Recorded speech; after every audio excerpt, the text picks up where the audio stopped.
they feel about losing a playoff. It is so different. The Jets, the Dolphins, some of these stinky teams. But see, you can't. They're not the Jets. They're not the Dolphins.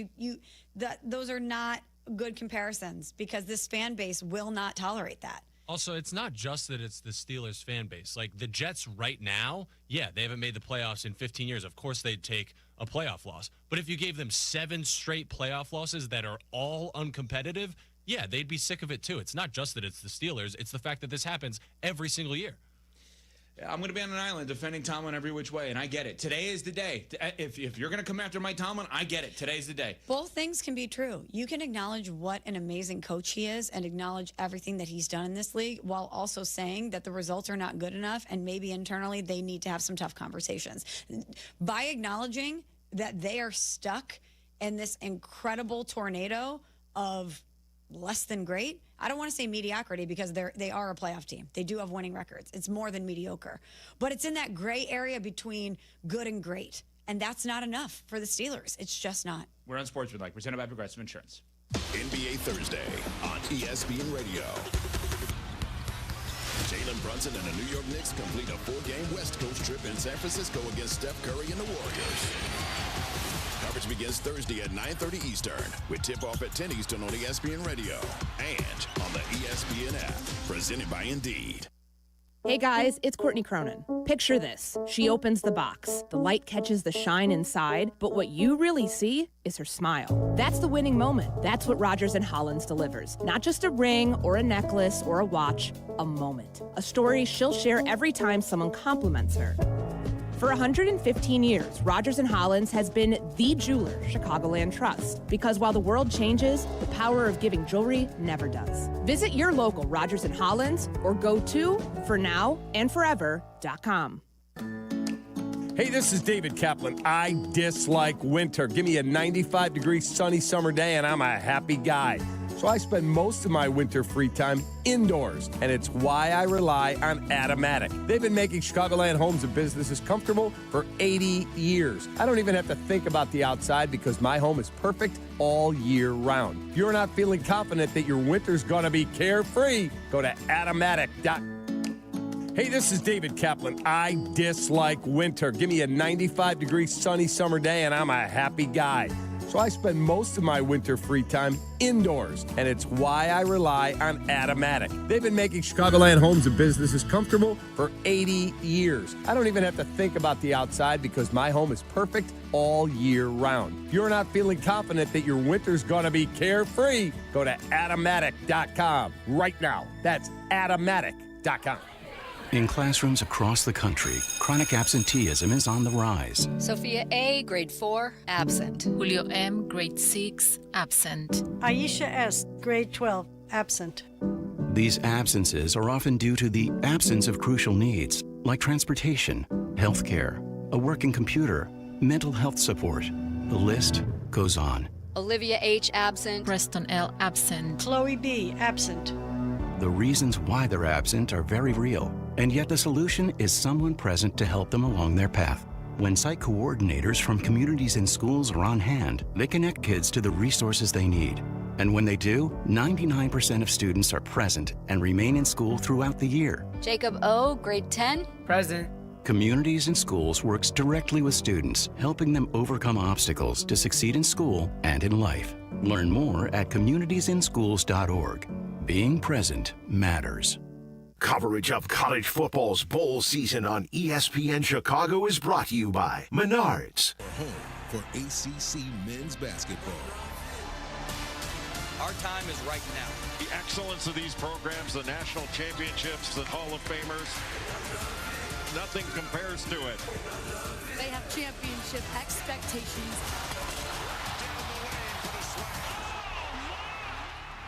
ACC men's basketball. All season long on ACC Network.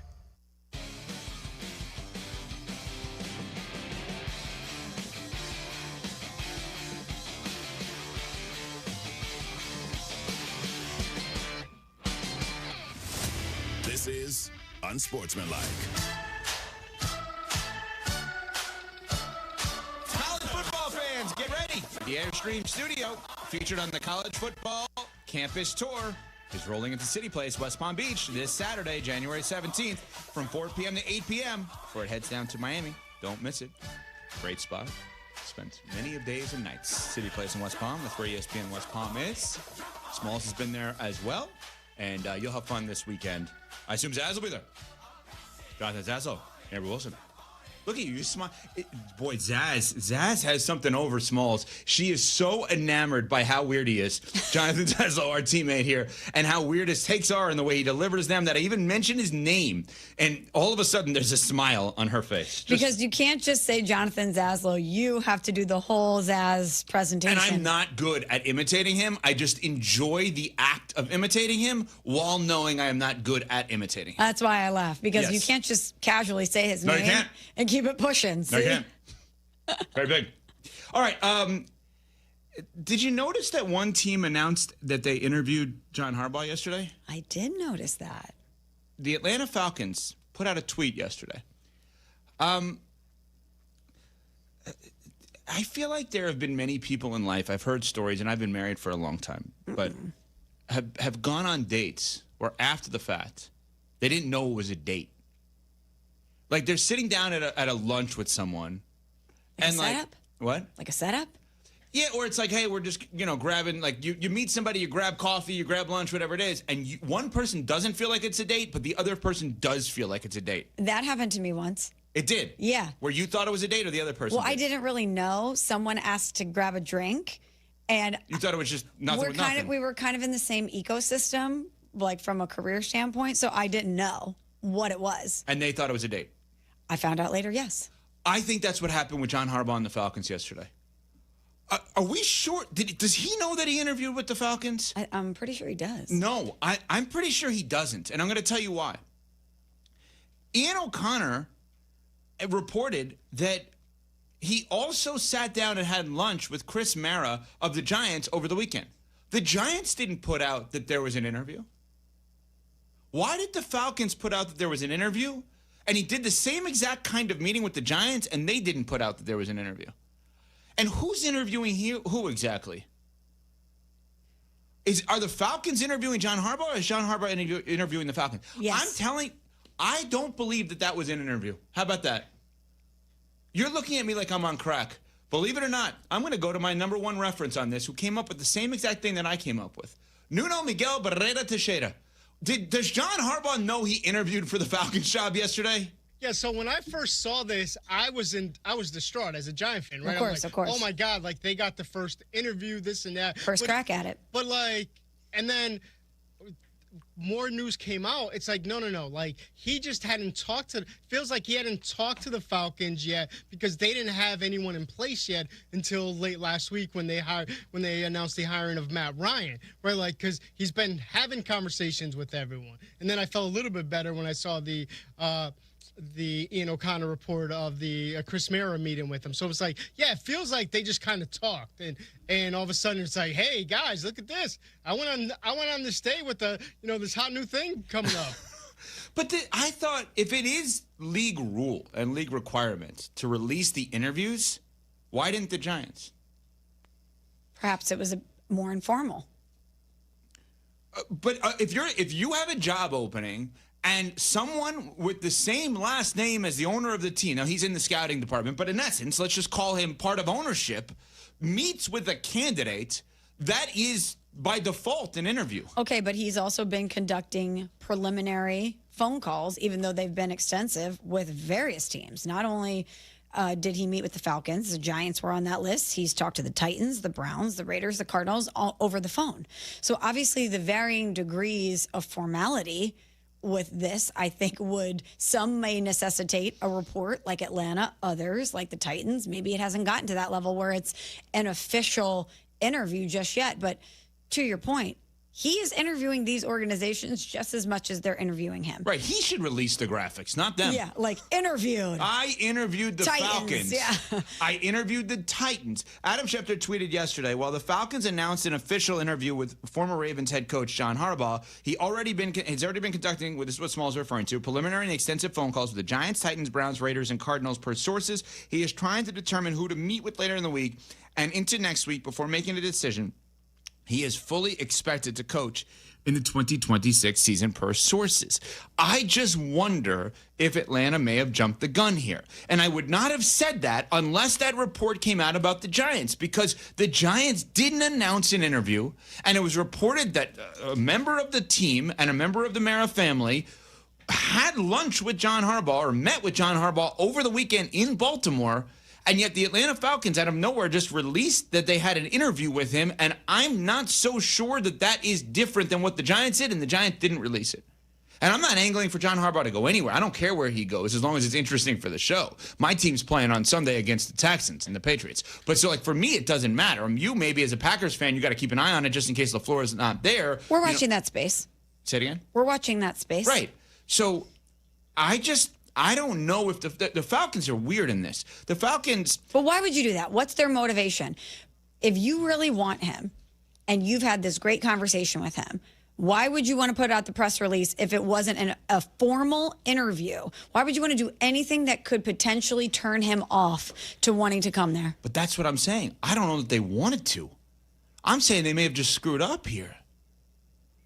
It's the whole date thing. You said literally you went and grabbed a drink with the person that you thought you were just grabbing a drink with, and they declared it post-game as a... I just didn't know. I went in and I didn't know. And then as the day went on, it took shape. Right. And what I'm saying is I think... But if he put the press release out after date... Smalls date, I would have been like, yeah, it was. Like, I left there knowing it was a date. Huh. So that's my whole point. I think Harbaugh probably left there knowing it was a formal interview. Based on, not to get too personal, but based on questions asked or... Totally based on vibes. So it wasn't just... We weren't talking about work, Ev. Right. So it was, the person tell me was about talking you. Where'd you come from? Yeah, I think the Falcons know Harbaugh's Harbaugh knows the Falcons are interested. I don't think that the interview process really matters to them. I understand. You want the job, you got it. Do you think he's interested in them? Otherwise he wouldn't be talking to them. But we're making it seem like, oh, they were first. They're the front runners. And I'm just not sure that that is necessarily true. We're on Sportsmanlike, presented by Progressive Insurance.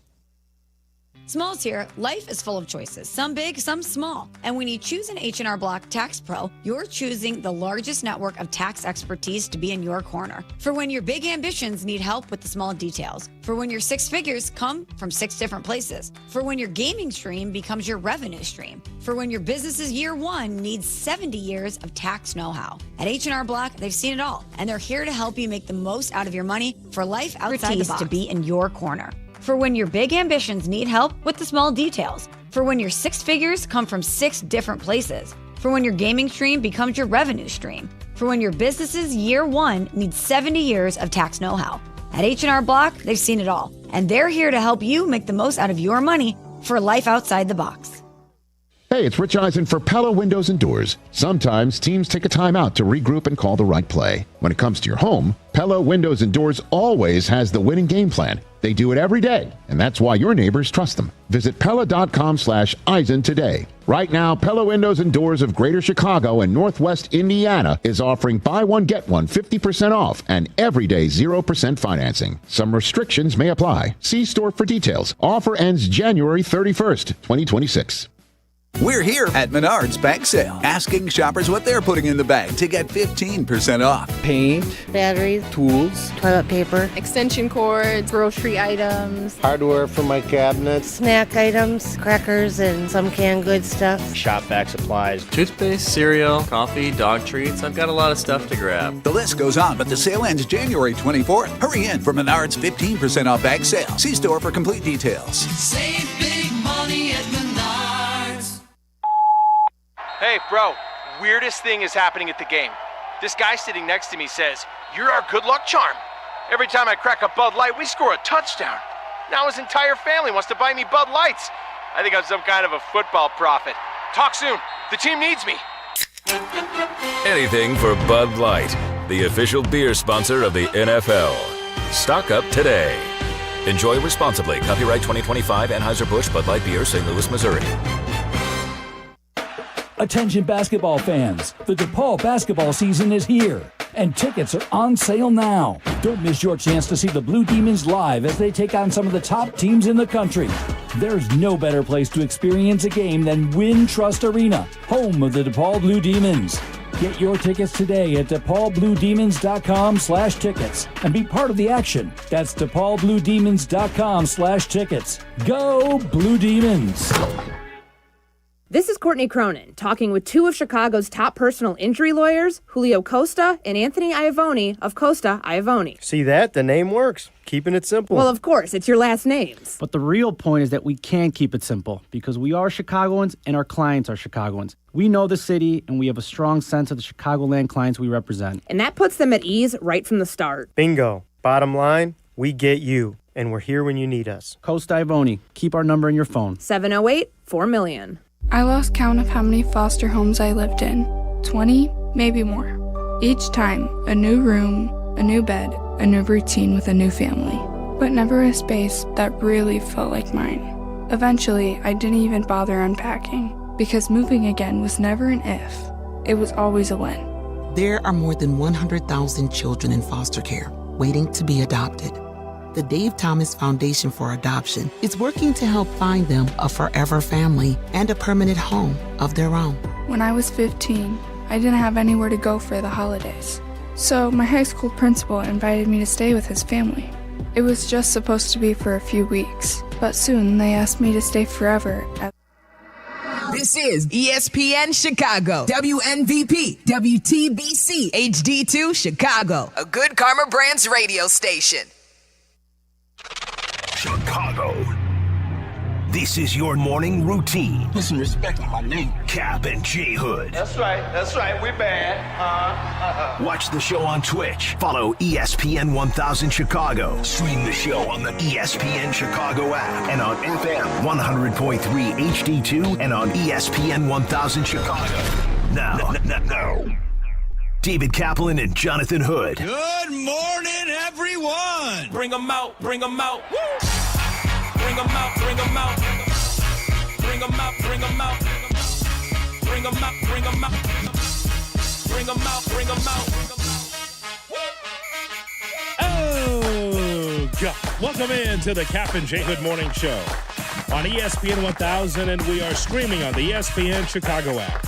With David Kaplan and Jonathan Hood with you, we've got Shay, we've got Jay Moore, we've got you for a 3-hour ride here on this Tuesday morning with open phone lines for you. 312-332-ESPN, 332-3776 is our phone number.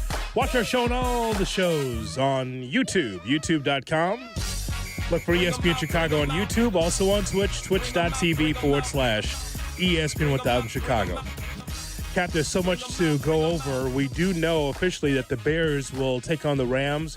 It's what we thought. It would be the nightcap. It would be the late game of the two on Sunday. 5:30 start, correct?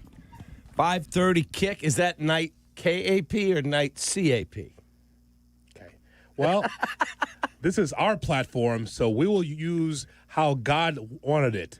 CAP. Oh, wow. So since it's our platform, this would be a CAP. Okay, so the nightcap of the schedule, Chicago hosting the Los Angeles Rams. Let's go.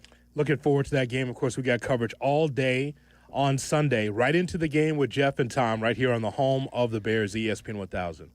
I'd like to start here and talk about the word sensitivity. That'll be the word of the day, sensitivity. We do know, Cap, that in our society in 2026 that people don't communicate like they used to.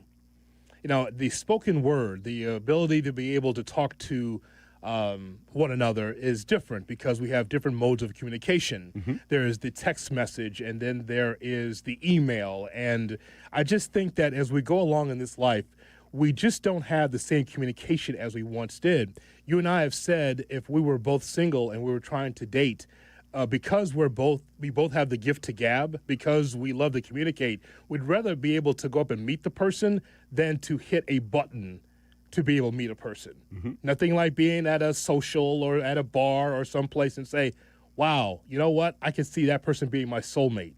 But the interaction does not happen through the screen.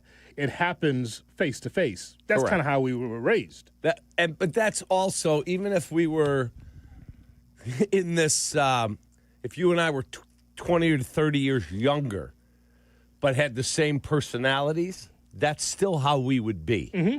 I would not be Snapchat this one and that one. Like, I like talking to people. I do. For some people, it's probably a pain in the ass, this freaking guy again. But that's how I am. Like yesterday, there was something funny said on the air. Hat tip Silvy. Shay texted me and said, you got to hear this. And he sent me the link. I forwarded to you, and I listened to it. Silvy was in rare form, man. And he spoke from the heart. Like, I got to give him that. Anyway, you want to hear it, go back and listen to the Waddle and Silvy show. But I called you then. You called me back. Like, we engaged on the phone. Mm-hmm. And that's just who we are. Yes. Just communicating, just so that people know, hey, I heard what you sent me, and just so you know, that's amazing. Yeah. Right? But it's about the art of communication. And where I'm going with this, Cap, is that when we talk about the word sensitivity, I mean, you have to be able to communicate how you feel to make sure that it resonates with the room. When Ben Johnson uses the F word and says, F the Packers, this has been something that's been said in a lot of locker rooms, I'm sure, at House Hall and also at Soldier Field, but they haven't been filmed. The point is that when it comes to sensitivity, people have lost the plot and don't understand that as a coach, as a leader of men or women, you have to say whatever it takes to be able to motivate and to get your team going. And so when Ben Johnson says F the Packers, and he had to explain this to the media. Yeah, I mean, like I said before, there's a rivalry that exists between these two teams, something that I fully recognize and I'm a part of. And, I mean, I don't like that team. So George and I have talked, and we're on the same page. That is the art of communication. That is Ben Johnson letting his team know, hey, I don't like that team. F the Packers. They talk crap about us. We're going to talk crap about them. And so I don't understand why the likes of Dick Vitale and others are so sensitive about a locker room setting in which the camera shouldn't be there, but you got to have access, right? So you want access? That's what it looks like on the other side. There are swear words. There are nasty things that are said, especially when you're trying to motivate. I don't understand why everyone's up in arms about it. And it makes, especially those in sports. Correct. That's the thing that's a head scratcher for me. The sensitivity of it is funny to me. Yeah, and when I was taping my little coffee with Cap this morning on YouTube, I said, look, I've been in sports like you a very, very long time, north of 30 years. Yep. I'm older than you. And when I go back to things that were said, big, huge names that have come across or coached against back in the day, I scouted 4 years in the NBA. The stuff that I heard was never on camera. But if I repeated some of those stories, people are like, what? That huge name said what? Yep. Like if you knew the personal dealings or inner workings of some of our favorite celebrities, people would be like, wait, what? They vote for who? They do what? They do that? Yes. I just want to cheer for them on the field, cover their actions on the field. And I love the fact that Ben Johnson is not hiding that this is a rivalry and we do not like them up there. Period. Now, this is not pandering. And by the way, I bring that word up, pandering, because I'm driving in this morning and I'm passing Soldier Field. I'm giving my team a hat tip, Soldier Field. Hello. As I drive, hello, ball. I'm right there. And I'm giving my team hello, ball. A hat tip. Tell people what that's from. From the Honeymooners. Correct. Hello, ball. So a hat tip to the Chicago Bears, as I do every morning when I drive past Soldier Field. Hat tip. All right, bear down, Chicago Bears. That's what I do every morning. And so I'm listening to a show, and they're breaking down this Ben Johnson topic and wondering whether or not Ben Johnson's being authentic. Jay Moore. So Ben Johnson being authentic. Now, people forget, apparently, just that quickly, that Ben Johnson has taken on the Packers as an offensive coordinator with the Lions. There's no love lost between the Lions and Packers, too, right? Mm-hmm. The idea that Ben Johnson is doing this to pander to the owner. I mean, here's a guy that's maniacal about winning. Mm-hmm. It just happens to be the Packers that was in his way. So he's not. The reason why he said that about Matt LaFleur is because he had an issue with LaFleur before he got the Bears job.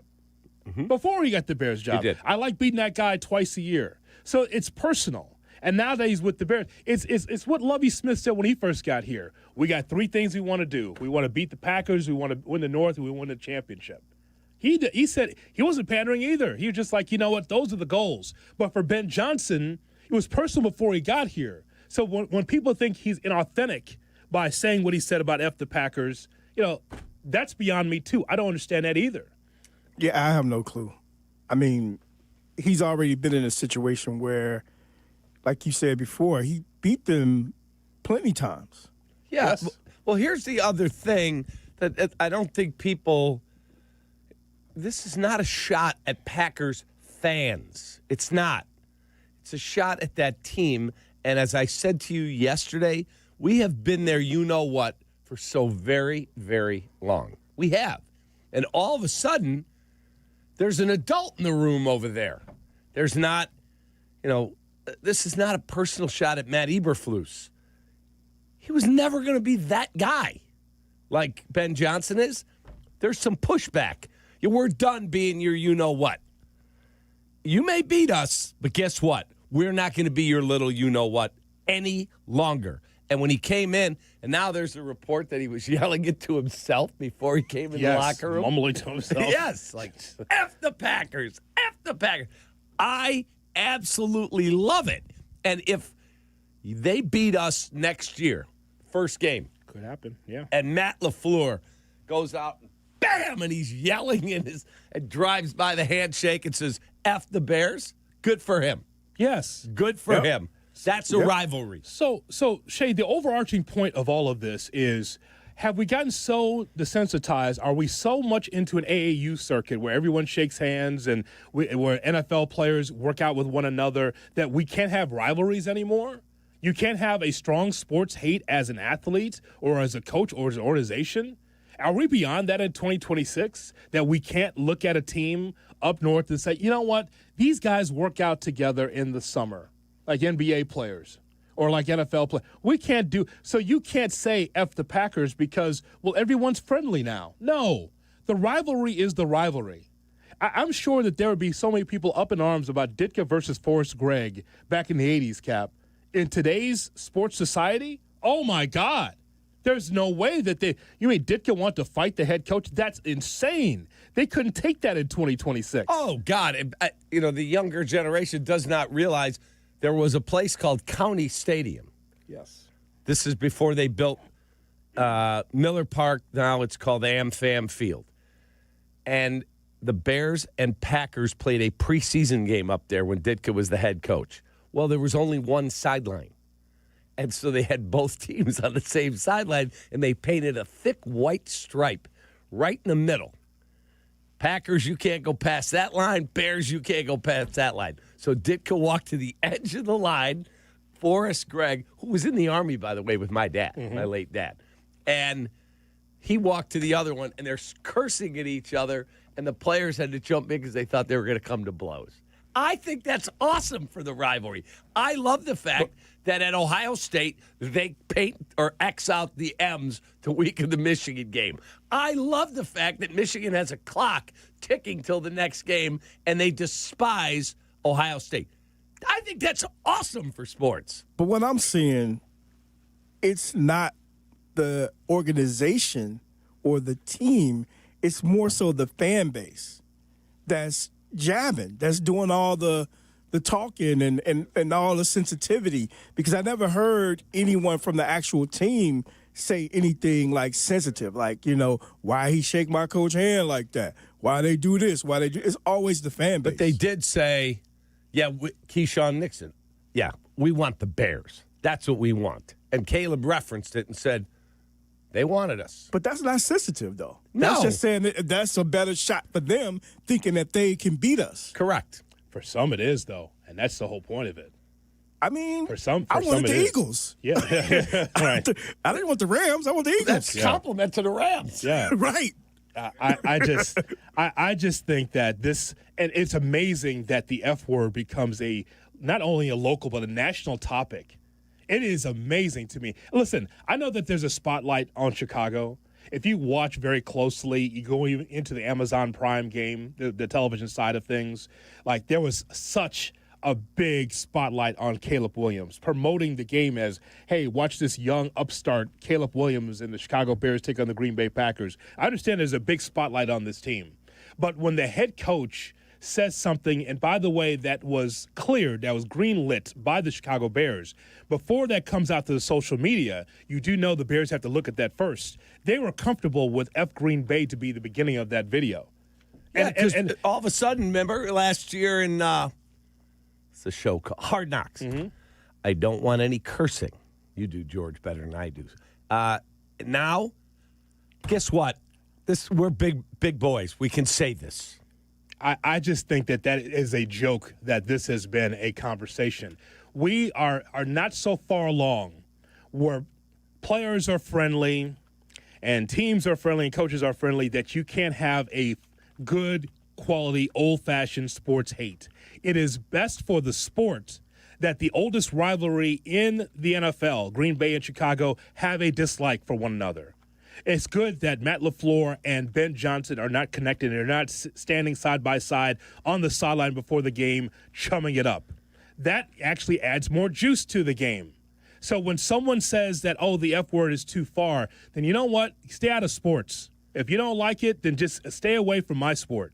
Because it's good to be able to have two teams or two players or two coaches that just don't like each other because of the competitive advantage. It may not be personal, but even if it's business, that's good. I don't think that Ben Johnson looks at the Green Bay Packers and says, you know what, I don't respect that team. He certainly respects that team. He may not like the Green Bay Packers because they chirp or because he's got an issue with Matt LaFleur, but of course he has a respect for the team. Mm-hmm. Hell, you got to play them twice a year. Correct. So I just think that is amazing that we've taken this as a conversation piece, not just here, but nationally, and saying that Ben Johnson's wrong for saying F the Packers. Can you imagine? Yeah, that's nonsense. This is where we are, though. That is how coaches speak. It's a testosterone-fueled sport. Like, everybody loves Kurt Cignetti right now. Like, he's the hot guy. Good for him. He's done a great job. He's earned that. He's earned everything coming his way. Contracts, adulation. You think he didn't walk into the locker room after beating Ohio State in the Big Ten title game going, F the Buckeyes? Of course. The Hoosiers have arrived. So what? So freaking what? Is Dick Vitale a Packers fan? Because, you know, he commented on it. He did. Well, that's the impetus of all of this, is that Dickie V, who coached in the NBA and college basketball, you mean to tell me that he's never said F anything? He's never used a swear word when he coached? Said it a lot. With his Coke bottle glasses when he was coaching and those checkered pants? You mean to tell me he never used that word? I understand he wasn't good enough in the NBA to say F anybody. I understand that. And God bless Dickie V. But the point is that he probably never used that in the NBA because, he wasn't any good. But the whole thing is that for someone who embodies college basketball and understands Duke versus North Carolina, you think there's never been a swear word in there that said F Duke or F or North Carolina in that rivalry? You don't think any of those coaches over the years have ever said that? Correct. He's better than that, Vitale. He's better than that. For him to stick his beak in this conversation is amazing to me. For someone that knows sports, who's coached it. And he's such a wonderful guy. I know him very well. He's battled multiple bouts of cancer. He's raised tens of millions of dollars for the V Foundation. Like, he's an awesome, awesome human. Other people who felt it necessary to weigh in, and they know who they are. I'm talking about people in the public eye, not fans. Shame on you. Shame on you, because you're embarrassing yourself. That's what you did. Silvy called it out. So let's talk about it. 312-332-ESPN, 332-3776, our phone number. Is it okay to have rivalries in sports? What Ben Johnson said, were you offended by the F word, him saying F the Packers, which was bleeped out, by the way. You could figure out what he said, but it wasn't anything that was raw audio where you could hear him say F the Packers. Point is, though, is that it's the oldest rivalry in the NFL. Do you have a problem on either side? If the Packers did it, if the Bears did it, would you have a problem with the head coach saying F said team? And nobody had any problem up there when Aaron Rodgers said, I still own you. I still effing own you. And remember, he ran in the right corner of the end zone at Soldier Field. Not one of them had a problem with it. Not one. Because they were beating our ass. Right. Now, and by the way, I was talking to Sylvie the other day, and now this stat pops up from one of our listeners. We'll give it to you when we come back because I think you'll enjoy it. F the Packers on Kap and J Hood. Keep your beak out of this. Kap and J Hood, morning 6 to 9. This is how it should be done. ESPN Chicago. Got a few minutes? Check out our shorts. YouTube. Got an hour? Watch interviews and silly show moments. YouTube. Got nothing going on now? Join us on our live stream. It's all on YouTube right now. Subscribe at ESPN 1000 Chicago.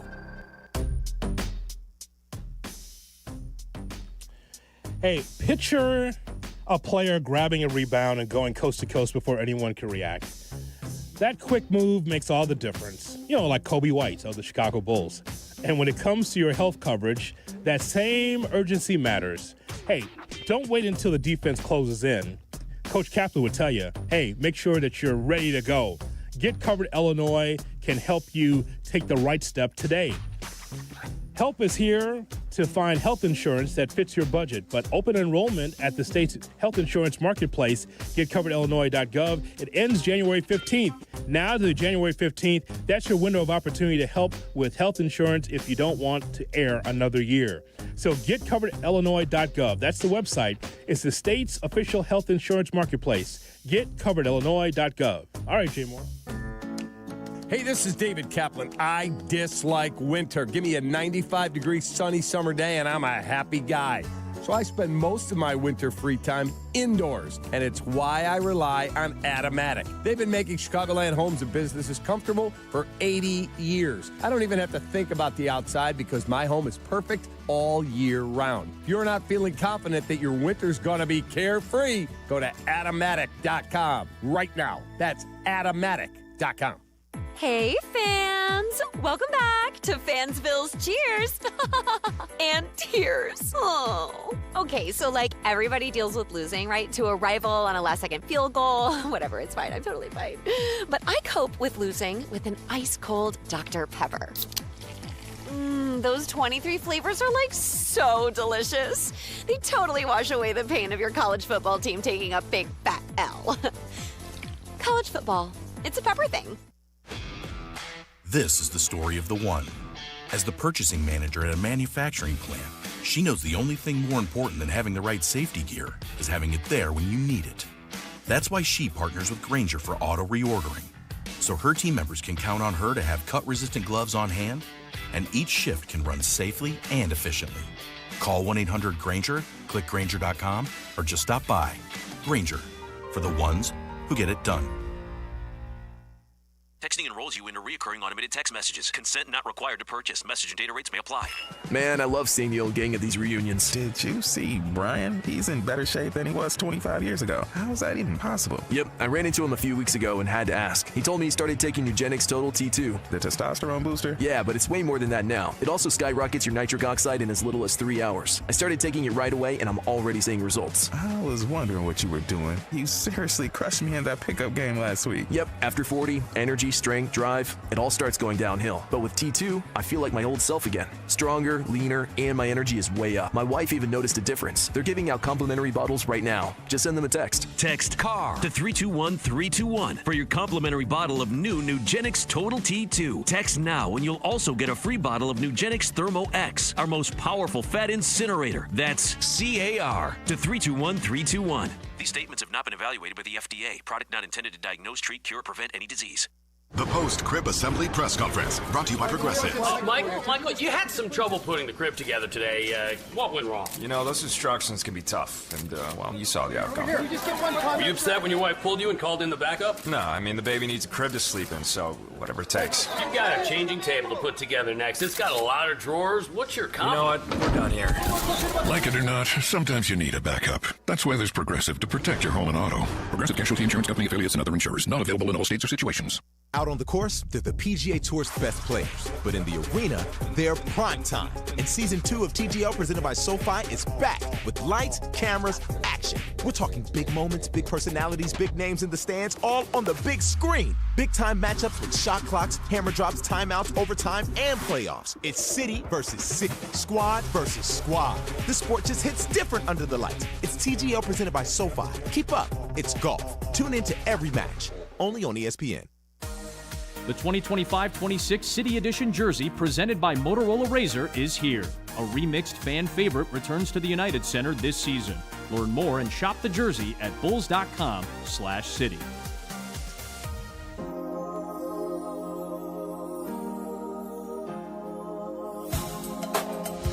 Kap and J Hood are back. Show me the money. On ESPN Chicago.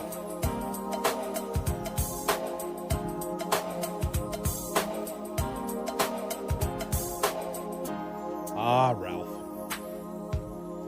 A little sensitivity indeed here on the Kap and J Hood Morning Show on ESPN 1000 and streaming on the ESPN Chicago app. Here's hoping that you're going to have a great Tuesday.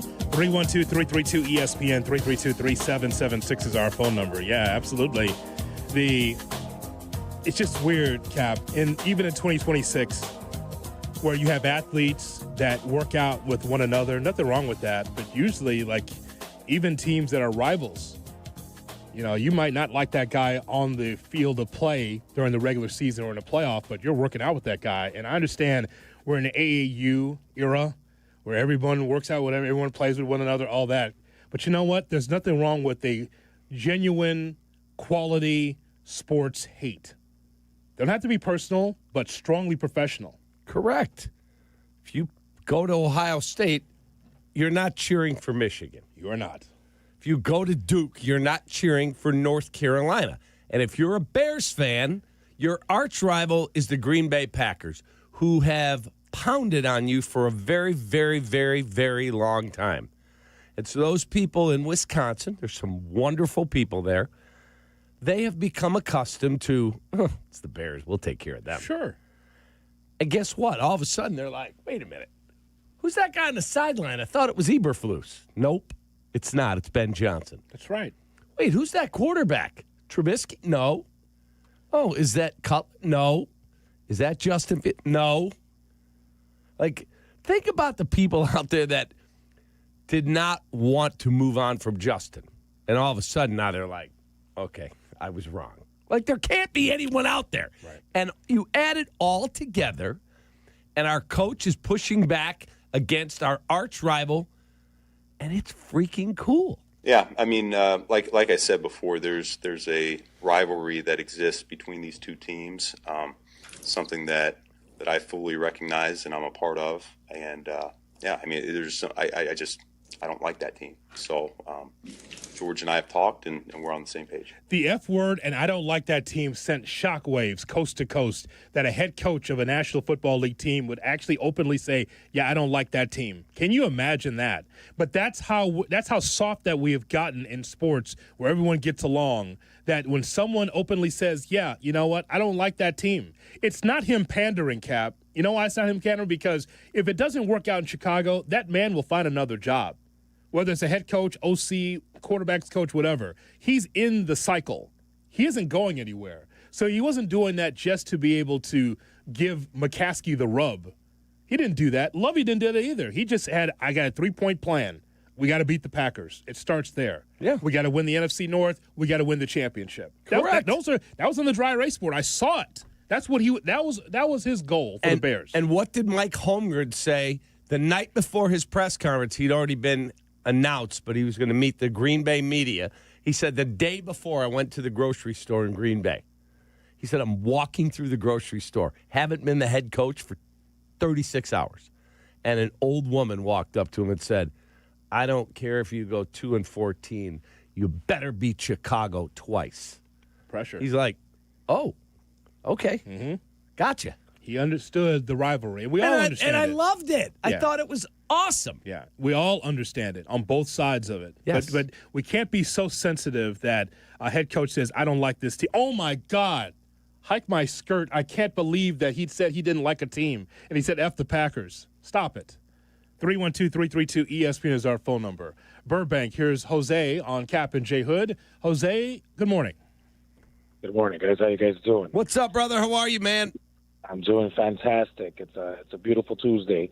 Well, I wanted to weigh in on this Ben Johnson, what the national media is trying to create. They've been dogging Chicago all season long, and finally, guess what, guys? We got a football team. And I don't think they like it, so they're running with this story. And, it's funny to see how they just try to change the narrative instead of just giving the Bears the credit that they deserve. Everyone's been doubting Caleb. Everyone's been doubting Caleb and Ben. But now that, we got there, instead of just running with it, they're trying to hold on to a story that if he didn't do it, then they would be like, he's not passionate enough. Oh, look at that. Look at Caleb. He wasn't passionate.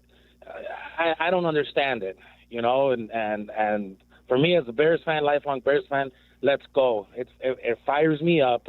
I'm ready for what's next.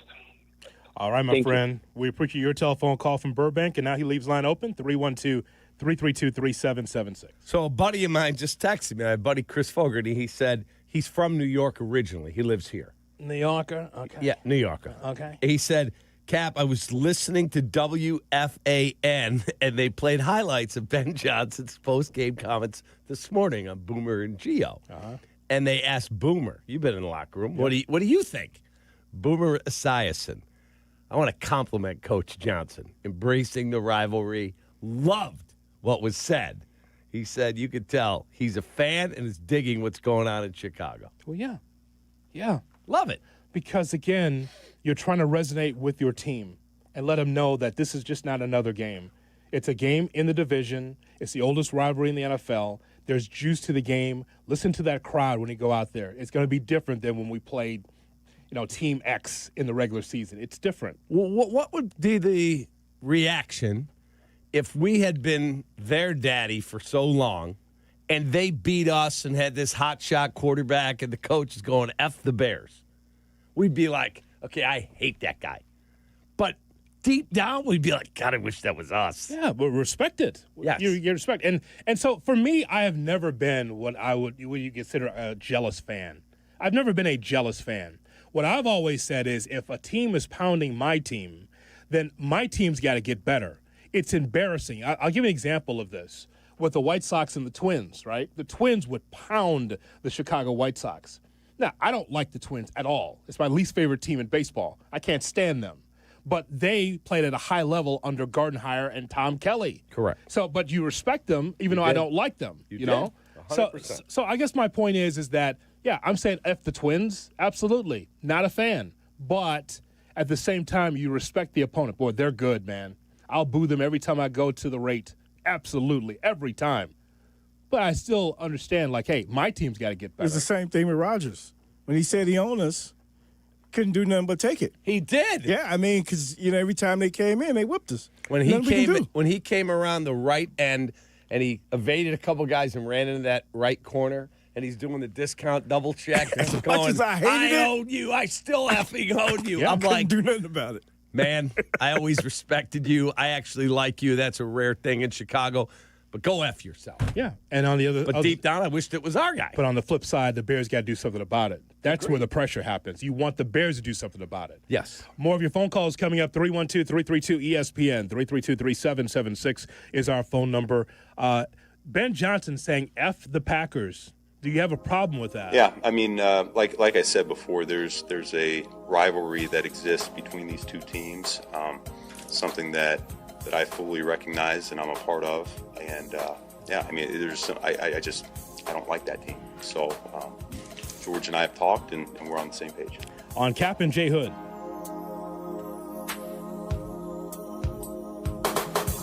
Kap and J Hood, ESPN Chicago. 2 to 6 in 2026. Waddle, waddle. The longest running show in Chicago sports content history, Waddle and Silvy expand to a full 4 hours. Hear them weekdays 2 to 6 p.m. We are Chicago's home for sports. ESPN Chicago. Crash, bang. You know, I've been saying that to Chicago sports fans for the last few seasons. Lisa, why don't you give it a try? Crash, bang. That's what that feels like. Of course, personal injuries feel much worse. They do. That's why the Chicago Personal Injury and Workmen's Compensation lawyers at Maurice Longo are here for you. I'm Jim Morisi, and she's Lisa Longo. Visit us at mauricilongo.com. That's MORICILONGO.com. We're in your huddle when you need us. Hey golfers, it's Tyler. It may be winter in Chicago, but golf season will be here before you know it. And if you want to be ready when the weather turns, you've got to plan now. That's where Golf on Any Tee or the GOAT app comes in. GOAT is a golf membership that gets you unlimited golf all year long at 20 courses across Chicagoland. No greens fees, no cart fees, just unlimited golf. Sign up now and book a tee time for the first day courses open. Visit golfonanytee.com or download the GOAT app today and golf like me, golf on any tee. Hey, it's your pal Tom Waddle. Winter in Chicago? Yeah, it's no joke. If your windows are drafty or your doors are letting in that cold wind, it's time to call the good folks at Window Works. They've got custom windows and doors that not only look great, but help keep the warm air in and your energy bills down. Right now, it's buy one window, get one free. But hurry, this winter savings event won't last long. Just dial pound 250 on your phone and say Waddle to schedule your free consultation. That's pound 250 and say Waddle. Good Karma Brands is proud to be an equal opportunity employer, providing equal employment, development, and advancement opportunities to all teammates and applicants.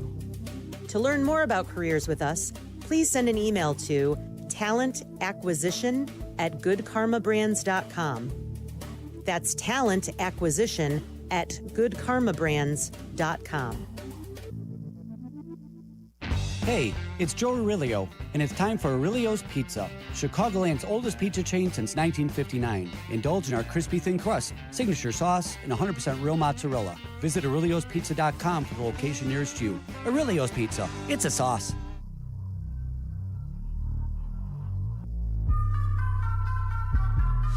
Now back to Kap and J Hood When I tell you he's got his own money, I mean the boy has got his own money. on ESPN Chicago. No disrespect to them, but it ain't shit that they did. It's us. It's us. We gotta finish. You know, we whooping their ass the whole game. Like that's us. We gotta finish. They ain't do shit special. We gotta finish. We ain't finished last time. We ain't finished this time. So that's some shit we gotta work on within us. It ain't nothing new. Chicago ain't do shit special. You know, they ran what they did what they did. They made plays, okay, cool, but a lot of this stuff is on us, and we got to fix it. Packers not giving the Chicago Bears credit. Javon Bullard, it's like, they didn't do much. Well, then who came back in that game if they didn't do much? 28 points in the second half, I guess. 25 in the fourth quarter. Yeah. Guess the Bears didn't do anything. That's correct. Okay. That is correct. Kap and J Hood on ESPN 1000 and streaming on the ESPN Chicago app. We're with you until 9 o'clock then. Carmen Jurko at 9, Rich Eisen at noon, Waddle and Silvy at 2. I know that we have bigger fish to fry because the Rams are coming on Sunday. But just to finish up a lot of this stuff that we didn't get to yesterday, Kap, in our celebration of the Bears beating the Packers. You know, I am sick to death of ESPN Milwaukee, ESPN Madison media, and also the players not giving Bears, their due, or just, tipping the cap and just saying, you know what, the Bears had a hell of a comeback and they won the game. This idea of not giving the Bears credit is starting to make my skin crawl, because when you lose, you have to look inward. It's your house. You have the problem. The Bears beat your ass in the second half and they move on to the playoffs and you don't. But the idea that the players and the media alike are not giving the Bears credit, like that's nonsense to me. We've gotten beaten a ton as a Chicago Bears team, and we give credit to the other team. But every time, as I told you before the show, you know what we do? we break down why the Bears lost, and we talk about what the Bears have to do to get better, to get back on top and win those games. I don't understand why some of the Packers, like we just heard one there, and the media don't want to give the Bears their due. They beat you twice. So you have to look inward at your coaching staff and your team to decide what you're going to do to get better from their standpoint. So I jumped on YouTube yesterday. I was watching Waddle and Silvy, and then I flipped over. I want to hear what's going on ESPN Milwaukee today. And so I dialed in, and I listened to them trash Caleb Williams. He's nothing. And I'm like, do you guys truly wake up and go, okay, how can we spin this to say the most idiotic thing we can think of? Like, I'm serious. Like, I would say that if they were standing here, they're teammates of ours. Like, you can have all your nonsense all last week like we did. We had nonsense, too. We had fun with it. But after you give up 25 fourth-quarter points, you watch the guy make what Booger McFarland tweeted is the greatest throw in NFL history. Dan Orlovsky said it's one of the greatest throws in the history of the league. And multiple other NFL players said, okay, I've never seen that. And then Christian Watson, they had him mic'd up on the sideline when Caleb made the shot. He goes, what the hell? Like, He couldn't believe it. Have either one of you heard anything from Homer from ESPN? Homer True? Yeah. He's in a ditch somewhere off 94. Because to me, he seems like he's probably the only one that would probably tell the truth, about what's happening with the Packers. Well, it's unfortunate, Jay Moore, because if Jordan Love had been some, baffling idiot, then maybe we'd get, you cannot trust Jordan Love. Unfortunately, Jordan Love was spectacular on Saturday, and it didn't matter. That is true. That is true. So he was not spectacular in the fourth quarter. He was not. Man, you're right on the doorstep to be able to win that football game. It's just like they melted down in the biggest moments, the Packers. Just like the second game, they melted down. They were uncharacteristically not sound, making mistakes. And so they choked it away, just like the Bears won that game and took it away from them. Woodstock, here's Gary on Kap and J Hood. Good morning, Gary. Good morning, guys. How are you? What's up, Gary? How you doing, man? Good. So my family vacations in Door County. I'm sure you know where that's at, Cap. Yep. And I don't own a map, Gary, so I would never know where that is. But go ahead. I'm sure you know where it's at too, J Hood. So up north, they have a freaking song that says the Bears still suck. Correct. And then they fly a W flag in the NLDS photo. No. They flew an L flag. That's right. You're right. And then they want to be Charmin soft about this? Come on. Agreed. And that was, I teased something with you when you were going to break, Hoodie. Yeah. And I was talking to Sylvia about this. Thank you, Gary. And one of our fine listeners sent this. Sylvia and I were talking about since they flew the L flag. And remember I blasted them for just being ridiculous? Classless, he said. Yeah, classless. Yeah. And I took all this heat from all these fans from Wisconsin just coming at me. That's fine. I got big shoulders. Bring it on. Wisconsin teams, since flying the L flag, and he posts the picture, Brisker SZN, Wisconsin teams are 0-5 in the playoffs since they flew the L flag. Like, if they had commandeered our W flag, I said this then, that would have been cool. Funny bit. You do. You get to fly the W flag. To fly the L flag, good luck to you. Yeah. That was a losing move. Well, I tell you what, it was a winning move for them because they won the series, one. But two, just like anything else, if the Cubs have a problem with that, or if the Cub fans have a problem with that, then beat the Brewers. This goes through the summer, by the way, because it's the same thing. Bears, Packers, and Cubs, Brewers. Right now, the Brewers have the hammer, so the Cubs have to do something about it. They can't be the smaller market in getting past you in baseball in the National League. Mm-hmm. Same thing. Mm-hmm. So you don't like that L flag? Snatch it. Agreed. Snatch it and win the division. But also, if you match up with them in the playoffs, beat them in the playoffs. Beat Pat Murphy. This continues, Jay Moore. Like, it's not just Bears Packers. It's a Cubs Brewers thing too. He's right. Beat them. Remind me when CJ got his chain snatched. You said snatch it. Snatch it. Absolutely. Give it to me right now. That's it. Beg your pardon. 312-332-ESPN is our phone number. Bucktown. Here is Brad on Kap and J Hood. Good morning, Brad. What's up, guys? What's up, brother? I was flipping around my phone yesterday, and I just noticed, I don't know if you guys saw it, that J.J. Watt was on McAfee, and he was talking about the Bears. They weren't even talking about the whole F the Packers thing. They were just talking about the game and us winning and the comeback. And he just said, oh, and by the way, all the stuff about Ben Johnson, what he said at the end, ridiculous. He's like, I love it. We need more of that in the NFL. Less jersey swaps at the end of the game, and guys talking about, hey, bro, you're on my fantasy team. Good luck this year and all that. So I feel like he has a really strong reputation of being a good guy, a class act, a hard player. And if he's not offended by it, he knows what it's like to be in locker rooms, I feel like that kind of puts the whole argument to rest. Doesn't make Ben Johnson a bad guy because he's the coach of the Bears and says F the Packers. It's kind of ridiculous. It is, Brad. It is. It's one of the dumbest controversies I've ever seen. And when he brings up J.J. Watt, who is a class guy, really good dude. Boomer Esiason, another guy, class, has no issue with it. And again, Jurko said it best yesterday. Jurko's been in the locker room. And so have I. And so have you. That is how coaches and players talk.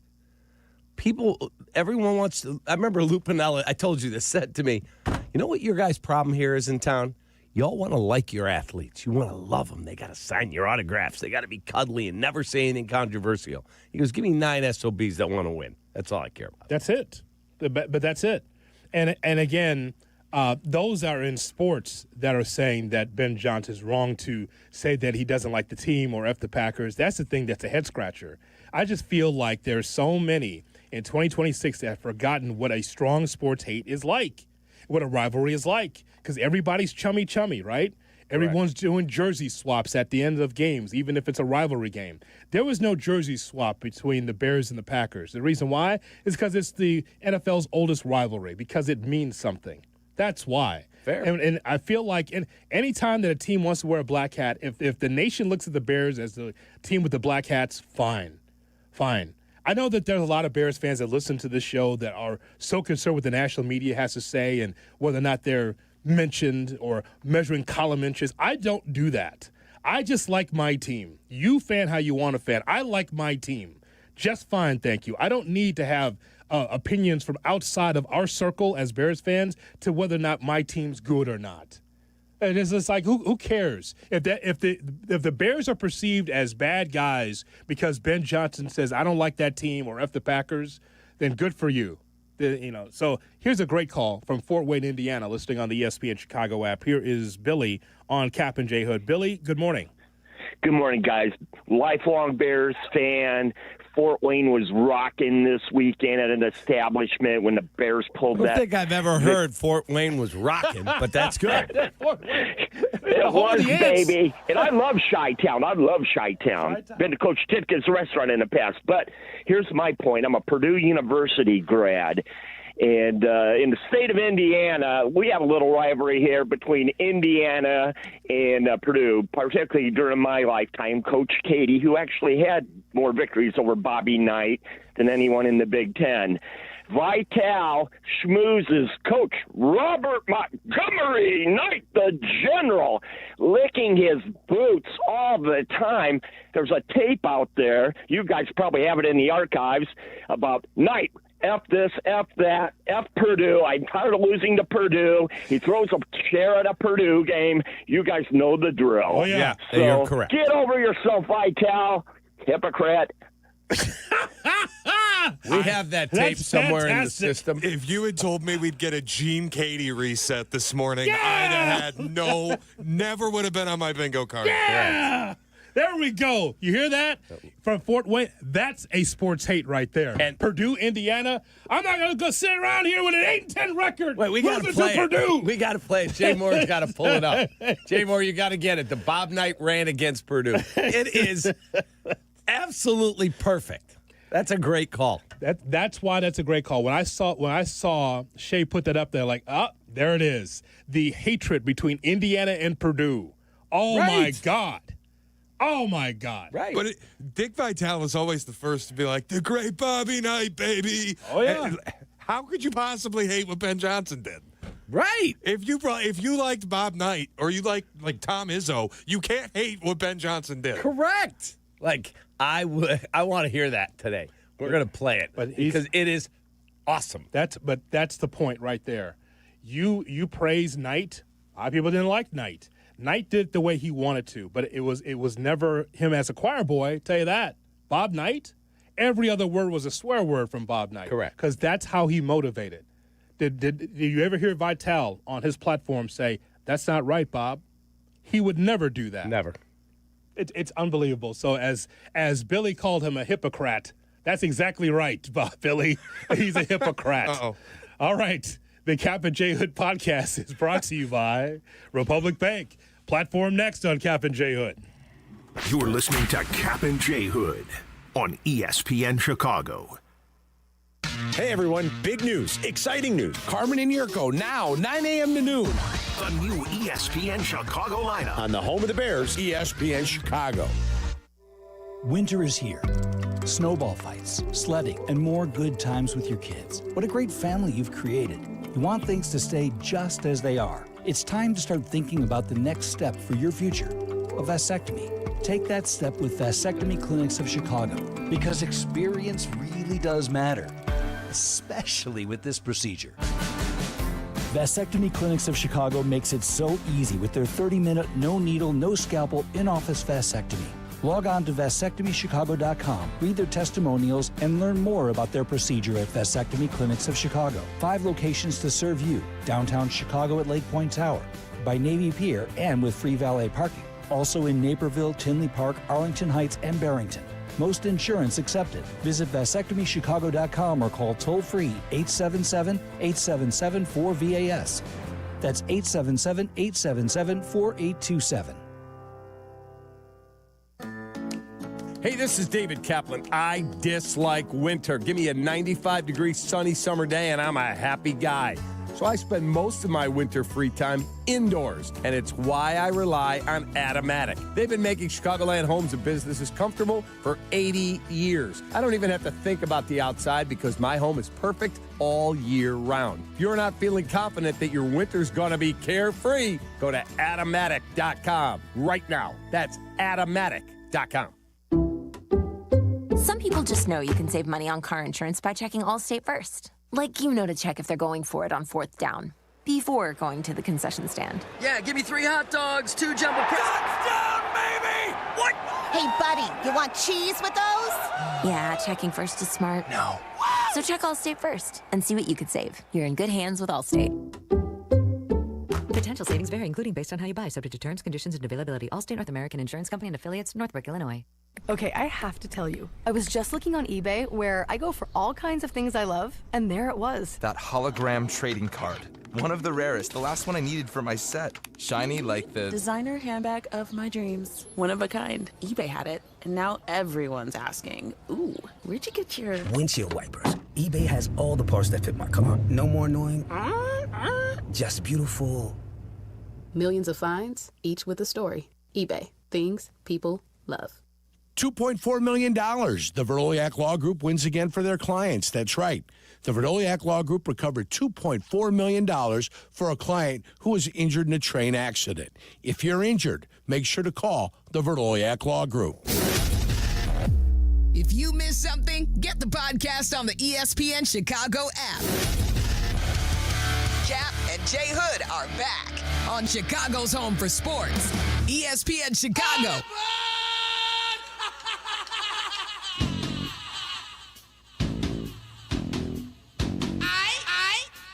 Now it's time for Shay's Platform. Here's Shay Norling. Shay's Platform hoodie, as always, brought to you by the Chicago Transit Authority. Save money, do more, ride CTA. Pretty simple this morning after last night's playoff game. What ended up being a drubbing, despite being close for 3 quarters. The Texans beat the brakes off the Steelers in the final quarter, a pair of defensive touchdowns off of Aaron Rodgers. And Aaron Rodgers' likely final pass as an NFL quarterback, pick 6. You hate to see it. Yep. Steelers side of Oh, things, you know though, what? Screw off. That wasn't nice. just hate to see it. I don't know what I said wrong. Yeah, you know how you said it. You just hate to see it. Steelers side of things, though, the conversation so far this morning, and we'll await news. I'm sure we'll get it in an hour or so when the Steelers are up and ready to make some decisions or say some things to the media. If I were the Pittsburgh Steelers, I would move on from Mike Tomlin, because I just have to ask, what were the last 15 years for? It's 7 consecutive playoff losses. You get in, you get bounced. It's not that Mike Tomlin's a bad coach. It's not that he's a failure. It's just you're wasting time here. This is getting into the playoffs and immediately losing is nothing more than wasted time for a decade and a half. And it's not changing. And now this, to me, really feels like the end, because it's not like in the past where, oh, well, we can make a change from Kenny Pickett and find ourselves a quarterback, or, oh, we just, Ben Roethlisberger retired on us, we'll get somebody else. No, this was you put all your chips in the middle for a team that is old to try to win a Super Bowl with Aaron Rodgers and Jalen Ramsey and TJ Watt, who's now winless in the playoffs. It's been nothing but wasted time, resources, and energy. That is, the trophy case should be more full than it is. The idea you lose 7 consecutive playoff games, that'll be all. Well, on the front end, I like that the Steelers have a standard of hiring a coach and sticking with that coach and feeling like, hey, this is not your fault. If you fall short, we as an organization have to be able to supply you with the right talent, draft, and free agency. But we picked you because you got to be the guy. I think it's great that the Steelers look at an individual and say, you're going to be with us for 20 years, 15, 20 years, whatever it is, Cap. But I think sometimes you have to have a deep look at your organization and say, we need something new here. Because the fans are loyal, as you well know. Steeler fans are around the world, and a lot of fans love that team. But if you continue to hit the wall over and over and over again, I think it's time for Mike Tomlin for a new challenge, but also the Steelers with a new challenge as well. You know, the thing that we don't say out loud about the Steelers that we should is that the Steelers should lose. Yeah. The Steelers should go backwards and be able to replenish that roster with talent, young talent, and come up with a plan. They need a season to just bottom out and figure out what they need to get. Just hit the bottom of the ocean. Yeah, he needs a reset. They need a reset. It's like he may be the greatest coach in the history of the sport. I'm not saying he is. I'm just saying he could be. But it's like bringing in the greatest chef of all time. And you go, you can only shop for the groceries at 7-Eleven. I mean, what are we doing here? There's only, and part of it is Tomlin is too good for his own good, because he won't have the year where he'll bottom out and find a quarterback. So then you've struggled so much to find a quarterback. And that's no guarantee. There's no great quarterback in this draft, but there could be a guy in the 6th round that you go, oh my God, he became the next Tom Brady. Well, part of it also is, if we're honest about it, there's been a failure to develop a replacement quarterback. Like, you did take Kenny Pickett, and you don't have to like Kenny Pickett, but you haven't been able to develop any of the guys that you've brought in into being a franchise option. You struck out with Rodgers in terms of winning a Super Bowl. You struck out with Russell Wilson. You struck out with Justin Fields. You struck out with Kenny Pickett. How many more chances? Like, you can't keep getting at bats at a certain point. I think it's good for both sides, the Steelers to move on and Tomlin to find a new home. Because it's just, the message has gotten a little stale there. And I think Pittsburgh, Hoodie, what you're talking about, they've had 3 coaches since, like, Woodrow Wilson was president. Yeah. There is loyalty, and then there's loyalty to a fault. And we're at the point now where it's hitting to a fault because the fan base doesn't support the guy anymore. Once you lose that, it's time to move on. You can't lose 7 straight playoff games and keep your job. Jay Moore? No, I was just thinking about the hot dogs at 7-Eleven. Oh, wow. That sounds good. In a pinch, definitely at 2 a.m, sure, when that thing's been on a roller for 12 hours. Right. It is the equivalent, the Steelers, of being able to say, I'm going to paint these rails. And then you have weather in the winter, and then all of a sudden those rails aren't solid anymore. It's like they're weather worn now. I got to repaint the rails again, or I got to repaint something outside. That's who the Steelers are. It's just spackle. That's temporary. because they say, we're going to get this quarterback, we'll be fine. We'll get this player, and all of a sudden, that doesn't work, so you got to continue to try to put spackle or paint on something that's been worn for over a decade with this team. I think that it's time for a change for Pittsburgh, but also it's time for a change for Mike Tomlin as well. Completely agree. And it shows you how important the quarterback is, right? You haven't been right since Roethlisberger was in his prime. Correct. You had Mason Rudolph and Kenny Pickett and Mitch Trubisky. And Aaron overachieved this year. At 42 years old, they won the division. Tomlin overachieved. God bless. They're good on the line of scrimmage. If Mike Tomlin wants to truly coach, why doesn't he go to Tennessee? Young quarterback. There you go. Develop Cam Ward. John Harbaugh might take that job. He might. I know he was. The report over the weekend was that he was grinding tape between Cam Ward and Jackson Dart, and all I could think was, if it's coming down to that, he's going to Nashville. Good, have fun. So if Tomlin is let go and he can't get the Tennessee job, what would be a good landing spot for him? Atlanta would be one. Well, okay, let's have the John Harbaugh exercise, because this is the part of it I think is interesting. Steelers and Mike Tomlin, whether it's a firing or a mutual separation, they part ways. Do the Packers go back on their decision with Matt LaFleur? Take Mike Tomlin? How many teams that have already ostensibly made decisions go back on them because Mike Tomlin is suddenly available? Yeah, let's not do this where, if Tomlin really wants to coach Tennessee. Now, Harbaugh and Tomlin are on the same plane, in which there could be some teams that say, we need to upgrade our head coach. Tomlin's the right guy, just like Harbaugh would be the right guy. It's the same conversation. Now, don't put the brother down there in the bad job. He ain't Radio Raheem. Well, that's what I'm saying. If he takes the Dolphins, he doesn't have a quarterback there. He's not McDaniel now. If he takes Atlanta, does he really have a quarterback? It's the same thing. He could be able to unseat someone that's coaching now. Right. Tomlin or Harbaugh. Agreed. If he takes the Raiders, doesn't have a quarterback. The one he should take would be, if he wants a quarterback, it's either New York or Tennessee. Brother. I know John Harbaugh now, the report this morning is he had lunch with Mara over the weekend. Okay. Wasn't an interview, but they talked at length about that situation. And reportedly, he really likes Jackson Dart. Really likes him. The platform is brought to you by the Chicago Transit Authority. If you're stuck in traffic, let the CTA be your driver. Get into the city and back fast and stress-free. Avoid the hassle of stop-and-go traffic, spending money on gas, or those unexpected costs for car repair. $5 covers your trip and back on the CTA, so just sit back. We will do the driving. Tap to Pay is also available on all CTA trains and buses. Save money, do more, ride CTA. We're going to hear from Ben Johnson, head coach for the Bears, and your phone calls. If you're on hold, you will be on the air. 312-332-ESPN is our phone number. On the home of the Bears, Kap J Hood.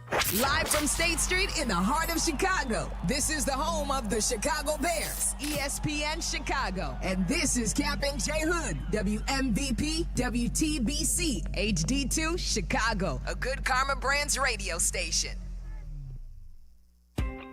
When your life turns upside down after an accident, you need an advocate like Wallner Law. I'm John Wallner, and for over 50 years, Wallner Law has fought for people just like you, injured, overwhelmed, and searching for answers. We don't just take cases, we take care of people, and we win for you. From car crashes to workplace injuries, Wallner Law stands by your side every step of the way. So call us today, 312-8-MILLION, and win with Wallner. Just like a strong offense keeps moving the ball, Republic Bank of Chicago's business banking solutions can keep your company growing. Business checking, treasury management, commercial loans, big business, small business. Republic Bank has everything you need for your business. Our team is here to get you back in the game and moving in the right direction. Experience banking beyond expectations. Only at Republic Bank of Chicago. Member FDIC. Visit ourbankchicago.com today. You still thinking job change in the new year? Yeah, I need something that's in high demand and more stable in this economy. IT? Yeah, cybersecurity, maybe even AI. That's what I did. Really? How? Went to My Computer Career. You don't need any prior experience, and you could start your new career in a matter of months. A lot of IT pros go to school there, too, to level up. Sweet. Are classes online or on campus? Both. Wow, I'll check it out. Thanks. Make this your year. Take the free career evaluation now at mycomputercareer.edu, an elite CompTIA certification partner. Financial aid is available to those who qualify, including VA benefits. My name is Whitney Allen. I am a widow. My husband, Ryan, died. We never thought in a million years we'd have to use life insurance. The unexpected happened. With Ethos, it is so fast and easy. It's 100% online. You can get a quote in seconds, apply in minutes, and get same-day coverage. No medical exams, and you can get up to $3 million worth of coverage through Ethos. Get your free quote at ethos.com/game. That's ETHOS.com/game. Time spent on application may vary. Online health questions required. Kap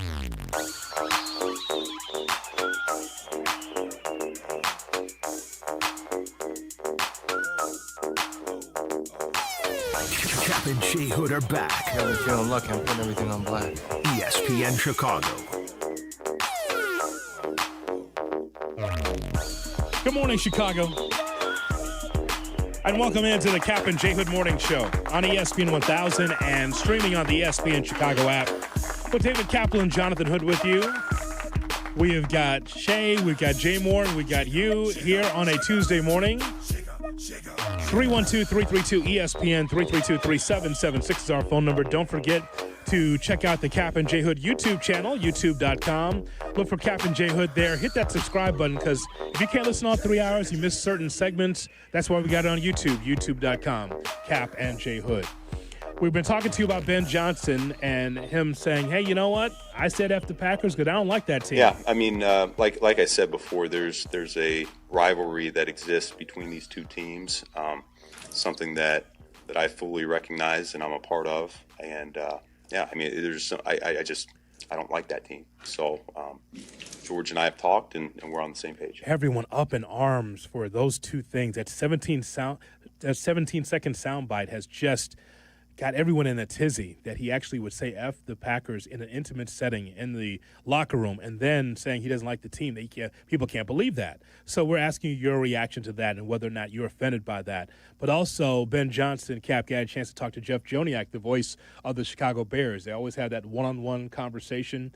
And I still think that Ben is taken aback by some of this that happened in the game, but definitely taken aback by giving the game ball.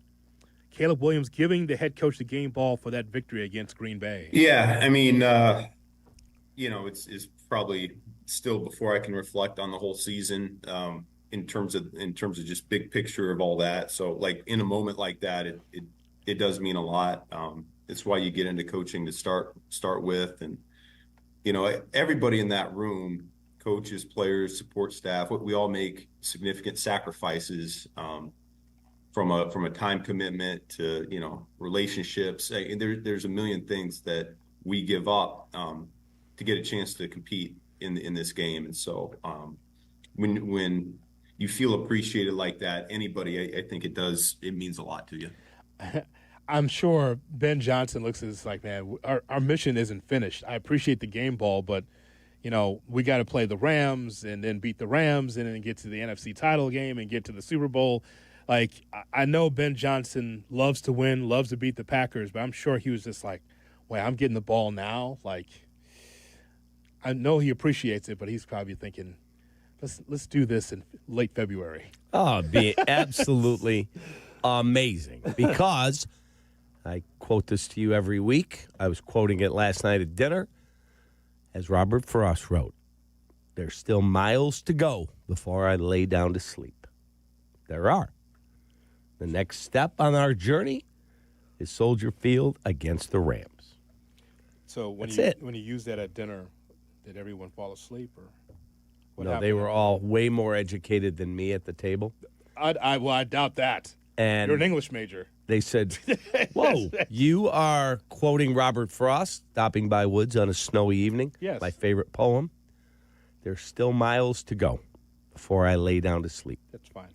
And it's one step at a time. I do not think about, oh, boy, can we get to the NFC? Nope. All I think about is Sunday at 5:30, will my favorite football team beat the Rams? That's it. Find a way to beat the L.A. Rams. And then we'll talk about the next step on the journey. That's it. For you to use that at the dinner, I was just wondering, like, did the people at the dinner, did they know Robert Frost? Did they try to top your poem by saying that they knew Frost? Well, our friend Charlotte, Charlotte was the head librarian at Northwestern. Uh-huh. She turned to me like I'm some, sports goof, which I am. She was to my right. Yes. And I said, there's still miles to go. That's the way the poem goes. She goes, wait, what? What did you just say? I said, well, I'm not sure, Charlotte, if you're aware of Robert Frost stopping by Woods on a snowy evening. She's like, oh, don't you dare. She said, you quote that?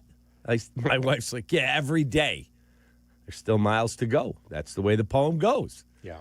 She's like, oh, my God, that's amazing. Yeah. That's so patronizing. It is. They would have to leave my home. God almighty. And then Mindy doesn't help. Once the door closes on the company that came over, you and I are going to have some speaks. Don't tell the company I quote it every day. You think I'm some kind of goof? Don't answer that question. Correct. Good night. Correct. And I would have slammed the door. She said, I said, were you the head librarian there? Oh, yeah. I handled all the acquisitions at Northwestern. She's retired now. Yeah. And I said, yeah, I wasn't a library guy. Okay. And you went right back into the cesspool of sports. That's correct. Okay. I studied in my fraternity house. Very good. 312-332-ESPN, 332-377-660 phone number. Still yes, miles to go, buddy. That's fine. But instead of being erudite in the moment, you went right back to the sports goof. Correct. Okay. Thank you very much. They got into this deep conversation. I went, all right, I've got money riding on a basketball game here. I got to go. Stephen F. Austin needs to cover this. Des Moines, Iowa. And Scott is with us on Kap and J Hood. Good morning, Scott. Morning. Thanks for having me on, guys. Yes, sir. What's up, buddy? So I just want to speak to the whole Ben Johnson thing. It just seems like when the Bears are winning, not just Packer fans, but almost the entire nation's up in arms. I just think everybody gets so used to crapping on the Bears constantly. It gets annoying, but once the Bears are on top, it's, nobody can cope. But what I really wanted to ask, though, is, with the media making this whole big thing out of Ben Johnson. I love it, by the way. I love that we have a fiery coach. Kind of leads me to think it seems Ditka-esque, no? Yeah. Yeah, absolutely. I mean, think about it, Scott. Think about all the coaches after Ditka. Oh, yeah. Wanstead would get fired up on certain things, but not to the level of how Ditka was, because Ditka is a Bear. And so he learned from George Halas. And where do you think that Ditka got it from? He got it from Halas. So right. Dick Geron and Lovie Smith and Mark Trestman and John Fox, none of those guys are like Ditka. And Ben Johnson is his own personality. He is just an animal when it comes to trying to win. So this is who he is. I love it. Yeah. Yeah, and it's our guy. And, the other thing, he brings up a point, how the national media – it's not that the national media is anti-Bear. I don't think they are. They're not used to the Bears being good and look like they're going to be able to sustain it. Mm-hmm. But how many of them, our friend Chris Canty leading the charge, driving the bus, and all the rest of them behind him were anti-Caleb Williams? He's a bust. He's a this. He's a that. And now they're all coming out of the woodwork going, oh, my goodness, that's the best throw I've ever seen.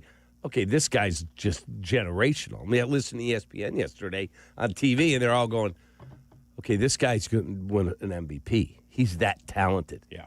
Yeah, we've been saying that. He needed solid coaching, which he didn't get. Palos Park, here is Mike on Kap and J Hood. Good morning, Mike. Hey, good morning. Just, hey, Kap, I appreciate the Frost quote, but it's miles to go before I sleep. That's what I said. You said before I lay down to sleep. Whatever. Come on. Hey, if you're directly quoting it, just want to make sure you're getting it right. Yeah, that's okay. I'm going to do it my way. Thank you. I appreciate the reference. Appreciate it. Take that, Robert Frost. Yeah. How about that, Mike? I could have worked with Robert. It would have been a bigger hit. Whatever. Hoodie, I just looked at my phone. My mom texted me and goes, his quote is not quite right. Before I lay my head on the pillow, miles to go. Take that. Before I go night-night, miles to go. However it goes, you understand. Take that. That's exactly right. I'm just some sports guy anyway. I got to bet on Stephen F. Austin, lady. Take that. I just learned from Kap. They covered. I don't know. That's what Kap, he he's in the general vicinity of the quote, right? Exactly. Are you in the ballpark? Is he in the ballpark at least? He's on the no, porch. not even in the ballpark. No, because here's the thing. No. If you're going to be Mr. Poetry and tell everybody about how you know the Robert Frost poem, you got to get the quote on the nail. Okay. There's no room for error I here. keep the poem on my phone. Oh, my God. I do. What kind of? The woods are lovely, dark and deep, but I have promises to keep and miles to go before I sleep. Miles to go before I sleep. Yeah, and he talks about, okay, before I sleep. All right, I said lay down to sleep. Who gives a flying rip? It works. Take that, Mrs. Norley. It's too many syllables. Whatever. Just the next time you do it, say it's the remix. Exactly. It's a remix. You're messing up the iambic pentameter or whatever it's called. What? I know. That's the reason why I did this show is to get away from smart sports. If I want to do that, I'd work at the Score. Yeah. 312-332-ESPN, 332-37. What kind of fish is that, Hoodie? 312. That fish is bleeding We from the got to gills. do our smart sports. Okay. 312-332-ESPN, 332-3776 is our telephone number. As I lay for a little nap, we got miles to go, but I'm going to just stay here for a nap and then get my workout in. That's how Frost did it. Take that. Miles to go before I put Netflix on. Lay down. Lay down. Got to catch the night games. Before I take my dogs for a walk, we lay down for a little nap on the couch before Mindy comes home. Because when she gets home, miles to go. That's correct. That's how or whatever. There's a good bit here if we just take Robert Frost poetry and then rewrite it as Cap. Oh, my God. That'd be great. Oh, my God. So, yeah, These woods are lovely. Mindy, why are we in the effing woods? Don't you know the Bears are playing? Can't we be at like a nice resort? This resort is beautiful before I lay down to sleep. As I go through the woods, Angels 4, A's 2, take that. Parlay with North Carolina. Go to sleep, take that. Oh, my God. Oh, the Royals just released Seth Lugo. No, then he goes through the agate, and then he goes to sleep. Oh, my God. Before I put my head down, I will read the news before I lay my head down to sleep with my dog. Take that. Just remix the whole thing. Who cares? Yeah, I got up from the table last night. They're in this deep conversation that I had zero interest in. Stanley comes over and gets up on the couch, puts his head on my lap, and the two of us were falling asleep. That's right. It was awesome. That's right. Nothing wrong with that. That's almost poetry. That's it. Frost should have wrote about that. 312-332-ESPN, 332-3776. If you're on hold, you will be on the air. More from Ben Johnson and Jeff Joniak and your thoughts about Ben Johnson, the head coach of the Bears, on the home of the Bears, ESPN 1000. Kap and J Hood, morning 6 to 9. ESPN Chicago. Do not, and I mean you, do not miss the Kap and J Hood Show, now morning 6 to 9 on ESPN Chicago. But you're busy. Things happen. We get it. If you have to miss it, you can always listen to the podcast on your time. Find it on the ESPN Chicago app or wherever you go to pod. It's brought to you by Republic Bank. Aloha. Yes, it's Chicago Wolves halfway to summer game this Saturday at 7 o'clock against the Rockford Ice Hogs. Doors open at 6 o'clock. Arrive early for your chance at a free Wolves Hawaiian shirt. Hawaiian, Senator. Courtesy of Jewel Osco. Don't miss this rivalry showdown. Get tickets now at Ticketmaster.com. This is Wolves Hockey. Jay Moore. Back in my glory days, I always showed up ready to perform, whether it was on the field or off of it. Confidence, energy, swagger, I had it all. And yeah, even little Johnny was playing like an all-pro. Now, thanks to Blue Chew, those days don't have to stay in the past. Blue Chew's chewable tablets give you that extra boost of confidence when it matters most. Stronger, harder, longer lasting. Like someone gave you a pep talk right where you need it. And here's the best part. It's all online. No awkward doctor visits. No standing in line at the pharmacy. Their licensed medical providers help you find the right fit, and it ships right to your door in a discreet package. Made in the USA, less expensive than the pharmacy. So, fellas, when it's your time to perform, don't just hope for the glory days. Bring them back. Head to BlueChew.com. Use promo code ESPN, and your first month is free. Just pay $5 for shipping. Blue Chew. Chew it and do it.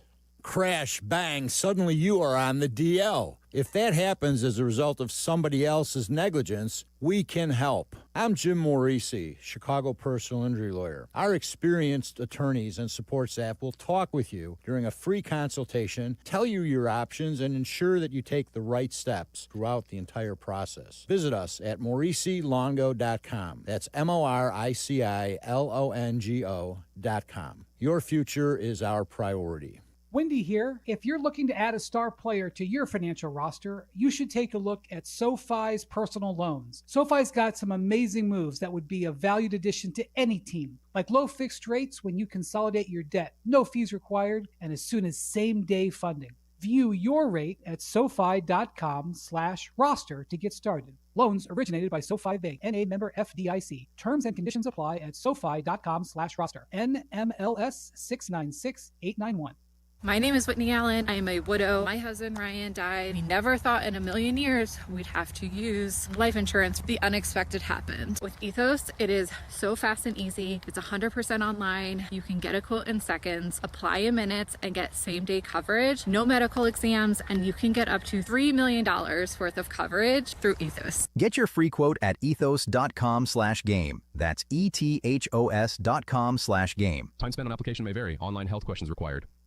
Hey guys, Jurko here from Mitch Lyons Wealth. Mitch is a former Pro Bowl player like me, but now he's a retirement pro, and he knows the value of a winning game plan. I want you to get Mitch's retirement toolkit for the Jurko special price of, wait for it, nada. That's right, it's free. This kit includes his book, Retirement of Steel, along with guides for Social Security, taxes, and more. Call 844-867-8335. That's 844-86-STEEL for your retirement toolkit. Mitch Lyons Wealth, your best game plan to protect, grow, and win retirement. Let me tell you about my friends at Automatic. That's right. If you're hosting parties this postseason, you know the fear. People walk through your door in your house, just like a walk-in freezer. That is a nightmare scenario, and that's why I rely on Automatic. When it comes to keeping your home or business warm and comfortable, especially this time of year, they never let you down. Fast, reliable, and they make sure your heat is ready before your guests show up. Imagine Sunday, 5:30. Everyone gets there maybe 4:30, want to have something to eat. Oh, God, it's freezing in here.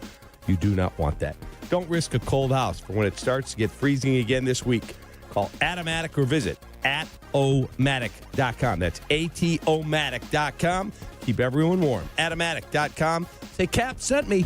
They'll kick in additional savings. Take that, Jay Moore. Kap and J Hood are back. Appreciate you guys. I listen to you streaming on the ESPN 1000 app. Chicago's home for sports. ESPN Chicago. The Kap and J Hood podcast is brought to you by Republic Bank. It's the Kap and J Hood morning show on ESPN 1000 and streaming on the ESPN Chicago app. Boy, the Green Bay Packer and Bears rivalry is so icy. Just so icy. And we're talking to you about what Ben Johnson had to say. 312-332-3776 is our phone number. Also, Ben Johnson with Jeff Joniak talking about that incredible throw. Cap, we have to bring it in our lexicon. We got to bring up 4th and 8.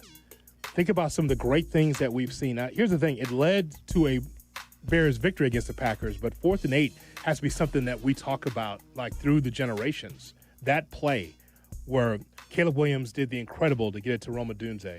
It's amazing. Yeah, it was an incredible, incredible play, and everyone's talking about it locally, nationally. Who was it? Was it you who said it, or was it Shea? Or did he steal it from Danny? That was the Craig Elo, Michael Jordan play. It was Shea, right? It was Shea, Norling. Danny tried to grab credit in our meeting yesterday, but I think it was a Shea Norling concoction. Yes. That play, Michael, when he scored over Elo, yep, that catapulted the Bulls. They didn't win it yet, but who's this dude, Jordan? Yeah. No. You found out. It was a great comparison, Shay, because of what I laid out yesterday. The Bulls still had to get past the Pistons, but you had to get past the Cavaliers. Before that was the Bucks, but you had to get past the Cavs. Doherty, Elo, Price, Ron Harper, that was a tough team, especially at the old Gund, right? The Gund Arena, it was hard to beat that team. It was. So to have that moment, that's the same. The equivalency is that's a moment to get to the next level if you are the Chicago Bears. Ben Johnson talked to Jeff Joniak about that late throw, just like, oh my God. Yeah, well, I mean, I think you got to give Rome some credit too. Being able to run away from coverage like that and create some separation. And then, you really can't explain what Caleb it comes natural to him. I think he's just proved that that's who he is as a football player. He's done it at all three levels now: high school, college, and pro. And he's a menace back there. He's really hard to bring down.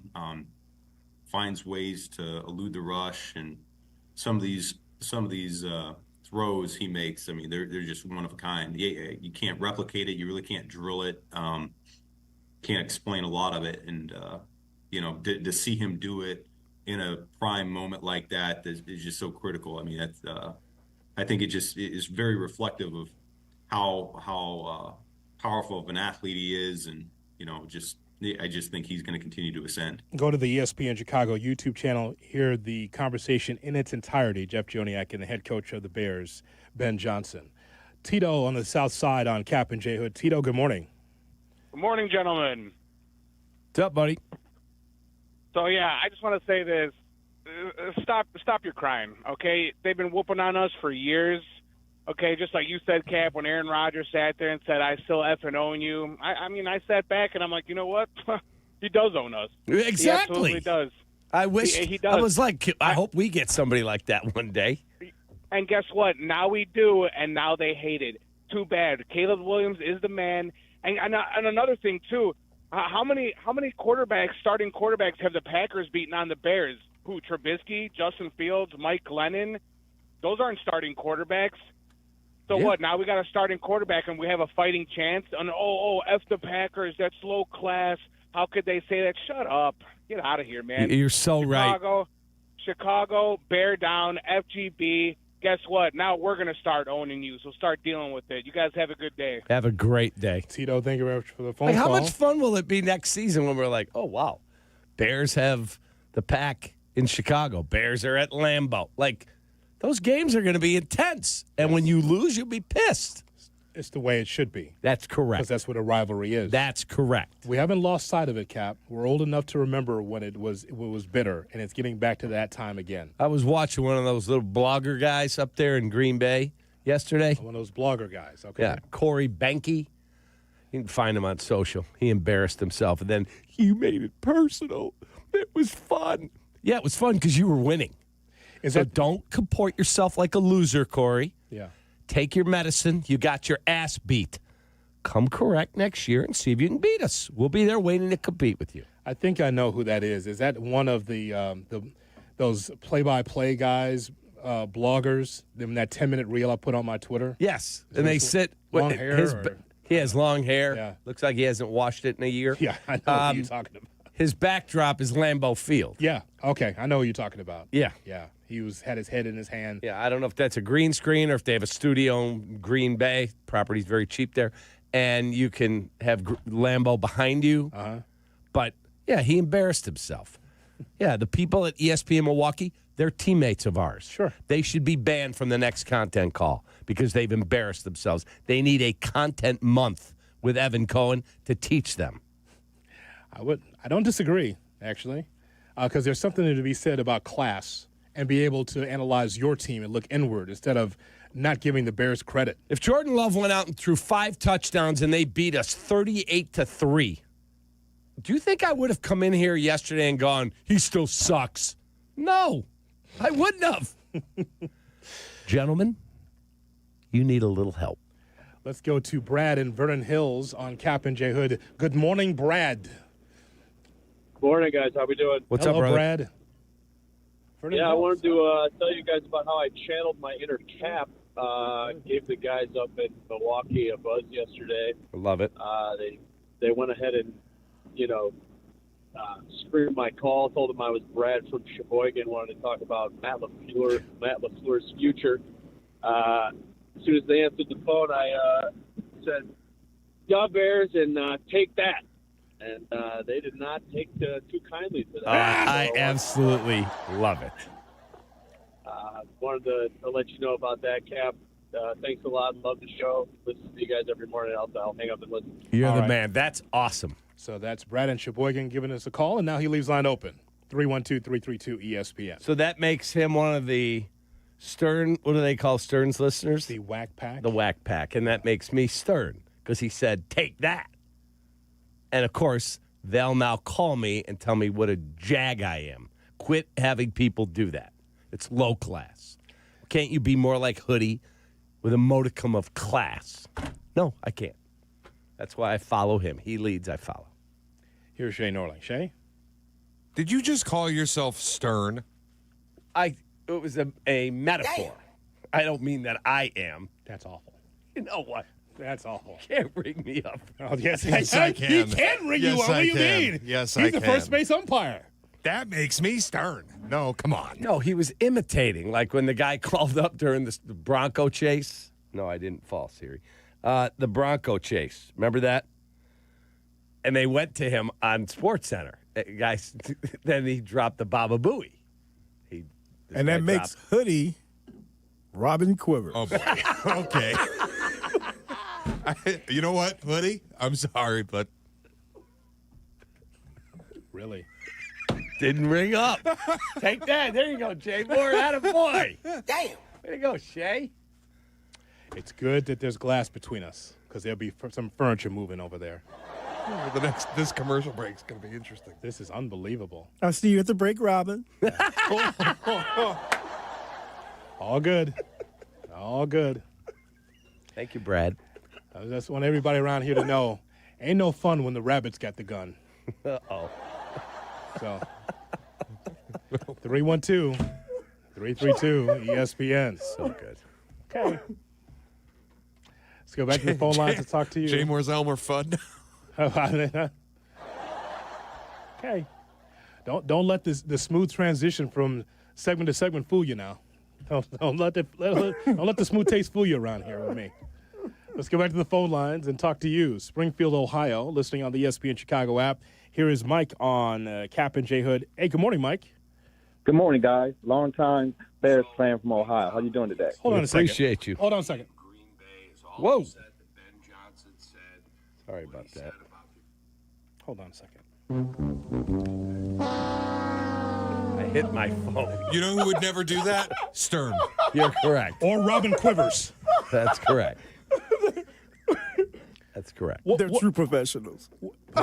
Yeah, I'm not. What do you think you're doing? Stopping by Woods on a snowy evening. Okay. All right. We're off the rails now. What are you doing over there? I thought my phone was not on silent, and I hit the wrong button. But there's nothing to hit there. You recorded that a while ago. You have to see yourself again? No, I didn't do it for that reason. I was trying to hit the silent button, and I accidentally clicked what had popped up on the phone. Let me see if I can find this silent button. Oh, it's me on the recap. I need to watch myself while I do my radio show. Can I just tell you what's going on here, folks? Let me just tell you what's going on. He is so into himself, David Kaplan, that it's not enough that he has the radio show and on YouTube on this platform. He has to watch himself on his own YouTube. You know why? Can I just tell you why? Because he's got to find out how the numbers are going. How many people tuned in to my Coffee with Cap? What kind of narcissist are you? It had nothing to do with that. Can you not wait until 9 o'clock? I got nervous that it was going to, because my watch keeps going off. Yes. I'm like, oh, if this thing rings on the phone. Well, that starts with year one with us, because I told you that people actually listen to the show with their headphones, and we're doing like this all the time. It sounds like they're having a pounding between their ears. Sounds like they're having a headache because you keep pounding your fist when you talk all the time. So that's why your watch is doing that. Yeah, I do it at home. I do the same thing, and it keeps asking me, did you fall? Are you okay? One day the paddy wagon's going to come and get you. for doing that. The meat wagon. That's it. The old man actually did have a heart attack. God. And went down. Well, I'm just saying. So instead of just enjoying what we do, we got to check in. How are those numbers doing on my Coffee with Kap? I wasn't checking anything. I just hit the That's thing a lie. trying to silence it, and my screen opened up. And it opened up to? Whatever was the last thing I was on, Which was the that. recap, yes. That was what this morning. So one of these days, this show will be good enough. One of these days, like the thing that we do in the morning will be good enough for you to be like, you know what? We're having fun. I'm content. Nope. Let me check in and see how many hundreds of people have checked in this morning on the Coffee with Kap. You know what we should do? We should create a phone jail and put it right there so people can see it. Anytime your phone goes off on the show, your phone's gonna get locked up for the hour. Didn't we do a fine system, but we don't do our thing with Bernie's anymore, so we haven't done the fine system. I like the idea of it being locked up, but then you would just be apoplectic without it. That's the problem. Remember the day I forgot it? Out of my mind. I just at one point I would love for this show to be enough. For us, for our it won't be enough. You said never. Okay. All right. Never. All right. Mark the time and tape right there, Jay Moore. It'll never be good enough. For me, guess what? I'm on YouTube too, but you know what? You're good enough. Hopefully, one day I'll just be good enough for you. How many people have checked on the Coffee with Kap? I wasn't even checking that. That's the funny thing. What is it now? What now number it's is it the now? Ring doorbell going off. So. It's always something. Fortunately, I muted it. 312-332-ESPN, 332. There is a person at your front. That's what it says. 3776. Probably the milkman. We are talking. Have fun, Mindy. Yeah, we're talking to you about the Chicago Bears. Still to come more from Ben Johnson and Jeff Joniak. And Cap's favorite, Aaron Rodgers. He's at a crossroads. What happens now? He's done. We will talk about it. Well, I guess we'll talk about something else then. He's got to be done. Well, he was horrible. We will talk about it coming up next on Kap and J Hood. Kap and J Hood, ESPN Chicago. Hey, it's Rich Eisen. You can now listen to The Rich Eisen Show right here on the home of the Chicago Bears. The Rich Eisen Show, weekdays noon to 2. ESPN Chicago. Hey, it's your pal Tom Waddle. Winter in Chicago? Yeah, it's no joke. If your windows are drafty or your doors are letting in that cold wind, it's time to call the good folks at Window Works. They've got custom windows and doors that not only look great, but help keep the warm air in and your energy bills down. Right now, it's buy one window, get one free. But hurry, this winter savings event won't last long. Just dial pound 250 on your phone and say Waddle to schedule your free consultation. That's pound 250 and say Waddle. Having insurance isn't the same as having State Farm. It's like needing a lawyer, but getting some guy who just watches courtroom dramas. How does the defendant plead? Guilty. Wait, what? Also, objection. You object to what? Erroneous. Counsel, approach the bench. Hey, can I get a whack at the gavel? You wouldn't settle for just any lawyer, so don't settle for just any insurance. Get the real deal with State Farm. Like a good neighbor, State Farm is there. It's a new year, and Aleve is here to help you keep your New Year's resolutions on track. Whether it's a daily walk, hitting the gym, or spending more time with friends and family, Aleve's got your back. With up to 12 hours of body pain relief per dose, Aleve keeps you moving with long-lasting body pain relief so you can chase those dreams and achieve your goals. Don't let body pain slow you down. Keep going with Aleve, because this year is your year. Try Aleve. Use as directed for minor aches and pains. You still thinking job change in the new year? Yeah, I need something that's in high demand and more stable in this economy. IT? Yeah, cybersecurity, maybe even AI. That's what I did. Really? How? Went to My Computer Career. You don't need any prior experience, and you could start your new career in a matter of months. A lot of IT pros go to school there, too, to level up. Sweet. Are classes online or on campus? Both. Wow, I'll check it out. Thanks. Make this your year. Take the free career evaluation now at mycomputercareer.edu, an Elite CompTIA certification partner. Financial aid is available to those who qualify, including VA benefits. As America's #1 motorcycle insurer, Progressive has your back. Oh, like if I need a replacement part. Sure, we can help with that. Ah, nice. Hey, I just entered this online contest for coolest bike in the world. You think maybe you can vote for me? Actually, we just do insurance, not popularity contests. Yeah, I know. But what's your email? I'll just send you the link real quick. You can vote like 100 times a day. They'll never know. To be clear, Progressive has your back for insurance only. So get a quote and see if you can save. So what I'm hearing is there's a little bit of wiggle room. Progressive Casualty Insurance Company and affiliates covered subject to policy terms, limits, and conditions. Hit the road in a brand new Acura in less than 1 hour. At Advantage Acura Naperville, you can sign and drive away in 60 minutes or less. Seriously. Or they'll cover your first car payment. Every new Acura is backed by the Advantage Plus program. Advantage Acura Naperville. Restrictions apply. See dealer for details.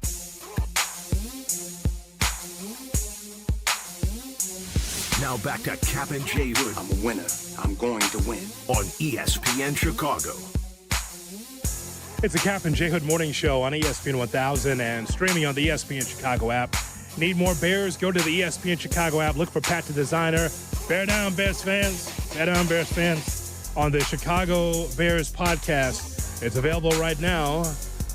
Just click that and boom, right there. More Bears content for you as the Bears get ready to take on the Rams. That'll take place on Sunday. We got full coverage Sunday, including the game at 5:30 right here on the home of the Bears, ESPN 1000. With you till 9 o'clock. Then it's Carmen Jurko at 9, followed by Rich Eisen at noon, and Waddle Silvy at 2 right here on ESPN 1000. 312-332-3776 is our phone number. Cap, we saw the last game of the first level of playoffs for the NFL last night with the Houston Texans just running over the Steelers 30-6. This is at home for the Steelers. And many love to be able to point at, this is going to be the year, the demise of the Steelers. This is the year they won't make the playoffs. This is the year they're going to be under 500. But we talk about the Bears finding a way. The Steelers always find a way in there, and that's led by Mike Tomlin. You take nothing away from Mike in that regard. He is a tremendous head coach and a motivator. When you're 10-7, when you're kind of a okay football team, but then raise the level and pull the nose up on your season, it says a lot. However, they've been the bridesmaid way too long. The Steelers are a good franchise, but they went in there and they weren't even on the field against the Texans. It was like night and day. Even though the game was pretty much pedestrian through 3 quarters, the Texans, you always knew were the better football team. That defensive front is for real. That defense is really good. C.J. Stroud just looks okay to me. What is with the center exchange? The shotgun snaps, I think 3 of them got mishandled, all by Stroud. They were all on him. Woody Mark's a nice running back. I don't think he's elite. He's a good player. Mm-hmm. Nico Collins got knocked out of the game. Did not really contribute much in that victory, but Christian Kirk was outstanding. But in the end, it came down to the Steelers' offensive line got overwhelmed. Aaron couldn't make any real plays in the passing game. And then it's a 7-6 game in the second half. Like, they're right there. Now it's 10-6 after a field goal. They got, 3 takeaways and got 3 or 6 points out of it. And then pick 6 was the last play. Just prior to that was a strip sack. Scoop it up in the big man rumbles for a touchdown. Ball game over. That was it.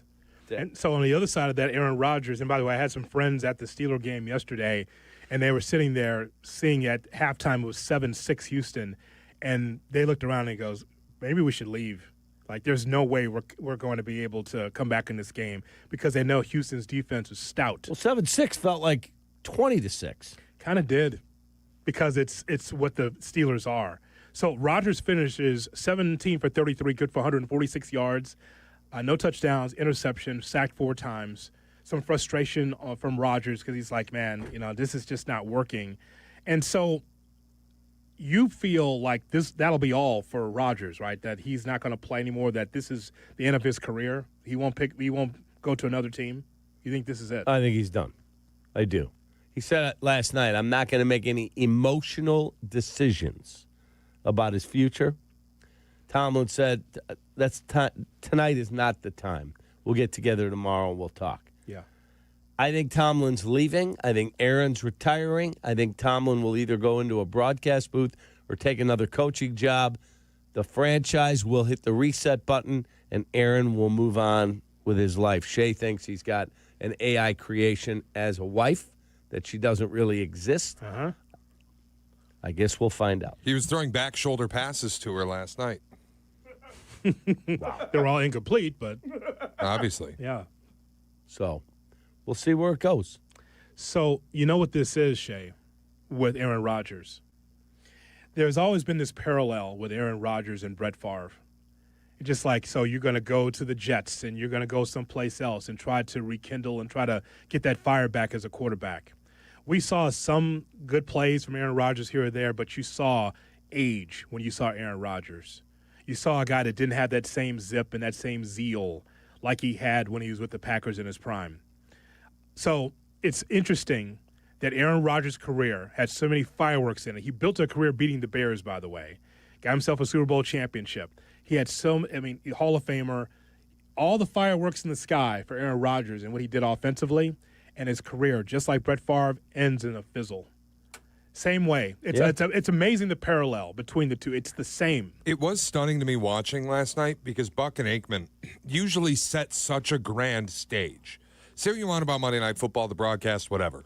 I think Buck and Aikman on a broadcast make it feel big. They do a really good job. Do. I think they're awesome. Like Hoodie, and I completely disagree with him, and that's cool. Like you always say, I don't need to have my national broadcasters validate my feelings about my team. Correct. I do, when I watch Monday Night Football, think it's cool that they're talking about my favorite team because it feels huge. Feels like it's the grandest stage that there is. That Sunday Night Football, those feel to me like the two biggest, grandest stages. I think they're good. So the two of them at the end of the game are obviously setting the stage of this is it. This is the last time we're going to see Aaron Rodgers. To me at home, it felt so hollow. Maybe because he was terrible in the game and because the result was awful. But it also just, there was an anticlimax to the end of Aaron Rodgers' career where it didn't feel like any circumstance or fanfare around it. It was just, this is over. Yeah.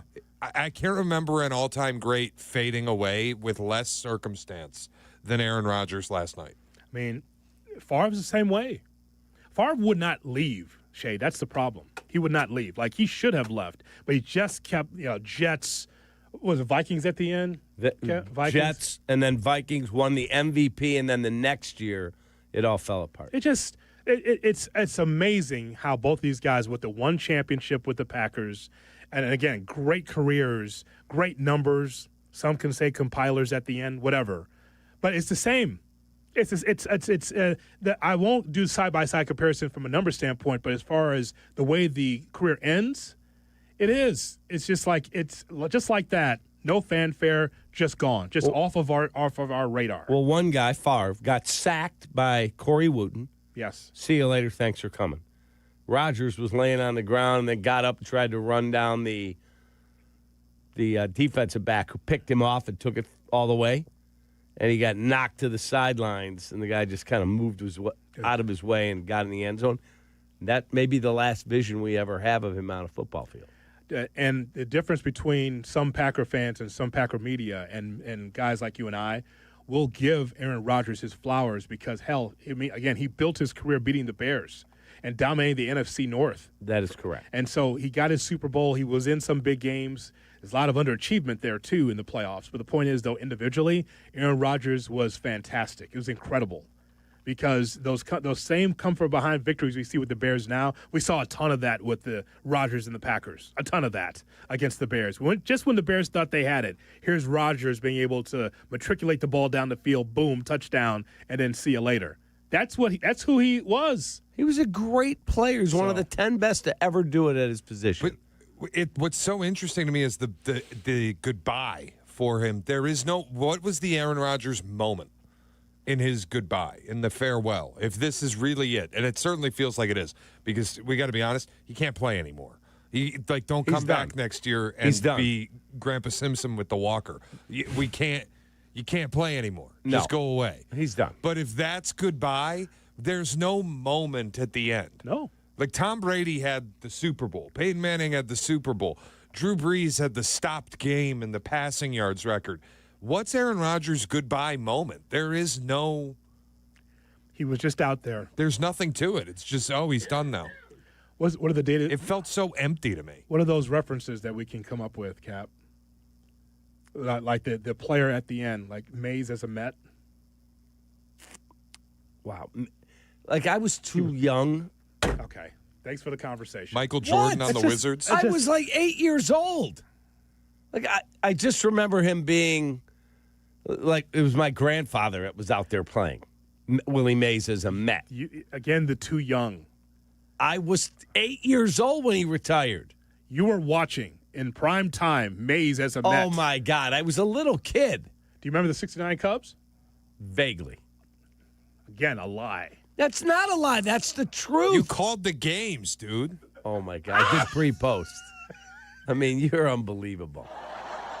He can quote chapter and verse of 69 Cubs, but will deny it because he continues to roll the clock back like the odometer on a used car. He continues to roll the clock back. That is not true. I'm 31. Wow. It's just amazing. Lying to the people every day with this. You remember Mays as a Met. I try to have a conversation with you about guys that were long in the tooth at the end. And you won't have that conversation because you're too young. Jordan as a Wizard, too young to remember? I remember that. Okay. Jordan as a Wizard was still a really good. Jordan as a Wizard was better than Rodgers as a 42-year-old. For sure, but he still averaged 20 a game at the end. He did. Yeah. Cap wears the Cubs jersey with the Roman numerals. I mean, wow. Seriously. Like, the 69 Cubs, I don't remember. I do. It's unbelievable. First of all, TV wasn't that mainstream. It wasn't like the game of the week. Come it was on had Channel TV. 9. You had That's multiple Lie TVs. again! Lie again! What are you talking You had the best TV on the block in Skokie. I did not. That's a we lie. had a small little black and white You know TV. what? I'm not having a conversation with you. I'll just talk to Shay. I might have to bring Shay. You know, he was like a young lad. Young David Kaplan was bringing all the kids home from school going, look at my 27-inch TV. We didn't Aren't have you that. jealous? Ask my brother. My dad finally went to Polk Brothers and bought a TV and a VCR, and it was like, oh, my God. $1 million. Yes. You were the first family on the block with color. We all know it. True? I don't think so. Oh, yes, you were. I don't think so. Oh, yes, you were, Cappy. No, I think the Waskin family was because the dad was a film producer. Okay. What was her name, Cap? Lori was the daughter. Alan was the son. Mel and Tammy were the parents, and Mel was a movie producer. Yeah, that's why we used to go play cards there all the time because he had a color TV. I just wish we could just have just a civil conversation and then you not rolling the clock back. I'm not rolling the clock back. Do you remember Ali at the end losing the title? Were you too young against Larry Holmes at 80? You know where I watched that at? The Rosemont Horizon had closed circuit. Okay. You were a little child at that time, but you did see it, though, right? Was it what year was that? You remember, it was Ali Holmes. Remember, Ali grew the mustache. Yeah. He was an older gentleman. He was toward the end. And he was just done. Yes. Yeah, we watched that, my brother and I, at the Rosemont Horizon, now Allstate Arena. Yes, that's where we saw it. And Ali got destroyed. Destroyed. Shaq as a Celtic? Oh, boy. I mean, that's ugly stuff, man. As the worst. As a son. Joe Montana as a Chief? Bad. Yeah, not good. Bad. Shaq on the Cavs. Shaq on the Cavs. Was the worst. Suns. Bad at the end. So those are the examples of like Aaron Rodgers when you've been there too long. Yeah, just don't drop the Willie Mays retiring as a Met one. Wasn't like there was ESPN back then. But they were the game of the week, Cap. The lie detector determined that that was a didn't see lie. It's a lie. It's amazing. This guy rolls the clock back every day. I'm a crisp 28. What do you mean? The lie detector determined that was a lie. You and AI Jack could do a show. Yeah. If that's the case. Just roll it back. 312-332-ESPN is our telephone number on the Kap J Hood Morning Show. The lie detector determined that was a lie. This is your morning routine. Yeah. Kap and J Hood. Good morning. Morning. Good morning. Oh, and in case I don't see you, good afternoon, good evening, and good night. On ESPN Chicago. Got a few minutes? Check out our shorts. YouTube. Got an hour? Watch interviews and silly show moments. YouTube. Got nothing going on now? Join us on our live stream. It's all on YouTube right now. Subscribe at ESPN 1000 Chicago. One, some say it's the loneliest number, but when one is a collection of many, one could stand for all. Blue Cross and Blue Shield of Illinois is one company serving their communities across one country for nearly 90 years. And as they continue to empower whole person health with compassion and innovation, one member at a time, Blue Cross looks forward to keeping you and the ones you love at the center of everything they do. Blue Cross and Blue Shield of Illinois. Through it all, Jay Moore.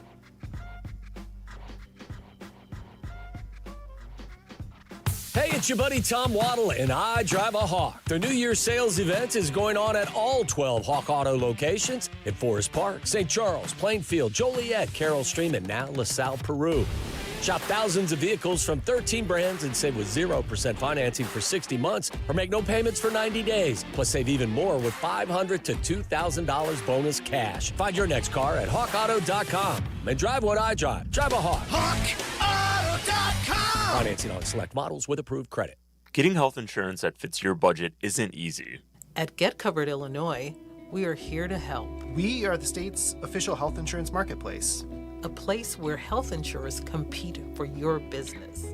A website where you can compare multiple health plans and pricing in one place. And where you can connect to financial help and free in-person assistance. Because you deserve insurance. GetCoveredIllinois.gov. We're here to help. At Uline, they know firsthand the road to success is an uphill climb. Uline started in the family basement, and through hard work is now North America's most trusted shipping and industrial supplier. They get what it means to have the support of reliable, hardworking partners. So they keep 41,000 items ready to ship. Whether your company is still in a basement office or expanding cross-country, Uline will be there on your road to success. Visit uline.com. Score more with the college-branded Venmo debit card. Rep your team with every tap and earn up to 5% cash back through Venmo Stash, a new rewards program where the more you do, the more you get. Get your Venmo debit card today and start earning rewards with Venmo Stash. Learn more at venmo.com/collegecard. The Venmo MasterCard is issued by the Bancorp Bank N.A. Select schools available. Venmo Stash terms and exclusions apply. Max $100 cash back per month. See terms at venmo.me/stash terms. Okay, I have to tell you, I was just looking on eBay where I go for all kinds of things I love, and there it was. That hologram trading card. One of the rarest, the last one I needed for my set. Shiny like the designer handbag of my dreams. One of a kind. eBay had it, and now everyone's asking, ooh, where'd you get your windshield wipers? eBay has all the parts that fit my car. No more annoying, just beautiful. Millions of finds, each with a story. eBay. Things people love. Prizes, flyaways, even cash money. You want it? We've got it. Find a list of all contests and official rules by visiting ESPNChicagoContests.com. That's ESPNChicagoContests.com. Now back to Kap J Hood. Good morning, Kap J Hood. Love your show, man. I am dialed in every day. On ESPN Chicago. It's a Kap and J Hood morning show on ESPN 1000 and streaming on the ESPN Chicago app. Sidebar may I approach. Brought to you by Yankin Law, 312-6 million, the best personal injury attorney in Illinois. Put that lawyer in your phone. Howard Aiken. Sign my ball. You mentioned to me the Cubs convention coming up, and there's some names we haven't heard in a while that will be there. Yeah, one of them is Addison Russell. And I'm surprised that there's all this outrage. Like, why would you not invite him if you're inviting the entire World Series team other than guys that are on other teams? Yeah. I don't think Chris Bryant's coming. I don't think Javi's coming. I don't think Contreras is coming. Bryant's not coming. Is there an injury? He can't make it? Or he's been injured, yeah. Okay. But that's not why he's not coming. Oh, okay. He's a Rocky. So he ain't doing nothing. Get over there. It's February, right? I'm hearing that those three guys are not coming because they're on active rosters of other teams. I think the wording specifically was that it would be disrespectful to the teams that they are with to invite them to this. Yeah, I think that's weak. It's the Rockies. 10-year anniversary. Yeah, I think that's weak. Who are the other ones? So like Bryant isn't doing anything. No, he may never play again. It's sad. it's Chris got Bryant. a neck injury. But Addison Russell got an invite. And there are some people on social that are, outraged. Why would you invite him? Well, he was the starting shortstop. He was an all-star that year. And the article this morning in the Chicago Sun-Times from Maddie Lee, who's the Cubs beat writer. Yeah. One controversial name elicited blowback when the Cubs listed the 2016 alumni set to attend their annual convention this weekend, which will feature a reunion of the World Series champions. Former infielder Addison Russell served a 40-game suspension for violating MLB's domestic abuse policy. He was put on administrative leave September 2018. Every player who made a significant contribution was invited to participate, the Cubs said in a statement to the Sun-Times. The organization commented publicly in 2019 on Addison taking accountability, serving his suspension, completing his extensive rehabilitation process, and before coming back to play for the Cubs later that season. He should absolutely be welcomed. He served his punishment. He's not in Major League Baseball. He ruined his life with his actions that he took accountability for. So now you're honoring the All-Star, the team, and you shouldn't allow him back? I think there's a difference between inviting him back. Like, I don't think he needs to be celebrated necessarily because of what comes along with it. I get that you can honor that he can make a change in his life and become a better person. I don't think that means he needs to be celebrated. And I also think it's baffling. Sammy Sosa had to grovel. Sammy effing Sosa had to grovel. Well, guess what? He's back, too, and maybe the organization has seen the error of their ways. Are you telling me if you ran the Cubs, you wouldn't have invited Addison Russell? Yeah, I probably wouldn't have because it inarguably caused a distraction. Not inviting him, nobody would have said, oh, what are you doing not inviting him? But inviting him obviously caused conversation. Well, who cares about the conversation? That's on you or anyone else. He served his punishment. He has been. Cap, I'm not arguing that. He's walked the straight and narrow for 7 years. I'm not arguing that. I think there's a difference between him fixing his life and doing things the right way and feeling like there's a need to celebrate him. He was part of that team. He was a massive part. He drove in 7 runs in the World Series in one game. But the other side of it is about the domestic abuse. No matter what he did, there are some that would say they don't want him around because of what he was charged of doing. So the fact that he was never charged criminally. He admitted his mistake. He went through therapy, extensive. He served a 40-game suspension, which he accepted. He did not challenge it in any way, shape, or form.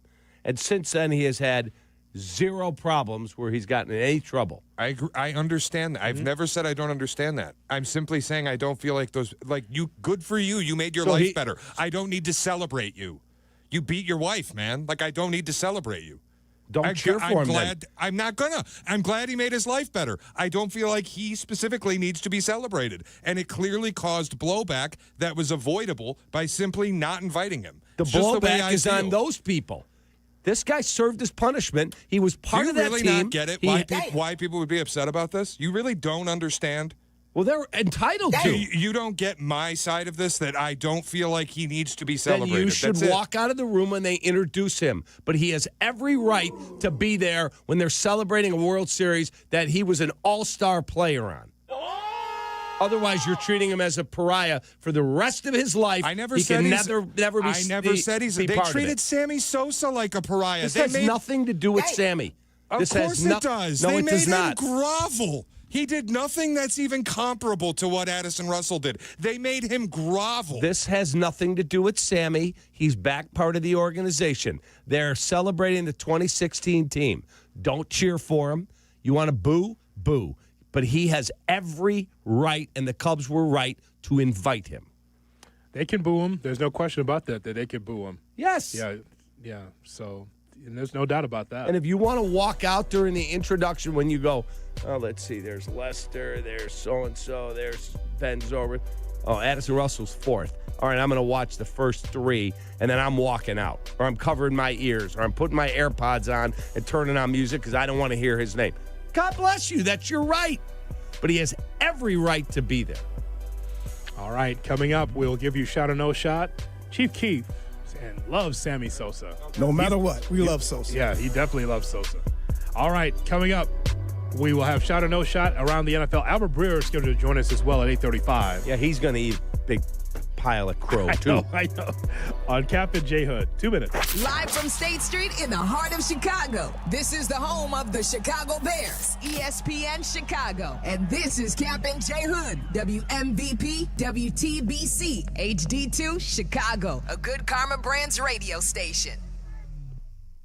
DraftKings, a Casino Queen sportsbook, an official sports betting partner of the NFL, makes every moment feel bigger. The game shifts fast, and with DraftKings live betting options, you can stay right in the moment. Plus, DraftKings has your back with early exit protection. If the player in your eligible NFL prop bet goes down at any point in the first half, you still get paid in cash. With DraftKings, you're covered through the entire half. New customers, here's your shot. Bet just $5, and if your bet wins, you get $300 in bonus bets instantly. Download the DraftKings Sportsbook app now and use code WMVP. That's code WMVP to turn $5 into 300 bonus bets if your bet wins. In partnership with DraftKings, the crown is yours. If you or someone you know has a gambling problem, crisis counseling and referral services can be accessed by calling 1-800-GAMBLER. 21 and over, Illinois only. Pass-through per wager tax may apply. Eligibility and restrictions apply. Bet must win to receive bonus bets which expire in 7 days. Additional terms at dkng.co/audio. Limited time offer. Is your hot water suddenly gone? Drain clogged or overflowing? Sink dripping endlessly? Act now with Four Seasons Heating, Air Conditioning, Plumbing, and Electric. Four Seasons fully licensed plumbers are on call 24/7, no extra fees for nights, weekends, or holidays. Four Seasons with over 30,000 five-star Google reviews and the Torch Award for Marketplace Ethics proves their reliability. For all the right reasons. Call 866-4Seasons. Get ready for the college football playoff with a $9.99 haircut coupon from Great Clips. Kick off your game day look with convenient online check-in in the Great Clips app. The skilled stylists at Great Clips salons will save your haircut details in clip notes. And with the $9.99 haircut coupon, you'll score elite savings too. Visit greatclips.com/football to get a $9.99 haircut coupon. But hurry, offer ends soon. Great Clips, official sponsor of the college football playoff. Valid at participating salons. Terms apply. You're listening to Kap J Hood. Follow the show on Instagram at The Catman and at IGJ Hood. This is ESPN Chicago, Chicago's home for sports. Checkmate 1-6, immediate suppression on target. That's why I say him and I shot. Shot or no shot with Kap J Hood on ESPN 1000 and the ESPN Chicago app. That's why I say him and I shot. Good morning and welcome in to the Kap J Hood Morning Show on ESPN 1000 and streaming on the ESPN Chicago app with David Kaplan, Jonathan Hood with you. Still to come, Albert Breer with the latest from SI.com and Monday Morning Quarterback. But first, shot or no shot, here's Shay Norling. Shay? Good morning, boys. How we feeling on a Tuesday? We're good, man. We are good. Getting ready. Now we got to turn our attention to the Rams. Yeah. You know, we've reveled in the Packers. Now it's Tuesday. It's time to turn the page. Yes. And the rickety right hand of Stafford. Let's keep an eye on that. Yeah, he says he's going to be okay with a sprained index finger on his throwing hand. All right. But I had a coach reach out here while the show's going on. Mm-hmm. Coach that you were very rude to in high school. Oh, God, that guy. Name is Tom Kleinschmidt, head coach at DePaul Prep. Yeah. Former DePaul All-American. Yeah. And he said, okay, love that we beat the Packers. Better get ready for the Rams. Yes. I called Tom and said, Hoodie wanted me to give you a message.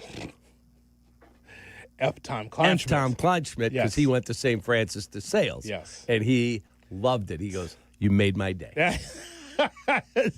Great rivalries between DeSales and Gordon Tech over the years. Right, but everybody should be outraged that you guys would swear about Tom Kleinschmidt, although he loved it. He said fired him up.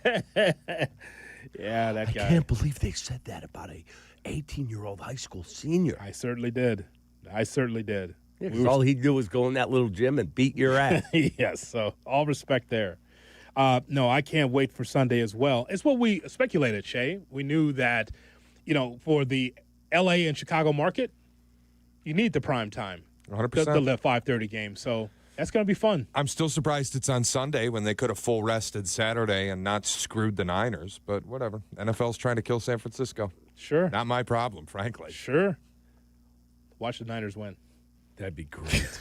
Watch them. It probably will. I mean, Shanahan, it is like we're approaching old Kansas City levels of like they're slaughtering goats below Levi's Stadium to keep this team on the tracks. It's astonishing. Because everyone's favorites, Patrick Mahomes and the Chiefs and no Joe Burrow and all that, it's time for others to rise up like the Bears. How about that? Fair. And the Bills. This is the year. It looks like. If not now, when? It is wide open. Houston's still alive, kid. Houston's still alive, yes. I know. I had to take that from my wife last night because she has a ticket. She bet in October. All right, Shay, what do we have for the Tuesday edition? The Bears are now just 2 wins away from a February trip to Santa Clara for Super Bowl 60. They are 3.5-point dogs at home to the Rams. And in all likelihood, if they advance to the NFC title game, they would be dogs in any future playoff games that they play. That has not mattered all year. There have been plenty of opportunities for the Bears as underdogs. Touchdown dogs against the Eagles, they won outright. Dogs at home against the Pack, they won outright. They've simply found ways to win. Shot or no shot. Now that we're here, divisional round, Rams. Bears are officially in house money territory. That always has a negative, flat connotation of, we're just happy to be here for some house money. Well, what's the line, 3.5? Yeah. I mean, you're an underdog at home, yet again. Yep. You're facing the guy who's probably going to win the league MVP. They have 2 amazing receivers in Devontae Adams and Puka Nacua. They have a 2-headed monster at running back in Kyron Williams and Blake Corum. They have a double tight end set they can go to with really good tight ends. They have a great pass rush. The back end of their defense, not so good. So I think if the weather cooperates, it should be a high-scoring game. House money, you're at home, man. Find a way to win. I'd say no shot you're in house money. But and that connotation of, the Bears are just, if they win, great. If they lose, it's okay. You beat the Packers. And I want more. Just like Ben Johnson wants more. So do I. I want a lot more. Yeah, so do I. Now, if you told me they have to go to Seattle in 2 weeks, that's a very tough game to win. Beat their ass there, too. I'd love to. Yep. But you got to win this one first. And that Ram team is legit. Yeah, no shot. You just ride until the wheels fall off, as Martin Lawrence would tell you. Just keep riding it. But we're a veteran team, man. Well, we have good young players, but Joe Tooney and Jonah Jackson and Drew Dahlman, those are Kevin Byard. Those are veteran football players that believe they deserve to be here. Shay? All right, the early forecast for Sunday is showing single-digit raw temperatures with wind chills well below 0. You going? Bear weather. I'm trying. I'm really hoping to be in there on Sunday. Really? Yeah. Well, I didn't think you were tough I think it enough would for be that. electric. I figured you'd be soft and at home in a Afghan wrapped around. No, I was talking to my wife yesterday, and I'm like, we could might be able to make a trip to Soldier Field this weekend, and she goes, no shot. She didn't even know the weather. And then I told her it's going to be 5 degrees and probably negative 15 wind chill. She goes, have fun. Do your thing. I don't need to be there. It doesn't matter who he's going to be with watching the game or what country he's from, Cap. It doesn't matter. Go ahead. Hold on a second. I said an Afghan as in a comforter. I know that, right? I know that, right? You understand that was a line on top of your line, correct? You know that I know that you know that. But you're letting the audience know. But you're letting the audience know. Correct. Because you like that lake house. Wow. Well, that'll be all because I said Afghan. All right. Box it up. Let's go. Get some boxes, Mindy. Let's go. Go ahead, Jay. So this is this may end up being the coldest game in Bears playoff history. It is almost certainly going to be the coldest game in Rams playoff history. There are numbers out there, you can find them, about teams going west into cold weather, going warm weather to cold weather, Stafford in cold weather. Shot or no shot, Bear weather will be the reason the Bears beat the Rams. That's a no shot. Because bear weather does not exist. There is no Bears weather. Because I could tell you, when I was a small child listening to Hoodie, and he said, bear weather, Bears and 49ers in the 88 NFC title game, and they came in here and pounded us 28-3. How'd that bear weather work out? You already laid it out, Shay. You just laid it out in the question. Matt Stafford had to play in cold weather with the Lions and with the Rams. Even though he was a dome quarterback and then playing in Los Angeles in another dome, he knows how to play in cold weather. We've seen him succeed there in cold weather. The bottom line is that bear weather is not a real thing. That's a no shot. The weather will not have an influence on this game. What will have an influence on this game is execution. That's what the second half of that game that the Bears played against the Packers, I love to see that for 4 quarters against the Rams and then see how that measures up. I like to see what that looks like. One offensive genius versus a budding offensive genius. This is going to be fun to see what McVay has for the Bears offensively. Yeah. They can run the ball. They can pass the ball. And it's not about temperature. It's about execution. Let's see what the Bears can do to level up against them at home. It's going to be amazing. That's going to be interesting. A meeting of the minds there between those two, Johnson and McVay. Jay? All right, I want to ask about this clip that went viral from the Liam Cohen presser after losing to Buffalo. Now, keep in mind the way Buffalo lost, or Jacksonville lost. Had a lead late, defense totally crumbled. Trevor Lawrence throws the late interception. A lot of questions being asked about play calling. A lot of questions being asked about the defensive coordinator. Just a total late collapse by the Jags. And then this woman from the Jacksonville Free Press, Lynn Jones, goes up and asks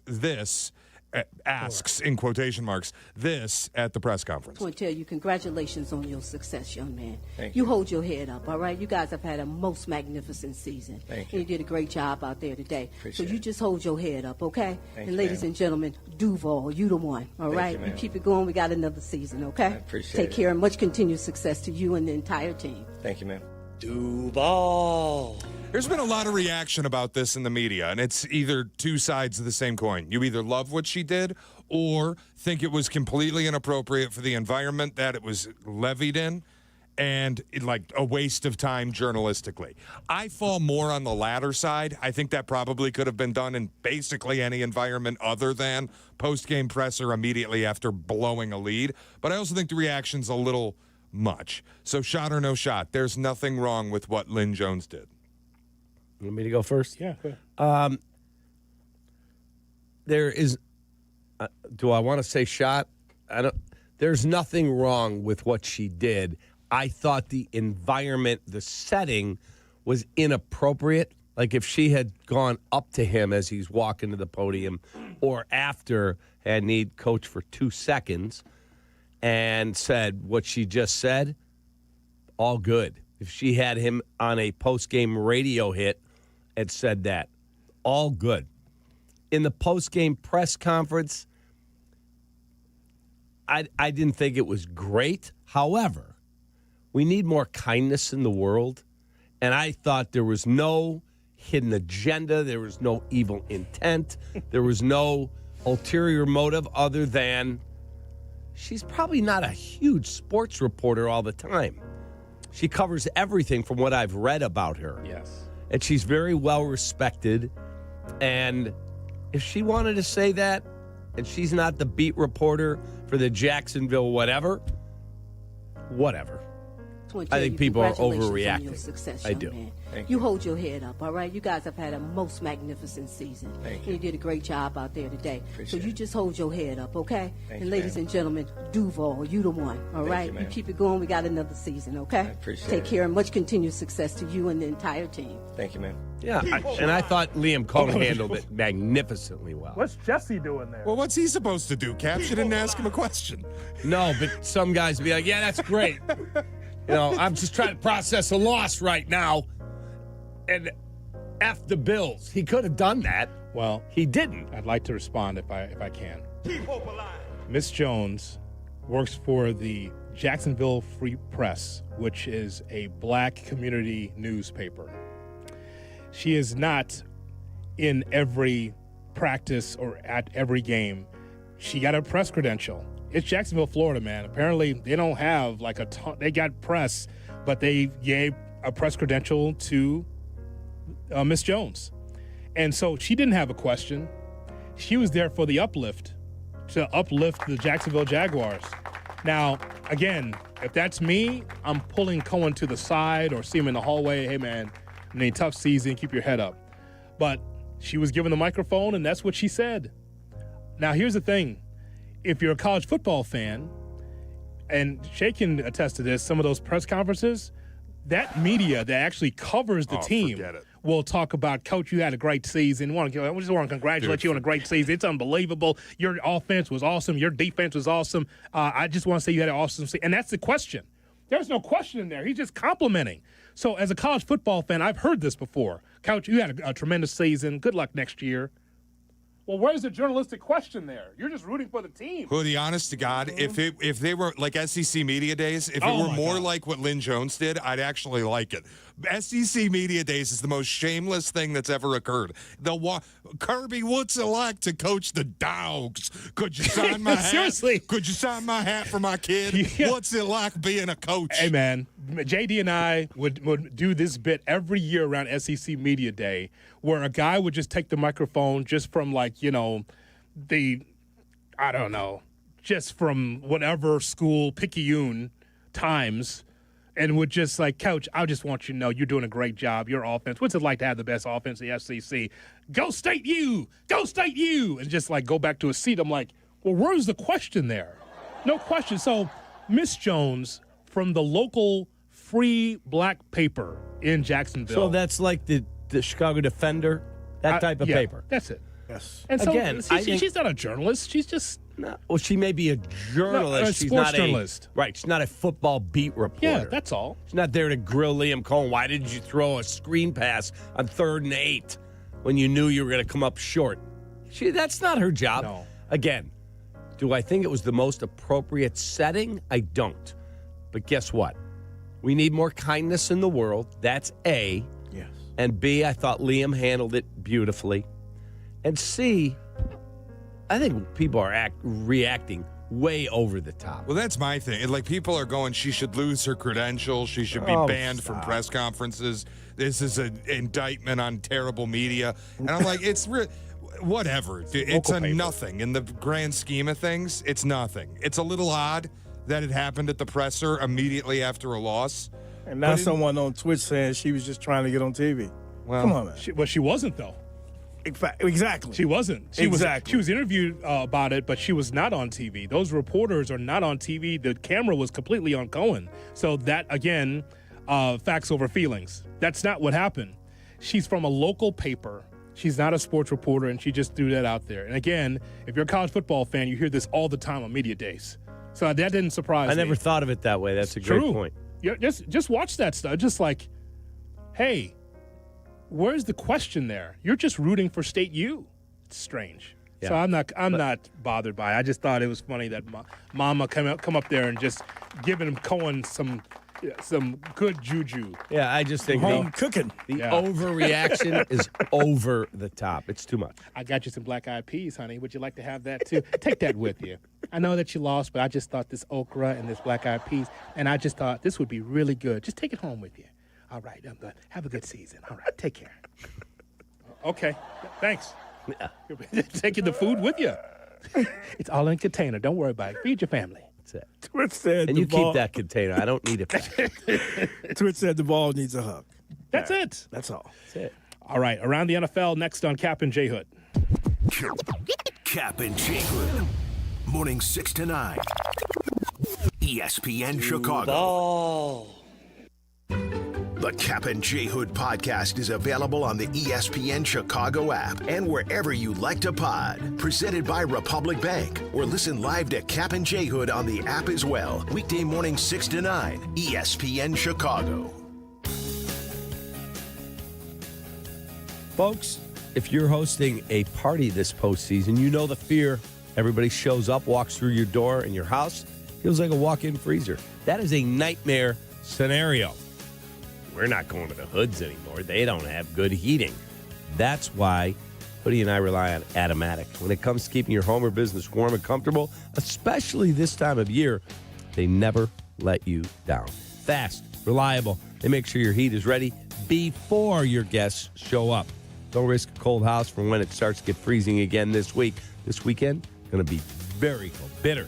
Call Atomatic or visit atomatic.com. Atomatic.com. Keep everybody warm. Mention me. Hey, Kap sent me additional savings. Take that.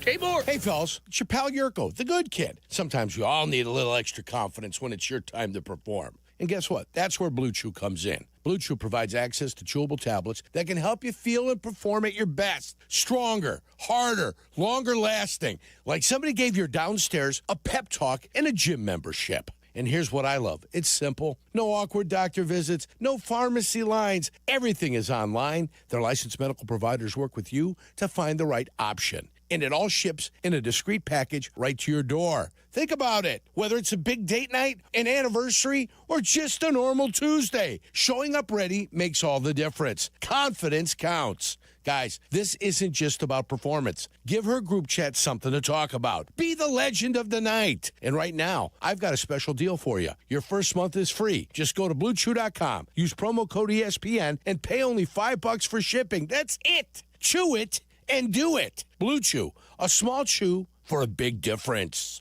I'm Chicago personal injury lawyer Jim Morisi. Even when we're careful, other people's negligence can threaten our futures. As one of Illinois' most successful injury firms, winning the most complex personal injury and workers' compensation cases is what we do. Consultations are always free. Visit us at MorisiLongo.com. That's MoriciLongo. Morisi Longo and Associates. We're there when you need us. Texting enrolls you in a recurring automated marketing text messages. Consent not required to purchase. Message and data rates may apply. The team's looking good this season. I think so. Man, I miss playing football. Ever since I turned 40, I just can't find that fire I used to have. Think it could be lower testosterone? What do you mean? I was feeling the same way. After 40, the body has less testosterone, and men lose their edge. That's why I take Nugenix Total T2. That's the testosterone booster, right? Yes, but Total T2 is their brand new formula that skyrockets nitric oxide levels in as little as 3 hours. Since I started taking it, I've been lifting like when we played for Coach Carter. My energy is way up, and it even spiced up things between me and the missus. Are they still giving out complimentary bottles? Yep, just send a text. Text HAWK to 321-321 for your complimentary bottle of Nugenix Total T2, the next generation testosterone booster. Text now and we'll include a bottle of Nugenix Thermo X, our newest, most powerful fat burner ever, absolutely free. Text HAWK to 321-321. That's HAWK to 321-321. These statements have not been evaluated by the FDA. This product is not intended to diagnose, treat, cure, or prevent any disease. Hey guys, it's Silvy. After getting my windows done by Window Nation, I can tell you that they make a massive difference. And now you can save big too during their buy 4 get 4 free window sale. Plus 0 down, 0 monthly payments, and 0 interest for 2 full years. Go to windownation.com today. Follow Chicago's Home for Sports on Twitch at ESPN 1000 Chicago. Kap and J Hood are back on Chicago's Home for Sports. ESPN Chicago. Nick Foles sucks. He sucks. I'm just a fan. I'm not a football evaluator. I love the Green Bay Packers. The guy is drunk, but there he goes. This is not Detroit, man. This is the Super Bowl. I want winners. He starts to come and then he pulls out. This is a really thickly built guy. I mean, what's the answer you're looking for on these things here? It is time to go around the National Football League right here on the Kap and J Hood Morning Show on ESPN 1000. and streaming on the ESPN Chicago app. Albert Breer right around the corner, but first around the NFL with Shane Orley.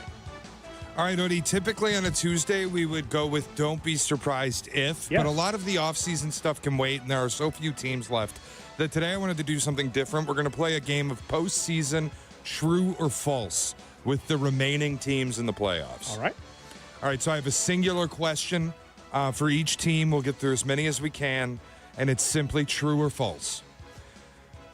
For example, the Houston Texans last night held the Steelers to just 6 points. Their pass rush, Rodgers could get nothing done. The Steelers couldn't run the football. The Texans' offense was worse than bad through 3 quarters. 7 total points, 3 turnovers. They couldn't snap the ball to C.J. Stroud. He's trying to turn them into passes downfield and fumbling. He threw a horrible interception, but their defense is the best in the league. True or false? The Texans' defense can carry the team to a Super Bowl appearance. That is true. I've got to see better play out of C.J. Stroud before I can tell you that. I think that their defense can keep them in every game that they play. Win the Super Bowl? I'm not convinced yet. He said could.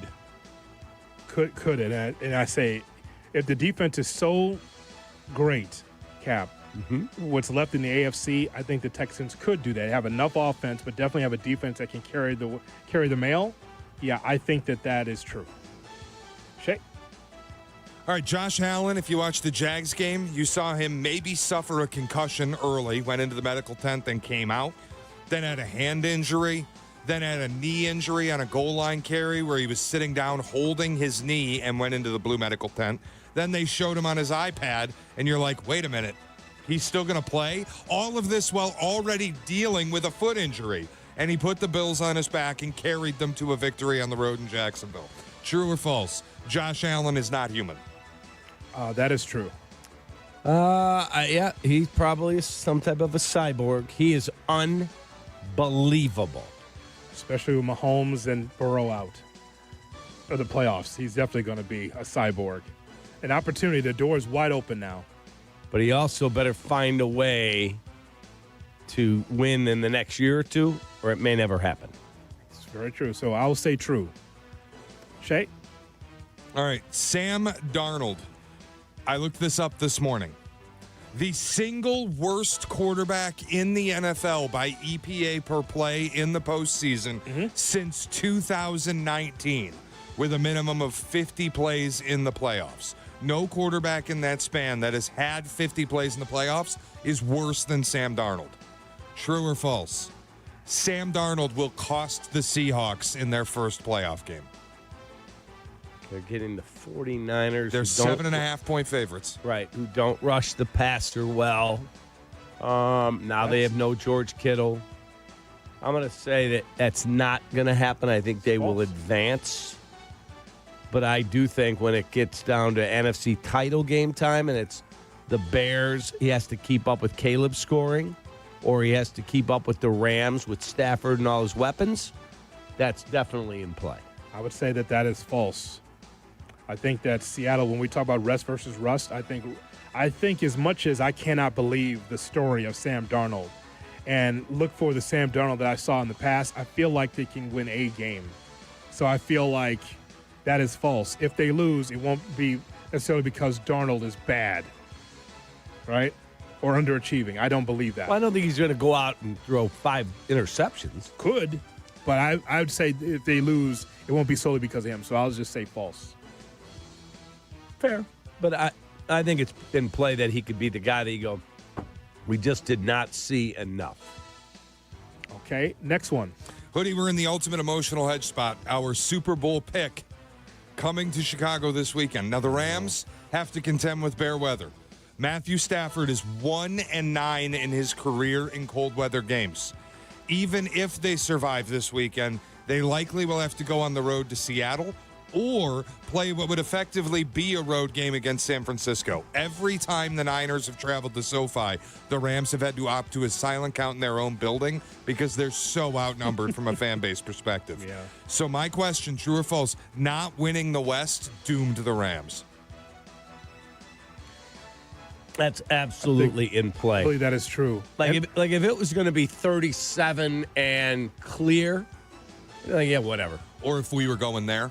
But if the weather was not like, but if, you kick that thing off at 5:38 and you're like, God, dang, it's cold. Yeah, right. Yeah. Like when I was in Lambeau with my wife and my friend Steve from Automatic, we're sitting there.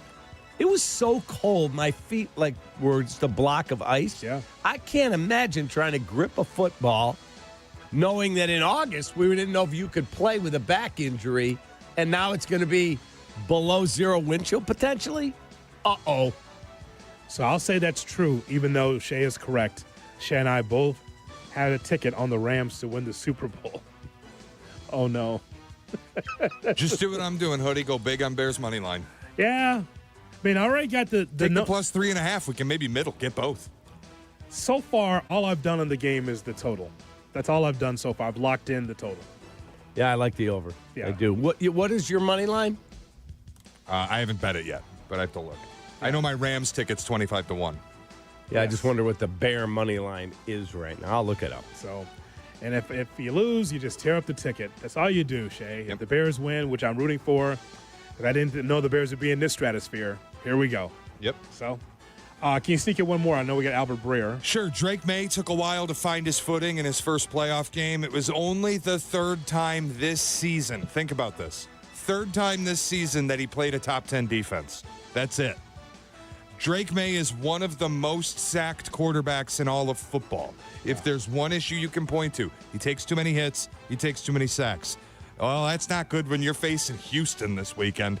Despite a great season, Drake May's sacks will bite the Patriots in the ass this week. They're going to get eliminated. That is true.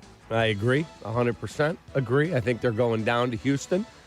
Will Campbell better have a better game. Houston's coming to them, for what it's worth. But yeah, that's what I didn't. Oh, I thought you meant. Never mind. I got it. No, now. going down, falling to Houston.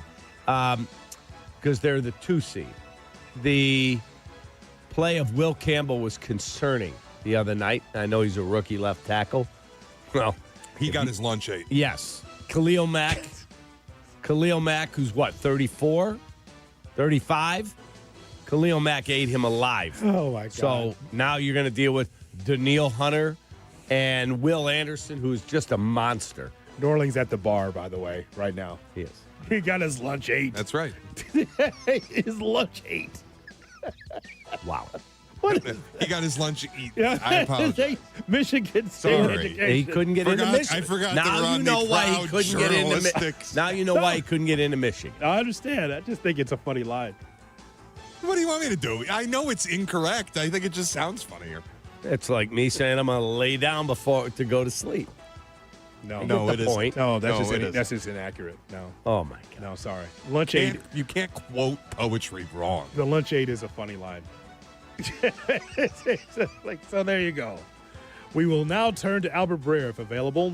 Yeah, get that plate of crow ready for him. We will see if Albert will pick up the phone and take his beating. Coming up next from SI.com, a Monday Morning Quarterback. Kap and J Hood, weekday mornings at 6. Good morning. Good morning. Kap and J Hood Morning Show on ESPN Chicago. Need insights on your favorite football team? I mean, do you want to know more than all your friends? Done.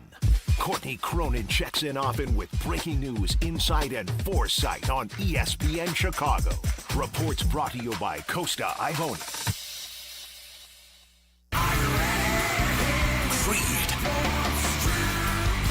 Biscuit. The third annual Summer of 99 and Beyond Festival at Credit Union One Amphitheater in Tinley Park. Saturday, July 18th, Limp Bizkit with Cypress Hill, Seven Dust, Kitty, Puddle of Mud, Magnolia Park, and more. Sunday, July 19th, Creed with Bush, Mammoth, Candlebox, Hoobastank, Sleep Theory, and more. Get tickets now at LiveNation.com. Finding your dream home is truly tough. So many options. The stakes are high, so don't go it alone. I'm Chicagoland's real estate agent, Sammy Lubeck. I have deep local knowledge. Working with Baird & Warner, I've got access to private listings you won't find online. I help buyers like you find the right home and win it. Whether it's your first place or your forever one, I'm here to make the process simple and successful. Start your search at www.sammy.homes. Once again, I'm Sammy Lubeck, and I am Chicagoland's real estate agent. Guys, this is Courtney Cronin. Let's be honest, most of us aren't great at saying what we feel. That's where jewelry does the talking. And nobody does it better than Rogers & Hollins, family owned since 1910. From engagement rings to stunning jewelry and watches, whether it's a gift that speaks for you or something that elevates your look, they've got it all. Jewelry says it best. Rogers & Hollins makes it last. See the Rogers & Hollins difference at a store near you or go to fornowandforever.com. Hey guys, are you craving that legendary Chicago pizzeria taste without the wait or the price tag? Meet Connie's Frozen Pizza. Premium pizzeria-inspired pies from your freezer to your table. Oh, yeah. Born in Connie's restaurants, now in your freezer. Connie's brings that unmistakable flavor that says, I could have gone out, but why? Hosting, dodging cooking, or are you just hungry? The solution is Connie's. Find Connie's Frozen Pizza in your local freezer aisle. Connie's Frozen Pizza. Authentic Chicago taste without the pizzeria prices. This college football moment is brought to you by ServPro. College football teams have moments they recovered from and made it like it never even happened. Like on September 24, 2016, when Tulsa found themselves down 31-0 to Fresno State. With 10 minutes left in the second quarter, Tulsa fought back to tie the game at 41. And then won 48-41 in double overtime. ServPro, like it never even happened. My name's Brian Windhurst, and I've seen a lot of good offense in my life. If you're looking to initiate some offense of your own against your high-interest credit card debt, I'm letting you know a SoFi personal loan might be the play. A SoFi personal loan could be quite the triple threat with low fixed rates, no fees required, and as soon as the same day funding. View your rate for a SoFi personal loan at SoFi.com/offense. Loans originated by SoFi Bank, N.A. member FDIC. Terms and conditions apply at SoFi.com/offense. NMLS 696891. Republic Bank of Chicago's business banking solutions can reignite your business. Our team is ready to get you back in the game and moving in the right direction. Experience banking beyond expectations. Only at Republic Bank of Chicago. Member FDIC.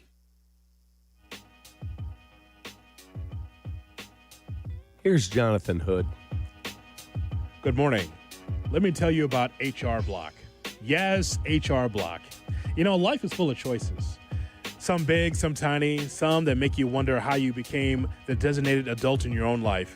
And when you choose an HR Block Tax Pro, you're choosing the biggest network of tax experts to ride shotgun with you.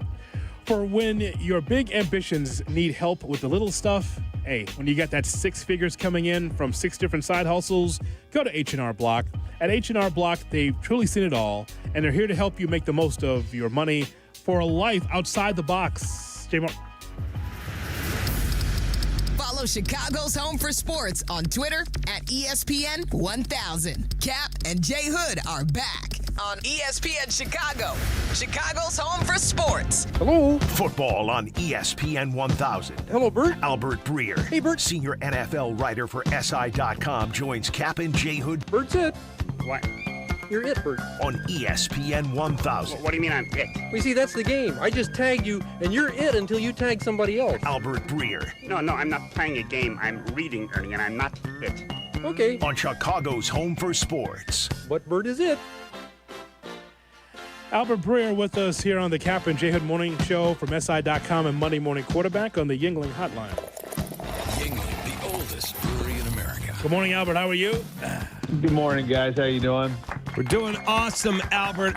You're like the bull rider, and I'm the bull coming out of the chute when they open the gate. Yeah. I talked to Albert on Saturday before the game because I have such great respect for him. When the players Kap spoke, was fired up, by the way, everybody. Just so everybody knows. I was. Yeah. I was already fired up on the phone call. And the players even said, and the coach, this was different.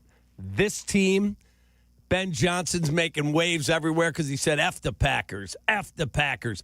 This, I told you, this was different. This was not the Rams or the whoever's, the Niners rolling here. This was that team up north that we all despise because we've been their bitch for so long. And guess what? This city is on fire because of what happened. What was your takeaway? Besides saying I was right. Well, I actually pulled up my playoff bracket, and I actually did pick the Bears, so I was right too. Oh wow! Oh my God! Just so you guys are aware, I'm looking at my bracket now, which I spend about 45 seconds doing because I'm pretty busy and predictions aren't really my business. So, but yeah, I was a perfect 6 for 6 on over the weekend, and that's a rarity for me. No, I have two takeaways. I think the first thing is really the schematic advantage that the Bears are playing at with Ben Johnson as their coach, and I thought it really showed up in two specific spots, right? For me, it was a 2-point conversion and this is where you could really see it, right? But coming out in the jumbo set, and then spreading the Packers out and isolating Colston Loveland on a linebacker and, easy money throw there. And then on the game-winning touchdown, and you guys have to watch this, but I thought it was a fascinating, concept where they had trips to the left and they, made it look like a screen, right? So they're forcing the defense to come down on the screen, and then they have, out of that bunch there to the left, they have Colston Loveland and DJ Moore running downfield. So you have the defense coming up, and you have now those guys running downfield, and you're forcing the defense to make a decision on who to cover, Loveland or Moore, and they make the decision to cover Loveland in the moment, and Moore obviously scores about as easy a touchdown as you'll see a receiver score in a playoff setting. So there's that part of it. And then, man, Caleb, I think for all of his flaws, and we've gone over all of them, right? Mm-hmm. I mean, you can see a player who has been playing in big spots since he was 18 years old, And, to me, this is the benefit of having a kid who, when he was 18 years old, was just inserted into the Red River shootout, and had to bring Oklahoma back against Texas. You think about, a kid who had to perform in that setting at that age, and that was now 4 years ago, right? 5 years ago, whatever it was, and has been in so many of those sorts of spots over the course of his young life already. And I think you can see it just in how cool and calm and collected he was in the biggest moments. And the 4th and 8th throw was as good a throw as I think. I mean, I think his feet were off the ground when he let go of the ball. Yes, he's going against his body. And he puts it into a spot where, there are 2 guys high and 2 guys low. And if he misses a little long or misses a little short, it's probably picked off, right? I mean, the combination, I think, of mental and physical cool in that moment were just, insane, And it's, I think you see, why he went in front of Jaden Daniels and Drake May, And both those guys have obviously shown their potential as well. So, those would be my top 2 takeaways. And, of course, they relate back to the coach and quarterback, which I guess is the easy thing to do. Albert, what did you think of the last game the Rams played against Carolina? A little closer than I think some thought, but the Rams came out on top. So what do you think of that team coming into Chicago? Yeah, I picked them to win the Super Bowl. So I think a lot of, the program there, I think a lot of, the roster that they've built. But I'd say there are 2 things I take away from that one too. The first one was, Matthew Stafford got hurt in the game. So what does his finger look like coming out of that?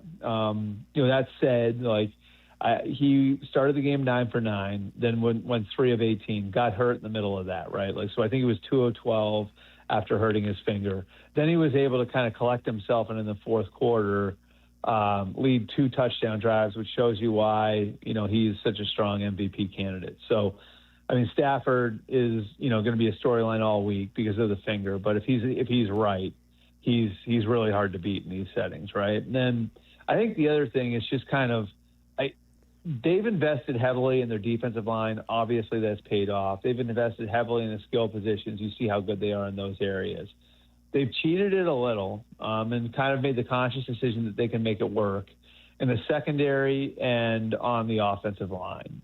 And I think you saw, with some of the ability to pressure from the Panthers defense, the line issue come up.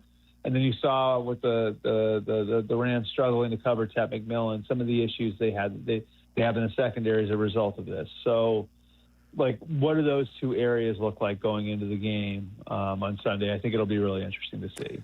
Albert, in terms of the national takeaways from this past weekend from a Chicago Bears perspective, I'm noticing a lot of, this is not directed at you, but some of the talking heads on TV that had said Caleb Williams is a bust and he's the sixth best quarterback from his class, and now they're all running to go, oh, my God, that throw to Rome Odunze was the greatest throw in the history of the NFL. Oh, my God, he's generational. Oh, my God, he's going to win an MVP. Wait a minute. Were you guys not doing the same thing on sports radio in Chicago? About that throw? No. But I mean, like the back and forth, like, oh my God, is this the guy in September and October? Never. Now he walks on water. You were in all the whole way.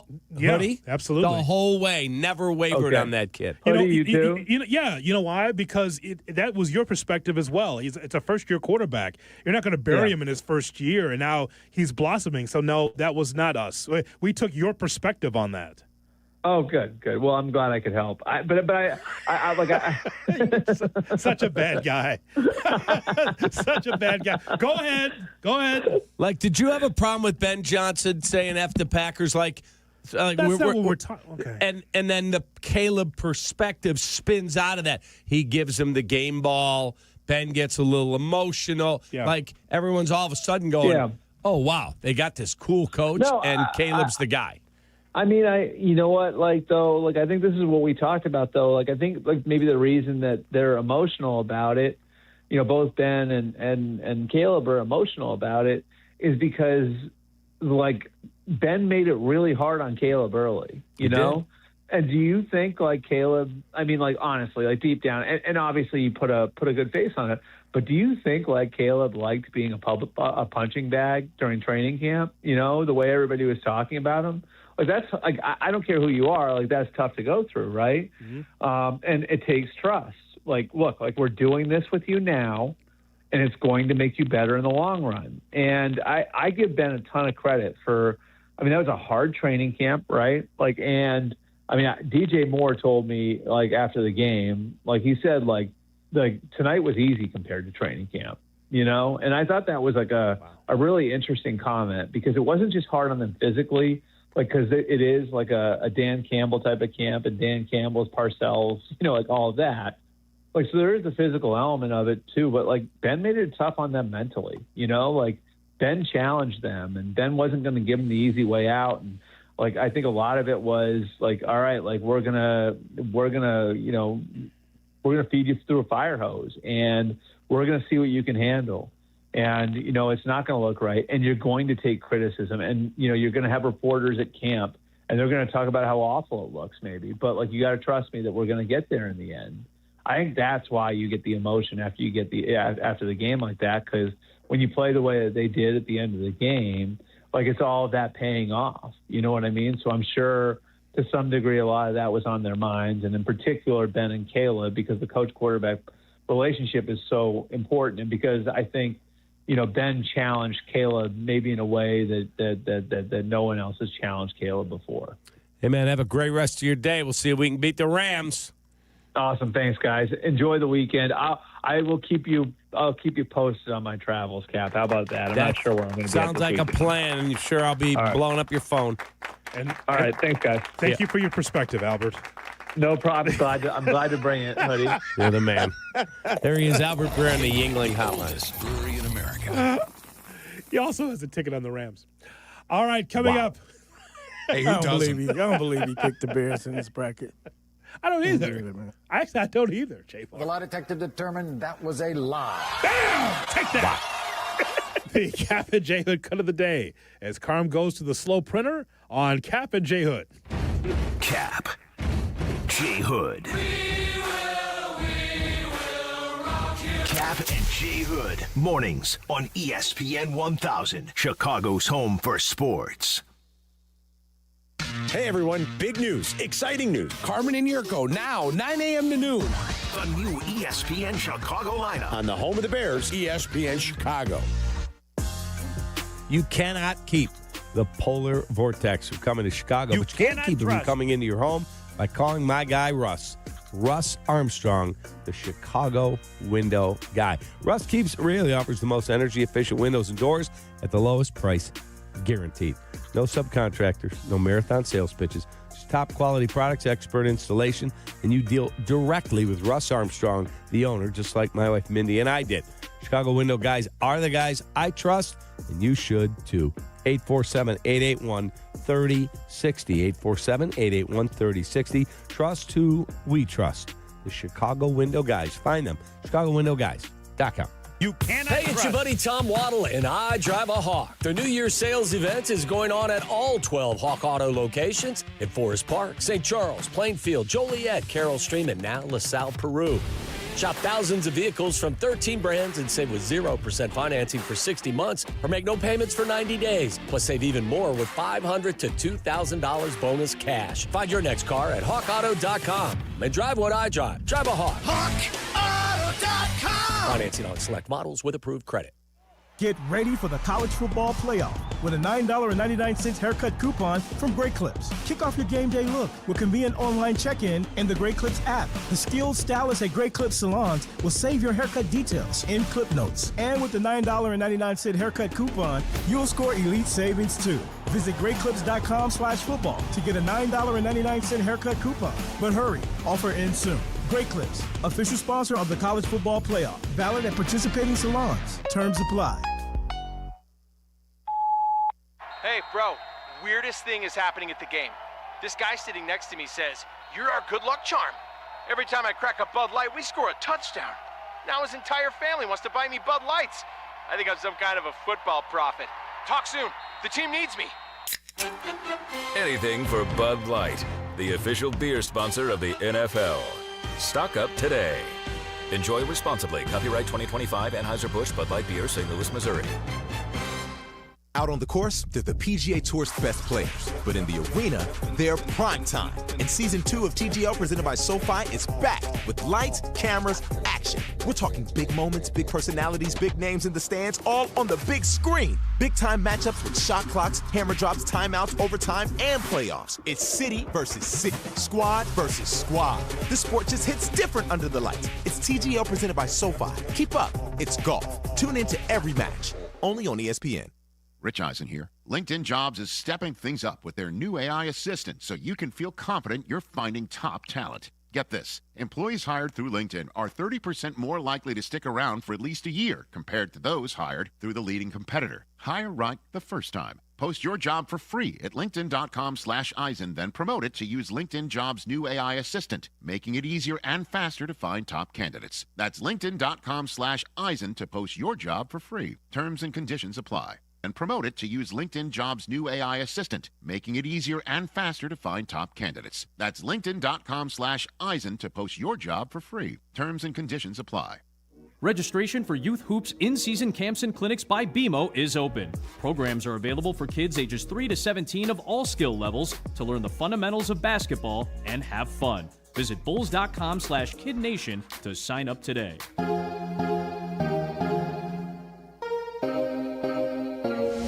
Kap and J Hood are back on ESPN Chicago. And now it's time for the Kap and J Hood cut of the day. Brought to you by David Flom and Matt Moore and Chicago Cut Steakhouse. J. Moore. Yo. Yes, it's boring, but it's a sport. Oh! Whatever. It's not boring. Okay, then you're boring. All right, cut! Hey, good morning. Hey, Cap, I appreciate the Frost quote, but it's miles to go before I sleep. That's what I said. You said before I lay down to sleep. Whatever. Come on. Hey, if you're directly quoting it, just want to make sure you're getting it right. Yeah, that's okay. I'm going to do it my way. Thank you. I appreciate the reference. Appreciate it. Take that, Robert Frost. Yeah. How about that, Mike? I could have worked with Robert. It would have been a bigger hit. Whatever. Hoodie, my mom, I just looked at my phone. My mom texted me and goes, his quote is not quite right. Before I lay my head on the pillow, miles to go. Take that. Before I go night-night, miles to go. However it goes. You understand. Take that. That's exactly right. I'm just some sports guy anyway. I got to bet on Stephen F. Austin, lady. Take that. And that's all, folks. The Kap and J Hood cut of the day. Brought to you by Chicago Cut Steakhouse on LaSalle, north side of the Chicago River. It's simply the best. I think that Nico Horner should stay with the Cubs this year. This idea that he might be traded, I just like the idea, Cap, that he gets on base. If nothing else last year, you could say Nico Horner was so consistent. Get out of here, Jack. No one, don't give Jack the mic. Get out of here, Jack. The number one Nico Horner lover in this station. I think Nico should stay. So you popped out the shadows when you said I Nico know. Horner. Yeah, it was like an AI prompt. You brought up Nico Horner, and suddenly Jack's like sprinting in. The robot that is AI Jack just springs into action. Yeah, because he's like so into Nico He Horner. loves Nico Horner. Okay. How into Nico Horner is he, Cap? Very. So here's the thing. I want it. The Cubs are $1 million under the luxury tax line now. Who'd have thought they'd got that close? They're at 244, I think. Big spenders. Yeah. Cubs. They are. All of a sudden, it was like, what the hell? Yeah. Yeah. So if you want to add another bat, we'll call him Cody Bellinger, you're going to have to move money off your roster. That's just a fact.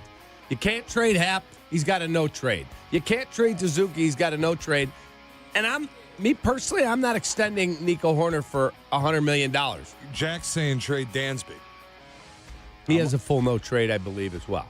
When the Cubs are dumb. All these, Ian, first of all, the Happ one is just egregious. Why are they putting full no trades on all these guys? Because they got guys to come a little cheaper to get the no trade. Ian Happ, though. My God. That's always a bridge too far for me. Yeah, I love it. We don't want to defer money because, God forbid, we get stuck with another They Jason did that Hayward. this time. I know. I'm credit to them. They did it this time. But in the past, can't defer money. We'll get stuck with another Hayward. So let's just full no trade clause all these guys. Then we can't get rid of them. I think Nico should stay for another year. He's just consistent. I think he can give you more than Shaw can. I don't disagree, but if you got to move money, just act like a big boy market and spend it and keep him. Thank you guys for listening and calling in and being part of the program. Shay, Jay Moore, thank you. Waddle Wednesday tomorrow. Look forward to it. So long, everybody. Take that. From Chicago. Well, see you later. I've got the best job, Carm. Kap and J Hood, morning 6 to 9, ESPN Chicago.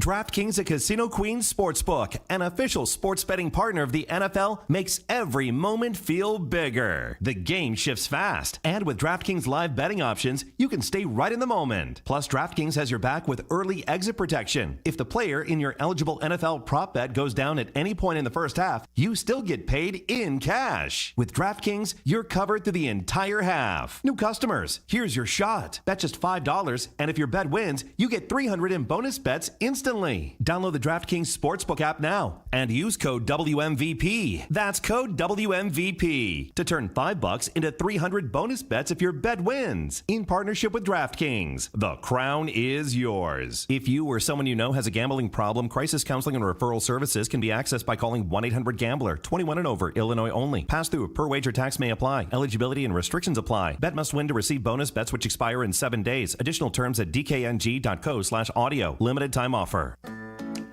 Hey, this is David Kaplan. I dislike winter. Give me a 95-degree sunny summer day and I'm a happy guy.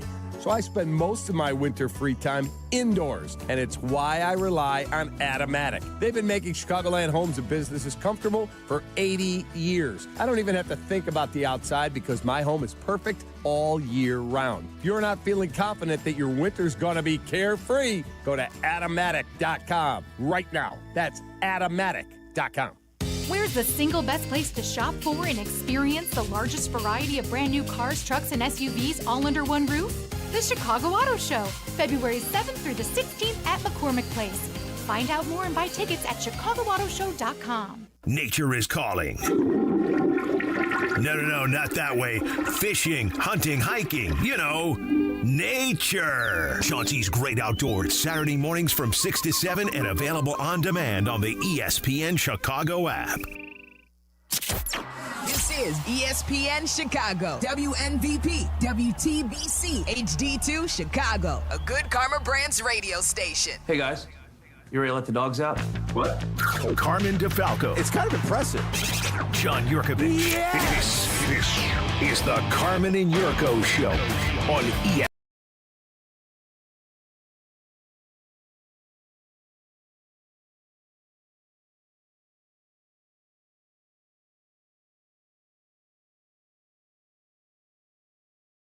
Sweatshirt. How you feel?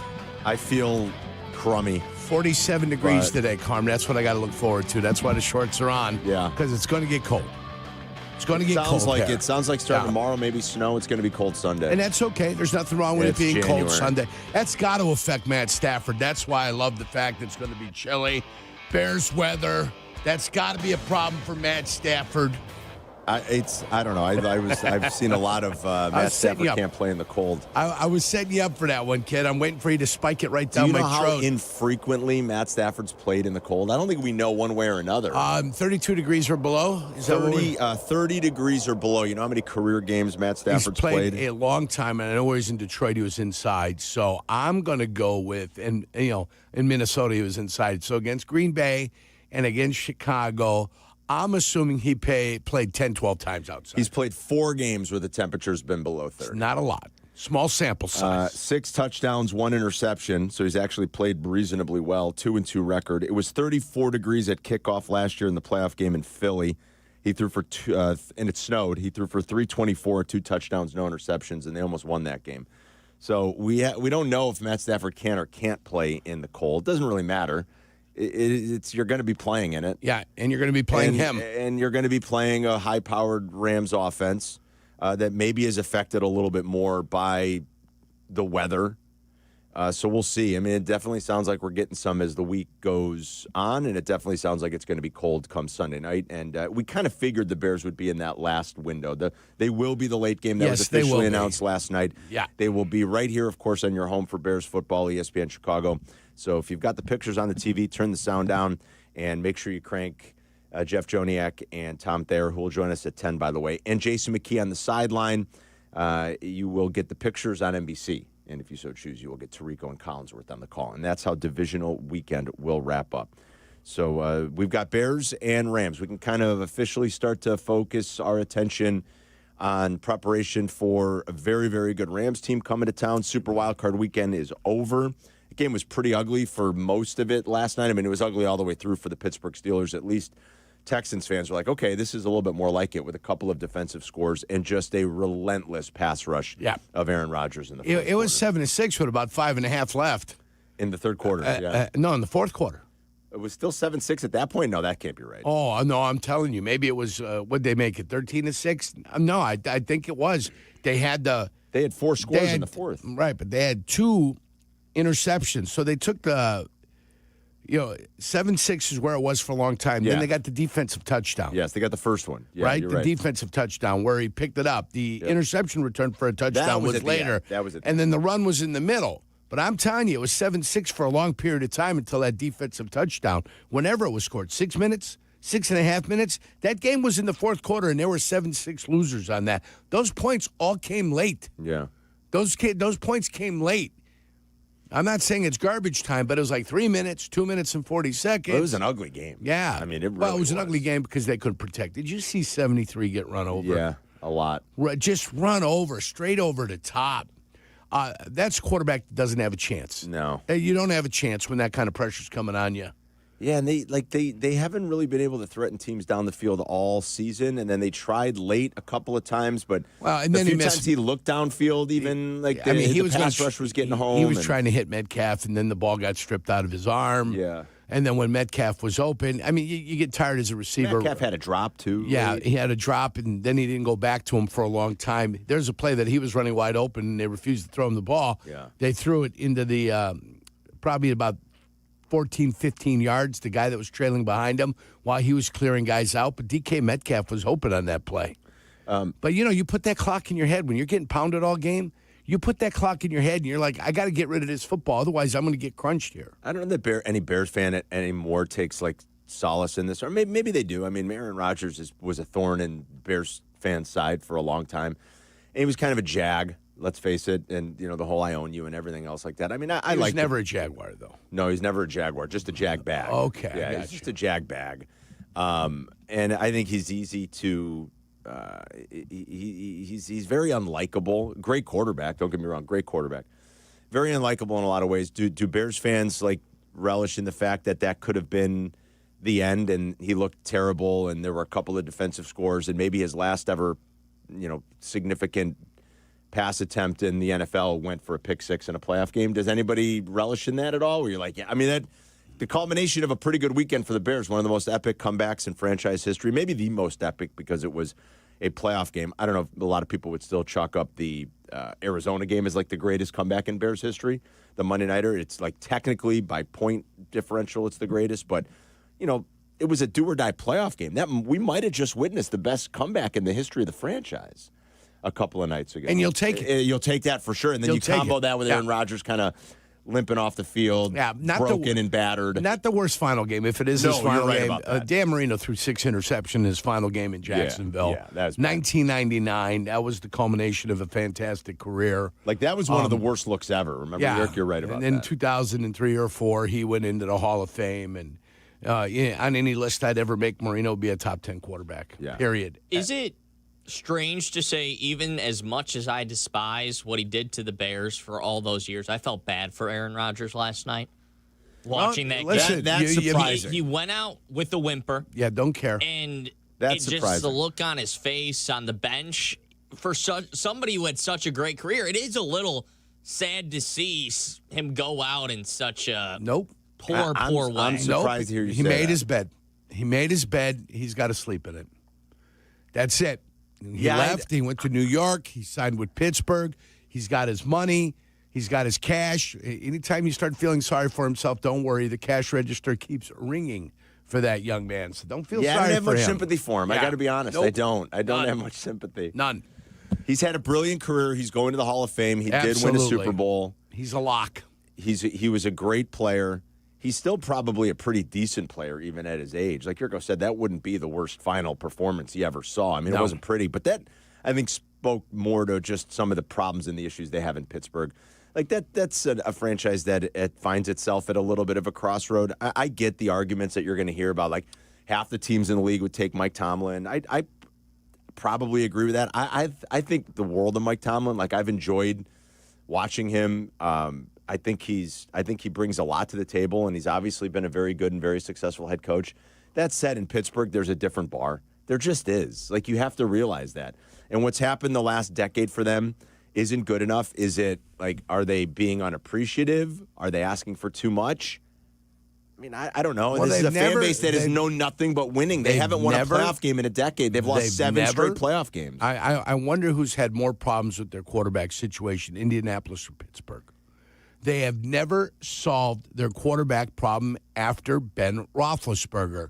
Right. And it doesn't matter what they do with their football team until they find their guy. I thought Chicago had problems for a long time. Well, we have. And then I watched Pittsburgh. We have. Pittsburgh has taken teams that were of quality and piddled it down their pant leg because they keep refusing to address their quarterback issue. And when they do, they make a mistake after a mistake after a mistake after a mistake. Kind of ties into what Rodgers is going to do. Do they want him back? Is that the best thing for the Pittsburgh Steelers? They said on the broadcast last night that the Steelers would be open to bringing him back. I mean, they're such an old team. He's going to be another year older. Is that the best thing for them to have Aaron Rodgers back being their quarterback? I don't know that they have a better option, to be honest. But if he doesn't come back, what do you think is his second act? I mean, is he CBS eye jacket guy, or what do you think? Buck, did they? I can't remember if they said it last night on the broadcast or if maybe Kyle Brandt and the guys this morning on Good Morning Football were talking about it. Somebody had made the point that, look, Phillip Rivers was called into duty, and Phillip Rivers hadn't played in 5 years. Maybe Rodgers. Maybe it's not his final act. Midway through the year, somebody calls them. Yeah, so maybe everybody gets injuries, right? Somebody's going to lose a quarterback next year. And maybe at Halloween, somebody in the race lost the quarterback, and they're like, hey, let's see if Aaron wants Does he still have a contract for next year with Pittsburgh? I thought it was a 1 year deal. I thought it was, but I'll double check that year. Again, they haven't solved their quarterback problem. No, and even if he goes back, you could say they haven't solved their quarterback problem. They have so not. I understand why Pittsburgh fans are kind of delay it. sick of all this. Yeah, just delay it another year. Right. As great as Tomlin has been, and yes, there are probably a lot of teams that would love a CEO like Mike Tomlin. He could probably fix a lot of things, especially for more dysfunctional franchises around the league. But when the bar is awfully high in a place like Pittsburgh, and when the bar is that high and you've lost 7 straight playoff games, he's now 8-12 in the postseason in his career. Like that gets beyond frustrating for that fan base, I'm sure. And we've seen it and felt it from some of the Pittsburgh fans we know in our lives. Look, they're dealing with it up in Green Bay right now. There's probably a big portion of that fan base that isn't happy that they're thinking about bringing back Matt LaFleur, even though Matt LaFleur has like the 4th highest winning percentage, I think, of any coach with like a minimum of 25 games coached or something in NFL history. He's got a 650 winning percentage. People do realize that you have to win your games to get to the playoffs. I know. Do you know so that if you don't win the games to get to the playoffs, there are no playoffs. Do you know that Matt LaFleur has a better winning percentage than Sean McVay? Now, I think Sean McVay's the best coach in the game. I wouldn't take anybody over Sean McVay. But Matt LaFleur's got a better winning percentage than Sean McVay. Yeah, McVay had that one off year. He had one like 6 and 10 when year, they started they started getting rid of guys and they had to redo their financial situation. So they knew, as you're signing deals and you're making things and you're trying to solidify a Super Bowl run, they knew at some point no matter how much the cap went up, you were going to have to pay the piper. Yeah. The piper has to get paid. Right. And in that situation, the piper started to get paid and you had to make sacrifices along everything. And that was their year. But then they came back the next year and they were ready to go. Hey, last thing on last night's game, then we'll move on a little bit, but just because we've talked about the Aaron Rodgers piece of it, but thoughts on watching that Texans defense here. Like, C.J. Stroud did not play well last night. I mean, he was lousy, flat out. He was lousy. But when you watch what that Texans defense can do where they never blitz, they don't have to, Danielle Hunter and Will Anderson are just, like, wrecking dudes, and they have all year. And they've got pressure coming up the gut, too, because there was nowhere to go. There was nowhere to go. Yeah, like Autry and all those. Yeah. Like everywhere you look across that front four, and then they've got playmakers at the second level, and then they've got this incredible secondary. Jalen Petrie had a night. I mean, he had a night. You've got arguably the best cover corner in the league on one side. You've got Petrie who can come down and support the run and play in the box, and it's just like that jack-of-all-trades safety. Like, when you look at that defense, and now Nico Collins has a concussion, so who knows what that looks like. Yeah. CJ was just lousy. So I don't know that they have everything you need. Do they have all the ingredients to be a championship team? Or is that defense just one of those that might be good enough, like that Denver defense in 15? I mean, whoever they end up running into, the defense got New England's pretty damn good defense, too. It is. With Landry and Milton Williams back, it's pretty good. And it's if they get through better. that and Denver makes it, now they got another good defense they're going to have to play. Right. So you're starting to match up with some pretty good defenses along the board.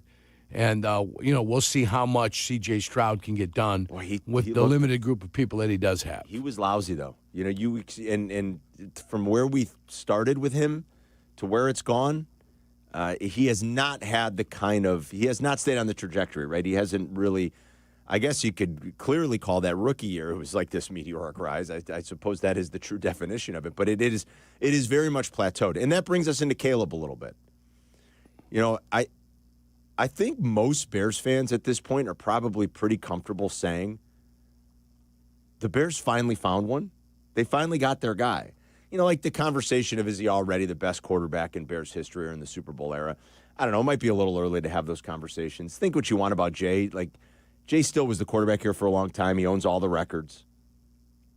And he was a little bit enigmatic and frustrating. Mm-hmm. But Jay was still pretty good, right? Would you agree? Right. He was still a pretty good quarterback. Yes. The season Caleb's having this year is better than any season that Jay Cutler had in a Bears uniform. Like, was from a statistical standpoint? From a statistical perspective, touchdown to interception ratio. Yeah, that's better. true. Yardage-wise, better. Win-wise, just as good as any season Jay Cutler had. Yeah. I mean, I think, I like how you want to frame the context of, is he already the best? I don't know. I think more importantly, are we all on the same page finally? That you can look at Caleb's body of work and where he's going and how he got better with Ben Johnson and say, they found one. We got ours, finally. I'm not telling you he's a top 5 quarterback already. I don't even know if he's a top 10 quarterback. Maybe brushing right up against it. Maybe as this continues next year and he gets even better, he'll firmly be in that conversation of being a top 10 quarterback. I'm not telling you that he's there yet, But, man, do I feel encouraged and positive. The biggest takeaway from this season, win or lose on Sunday, the biggest takeaway for me is going to be the thing that I think we all wanted more than anything else. I mean, short of winning a Super Bowl, but it was get some answers about the quarterback. And don't you feel like we got the answers? I think we got the answers. I think you're going to win with Caleb. Yeah. I think you're going to be competitive with Caleb. I really believe that. So one thing this season has proven. Right. That you have found your quarterback, you have found your coach, you've got your combination moving forward. That's the greatest thing we could have hoped for. Again, shy of winning a championship. But after next year, you get to pick up the fifth-year option with confidence. And then at some point over the next 2 years, you find a way to get a contract extension. That's it. That's the game plan. That's the map. Yeah, like if this continues, you don't that's have to how you're address laying out the next year and a half. Exactly. Yeah. You do not have to address anything for a while. Next year, you pick up the option going into the offseason. Then you got 2 years left, on his deal where he's got some control. You've got him under control, and then you've got to find a way to work out a long-term deal. Yeah. All right, so that's a good place to maybe start if you guys want to talk Bears with us today. I mean, is Caleb already the best they've ever had, or at the very least, do you feel like this is it? You can sort of like rubber stamp it. Yes, they found their guy. I mean, Jurko always says, give it like 3 years before we really know.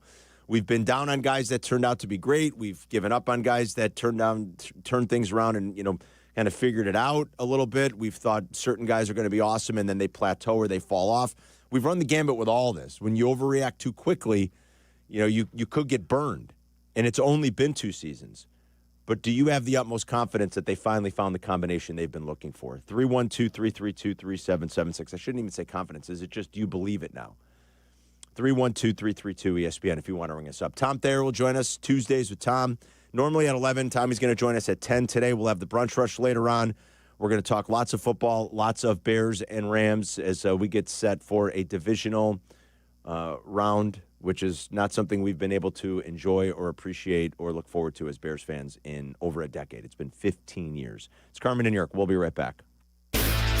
You're listening to Carmen and Jurko on ESPN Chicago, Chicago's home for sports. 2 to 6 in 2026. Waddle, waddle.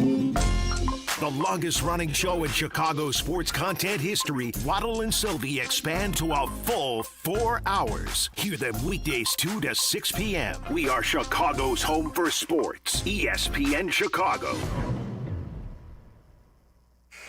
What if your instincts could pay off? With Robinhood Prediction Markets, you can put your sports IQ to work on the games you know best. It's not you against the house. It's you participating in a live market. Buy or sell your predictions all game long. Trade every play with Robinhood. Visit Robinhood.com/predict. That's Robinhood.com/predict. Futures and cleared swaps trading involves significant risk and is not appropriate for everyone. Event contracts are offered by Robinhood Derivatives LLC, a registered futures commission merchant and swap firm.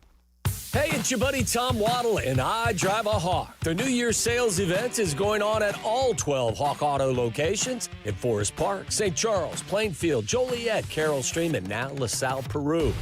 Shop thousands of vehicles from 13 brands and save with 0% financing for 60 months or make no payments for 90 days. Plus, save even more with $500 to $2,000 bonus cash. Find your next car at hawkauto.com and drive what I drive. Drive a Hawk. HawkAuto.com. Financing on select models with approved credit. Never have I ever called my sister from the finish line of my first marathon. Hello? You won't believe where I am. Are you running? Mile 26. I'm gonna make it. Switch to T-Mobile's 55 Plus plan and get iPhone 16e with its advanced camera system on us. Plus, 2 lines for just $30 a line. Guys, I can't believe it. I knew you could do it, babe. That was amazing. Mom, how do you feel? I feel great. I can't feel my feet. Let's take a picture. And then you may carry me to the car. Share every stride, every mile, every memory on America's best network. Switch to T-Mobile's 55 Plus plan and get iPhone 16e on us and 2 lines for just $30 a line. With 24 monthly bill credits and 2 eligible port-ins on Essentials 55 Plus for well-qualified customers with autopay plus taxes, fees, and $35 device connection charge. Credits end and balance due if you pay off early or cancel. Contact us. Finance agreement 128 gigabytes, $599.99 required. Best mobile network in the U.S. based on analysis by Ookla of Speed Test Intelligence data 1H 2025. Visit T-Mobile.com. This college football moment is brought to you by Serve Pro. College football teams have moments they recovered from and made it like it never even happened. Like on October 2nd, 1993, when the University of California faced a 30-0 halftime deficit to Oregon. Cal went on a remarkable 42-11 run in the second half to capture a 42-41 victory, one of the largest comebacks in college football history. Serve Pro, like it never even happened. Hey, it's Rich Eisen for Pella Windows and Doors. Sometimes teams take a time out to regroup and call the right play. When it comes to your home, Pella Windows and Doors always has the winning game plan. They do it every day, and that's why your neighbors trust them. Visit Pella.com/Eisen today. Right now, Pella Windows and Doors of Greater Chicago and Northwest Indiana is offering buy one, get one 50% off and everyday 0% financing. Some restrictions may apply. See store for details. Offer ends January 31st, 2026. Hey guys, you know I love college hoops, and nobody does it like Chicago. DePaul basketball is back at Wintrust, and the energy is electric. My guy, Coach Holtman, and the Blue Demons are building something special. So don't miss it. Get your tickets now at DePaulBlueDemons.com. You're listening to Carmen and Jurko. Listen to us now. Live on the ESPN Chicago app. Chicago's home for sports. ESPN Chicago. We're back here. Great, Carm. Thank you for having me. Waddle said, I need a hot toddy. Yeah, I'm sorry for the voice again. It's probably going to be like this most of the week. I'm fighting a pretty wicked cold here. And I think you're good. No. Waddle said, give me a hug. Terrible. Give me a kiss. No, I'm trying to have everybody stay away from me. Why? What do you mean? I don't need to spread this around. Once we get I thought it, we're I good. smelled bad this morning. Carm was like, don't come near me. Yeah, don't I was come like, near stay me. away. You were wearing that high karate, kid. I got That's the garbage can here. I'll be doing a lot of... Mac had the best term for it. It's lung butter. Yeah, it's always my favorite. Mac. That's what you've got? I woke up with a lot of lung butter, and it's still coming out of me. Spitting it out? I'm trying. Did you do steam last night like I recommended for you? I did. This morning, I spent a little Just extra get a little time in the steam shower. in there? Like just trying to flush some of it out. Mhm. But it's not like the flu or anything. What at least about I the don't old think, but- Crocodile Dundee? Remember when Crocodile Dundee, the one guy was having a nasal issue because he was doing cocaine in the movie? Yes. And then he poured all his cocaine into the water. He steamed it up, put a towel over his head. He goes, come on. Yeah. It's good for you. Yeah. I don't It's- have any cocaine. It's one of so- those bush fixes, you know? Only Crocodile Dundee didn't know it was cocaine he was sitting up there. He thought it was Sudafed or something. Yeah, I don't have any Coke. None of that? so You got no I'll Coke? pass on that. Okay, Yeah. all right. I'll just do some of the old-fashioned methods and remedies. But, yeah, 'tis the season for cold and flu. I mean, the flu's, by the way, is going through the Blackhawks. I mean, but, they had... Has it? I was saw both Connor goalies Bedard. had it. Bedard last Yeah. night missed the game with the flu. Tough one against Edmonton yesterday. It was a pretty good game, though. I had it on the other TV up against the Monday night game, and I kept an eye on it, like and watching down? McDavid and the Oilers. Sure. It was a 2-1 game with 5 minutes to go. Like, the Hawks played pretty tough without Bedard. McDavid's so freaking good. He had 2 more assists last night. McDavid's got like 80 points already. Yeah. They haven't played 50 games yet. He's got 80 points. He's so unbelievable. And if the goaltender didn't stand on his head, that one could have been 10-11-1. Yeah, I think so. I agree. Yeah. Like, they, He did. The goaltender played very well. So, yeah, 'tis the season for it. Waddle, if you want to bring me a hot toddy on your way in later, feel free.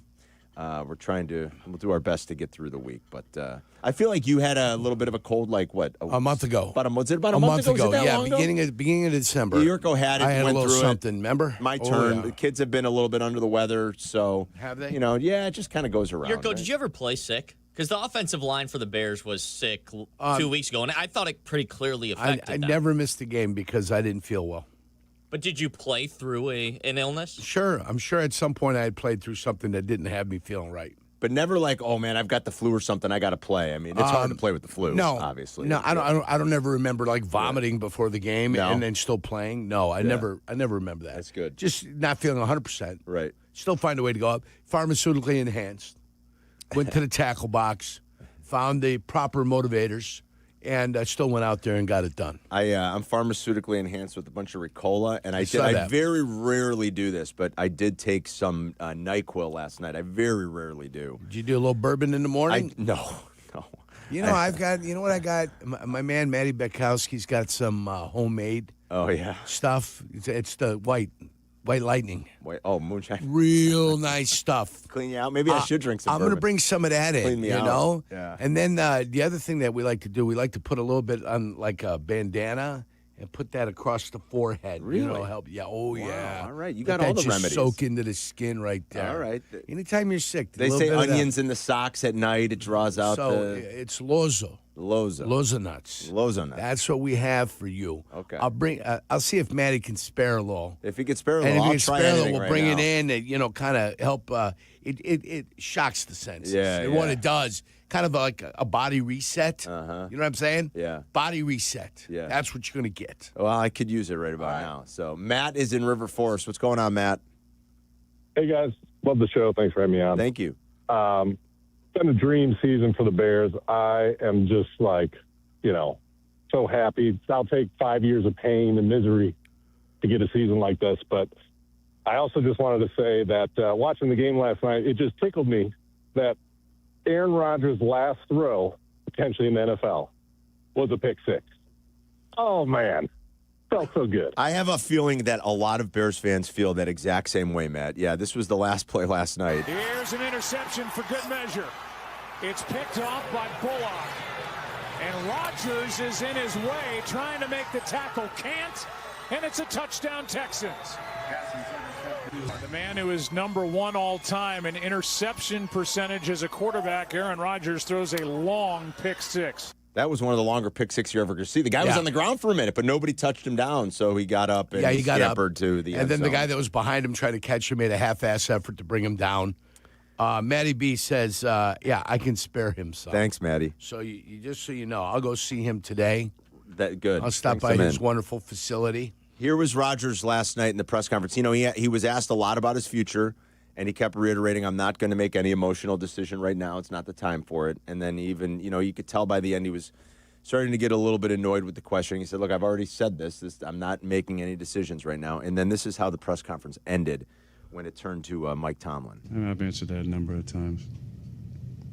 I've talked extensively about how I feel about Mike, and I just did in that answer. So, thanks.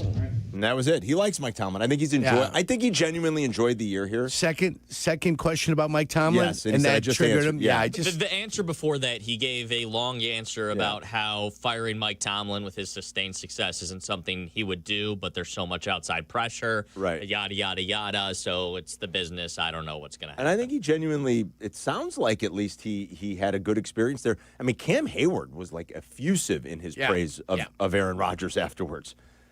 Cam Hayward's one of the more veteran, established players in this league his voice carries a lot of weight, right? I mean, he was like really effusive. He said, "I'm glad I got to be a teammate of his." they had some problems. They had some problems trying to block that defensive line. Did they ever? Yeah, and even they did bring a blitz every once in a while, and when they did, there was even less time. There's even less time, and the guys on that offensive line.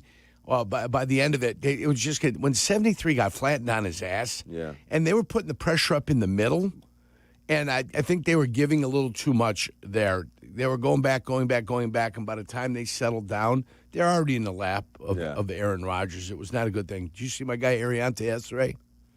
The left tackle from Minnesota, the guy that I like. Yeah, you liked the guy that I a lot. earmarked. He's the left tackle for the He Texans. had one penalty. I saw, not a perfect game, but he had a penalty a little bit earlier. Jurko did like Ursary. And the Pittsburgh defense was bringing it also. They were. And I misremembered that game last night. I watched the first half at the local pub, not drinking, of course. And then the second half I was watching, but I was kind of half-ass watching. It was a boring game. It was like 12 minutes. They went up. The Sheldon so- Rankin scoop and score was about with 12 minutes to go. Yes, it was 10-6, and then it started getting crazy. And then it got crazy. It got out of whack. Boy, Went Will to Anderson's 17. a stud, isn't he? Yeah, he's a monster. Man, oh man, is he good. He is, and the other guy coming off the side, Hunter's pretty Daniel good, Hunter. too. Yeah, I mean, wow. Tim's in Bolingbrook. What's going on, Tim? Timmy. Yo, what up, fellas? What's up, What's up, brother? Oh, man, I'm just stretching. I'm still feeling good from this Packers butt whooping that we gave them boys.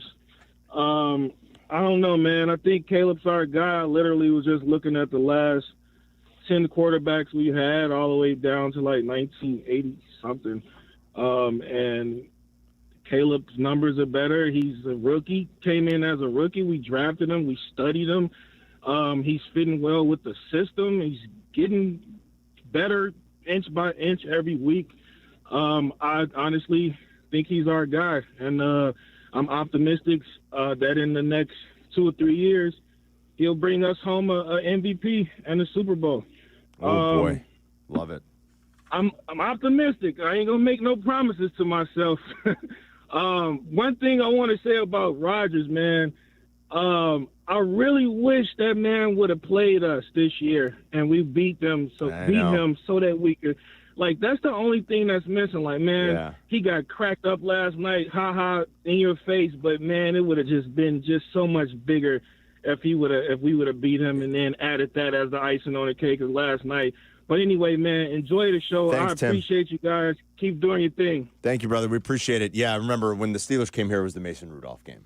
I think that would have been nice if they could have found a way to send him out with one more loss. They didn't beat Aaron Rodgers very often. I don't know. His career record against the Bears, I'm trying to remember now. I can double check it. It's like 24-5, 24-4. Yeah, something like that. I mean, it's insane. It's like astronomically good. And Favre had a great record against the Bears too, but not as good as Aaron Rodgers' record was. You're right about that. And then if you put those two together, add them up and take a look at what the futility's been like since 1990. 94, they split in 91, they split in 92. Chicago was 2-0 in 91. So if you go from 94 on, it's a brutal record in Green Bay's favor. That's why I don't mind Ben Johnson being as passionate as he's been, because it's about time we can confidently say F the Packers. You know, it's like maybe the tide is starting to turn a little bit. And for crying out loud, it is. And we'll take it. Beyond time. We will take it. We'll talk more about that whole thing, too, because it continues to be a little bit of a national story. Like Jurko always says, you ask for access, don't be mad when you get it. That's right. All right? We'll talk about the reaction. We'll play what Ben Johnson said yesterday. If he had any remorse is an awfully strong word here, but, any regret about how demonstrative he was in his postgame on Saturday. He talked about it when he met the media yesterday. We'll play it in case you missed it. And more of your calls on Caleb and how you feel. Thought, and Waddle said this yesterday on Waddle and Silvy.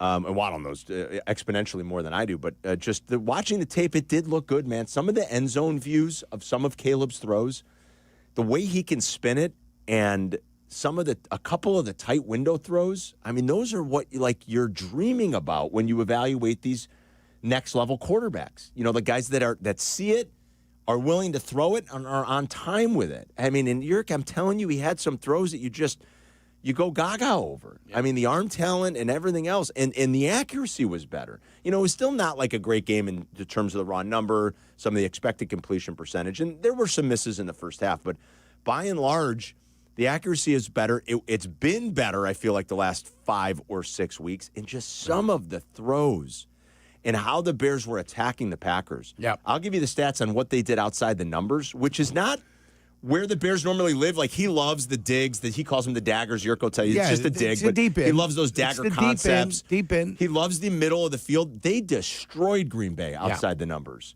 on Saturday night, and some of the stuff on tape of Caleb on Saturday was incredible. Just wait until they get on the same page. I know. They're still not on the same page sometimes. Wait till they start to develop this thing you see them smooth running offenses get developed. Yeah. And he's got the guys like Rome, and he's got guys like Burden, and my guy Jedediah Walker. Wait till these guys, and of course the tight end, Colston Loveland. Yeah, which everybody was a little bit premature. I saw the footage yesterday, and we were there when Brust and his guys were in that little, what was that little hut thing they had, that little RV? Yeah. In Wisconsin, we were at the draft. They were doing the draft. You and I were on stage when Colston Loveland got picked. Yes. I didn't know that was the reaction that the Green Bay had. I didn't either. Oh, you didn't hear that? No. Did you? I'll play it for you. It. Yeah, I'll play it for you. Were they making fun of the Bears? They're laughing. Get out. Yeah, they're laughing. Get out. We took Colston Loveland instead of Ty Warren. Yeah. Oh, see, the Chuckle Hut was open. Oh, you should have heard him. Oh, I didn't know that. Experts up there. Draft experts. Oh, yeah. Oh, the Bears just do what the Bears do. Oh, I didn't know that. Oh, wait till you hear this. They got to feel like real jerks today. I'm telling you what. On Sunday they did. What they need to do 8 for 137, boys. What they need to do is just kind of have a deep pause and a cleansing of football thought up there. Because, I mean, they were and are so off Oh, I love this. It's unbelievable. Wait till you hear it. All right, I love Hey, it. Spanky, do we have, AI Jack. Jack, let's play do that. Do we have that? We'll play that coming up. 312-332-3776. It's Carmen and Jurko. We'll be right back. You're listening to Carmen and Jurko on ESPN 1000, Chicago's home for sports. Do not, and I mean you, do not miss the Kap J Hood Show, now morning 6 to 9 on ESPN Chicago. But you're busy. Things happen. We get it. If you have to miss it, you can always listen to the podcast on your time. Find it on the ESPN Chicago app or wherever you go to pod. It's brought to you by Republic Bank. Hey, fellas, it's your pal, Jurko, the good kid, Johnny Handsome, and sometimes we need a little extra confidence, a little extra help when it's time to perform, okay? And that's where Blue Chew comes in. Blue Chew provides access to chewable tablets that can help you feel and perform at your best. Fellas, stronger, harder, longer lasting, more confidence. It's like the little guy got a pep talk in a gym membership. Here's what I love. It's simple. No awkward doctor visits, no lines at the pharmacy. Everything's online. Their licensed medical providers work with you to find the right option. It all ships in a discreet package straight to your door. Think about it. Whether it's a big date night, an anniversary, just another Taco Tuesday. Speaking of that, it is Taco Tuesday. Show up ready. Make all the difference in confidence. It counts. It's not about performance. It's letting her talk to the gals and letting her talk about you and that tremendous performance. 14 minutes of solid action. That's what it's about, being the legend of the night. Now, I've got a special deal. First month is going to be free, Jay Moore. Go to BlueChew.com. Use promo code ESPN. Pay only $5 for shipping. That's it. Chew it and do it. Blue Chew. Jay Moore knows what it's about. It's a small chew for a big difference. Looking for the ultimate night out? Bring your squad to a Blackhawks game at the United Center for an experience you won't find anywhere else. Whether it's birthdays, office outings, family gatherings, or just a much-deserved night out, nothing beats the energy in the UC.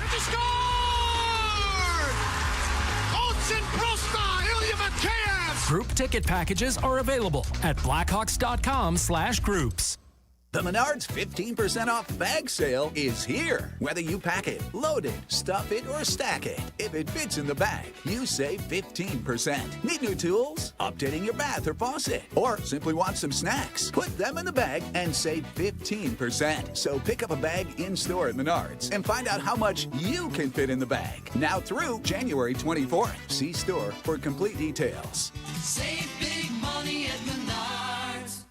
Hey, fans! Welcome back to Fansville's Cheers and Tears. Oh. Okay, so like everybody deals with losing, right? To a rival on a last-second field goal. Whatever, it's fine. I'm totally fine. But I cope with losing with an ice-cold Dr. Pepper. Those 23 flavors are like so delicious. They totally wash away the pain of your college football team taking a big fat L. College football, it's a pepper thing.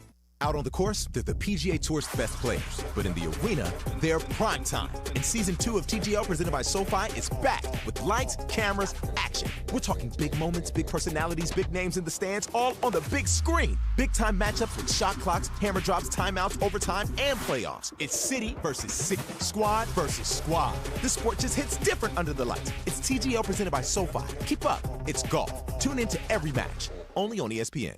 Jump behind the wheel and experience the latest cars, trucks, and SUVs at the 2026 Chicago Auto Show, February 7th through the 16th. Take brand new vehicles for a spin on city streets and experience the latest tech and safety features. Learn more and buy tickets at ChicagoAutoShow.com. You're listening to Carmen and Jurko. Follow the show on Twitter at Carmen DeFalco and at Jurko64. This is ESPN Chicago, Chicago's home for sports. So with the 10th pick in the 2025 NFL Draft, the Chicago Bears select Colston Loveland, tight end in Michigan. So they go tight end, but it's not Tyler Warren. I'm glad they did that. Wow. Yeah, that is so good. I like that.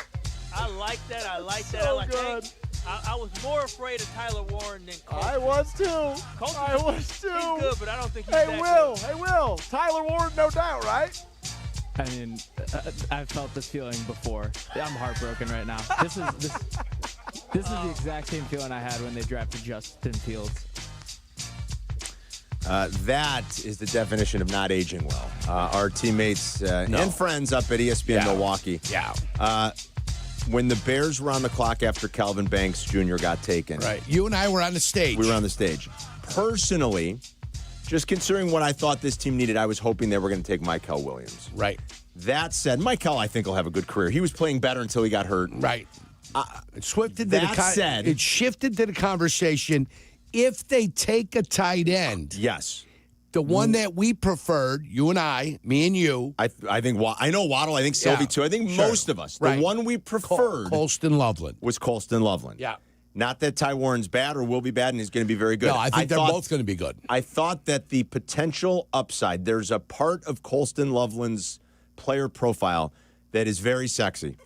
And I always thought, and I think you agreed, if this guy gets to the ceiling or even busts through it, you were talking about a different type of player than Ty Warren and somebody even more special. So once they did decide to go tight end, I personally would have drafted Williams. Once they did decide to go tight end, I think most of us at least stepped back and went, all right, I think you're going to end up with the best one of the group. Yes. And that's what I feel good about. Yes.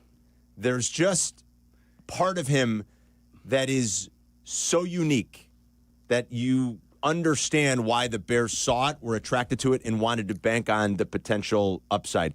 He looks like he's going to be a matchup nightmare for teams. What player do you see when you watch Colston Loveland? Because there's a very specific player that I think of when I watch his game. Yes. I am not going to say Gronk. I'm not going to say Travis Kelce because I'm not going to get crazy. Jeremy Stevens. I think he looks a lot like Jimmy Graham on the Saints. I would agragree. He looks exactly like him. And he was a stud. I think the body looks kind of similar. There's another guy with Green Bay that was a good tight end. Jermichael Finley. Jermichael Finley was very good. There's another name, Jermichael Finley. So I get those three names are fine. What Colston Loveland did on Saturday night, and go watch the block on the DeAndre Swift touchdown. He's proven to be a very willing blocker. He is going to be such a matchup nightmare. He's just a rookie, too. And that's why when they went that position, most of us said, okay, we see what they're doing, and this could work out great. And I think it's going to work out great. And by the way, Ben loves it, and this is where I like Ben. The 2-point conversion, Yerk, to Loveland. When they scored that touchdown to Zacchaeus, you saw the immediate, okay, we're going heavy here, right? Yeah. Ben was doing the flex. They're going heavy personnel.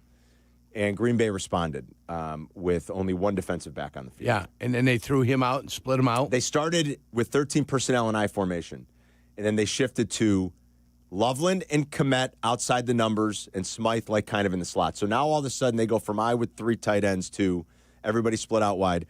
There's a player named Nick Niemann that was covering Colston Loveland. Do you know how many defensive snaps Nick Niemann played this year? Anybody want to take a guess? 25. 25? You got to take a guess how many defensive snaps Nick Niemann played. 26. 15. The answer is 0. Now, he was playing a special team snap. It was a 2-point conversion. But now you're asking a player who played 0 defensive snaps this year outside the numbers to cover Colston Loveland. And I think Ben Johnson saw it and Caleb Williams saw it, and they all went, cha-ching, cha-ching. Yeah. Cha-ching, cha-ching. So take that, Packer fans, and all of our friends at ESPN Milwaukee. Go laugh about that. That's There's right. Colston Loveland being covered by Nick Niemann the on a must-have 2-point conversion. Yeah. How's the chuckle hut now? Bears shift out of that to the shotgun. Smythe's the slot. Right boundary is Kmet. Left boundary, Loveland. And Monunga. Snap to throw. Front left pylon of the end zone. Caught! 2-pointer. Colston Loveland. What can't Colston Loveland do tonight? How's the chucklehead now? Yeah, and we couldn't hear the chuckle hut because we were outside in front of everybody. Yeah, I didn't know that. Those guys were insulated inside that booth. It was an RV. They converted into a radio booth. Our ESPN Milwaukee team uses that. Yeah, they use that. They utilize that. So we couldn't hear anything that was being said in there. Oh, boy. They were, ooh, look at him. Ha, ha, ha. Not so funny now, is it? Yeah, they're not laughing no more. No. The other clip that's resurfaced this week, too, is Clay Matthews at the very start of that draft, unpeeling the envelope, and it says, Bears still suck. Yeah, I don't and mind he's that. at the podium. I don't mind that. That's That the was fun funny. of it. But That that's was the fun funny. of this. I'm okay with that, but for all the Packers fans who are getting upset about Ben Johnson, please. they're doing it on the national stand, too. Come on. I don't want to hear it. It says, my fellow Americans, the Bears still suck! Like, we laughed in the moment. Yeah, we were laughing. It's like, It was all right, funny. that's funny. Like, yes, we get it. How do they do it? It was funny. It was. Yeah. And then it's also why I don't mind the kind of passion Ben has shown in, like, really fueling or just, like, buying into the importance of this rivalry, the importance for the organization, the importance for the fan base. You want access when you get it. Like, don't be shocked by it. I don't know what people think. Like, do you think that in a professional locker room, the F word is never used? Yeah. I'm not exactly sure why people get stunned and then like, well, that's unbecoming of a head coach. Well, are you kidding me? It's always happened. It's just you haven't had the kind of access. These teams like it. They feed off of it. They love their social pages having all of this stuff on there. So when you see it now, you can't be shocked by it. You don't think coaches are excited after a playoff win against their rival? What's unbecoming about it? Just because you're seeing it for the first time, it's unbecoming? Yeah, I told you what Fritz Shermer called me. What did he call I you? jumped off sides on the safe punt. You Croatian blank. Yeah. Whoa. Well, that's a little harsh. And I was walking, on a diagonal, like going to the 45, and I saw Fritzy streaming down the sideline. I started angling off. By the time it was the 30, I was trying to get away from him. He got his 2 cents in. Yeah? Yeah, he got his 2 cents in. But we stopped him. It was like 4th and 7. They were going to go for the field goal or a safe punt. I jump off sides, and they go for the 2 point. Not 2 points. They go for the first down. It's 4th and 2 now. Well, we stopped them, and we got off the field. And I Fred, what are you? Fritzy, we stopped What are them. you complaining about? We got the ball at the 40, man. Yeah. So that kind of language actually exists. It's used. It's okay. Yeah. I mean, outside of the word food, the F-bomb is like top in the locker room. Sure. I mean, The only food F and word that's F-bombs. used more often is food. Yeah. It happens a lot. And, don't be shocked when you see it. And it's all out there for everybody to see now. This was Ben Johnson reacting to it again yesterday when asked about it. There's a rivalry that exists between these two teams, something that I fully recognize and I'm a part of. And, I don't like that team. So George and I have talked, and we're on the same page. Enough said. Tom Thayer is going to join us in 15 minutes. Your Bears calls are welcome at 312-332-ESPN. We'll be right back. You're listening to Carmen and Jurko on Chicago's home for sports, ESPN Chicago. YouTube. For the live stream of ESPN Chicago, subscribe for free today at ESPN 1000 Chicago. When it comes to your home, why juggle a dozen different contractors? Service Construction of Illinois does it all. Kitchens, bathrooms, basements, decks, outdoor spaces, you name it, they build it. For 50 years, they've been the one-stop shop for families across Chicagoland, combining craftsmanship, reliability, and a true passion for making homes shine. Work with Service Construction of Illinois once, and you'll know. You can rely on them for any needs for the lifetime of your home. Visit serviceconstruction.net and start your project today. Hard work beats talent when talent doesn't work hard. So when it comes to hard work, nothing works harder than a Chevy Silverado.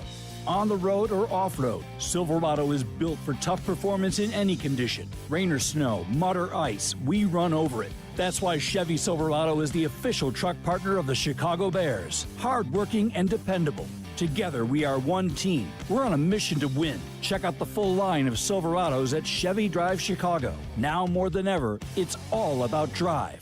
Hey guys, it's Silvy. We say it every year, new you. But this year I'm actually doing something about it. I've been going to Cairo One Wellness Centers for months now. My body feels great and I'm moving better than ever. If one of your New Year's resolutions is to feel better and actually take care of your body, you gotta check out Cairo One. They have 50 locations across Chicagoland, so there is one near you. No drugs, no surgeries, just personalized chiropractic care. Visit ChiroOne.com today and let them know that Silvy sent ya. Attention Link EBT card holders. If you use SNAP benefits to buy food, please listen carefully. Rules for SNAP eligibility are changing. You could lose your benefits if you don't act soon. Before January 31st, visit saveoursnap.org to learn about new rules, how they impact you, and the steps you should take to keep your food benefits. Go to saveoursnap.org before January 31st. Sponsored by the Illinois Commission to End Hunger. Aired in cooperation with this station and the Illinois Broadcasters Association. This college football moment is brought to you by Serve Pro. College football teams have moments they recover from and made it like it never even happened. Like on September 24th, 2016, when Tulsa found themselves down 31-0 to Fresno State with 10 minutes left in the second quarter. Tulsa fought back to tie the game at 41. And then won 48-41 in double overtime. Serve Pro. Like it never even happened. My name is Whitney Allen. I am a widow. My husband, Ryan, died. We never thought in a million years we'd have to use life insurance. The unexpected happened. With Ethos, it is so fast and easy. It's 100% online. You can get a quote in seconds, apply in minutes, and get same-day coverage. No medical exams, and you can get up to $3 million worth of coverage through Ethos. Get your free quote at ethos.com/game. That's ethos.com/game. Time spent on application may vary. Online health questions required. Guests appearing live on ESPN Chicago. Call in on the Yingling Beer Hotline. Yingling, America's oldest brewery, brings the excitement with traditional lager, light lager, golden pilsner, black and tan, and flight. Chicago, raise a Yingling and enjoy the full lineup. You're listening to Carmen and Jurko. If you missed something, get the podcast on the ESPN Chicago app. This is Chicago's home for sports, ESPN Chicago.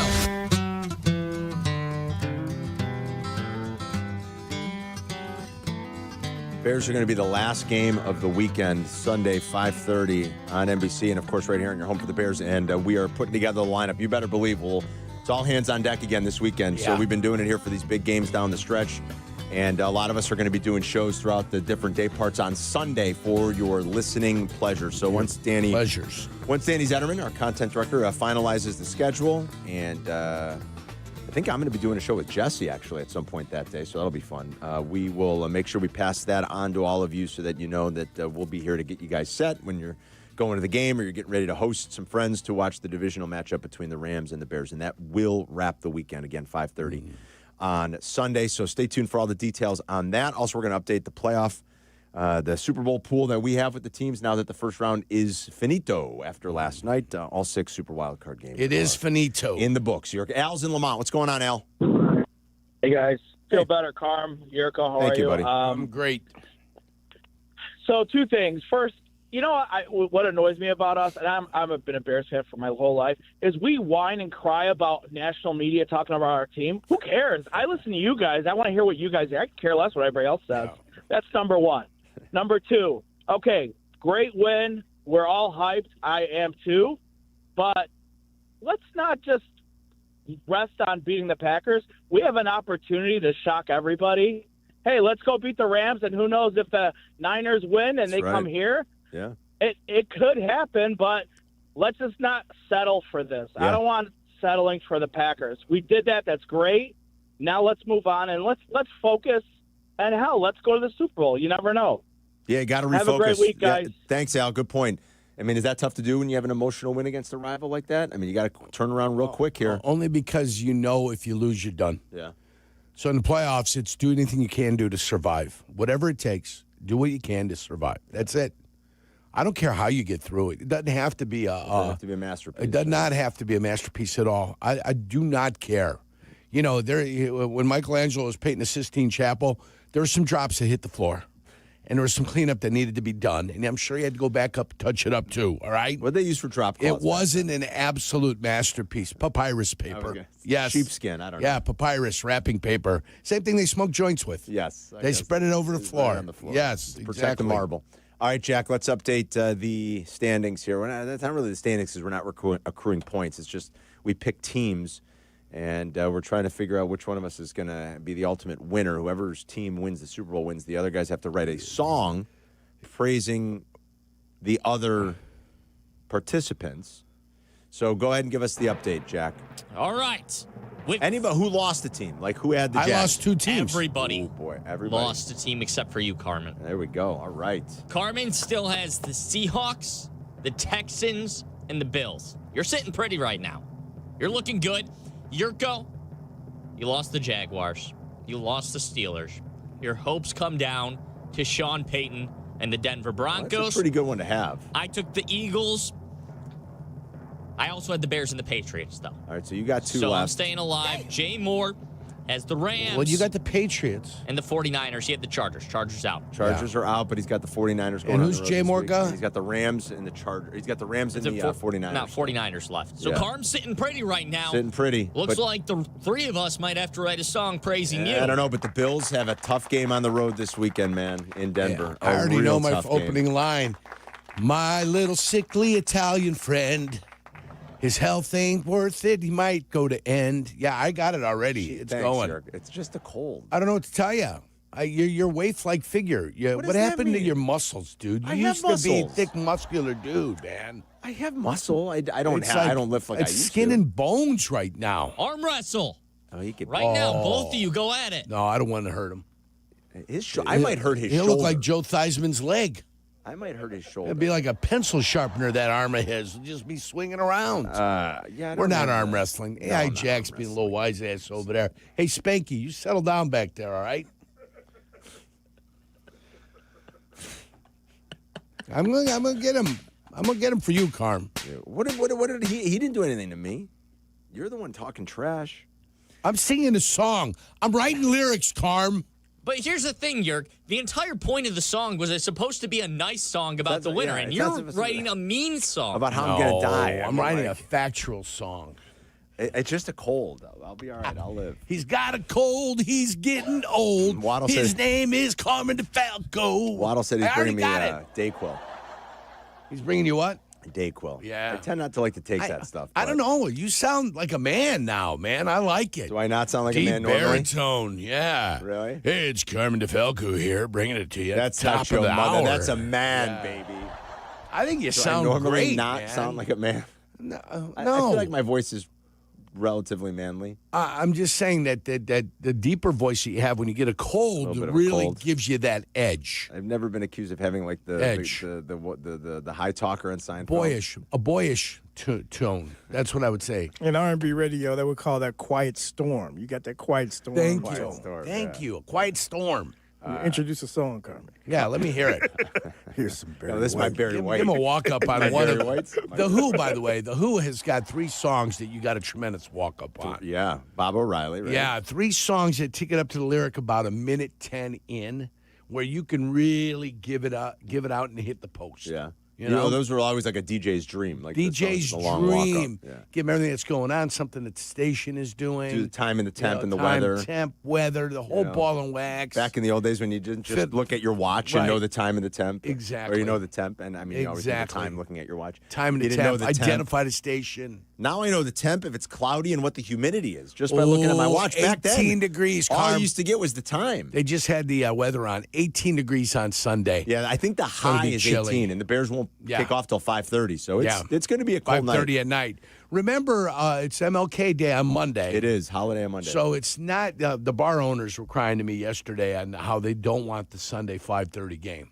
yeah, but it's not as bad with the holiday. I'm with With you. the holiday now, you've got to remember that you've got a lot of people off, so they might be able to imbibe well into the night. Government holiday, schools are out. Right. Yeah. And of course, Carm, you're not driving after that. You're Ubering. You take the yeah, Uber of course. home. Well, I think a lot of people will get liquored up Sunday. Lyft and Uber. Yeah. I'm hoping I feel a little bit better by Sunday so I can imbibe a little bit during the Dry Bears game. January for the good kid. I know. I'm impressed. No imbibing. 13 days in, feeling fresh, feeling good. I'm impressed. Man, my skin is glowing. I don't know course. about No you guys. alcohol. Man alive. Look at this. You do have a glow. I mean, I about feel it. you. I feel it about me. Coming up, Tom Thayer's going to join us. Tuesdays with Tom. He'll join- Thayer? Yes. Tom Really? Thayer, yes. He'll join us to talk Bears coming up next. You're listening to Carmen and Jurko on ESPN 1000, Chicago's home for sports. Winter is here. Snowball fights, sledding, and more good times with your kids. What a great family you've created.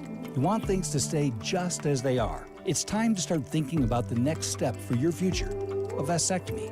Take that step with Vasectomy Clinics of Chicago, because experience really does matter, especially with this procedure.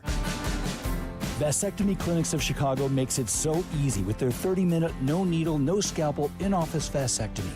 Log on to vasectomychicago.com, read their testimonials, and learn more about their procedure at Vasectomy Clinics of Chicago. 5 locations to serve you: downtown Chicago at Lake Point Tower, by Navy Pier, and with free valet parking. Also in Naperville, Tinley Park, Arlington Heights, and Barrington. Most insurance accepted. Visit vasectomychicago.com or call toll-free 877-877-4VAS. That's 877-877-4827. Hey guys, it's Silvy. You know me, I hate the cold, and I don't like dealing with cold drafts in my house. That's why we called Window Nation a few years ago, and the difference, incredible. Right now, it's a great time for you to do the same. Window Nation's Buy 4, Get 4 Windows free sale is going on now. Plus, you get your new windows with 0 down, 0 monthly payments, and 0 interest for 2 years. So if you feel drafts, see fog or mold around the frame, and your heating bill keeps on jumping, it is time. Do not wait. Visit windownation.com today. Get ready for the college football playoff with a $9.99 haircut coupon from Great Clips. Kick off your game day look with convenient online check-in in the Great Clips app. The skilled stylists at Great Clips salons will save your haircut details in clip notes. And with the $9.99 haircut coupon, you'll score elite savings too. Visit greatclips.com/football to get a $9.99 haircut coupon. But hurry, offer ends soon. Great Clips, official sponsor of the college football playoff. Valid at participating salons. Terms apply. Live from State Street in the heart of Chicago, this is the home of the Chicago Bears, ESPN Chicago. And this is Carmen and Jurko, WMVP, WTBC, HD2, Chicago, a good Karma Brands radio station.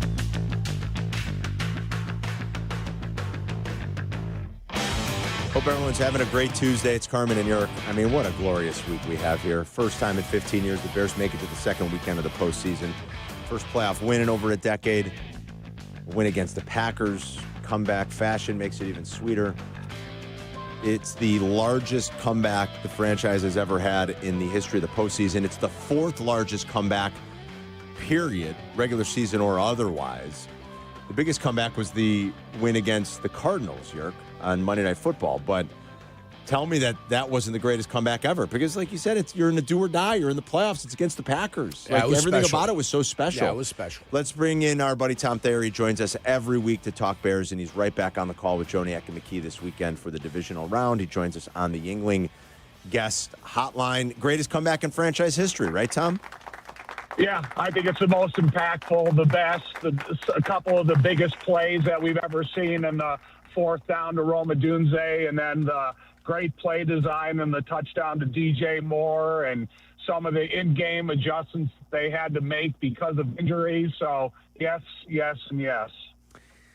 When this season started, of course, I don't know that anybody really believed the Bears were a championship team. Shy of winning a Super Bowl, though, when we thought about the what was going to be the biggest takeaway or the best part of the season, I think most of us would have said, quite frankly, the development of the quarterback. Now that we have a pretty big body of work, what do you think through year 2? Like, did we get all the answers we needed to tell us that it's only going to get better and that Caleb is the guy that we've all been longing for so long? First of all, when they hired Ben, I thought if he got this team to 9 wins, he should be coach of the year. After what we concluded the season at last year and how there were so many questions in terms of positions and personnel, and then everybody wanted to see Caleb, have a good season and his arrow pointing up at the end of this, because I still, don't think that we're going to see the best out of Caleb for maybe as much as another year. It's just the difficulty of playing quarterback in the NFL and mastering the terminology in a system and how it fits to all the pieces in place. And then what personnel changes now that Ben has a hands-on and an eyes-on approach, not only to his personnel, but what's coming out. I think there can be some significant improvement in a short amount of time going into next year as well. outside of maybe a swift kick in the ass and a nice motivational speech at halftime, was there anything like X's and O's that Dennis Allen did different from your perspective that helped that defense get on track in the final 30 minutes? First of all, they started running a little bit more stunts up front with the 4 defensive linemen. They were getting some good get-offs between Austin Booker and Montez Sweat. And then they just limited the overall success of Josh Jacobs, 7 carries for 6 yards, and everything was a long second down and a long third down. And then they're able to, use some kind of pressure. They weren't getting sacks, but at least they were making the offensive line adjust their feet. And the left tackle had a couple false starts and stuff. But I do think once you lost T.J. Edwards, we saw a lot of 6, 7, and 8 defensive backs, which he incorporated the personnel that he had available to him. We didn't know how much Kyler Gordon was going to play or be able to play, and I think he ended up playing 44 snaps. So, not shying away from the new guys that just come into the mix, but also incorporating some of the talent that you developed throughout the season because of injuries. When you look at Nashawn Wright, Jalen Johnson, Tyreek Stevenson at the cornerback position, and you got Jaquan and Kevin Blair and Hicks at the safety positions, and then you incorporate Kyler Gordon. So I do think when they were able to limit the success of Josh Jacobs and they made longer second and third downs, you were able to kind of play more of a shell approach and keep everything in front of you rather than giving up any of those home run plays that sometimes they try to get with Christian Watson. Trapillo goes down with an injury. He's been a little bit of a godsend. He came in there, you didn't know what to expect, and he's been able to step in and play that left tackle position at a kind of a decent rate. Held it down, right? For an extended period of time. He's gone. In comes the waif-like looking, thin-looking Theo Benedette. Are we going to be able to rely on that young man? That's $1 million question. I think so because, listen, everything that he puts out there, he's got great work ethic. He does have athleticism. I think throughout the course of his career within the next couple of years, he's going to have to invest some time in the weight room and try to get a little bit more of an anchor ability at the left tackle position. But in terms of what you can get out of the tight ends, all 3 of them, how you can get chippers out of the backs, Swift and Monangai. But, also, Braxton Jones came back into the fold last week. And I'm still a Theo Benedette guy, but even though you did lose Ozzie Trapillo, at least you have some experience waiting in the wings if that's the direction you need to go. You just kind of hinted at this, Tommy. Does he lean even more into the 13 personnel packages? I mean, he's shown a willingness to do that here, especially in the back half of the season. So do you, with Verse and Young and just all the pass rushers that they have that are coming here, do you lean into those heavy packages a little bit more just to try to help Benedette on the left side? I do lean into the heavy packages, but I'm not going to avoid those guys as being an outlet receiver as well. Okay. Because last week in the game against Detroit, Cole Kmet was lined up over the left tackle. He was able to help on Hutchinson and really gave a good block and still got out for a reception and a 19-yard gain. You go back and you look at the last couple weeks, what DeAndre Swift has been able to do, not only as an individual assignment blocker, but also as a chipper and out.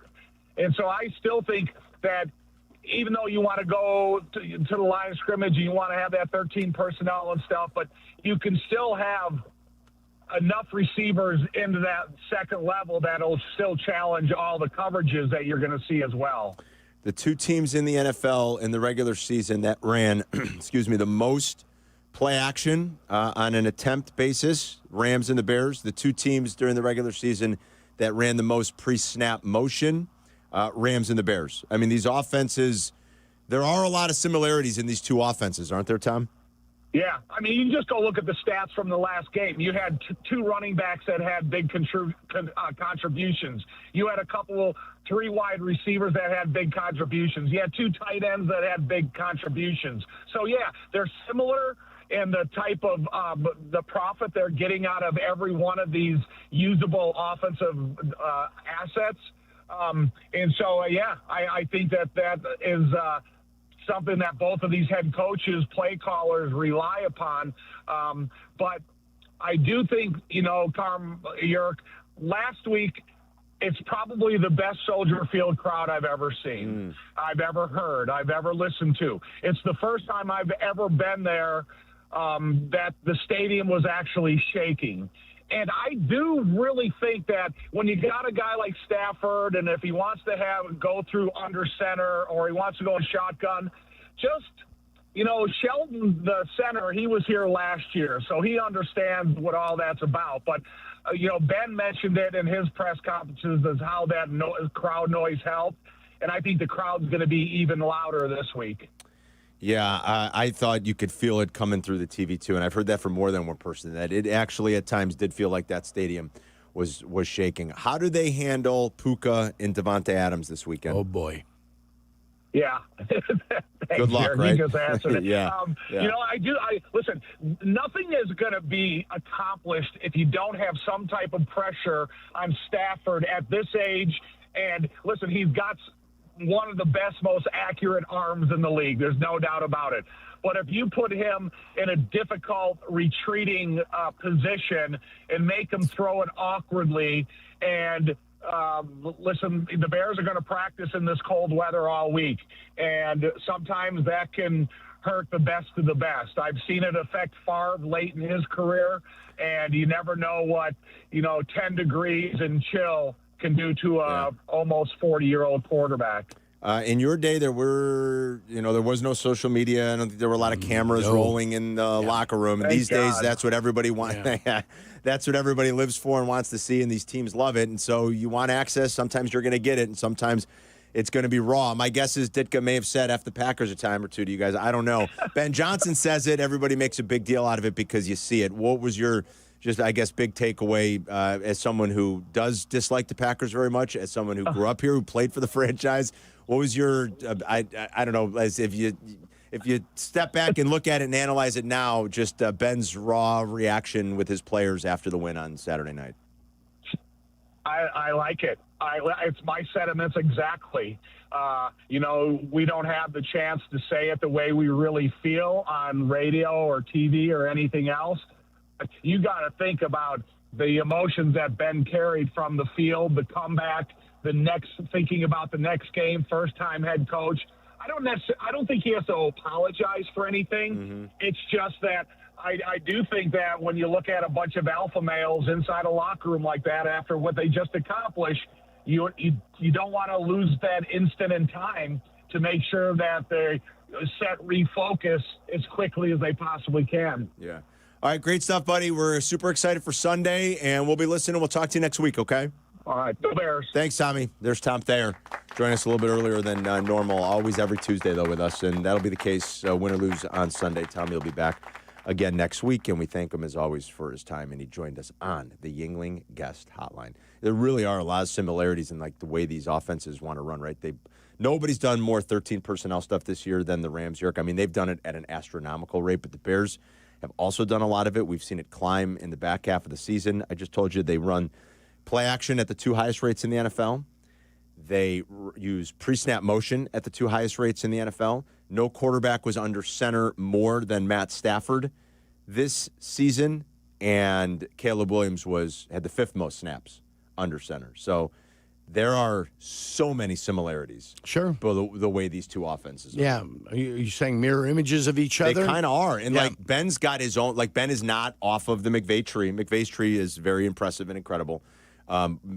Ben's his own thing. He's never worked with McVay, but you can tell that I think the lens is kind of the same. I think he very much, I think the principles and how they want to do things are the same, and it's under center, and it's hard play action, and it's explosive plays down the field. Like the Bears. If you set a buffet up of offensive plays and offensive formations and offensive this, they'd be choosing from the same things. That's what it seems like. Yeah.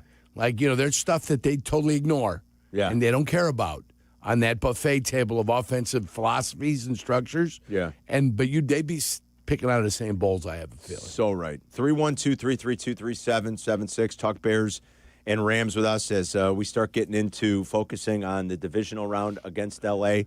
They're going to come to town as about a 3.5, 4-point favorite. Total in the game came down a little, maybe with some of the weather reports that have been out there. We could have some precipitation. It's definitely going to be cold. That much we know. It's still a big total, and it's the biggest of the weekend.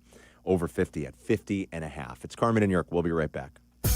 You're listening to Carmen and Jurko on Chicago's home for sports, ESPN Chicago. Got a few minutes? Check out our shorts. YouTube. Got an hour? Watch interviews and silly show moments. YouTube. Got nothing going on now? Join us on our live stream. It's all on YouTube right now. Subscribe at ESPN 1000 Chicago.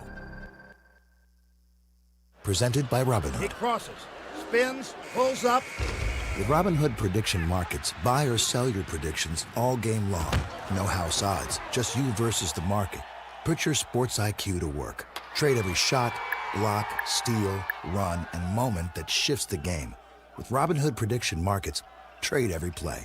Visit Robinhood.com/predict to start trading. Futures and cleared swaps trading involves significant risk and is not appropriate for everyone. Event contracts are offered by Robinhood Derivatives LLC, a registered futures commission merchant and swap firm. Bag huge savings on your painting projects at Menards. From your kitchen and bath to doors and trim, and even your ceilings. Dutch Boy has the perfect choice for your painting projects. Dutch Boy's Durafighter is a tough paint and primer that provides great scrub resistance and durability. Durafighter interior paint starts at $27.75 a gallon. Get an additional 15% savings on all Dutch Boy paints when you put it in the bag. See store for complete details. Save big money at Menards. Illinois born, nation strong. That's Blue Cross and Blue Shield of Illinois, sharing the same communities with their members for nearly 90 years. And while they'll always be your one local and trusted healthcare partner, their national network of products and innovations continues to ensure access to the highest quality, affordable care. Because wherever your journey leads, Blue Cross will make sure you always feel right at home. Blue Cross and Blue Shield of Illinois, through it all. It's playoff time, Chicago. Time to bet on the road to the championship on Circa Sports Illinois. Circa Sports Illinois is sports betting the way it should be. From championship and conference futures to sides, totals, or prop bets for every round, there is simply no better place to bet. Circa Sports offers high app limits, player-friendly pricing, exceptional customer service, and no bet fees ever. Download your new bookie today at circasports.com. Got to be 21 years or older. Gambling problem? Call 1-800-GAMBLER. Hey, fans! Welcome back to Fansville's Cheers and Tears. Oh. Okay, so like everybody deals with losing, right? To a rival on a last-second field goal. Whatever, it's fine. I'm totally fine. But I cope with losing with an ice-cold Dr. Pepper. Those 23 flavors are like so delicious. They totally wash away the pain of your college football team taking a big fat L. College football, it's a pepper thing. When I wake up The best mornings in the morning light, start with Wrangler. pull on my jeans and I feel alright. Jeans, jackets, and shirts that get your day started on the right foot. I pull my blue jeans on. I pull my old blue jeans on. Good mornings make for better days. I pull my blue jeans on. I pull my old blue jeans on. Wrangler, for the ride of life. Hit the road in a brand new Chevy in less than 1 hour at Advantage Chevrolet Bridgeview. You can sign and drive away in 60 minutes or less. Seriously. Or they'll cover your first car payment. Every new Chevy is backed by the Advantage Plus program. Advantage Chevrolet Bridgeview. Together, let's drive. Follow Chicago's home for sports on Instagram at ESPN_Chicago. Carmen and Jurko are back. This is ESPN Chicago, Chicago's home for sports. Hope everyone's having a great morning. Carmen and Jurko now. Rich Eisen at noon. Waddle and Silvy back with you at 2 to get you home. 2 until 6. Jack McGrath, Jay Moore alongside. What'd you make of the news that Goodell was in town over the weekend touring potential stadium sites with Bears Brass? You see that? Yeah. They were at Arlington, and they visited 2 sites by you in the NWI. Do you think I'm shocked about that? Have you seen the Kansas City, Kansas offer? Okay, now have you seen that Kansas offer? Let me fact check you on something, because you said this last week, and then I read a little bit more this weekend. I think you were wrong. I don't think Kansas is paying for it. I do believe I thought I read that they're proposing one of the biggest public funding bills ever, actually, in Kansas. Is that not right? So is Kansas not paying for it? What do you mean? Public funded, of course. The citizens of Kansas. Yeah, I thought you meant the state was going to pay for it with a surplus without hitting up the taxpayers. That's Indiana's got a surplus. Oh, okay. Then I misunderstood you. Then. Indiana has a surplus. Then I misunderstood you. Kansas doesn't have a surplus. Then I misunderstood you. Okay. I thought that's what you meant. And even though they have a surplus in the state of Indiana, that doesn't mean that they won't go to the local taxpayers, Lake County, and I'm a resident of Lake County. Right. That they won't sit there and wallop us for a little bit. You're going to be upset about that? It doesn't bother me. Really? I'm so shocked at that. I mean, to get the Bears playing in Northwest Indiana, really? Yeah, I think that's something fantastic for Lake County. I've always said, as a Cook County resident, I don't want to pay more taxes for the Bears. I don't live in Cook County. I get smart. I left Cook County. I know, but I'm shocked to hear someone like you say you would. Even if I was going to get an increase, I'd still play less there than I would here. Well, that's true. Well, thank you. See, so how it goes. What are the details in the Kansas? Did you research it a little bit? The $1.8 billion, I believe, is what they're going to be given to Kansas City. Not only that, but they put a fund, $7 million, for upkeep that Kansas City, the Chiefs, get to utilize. They utilize it in the way they want to for their infrastructure and what they're doing. So they really bent over backwards for the Kansas City Chiefs to come over. The state of Indiana is going to have to do that for the Bears to convince the Bears. Because though it may not be popular, if you use a compass and you go from where Soldier Field is now and you use that compass, you find out that there's a lot of places that are closer to Northwest Indiana than one would believe. You know what I'm saying? It's not that out of the realm to think that, oh, my God, there's a stadium in Northwest Indiana. I can't believe how far we have to travel. It's really not that far. Especially for residents of the 10th Ward and the 9th Ward. Well, that's for damn sure. Yeah. I mean, that's just they could take a shuttle over. It's a stone's Do you know what I'm saying? Yeah, so sure. Either way, Northwest Indiana's going to have to make it appetizing. So they're taking a look at it. They're coming down. I mean, I go through it all the time. I was in Whiting yesterday, or Sunday I was in Whiting before I came out here. Beautiful, beautiful area. Everybody could use it. There'd still be, in some of the proposals out there, you'd still have a area around the stadium that one would be able to utilize. I guess they toured Arlington Heights and 2 sites with Goodell in Northwest Indiana. And then they sent something out to their season ticket holders, and they had a triangle, and it's everything's north of the tollway. Okay, not to be confused with the Borman Expressway, which is further south. The tollway. The tollway. Everything was north of the tollway. It was a triangle that would go over the length of the tollway up to a certain point, and then it triangled all the way back. So, got it. Hey, would you guys be against it? They put out a thing for all their season ticket holders if we move to Northwest Indiana. There is lakefront property there. Money talks, Carm. Money talks, but cash screams.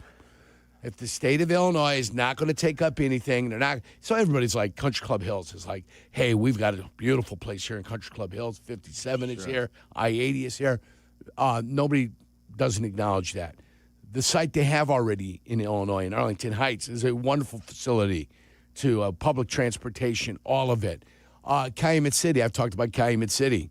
Wash it, wax it, and burn it down. River Oaks over there, either east or west, either side of Torrance Avenue, whatever you want to do over there. The problem is the state of Illinois does not want to take up giving any money to the Chicago Bears because they say taxpayers don't want it. They're worried about affordability. Fine. I'm not going to argue with that. Nobody will argue with that. But you've got a state right next to you that would be 2 professional football franchises in the same state. Why not? Yeah, they're different markets completely. Why not? So it's not even make it not happen. a problem. Right. That's Indianapolis is Indianapolis. The people in Northwest Indiana have always been Bear fans. Sure. Yeah. Some, might be Colts fans now because the Colts have been here for a long period of time. They've won a Super Bowl also. So some might be, but you're not infringing upon Indianapolis' market. Because it's part of the NWA is part of this market. Yes, it is. By the way, Tom Thayer was joining us. He was brought to you by Humana, committed to putting health first, making it easier for the people to get the care and support they need when they need it most. To learn more, visit localhumana.com. And I haven't talked to Thomas McDermott, who's he's the mayor. Mayor McDermott? Of Hammond, Indiana. I have not spoken to him, No? so I don't have inside knowledge of anything that may or may not be going on.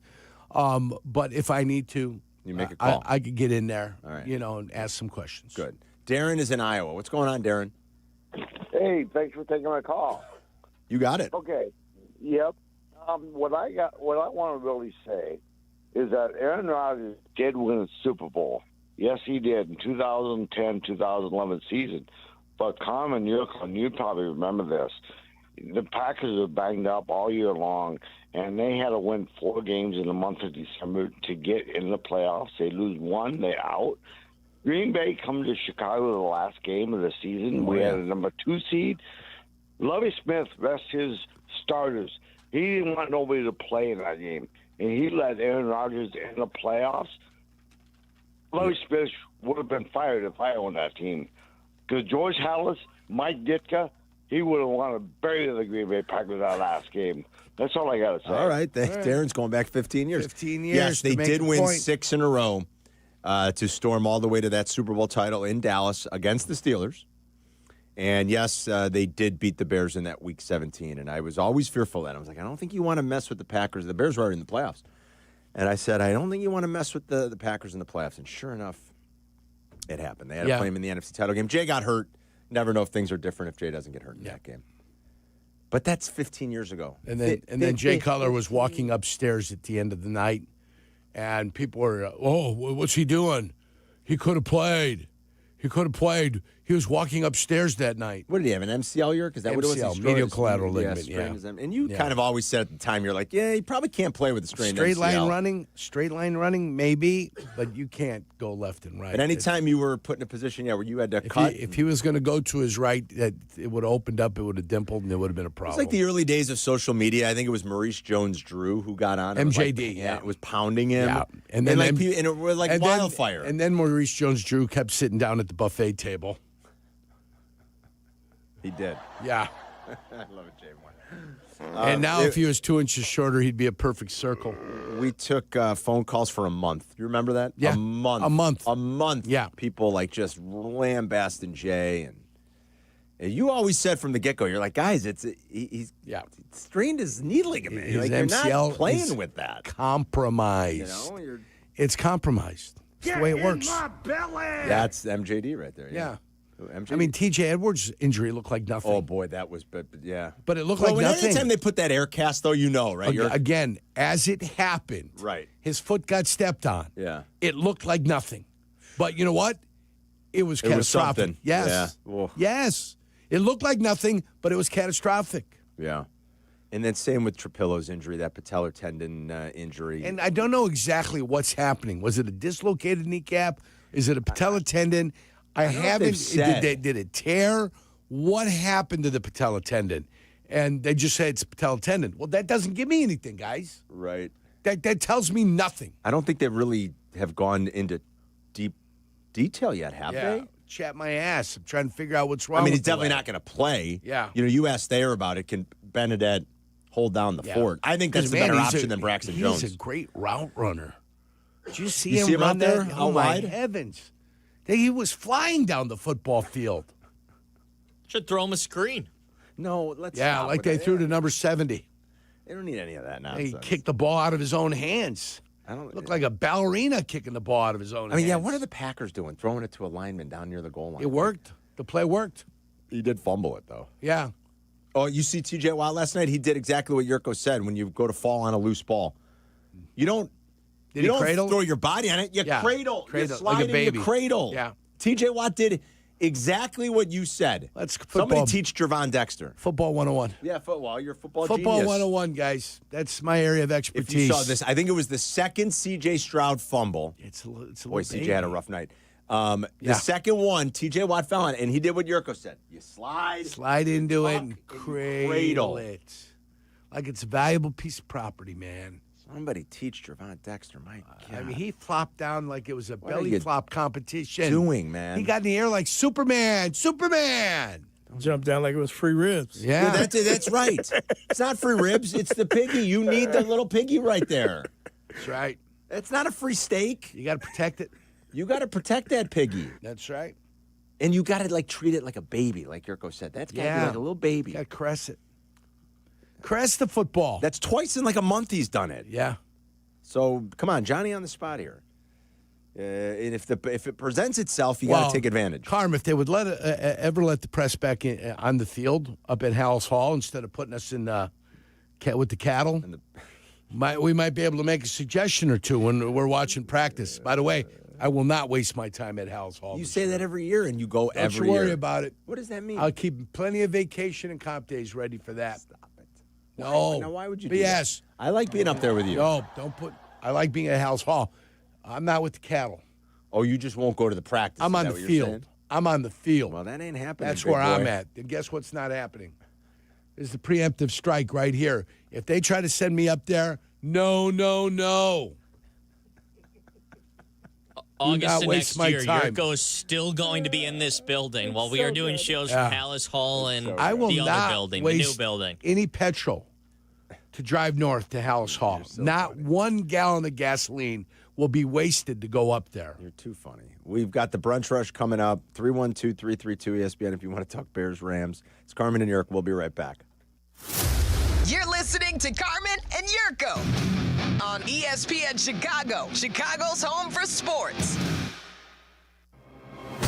Hey, it's Rich Eisen. You can now listen to The Rich Eisen Show right here on the home of the Chicago Bears. The Rich Eisen Show, weekdays noon to 2. ESPN Chicago. $2.4 million. The Verdoliak Law Group wins again for their clients. That's right. The Verdoliak Law Group recovered $2.4 million for a client who was injured in a train accident. If you're injured, make sure to call the Verdoliak Law Group. Hey, this is Jurko. You all know I played professional football. I've been on the radio for many years. I've had the chance to endorse a lot of products and companies, but I've always believed in only backing the ones I truly trust. And now I get to endorse a company owned by close friends, the Verdoliak Law Group. They've been helping people for over 60 years, even some of my friends and neighbors. Just like choosing an experienced doctor, you want skilled lawyers by your side. With $9 billion recovered and 40,000 clients served, they're proven experts in personal injury, accidents, wrongful death, and more. Call my friends at 844-4VLG-LAW. The Verdoliak Law Group will do great for you, too. Call 844-4VLG-LAW. You wouldn't hire an electrician to read a radio ad. Service Construction of Illinois. I think this wire's bad. You wouldn't hire the deck pro either. Service Construction of Illinois. Now, I would layer that with a few coats to make it smooth. You see, I, a professional announcer, can barely change a light bulb, but I can tell you with a soothing voice that Service Construction of Illinois has the craftsmen, contractors, and specialists to do it all. Whether it's a small job or complete renovation, start at serviceconstruction.net. Hey, it's Kap. Playoff time is here, and this is when you need to be locked in. But if you're not sleeping well or you can't breathe, good luck focusing on anything, let alone the playoffs. That's where my great friends at Sinus and Snoring MD come in. Breathe better and sleep better with in-office treatments and same-day appointments. Now's the time to take care of yourself and start 2026 feeling your best. Call 847-545-0147 or visit sinusandsnoringmd.com and get ready for a better night's sleep. That is sinusandsnoringmd.com. Okay, I have to tell you, I was just looking on eBay where I go for all kinds of things I love, and there it was. That hologram trading card. One of the rarest, the last one I needed for my set. Shiny like the designer handbag of my dreams. One of a kind. eBay had it, and now everyone's asking, ooh, where'd you get your windshield wipers? eBay has all the parts that fit my car. No more annoying, just beautiful.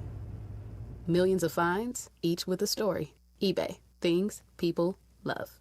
Out on the course, they're the PGA Tour's best players. But in the arena, they're prime time. And Season 2 of TGL presented by SoFi is back with lights, cameras, action. We're talking big moments, big personalities, big names in the stands, all on the big screen. Big-time matchups with shot clocks, hammer drops, timeouts, overtime, and playoffs. It's city versus city, squad versus squad. The sport just hits different under the lights. It's TGL presented by SoFi. Keep up. It's golf. Tune into every match. Only on ESPN.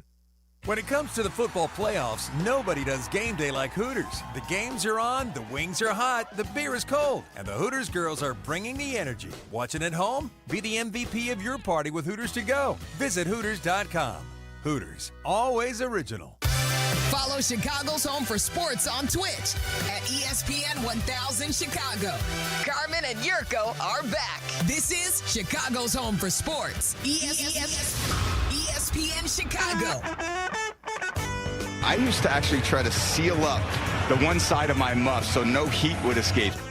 Keep that hand warm in that muff. They're going to have to get the muffs ready. Going to have to keep the hands warm for Sunday. It's going to be cold. Who do we have? Campers. Who's going to be announcing our game? It's this NBC game. It's Tirico and Collinsworth. Tirico and Collinsworth? Mm-hmm. Okay. Yep. Collinsworth going to wear that white sweater that he always wears. Turtleneck? No, he'd wear that big white skiing, quarter zip sweater that he'd always have. Do you know what I'm excited for? He was wearing a turtleneck this last week. Was he? Yeah. I'm excited to hear the highlight when Caleb makes another great throw, and we hear the nobody can make that throw except Patrick Mahomes. Oh, you know that's coming this week. Oh, he'll work it in. Oh, yeah. You know it. Yeah. Mike, I got to say it's a little like Mahomes. The throw where he avoided the sack on 4th and 8 to Dunze. You know who it looks like, Mike? The only guy who can do it is Mahomes. And there's Caleb Williams. It's so good. He leans into it now. I'm telling you. Now he just does it. He's doing it now because he knows it annoys the ever-living you-know-what out of people. They're going to make fun of me, but I'm going to bring it up. It looks like Mahomes. Yeah. Boy, your boy Romo did not have a good day on Sunday. I would agree with you. It was really bad. I would agree with you. He did the Jacksonville-Buffalo game. Yeah. Did they just wake him up? Did he forget he was doing a playoff game? If the point of the broadcast is try to be anti-excitement... And this, and listen, I'm a fan of his. I know you are. We all know. I call him the best announcer in the business. They went to him and Jim. That's for real? Yeah. Oh, yeah. That's for real. Well, he's an Eastern Illinois guy. Your yeah, loves him. Absolutely, 100%. He's like 5 of 20 for his predictions. He's a Panther. They don't get paid to make predictions. That's true. They get paid to provide analysis. You Well, he's remember giving that. them. Always. He's going to do a run here. Oh, it's a pass. Oh. He was so anti-excited. He was. And he's talking to Jim, and he's talking like what is the 45 and then the 78? That's real slow. I'm like, is there any excitement in the fact that you're at a playoff football game? Are you happy to be there, or are you just miserable to be there? That's what it seemed like. I guess. And I go, say something. No, it was bad. Do you think it's possible that because it's a playoff game, Tony Romo, whenever he sees it, he just has bad memories and he's like, "Oh no, not the playoffs." No, he's a professional. He should be. No, I don't think it's that. I'll tell you how it works. The further you get away from the game, the less you know about the individual players. And I don't know how long Tony's been out now. Got to be almost 10 years, right? Further you get away from the game, the less you know about the players. And if you're not studying everything, right, things change just a little bit, enough for you to look at it and not recognize it. Yeah. So you've always got to stay on top of it. You always got to be looking at it. You always got to be asking questions, and you always got to find out what the hell's going on. What's the new thing that's happening? Right. Because 2025 is different than 2005. You know what I'm saying? Yeah, sure. It is. Yeah. Even though it's only 20 years. They're doing things differently. They will have Bills-Broncos this week, CBS. Yeah. Then the nightcap on Saturday is Fox. Then Patriots-Texans is ESPN with Buck and Aikman. And then the Sunday night game, like we said, is Bears-Rams, NBC Peacock to wrap divisional weekend. Collinsworth will bring the excitement. It'll be a lot of hyperbole, but it'll bring the excitement. Is Aikman's face claymation? You know? Is it claymation? It's just like, it's... Do you think he's got a lot of work done? I don't know if, during the break, they'll come in and he's got a therapist that'll massage some things out to give him a different line or something. I don't know. Starting to look like Rocky Dennis. Yeah, it's Rocky Dennis. Do you guys Rocky think Dennis. Do you guys think he's had work done? Oh, I have no idea, nor do I care. I'm just saying it looks like it's malleable. It does? Like you could change his face from one commercial to the other. I still think Aikman's pretty good.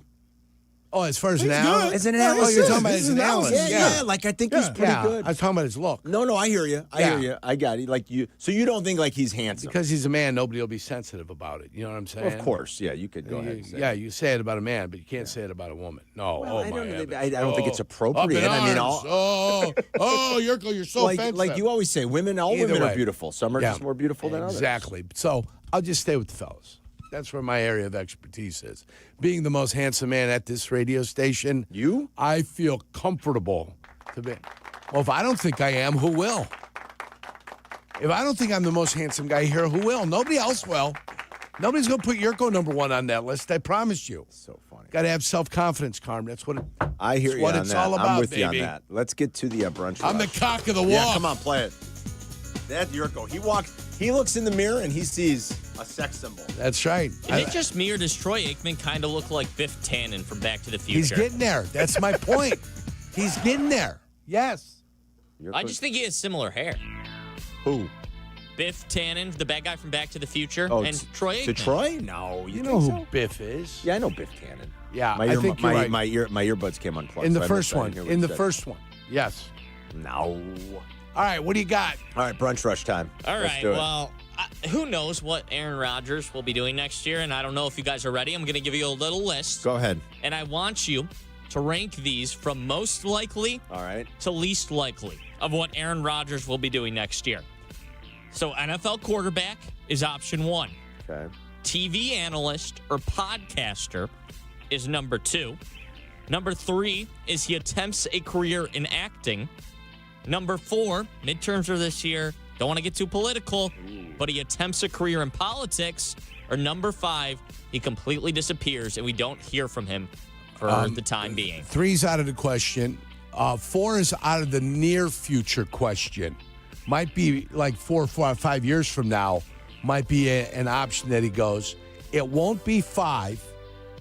So you don't it's think he either disappears? I think he's... it's 1 or 2. He's either going to be a. All right, here we go. He's either going to be a quarterback or a television guy. All right. Oh, so you think so? All right, I'm ranking it this way. I'm saying play is most likely. Then I'm going disappear. Then I'm going politics. Then I'm going podcast broadcaster. Then I'm going acting. That's how I rank it. I'd put podcast broadcaster over the politics, but So you guys have him higher potentially than I do doing broadcasting or podcasting. Yeah. Okay. I would say so. Yeah, I got Definitely the politics podcast. number 1. I think he'll probably Politics go into, number 1? Yeah, I think he'll do that. How many NFL guys have gone into acting? Well, Jim Brown. Howie Long is Howie the last Long. guy. Fred Dreyer. You're talking about the 70s. Well, 60s, I'm sorry, 70s. you asked. I mean, no, I agree Thomas with Jones. you. Who? Doing Thomas what? Jones. Thomas Jones, the former running back for the- Doing what? He hasn't done anything big. He's done some TV But shows, he's got though. a lot of acting credits. Yeah, he has. Hey, look Doing him up. what? Some TV bits. Which and- where? Well, I could What? get his IMDb. Yeah, you know, it's on Tubi. I mean, it's when on the, I look at it, is he just like guy at No, he actually guy at has coffee speaking shop? roles. Guy at coffee shop? No, he actually has speaking roles. Excellent idea, Joel. I mean, Shaq's been in movies. I mean, what do we got? Yes, Shaq. We but said football, we said guys, football, but though. thank you for taking us to basketball. -2 points for not listening. Thank you. It's your own thing here. We've had Come former on. wrestlers in movies. Gee. No, but we're talking about football only, like Jim Brown. Football only. I mean, Gronkowski was supposed to become a big actor, remember? Oh, Gronk's going to go to acting.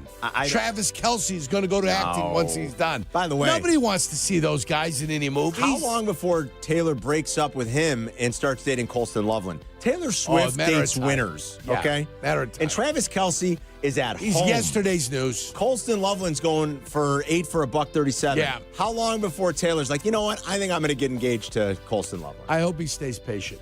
Colston. Yeah. I hope he stays patient. Play the field a You little. don't I wanna don't know be- if Taylor Swift comes a call. You don't want to be part of that mess. I don't know, man. All Thomas women are Jones beautiful. has 35 acting credits. And what's his best show?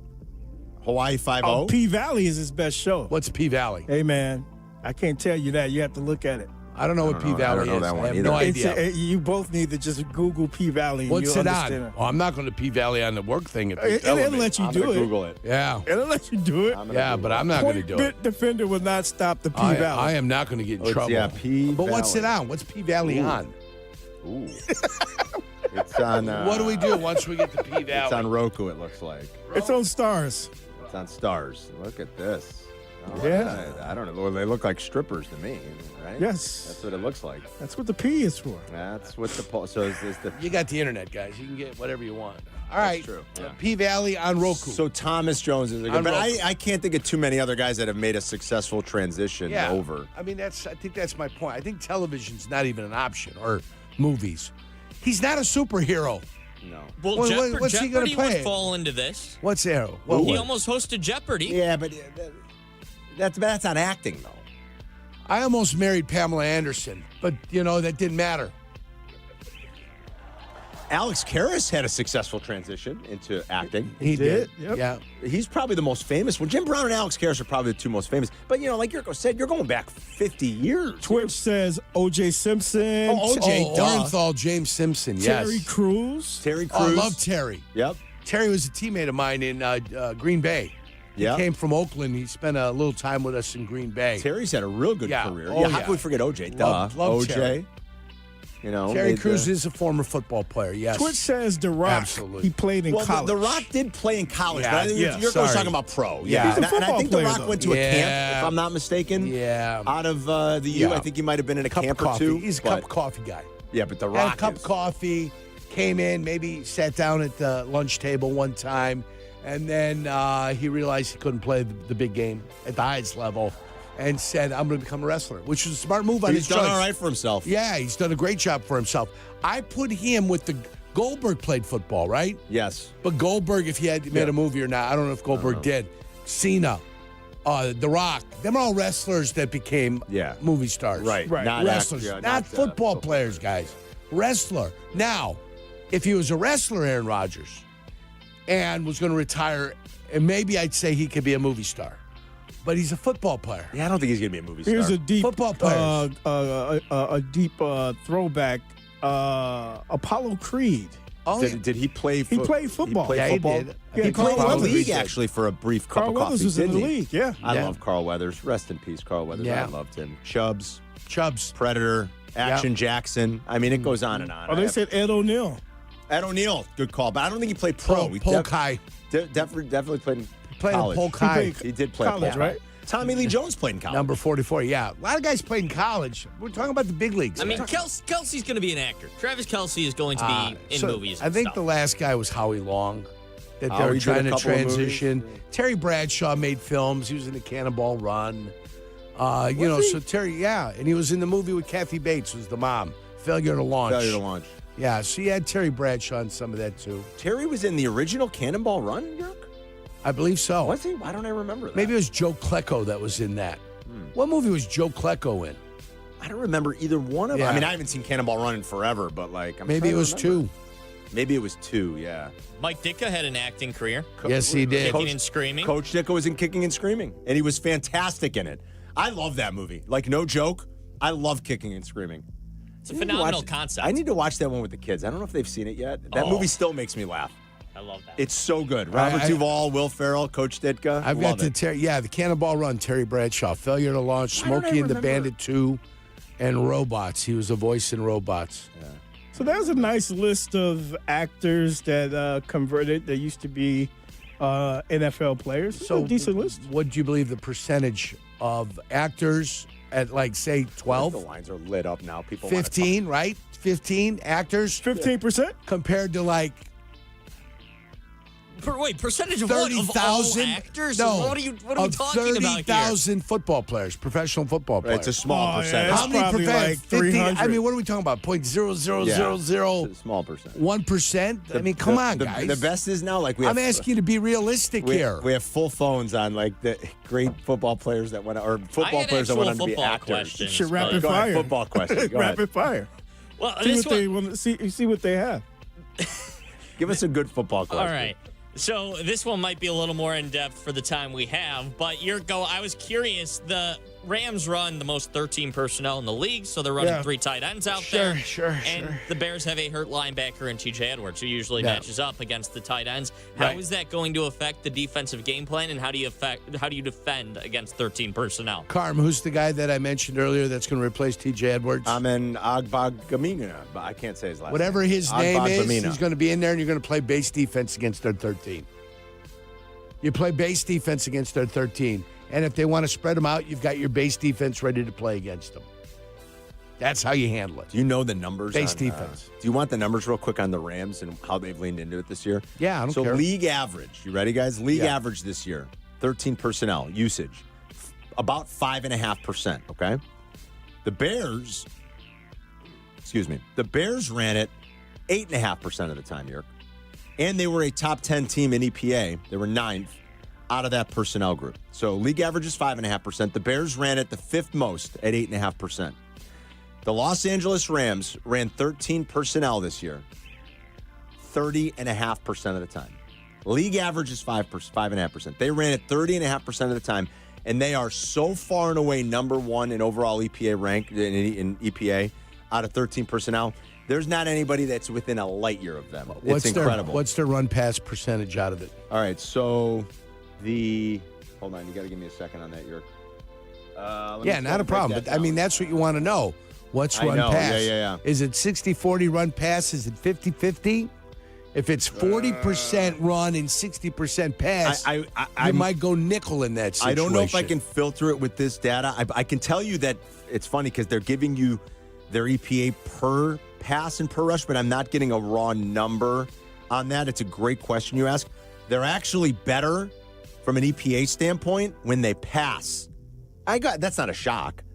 I mean, they're putting teams in conflict. You're putting teams probably matching in heavy personnel, and then you're doing clever, creative things to use that to open up the pass for you. So they're actually better, and the Bears are too. I mean, I think most teams are going to be better in their passing out of that set because just the way the defense is going to match it from a personnel standpoint. But they're so good from an EPA per pass standpoint, it's not even funny. I'll try to find that split for you. Yeah, not a problem. They run it a ton. All right. Anything else, Jack? No, that's it. That's the brunch rush. That's the brunch rush. It's Carmen Thank here. you. We'll be right back. You're listening to Carmen and Jurko on ESPN Chicago, Chicago's home for sports. Adding an extra burst to your weekend launch. It's Dr. Pepper Bears Friday on the home of the Bears, ESPN Chicago. Winter is here. Snowball fights, sledding, and more good times with your kids. What a great family you've created. You want things to stay just as they are. It's time to start thinking about the next step for your future, a vasectomy. Take that step with Vasectomy Clinics of Chicago, because experience really does matter, especially with this procedure. Vasectomy Clinics of Chicago makes it so easy with their 30-minute, no needle, no scalpel, in-office vasectomy. Log on to vasectomychicago.com, read their testimonials, and learn more about their procedure at Vasectomy Clinics of Chicago. 5 locations to serve you: downtown Chicago at Lake Point Tower, by Navy Pier, and with free valet parking. Also in Naperville, Tinley Park, Arlington Heights, and Barrington. Most insurance accepted. Visit vasectomychicago.com or call toll-free 877-877-4VAS. That's 877-877-4827. Hey, this is David Kaplan. I dislike winter. Give me a 95-degree sunny summer day and I'm a happy guy. So I spend most of my winter free time indoors, and it's why I rely on Automatic. They've been making Chicagoland homes and businesses comfortable for 80 years. I don't even have to think about the outside because my home is perfect all year round. If you're not feeling confident that your winter's going to be carefree, go to Automatic.com right now. That's Automatic.com. Hey, Chicago, headed to a game? Take the CTA. We'll get you to the game and back for just $5. That's less money spent on travel and more money in your pocket. No searching for parking, no random surge pricing on rideshare, no traffic. We'll do the driving for you. The CTA has train stations and bus stops within steps of all the major stadiums and venues in the city. Plus, we've got tap to pay available on all CTA trains and buses. There's no need to purchase a ticket ahead of time. Just tap and ride. Plan your next trip at transitchicago.com/plan a trip. Save money, do more, ride CTA. Switching to Progressive is a game-winning call. And that reminds us of other game-winning calls in the history of sports. So it was the fourth quarter and we're down by 5. Sweat pouring down my face. Suddenly it hit me. If only I could wrap part of the towel around my forehead. And that's how I became the first basketball player to wear a headband. Okay, not really a game-winning call, but it was a good call. You can make one too. Switch to Progressive and you could save hundreds. Progressive Casualty Insurance Company and affiliates, not available in all states. Hey, fans! Welcome back to Fansville's Cheers and Tears. Oh. Okay, so like everybody deals with losing, right? To a rival on a last-second field goal. Whatever, it's fine. I'm totally fine. But I cope with losing with an ice-cold Dr. Pepper. Those 23 flavors are like so delicious. They totally wash away the pain of your college football team taking a big fat L. College football, it's a pepper thing. It's a car shopper's dream at the Chicago Auto Show, February 7th through the 16th at McCormick Place. Experience all the latest cars, trucks, and SUVs on a variety of indoor test tracks. Buy your tickets today at ChicagoAutoShow.com. You're listening to Carmen and Jurko. Listen to us now, live on the ESPN Chicago app. Chicago's home for sports. ESPN Chicago. Oh, Axel F. Now, do you think Jack's seen this? No way, right? Put it on the list. We're going to do a sports movies list and then just like a guy movie list. Have you seen Beverly Hills Cop? No. It's a good one. The original Beverly Hills Cop. Yeah. Put it on the list. Yeah, the first one. It's a good one. Fantastic. And it goes over time. It's not a problem. It's not an issue. No, that's a you movie won't that look at it and say, holds boy, up. that's an old movie. Oh, boy, how did anybody find it funny? Fantastic. This one's entertaining. It's comedy. Yeah. 100%. And it's and it's got this little bit of a, pace with it, a little bit of mojo. It's not one of the old-time slow movies. No, not at all. That you got to sit and you're like, wow, how did anybody like this movie? It's a great one. Yeah. It's still hilarious. Yeah. Yes, so good. Don is in Carol Stream. Don's got a good one here. The football players turned actors. We forgot about this one. Go ahead, Don.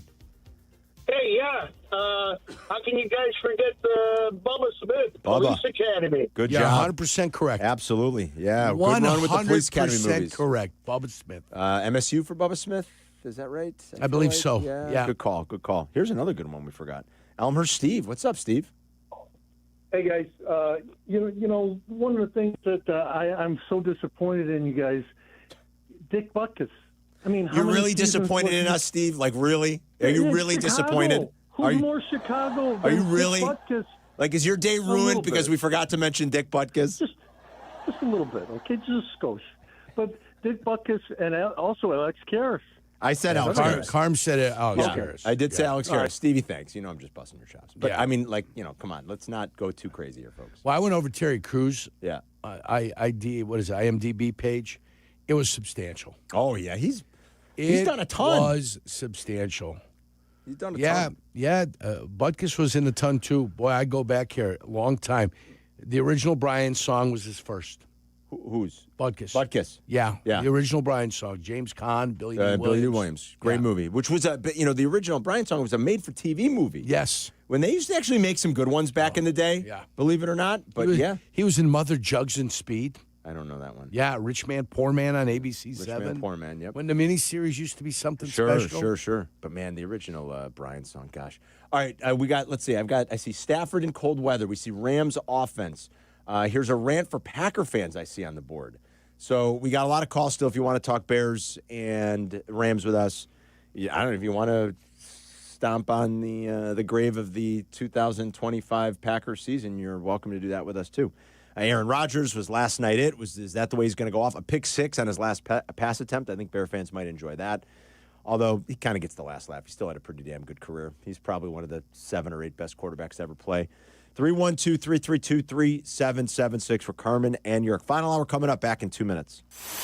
You're listening to Carmen and Jurko on ESPN 1000, Chicago's home for sports. Attention basketball fans, the DePaul basketball season is here, and tickets are on sale now. Don't miss your chance to see the Blue Demons live as they take on some of the top teams in the country. There's no better place to experience a game than Wintrust Arena, home of the DePaul Blue Demons. Get your tickets today at DePaulBlueDemons.com/tickets and be part of the action. That's DePaulBlueDemons.com/tickets. Go Blue Demons! And here we are, folks. It's the Jeff and Jeff Call. I know football. And I know houses, because when it comes to selling your house, you need a winning team you can trust. No surprises, no fumbles, just a clear path to closing, just like a perfect play. Jeff Buys Your House makes it simple. A fair offer, no repairs needed, and a closing date on your timeline. Don't take a chance selling your house with just anyone. Visit us at jeffbuysyourhouse.com for your no-obligation offer today. Anticipate compensatory damages, subrogation relief, or tort claims under.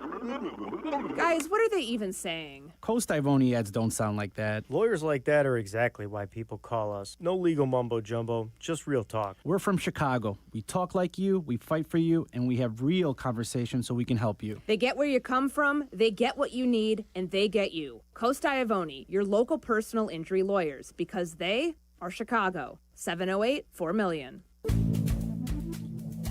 Good Karma Brands is proud to be an equal opportunity employer, providing equal employment, development, and advancement opportunities to all teammates and applicants. To learn more about careers with us, please send an email to talentacquisition@goodkarmabrands.com. That's talentacquisition@goodkarmabrands.com. Live from State Street in the heart of Chicago, this is the home for every Bears game. ESPN Chicago. And this is Carmen and Jurko. WMVP, WTBC, HD2, Chicago. A Good Karma Brands radio station.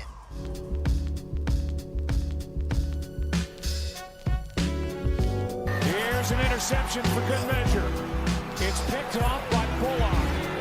And Rodgers is in his way, trying to make the tackle, can't, and it's a touchdown, Texans.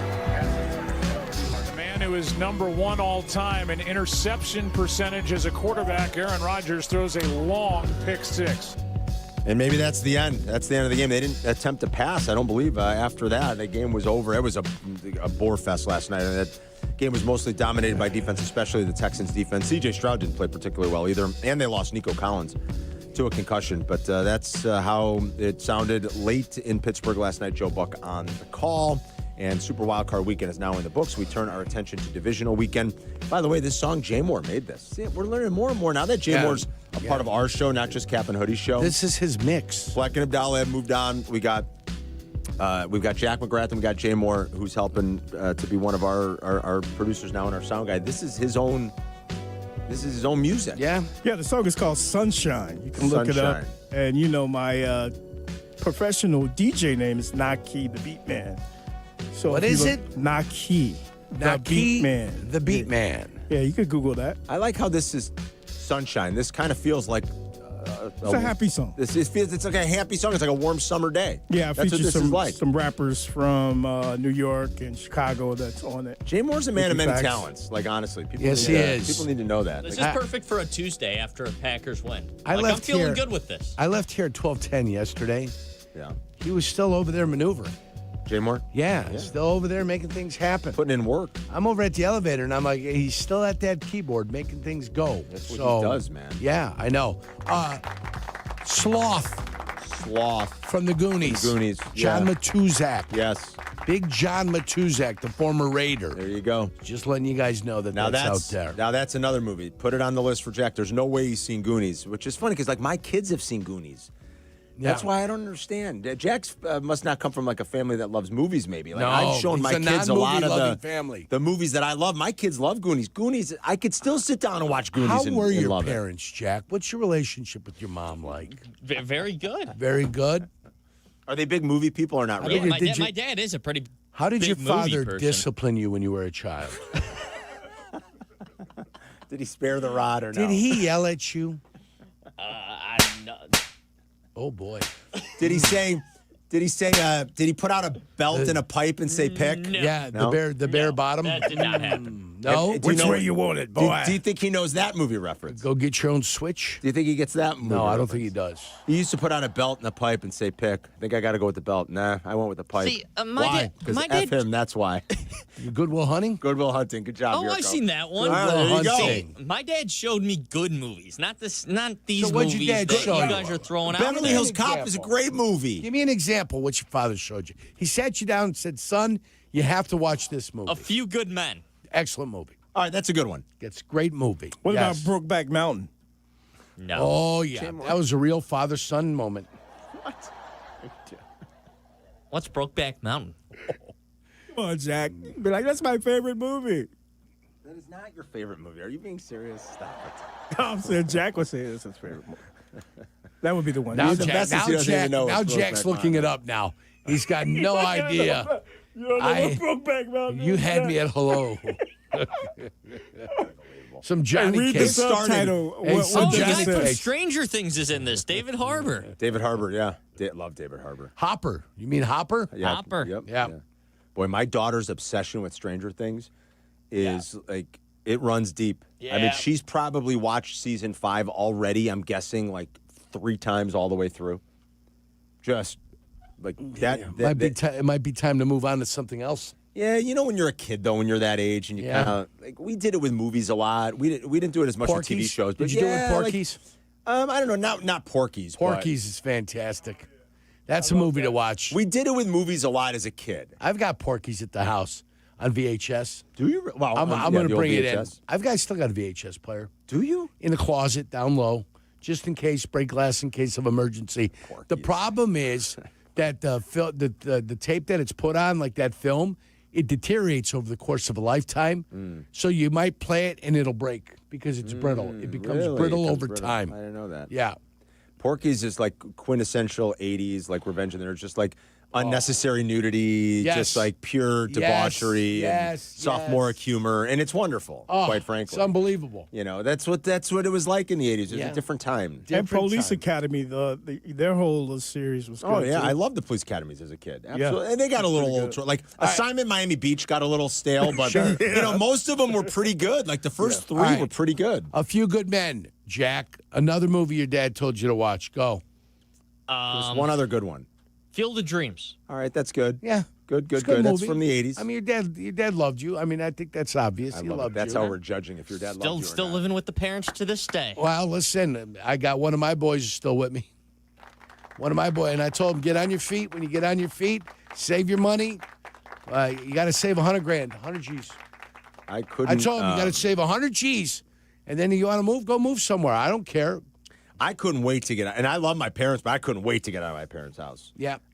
It was Different time, a little bit more feasible for us, I think. I don't know what it was, but like when we were young, the minute college was over, Yeah, you were and gone. I scraped together enough to like pay my first rent ever in the city with 3 buddies. It was 4 of us. We were renting a garden level apartment, like a first floor and a garden level. And I think rent was it was like $425 a month. And the For minute each guy? That's crazy. it was about that. Yeah, it was about Each for guy. each guy. Right, It was about $1,700. Yeah, it was about $425 a month. And the minute I knew that I was Afford it? established enough, I was working enough where I could afford it, I packed up a few boxes and some clothes, and I was like, "See you later, Mom and Dad." That's it. I couldn't wait to get out of Naperville in my parents' house. Couldn't wait. Never to go back. I'm like, "See ya, love you." Gone. Hightailed it out of town. Oh my God. My first rent that I played post college was $600. That's even a lot for a 2-bedroom in Miami. Oh, but you were living in like a 2-bedroom by yourself. I was in Miami, Yeah, 2-bedroom in Miami by myself. So if I had a roommate, it would have been $300. Yeah. I Mine had was 2 $450. roommates. Yeah, I had 2 roommates for the beginning, and I only paid those guys about $300. Yeah. I still. I don't know. Kids today, they seem to hang around the house more. I don't Well, I understand. mean, if you look at those numbers that you're paying, Carm, the rent. Well, I'm you're sure the looking rent's a lot more. 3 of course. or 4 times. Oh, I'm sure it is. Yeah, but what if that you was were, a lot of money what, back What if then? you were living with 3 dudes? Yeah. It's not $4,000 a month. Find some buddies, rent an apartment. Right, you just split it. Yeah, you split it. Get out on your own a little bit there. Spread your wings, young Jack. I mean, you might not Spread like those living wings. with other people, you know? That's your issue. Oh, boy. I mean, we couldn't wait. You got to live with some men. This segment started playing an Aaron Rodgers highlight from last night. I don't know how we went down this road. Whatever road we're on, it's a good one. Was that the last pass we'll ever see Aaron Rodgers throw? I'm not so sure. I think he might still be back. But that Steeler team was that Steeler team's been awful for the better part of the year. Yeah, and he's not a politician, though. Everybody wants to think he's a politician. I think he's more than happy to give his thoughts on political views. I don't think he wants to be in office. I don't know. Yeah, I'm not so sure. I'm letting you know what I think. I also think his teammates, by and large, liked him. Yeah. I think in his prime, you had no choice because he was so damn good. But, you listen to the way a few of the Steelers players talked about him, and that doesn't sound disingenuous or fake. The way Hayward was talking about him, I think that was a genuine reflection about the kind of teammate he was here this last year, and he seemed to enjoy the time in Pittsburgh enough. Maybe he will go back. Like you said it earlier, the problem for them is it doesn't solve their problems. No. And they've got quarterback problems. I mean, they've got an old roster anyway. He's going to be 43 years old next year. I guess he doesn't turn 43 until the end of the year. He's a December baby, so he'll play most of the year at age 42. But like that doesn't really help them. And I don't know that it helps Mike Tomlin get that much elusive playoff win, which he can't get anymore. He hasn't won a playoff game in a decade. When I was thinking politician, I was thinking more so like low level, like a councilman. And maybe, someone work his way up after that. If he does it, I believe it's got to be like senator. Aaron Rodgers. Senator, if he does it, as a senator. Yeah. It could be a state senator or it could be a U.S. senator. If he is done, Aaron Rodgers is going to hold the all-time record for career interception percentage, the lowest. This is where lower's better, obviously. And I think you heard Buck mention that in that highlight. That'd be funny if that's the way it went off. No quarterback ever has had a lower interception percentage. Remember, lower better here. Than Aaron Rodgers. It's 1.4%. He threw 527 touchdown passes to 123 interceptions, Jerk. Yeah. That's staggering. Yeah. It's just a staggering ratio. 4.75 to 1, I believe. That's about right. That's about 4.75 to 1. He also has the best career quarterback rating. If he never plays again and it doesn't go down, as of now, at 102.2, that is the all-time best, highest career quarterback rating. He led the league 4 times in QB rating, twice over 120. Wow. 122.5 and 121.5. He truly is probably one of the, I said 7 or 8. He's probably one of the 5 best quarterbacks to ever play. He did get that Super Bowl, which these guys, if you're going to sort of put the stamp of approval on these guys these days, although I think Yurko and I would argue Marino's as good as anybody. He just never got that elusive title. But if he's top 5, who is your top 5 then? Who would your top 5 all time? That's tough. I know. If I had to, in some order, Rodgers, Brady, probably Manning, probably Marino. I say Marino. Maybe Mahomes. Yeah. I'd probably say those 5 for me. Those are all guys I saw, too. I can't speak to, guys in the 60s and 70s. And the game was played so differently, too. I'm not to take anything away from those guys. I know Dan Fouts was revered when I was a kid. I didn't really get to see a lot of Dan Fouts' greatness, in fairness. John Elway was very, very good when I was a kid. Eric Coryell. With Eric Coryell. I still think I would take those other 5. My list, I think, would consist of those 5 guys in some order. Brady, Mahomes, Rodgers, Marino, and probably Peyton Manning. I think Mahomes starts to creep his head in there. Marino's definitely in there. Now, I'm not giving you in the direct order. Rodgers replaces Favre. Yeah, I think so. Brady and Manning are there, and now I'm trying to find my 5th one. Montana? Montana. Joe was awfully good. I could lean toward Montana. I'm looking at the list right now, going up and down the list. I don't want to not have somebody that I really like be in there. And, Montana, what they did, the way they were doing it. Oh, my God. It was a little bit different than the way the other guys were doing it. It could possibly, so it's Brady's in there. Aaron Rodgers is in there. Marino is in there. Peyton Manning's in there. And then, that's Maybe where Mahomes. a debate starts for that. Yeah. Could be Mahomes. Yeah, I think so. For me, it is. Could be Mahomes. Could be Montana. Could be Montana. Yeah.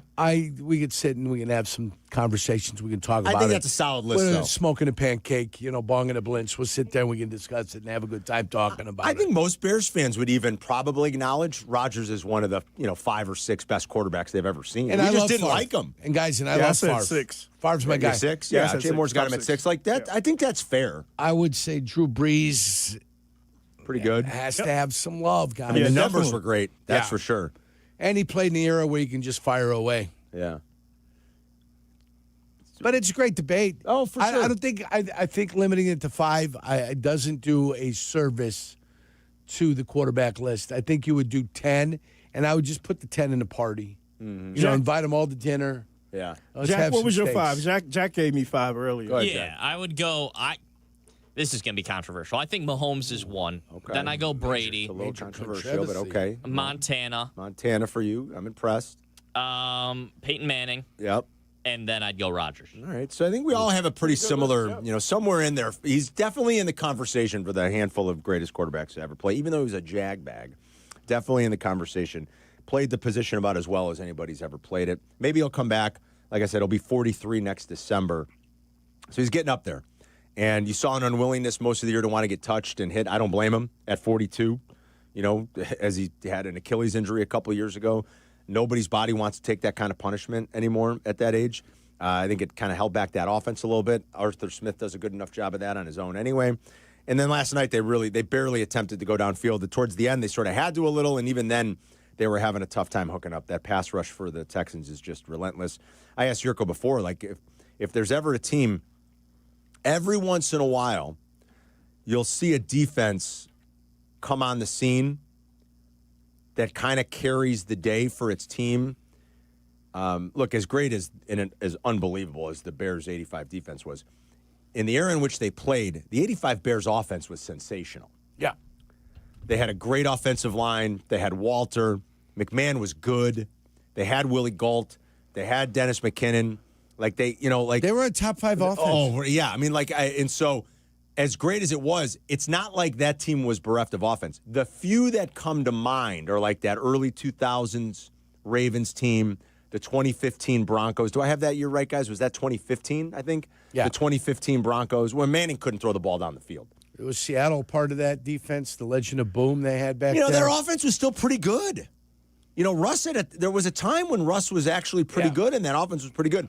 So every once in a while, a defense comes along that kind of carries the day, and you're like, man, are they good enough just on defense to win? And I asked Jurko, I'm like, do you think maybe this Texans defense is like that? Now, they still have a tough road to hoe here. I mean, they got to go on the road still. They're going to have to. They've never won as a franchise in the divisional round. They got to go to New England this weekend. Then it's going to be the winner of Buffalo. That's a tough one. Or Denver. Yeah, but man, that defense they are relentless. They don't have to blitz a lot because the front four is so good. And, I mean, Danielle Hunter and Will Anderson. Will Anderson is just obviously a star in the making, for such a young player. And then what they can do in their secondary, they are a beyond impressive defensive unit. So maybe good enough to carry them here through the postseason. We'll see. But, at some point you wonder, does the offense have to play a little bit better? If they weren't playing the Steelers last night, it could have been dicey because C.J. Stroud was lousy for most of that game. The way that Stroud was playing and the entire game was going, I just find it that Mike Tomlin punted on 4th down 2 possessions with 9 minutes to go. And I know it was 4th and 13. I was going to say, yeah, you're taking the ball out of Aaron Rodgers' hands and not letting him go for that. That seemed unforgivable to me. That was a poor decision in my opinion. Those are the things that drive Steelers fans probably a little crazy. And it makes me glad that we have a guy like Ben Johnson who's willing to go for it in those zones. You're down a couple of 4th and 13 or not. I mean, you're in a tough spot at 4th and 13. There aren't a lot of plays in the playbook. I get it, but you were also up against it. You were trailing by that point at 2 scores, and your offense did nothing. I mean, what are you saving it for? Like, to Jack's point, what's the plan there, Mike? Like, what exactly are you saving it for? It's now 7 straight playoff losses for the Pittsburgh I think you're Steelers. acknowledging the fact that the other side's just too damn good for you. Maybe you are. Yeah. 312-332 ESPN. It's Carmen and Jurko. We'll be right back. You're listening to Carmen and Jurko on ESPN Chicago, Chicago's home for sports. 2 to 6 in 2026. Waddle, waddle. The longest-running show in Chicago sports content history, Waddle and Silvy expand to a full 4 hours. Hear them weekdays 2 to 6 p.m. We are Chicago's home for sports. ESPN Chicago. $2.4 million. Verdoliak Law Group wins again for their clients. That's right. The Verdoliak Law Group recovered $2.4 million for a client who was injured in a train accident. If you're injured, make sure to call the Verdoliak Law Group. You know, fellas, to playing professional football and spending years on the radio, I've had the chance to endorse a lot of products and companies. But I've always believed in only backing the ones I truly trust. And now I get to endorse a company owned by close friends, the Verdoliak Law Group. They've been helping people for over 60 years, even some of my friends and neighbors. Just like choosing an experienced doctor, you want skilled lawyers. With $9 billion recovered and 40,000 clients served. They're proven experts in personal injury, accidents, wrongful death, and more. Call my friends at 8444-VLG-LAW. The Verdoliak Law Group will do great for you, too. Texting enrolls you into recurring automated text messages. Consent not required to purchase. Message and data rates may apply. 4? Man, my drives have been getting weaker and weaker. The same thing happened to me when I turned 40. Men over 40 lose more than just their golf game. Energy, strength, stamina, it all goes downhill. I got Nugenix Total T2 and started feeling like my old self in no time. America's most trusted testosterone-boosting brand is back. Nugenix Total T2. Crafted with a unique new formula that combines the ultimate free and total testosterone booster with a powerful nitric oxide booster that works in just 3 hours. Feel like a new man, leaner, stronger, with more energy and drive. Get your complimentary bottle today by texting BACK to 369-369 now. All right, let's test this out. Wow, that's on the green, man. Looks like I got my drive back. Text BACK to 369-369 for your complimentary bottle of Nugenix Total T2. Text now and we'll even throw in a bottle of Nugenix Thermo X, our most powerful fat incinerator ever. These statements have not been evaluated with the FDA. Product not intended to diagnose, treat, cure, or prevent any disease. With 3 locations to serve Chicagoland, Advantage Chevrolet gives you so much more. Visit and see the amazing inventory and savings at Advantage Chevrolet Hodgkins. And Advantage Chevrolet values your time. They'll have you in your new Chevy in less than 60 minutes, or they'll make your first car payment. That's right. Drive off in your new Chevy in less than 60 minutes, or they will make your first car payment. Visit AdvantageChevrolet.com. Together, let's drive. Must mention offer upon arrival before negotiation. Restrictions apply. Ask dealer for details. Hey, guys, you'd love new windows, but don't want to pay a fortune for them. Well, during Window Nation's Buy 4, Get 4 Windows free sale, you could also get 0 down, 0 monthly payments and 0 interest for 2 years. The sale ends soon, so schedule your free estimate now at windownation.com. You're listening to Carmen and Jurko. Follow the show on Twitter at Carmen DeFalco and at Jurko64. This is ESPN Chicago, Chicago's home for sports. Divisional weekend all set. Bears will be the last game Sunday night, 5:30, right here on your home for the Bears. It'll be the NBC crew in town calling that game. And we will, once Danny Zetterman gets the schedule all worked out, we're all going to be doing shows and contributing on Sunday, like we've been doing here for these big games. It's Bears Bonanza time. And that's going to wrap the divisional round weekend. We are down to 7 games. We are down to 7 NFL. God bless you. Yeah, we're down that's to the way it 7 works. games left, Yerk. Yep. I love divisional weekend. I do. I mean, now you've got the top seeds in action. You've got 4 games, 2-2. It is a beautiful 4-pack, and cream needs to rise to the top here. It sure does. You can't have an off game and believe there's a possibility of you making your way through. Not against these Rams. Got to play the best here. Let's say hi to Robert in Los Angeles. What's going on, Robert? Hello. Hello. Yes. Thank you for my call. Sure. Yes. 1 second. Okay, the one thing that I want to point out right now, the entire week here in Los Angeles is going to be about 75 degrees. Matthew Stafford is 1-8 games under 40 degrees. It's going to be under 15 degrees at game time. And he has an injured finger on his throwing hand. So I see a huge advantage, and at least I would say 2 turnovers from him. Okay, well, that would be good for the Bears because that's been their recipe. Robert, thanks. I mentioned this earlier in the show in case anybody missed it. This is according to the StatHead data. I don't know about games under 40 degrees. I mean, I didn't Carm's put got that. games under 30 yeah, I've got the like high On Sunday, it's going to be 16 degrees. Yeah, I did like what would be deemed like really, really cold games. Yeah, 30 degrees and under. I filtered below 30 degrees. So anything in the single digits, teens, 20s, okay? Stafford hasn't played that many games in his long career in weather like that. And, you know, maybe that's surprising because he did play in the NFC North for so long, and you've got two outdoor venues and where he would go at least once a year to Green Bay and to Chicago. But according to the StatHead data, they're going off of their data for the game time, the game kick temp, okay? Stafford's only played in 4 games in which the temperature was below 30 degrees. He's 2-2 in those games. 6 touchdowns, 1 interception. Last year in Philly, it was not a good weather day in the playoff game last January. No, it was not. But it was not below freezing. It was 34 degrees at kick. There was snow.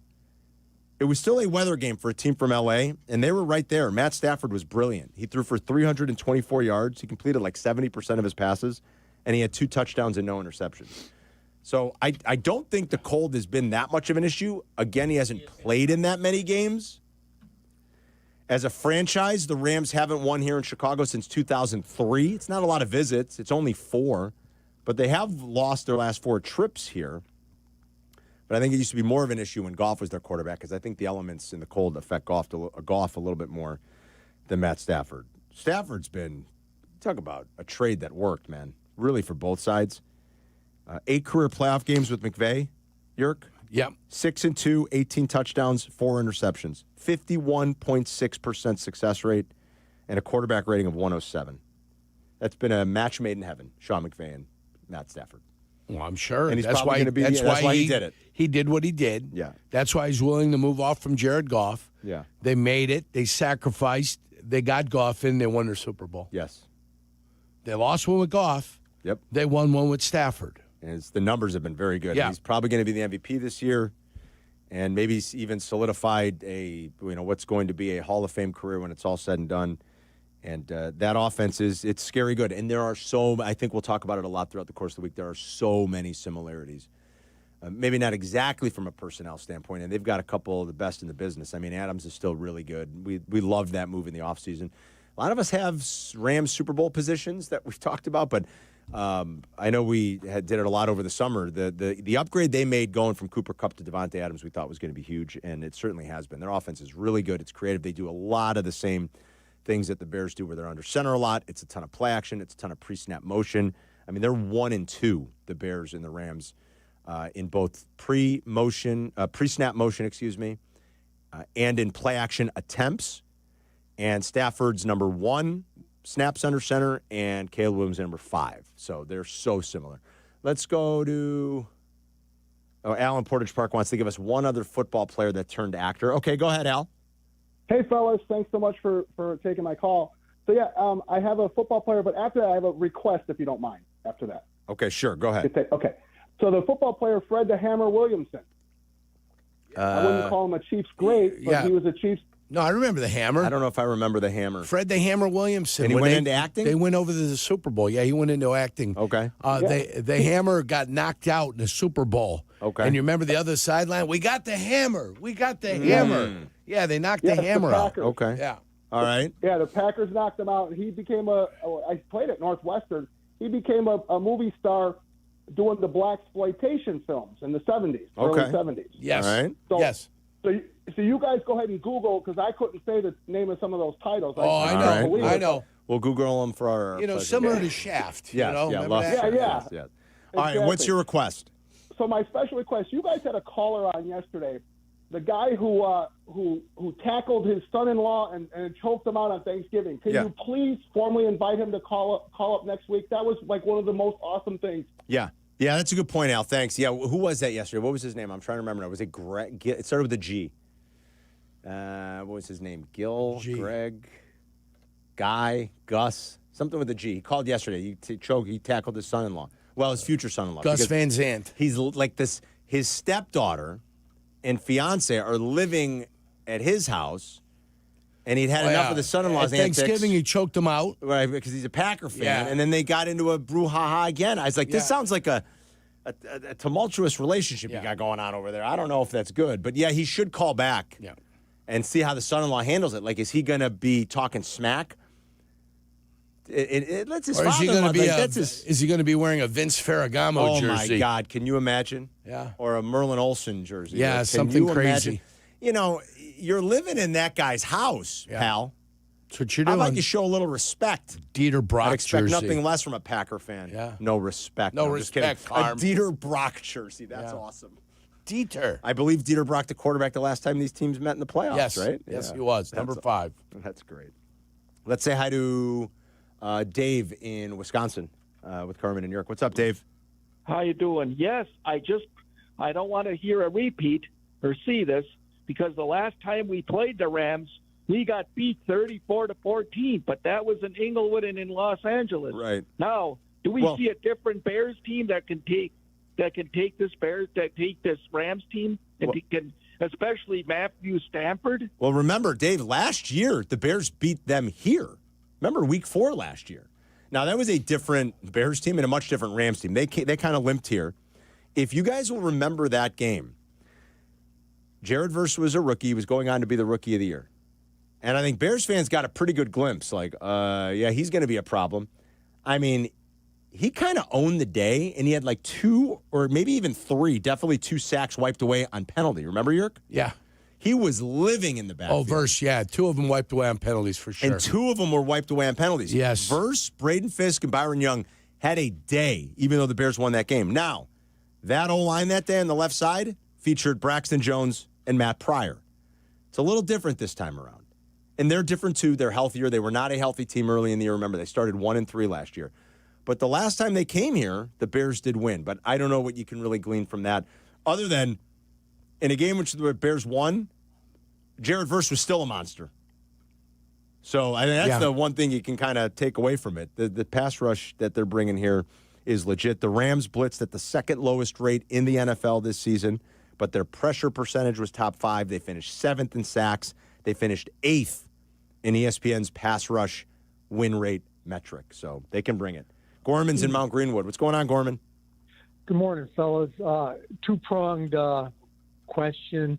So we're talking about quarterbacks earlier. You guys forgot about Troy Aikman and the blonde bomber. The other guy was talking about quarterbacks that were actors. Bradshaw was in a 70s movie with Burt Reynolds called Hooper, when they were in the bar, and the stuntmen got in a fight with the Pittsburgh Steelers, and Burt Reynolds punched Terry Bradshaw in the face and then pulls his tooth out, and then Terry Bradshaw commenced to kicking Burt Reynolds' butt. So that's the one part. Now, the second part I wanted to ask you guys about, just something to think about.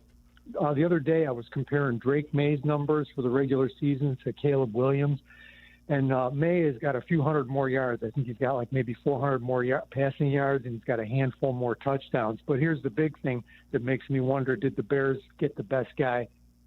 Drake May is like 4 inches taller than Caleb Williams. So I wanted to hear what you guys think about that. I hope the Bears got the right guy, but I'll hang up and listen. Okay, thanks Gorman. I just hope that the Bears have their guy. Yes. Like, will Drake May maybe be better? Yeah, there's a chance of that. But if your guy's awesome, that's okay. What you don't want to have happen is like what happened in 2017, where you picked Mitch and Mahomes is Mahomes. Yeah. That's what you don't want And to have everybody happen. else has fallen off. Yes. Right? Deshaun Watson fallen For off. sure. Yeah. So I don't mind. Mitch Trubisky backup and filming backup commercials. Yeah. Yeah. Yes, that's right. And good for him. I don't mind if Drake May goes on to be the better quarterback when it's all said and done, as long as Caleb is as awesome as we think he can be for us. Yeah. As Bears fans, right? Does that make sense?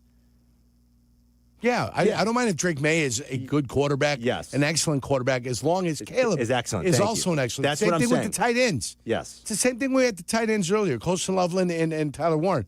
If both of them are successful, great. Yeah. The one we wanted, we got. And now at the end of the year, we're seeing him come to, he's paying dividends. He's paying dividends is what you want. Yeah. Another actor out there, Ed Marinero. Do you remember him? No. Played at Cornell, was drafted with the second round with the 50th pick overall by the Minnesota Vikings in the 70s.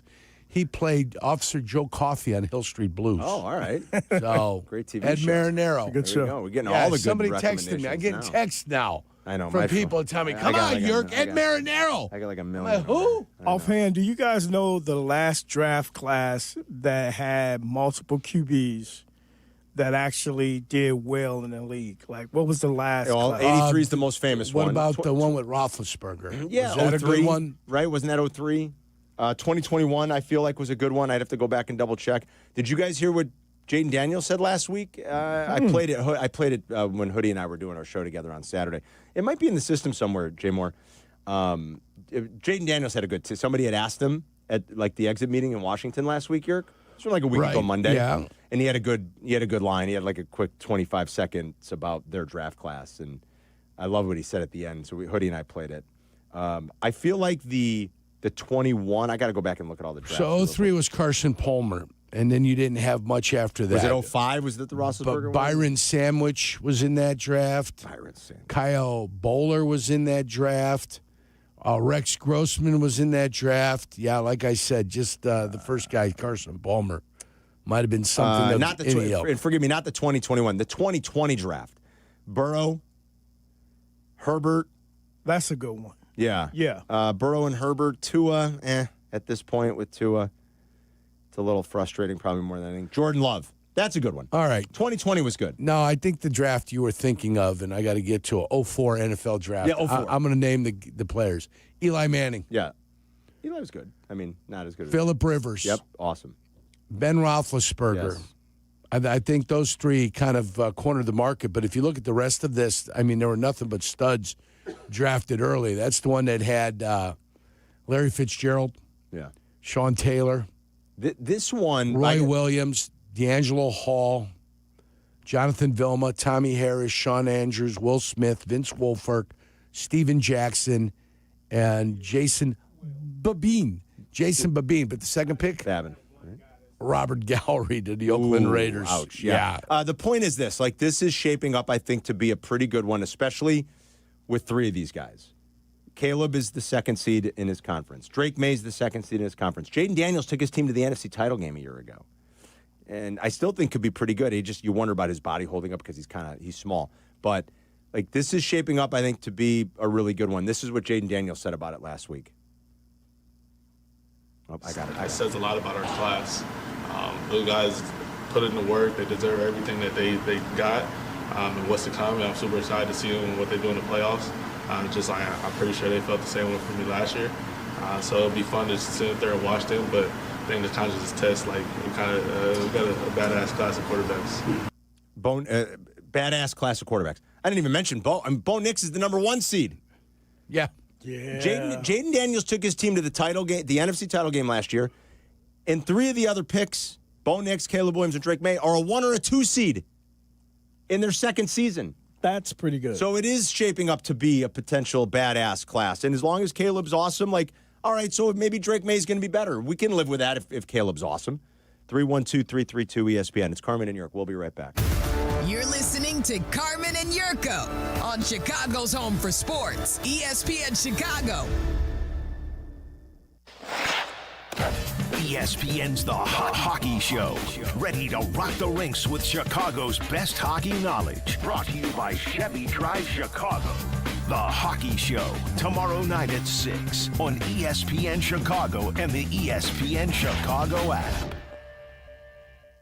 Comparing health insurance plans is never easy. That's why I work for Get Covered Illinois. We are the state's official health insurance marketplace. We have a website to compare multiple plans and prices in one place, and people who can help you for free.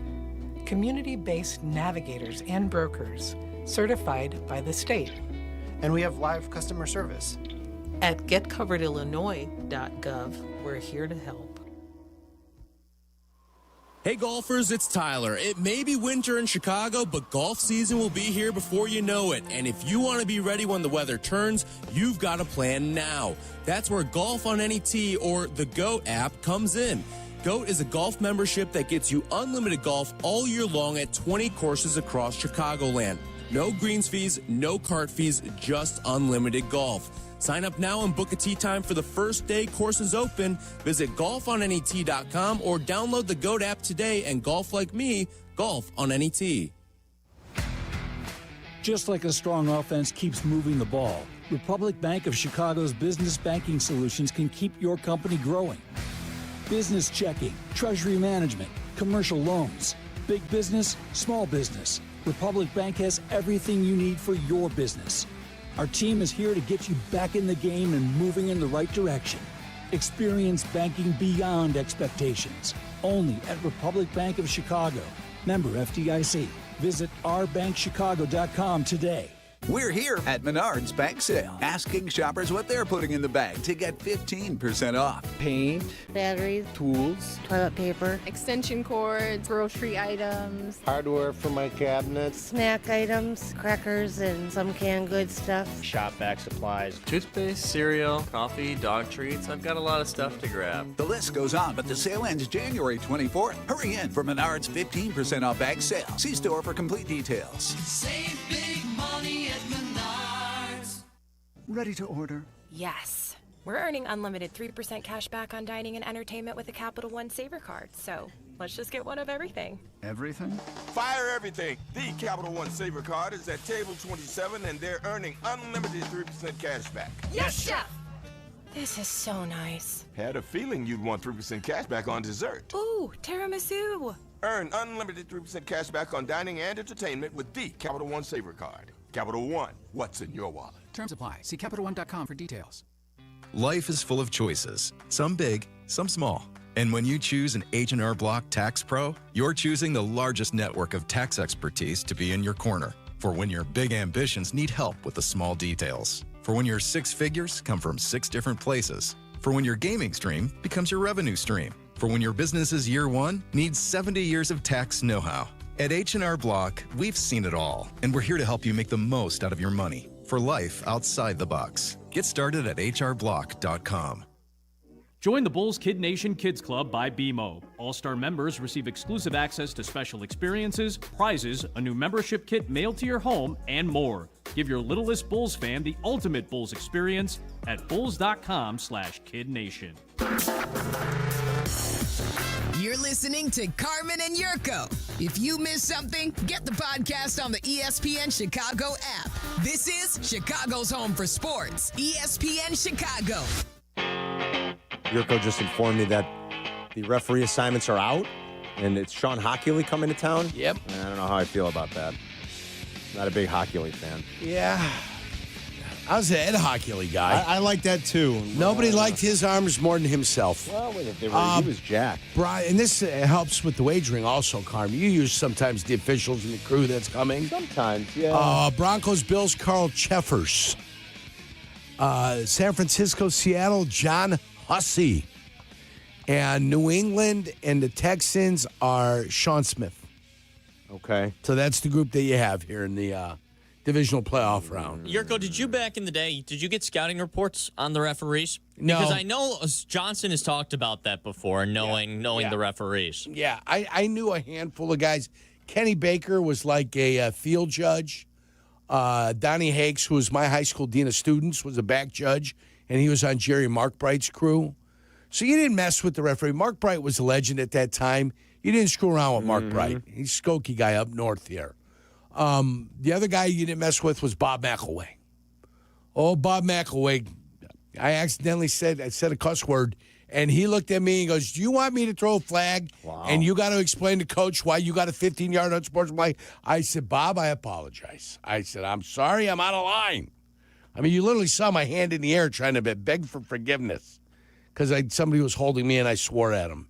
So like, I got lucky to get out of that one. George McCaskey. Yeah. Yeah, but you knew who the officials were. Like Big 31 was, I knew the guys that were behind me because the umpire used to stand behind us.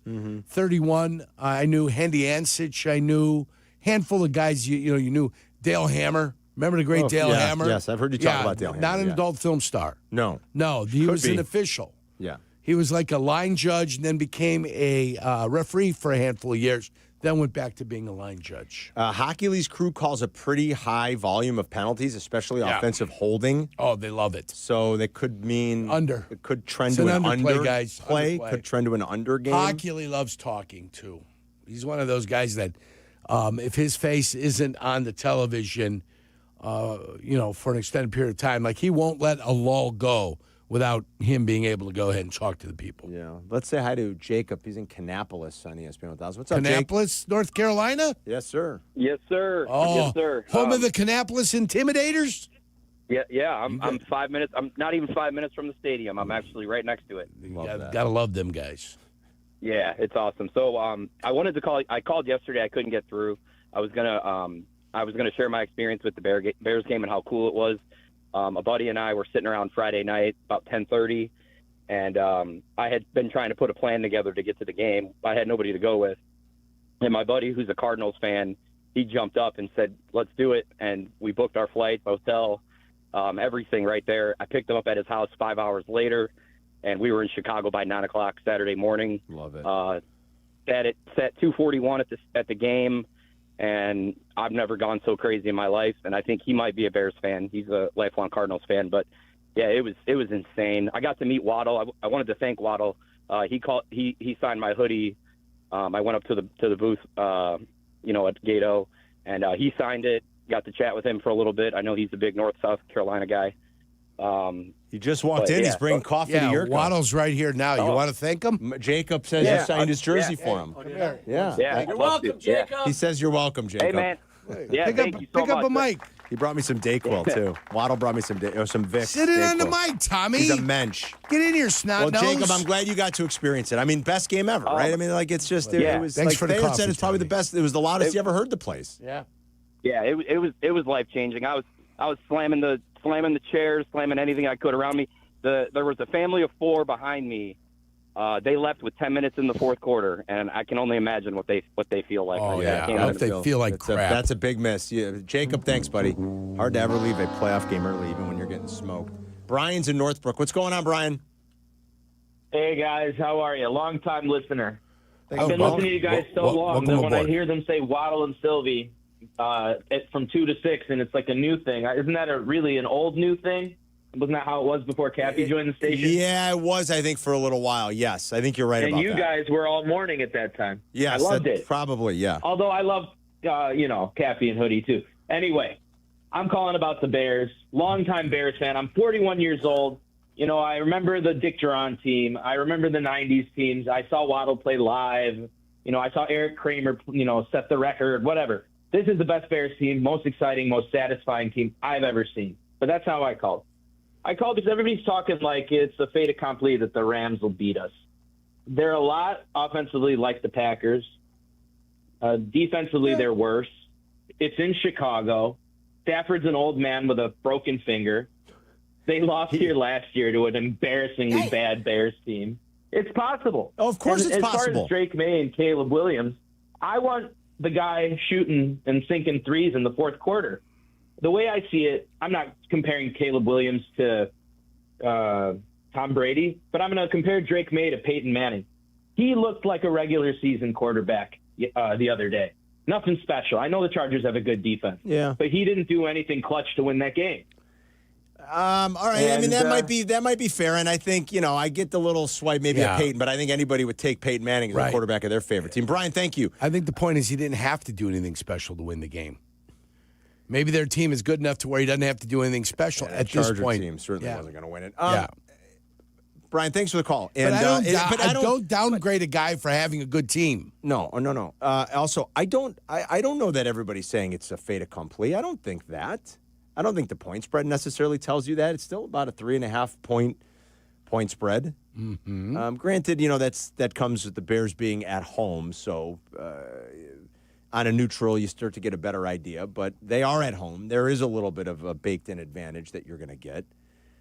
I don't think anybody thinks that it's a fait accompli. I also would be careful, like 40, old man Matt Stafford's the MVP of the league this year, guys. Yes, he is. Let's be careful. Like, he threw 46 touchdown passes. I mean, I'd be careful about like old man Stafford. Like, have you watched the Rams play with a bad finger? They've got the best offense in the league. Yeah. I mean, so let's. I think Nuka had he had 129 catches or something, didn't he? And he had like 8 in the first half. The last game he played. So I don't think we have to go too crazy either way. I don't think we should be like, oh, everybody thinks it's a fait accompli. I don't think that's true, and I also wouldn't be like, oh, old man Stafford, they stink. They're the best offense in football. Can we all call him Pakua, too? I think that should be Puka Nakua's new nickname. Nuka Pakua? Listen, when Yurko starts going, man Nuka. You start going. I love Nuka Pakua. When Yurko's going, you let him go. Yeah. 129 catches and 1,700 yards for Puka Nakua. So let's not think that there isn't a phenomenal offense with the best coach in the game coming here this weekend, because there is. We'll grab a few more calls before we wrap it. Waddle and Silvy are back live and local at 2. Rich Eisen up at noon. We'll be right back. Carmen and Jurko, they'll be right back. ESPN Chicago. Hey, it's Rich Eisen. You can now listen to The Rich Eisen Show right here on the home of the Chicago Bears. The Rich Eisen Show, weekdays noon to 2. ESPN Chicago. When a trophy is raised, it can feel like the season's over. But on the ESPN app, it never really is. Because with more than 47,000 live events, plus originals, highlights, and coverage from every corner of the sports world, there's always something to dive into. No offseason, just everything a fan needs to keep going. Always in season. Get all of ESPN all in one place. Download the ESPN app on your TV or phone today. Tired of losing power when it storms? Call Four Seasons Heating, Air Conditioning, Plumbing, and Electric today for a free estimate on a whole home standby generator. Never be without power again. Fully installed systems starting at just $99 a month. How about your sump pump, your fridge, or your freezer, your garage doors, your heating and cooling? You can stay comfortable and safe in your home all year long. Four Seasons is the largest and most award-winning Generac dealer in Illinois and Northwest Indiana. For all the right reasons, call 866-4 Seasons. Febreze. New Febreze Air Mist has 50% more odor fighters and up to 30% more fragrance than the old formula. So now you can take on 100% more stinky odors, like sweaty gym bags, greasy cooking smells, and the after effects of the dog rolling around in something. Just spray, and new Febreze Air instantly restores just clean freshness. Smell you later, odor. Breathe happy, Febreze. La la la la la. Wesley Financial Group is not a law firm. I'm Chuck McDowell, founder of Wesley Financial Group. Did you buy a timeshare because they told you it was a great investment? That's a lie. Most timeshares can be bought online for $1. To find out what your timeshare is worth and to cancel it, call us today and we'll send you our timeshare exit kit free with all your options for cancellation. Call Wesley for your free exit info guide. 800-511-4545. That's 800-511-4545.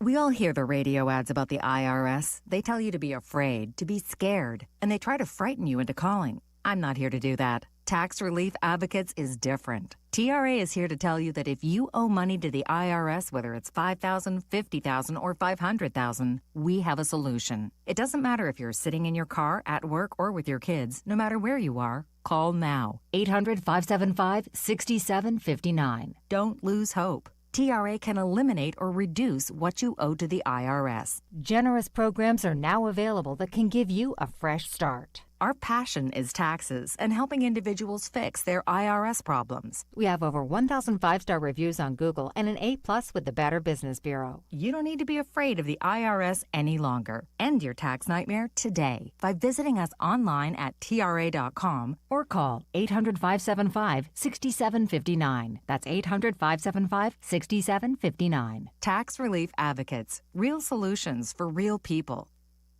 Where's the single best place to shop for and experience the largest variety of brand new cars, trucks, and SUVs all under one roof? The Chicago Auto Show, February 7th through the 16th at McCormick Place. Find out more and buy tickets at ChicagoAutoShow.com.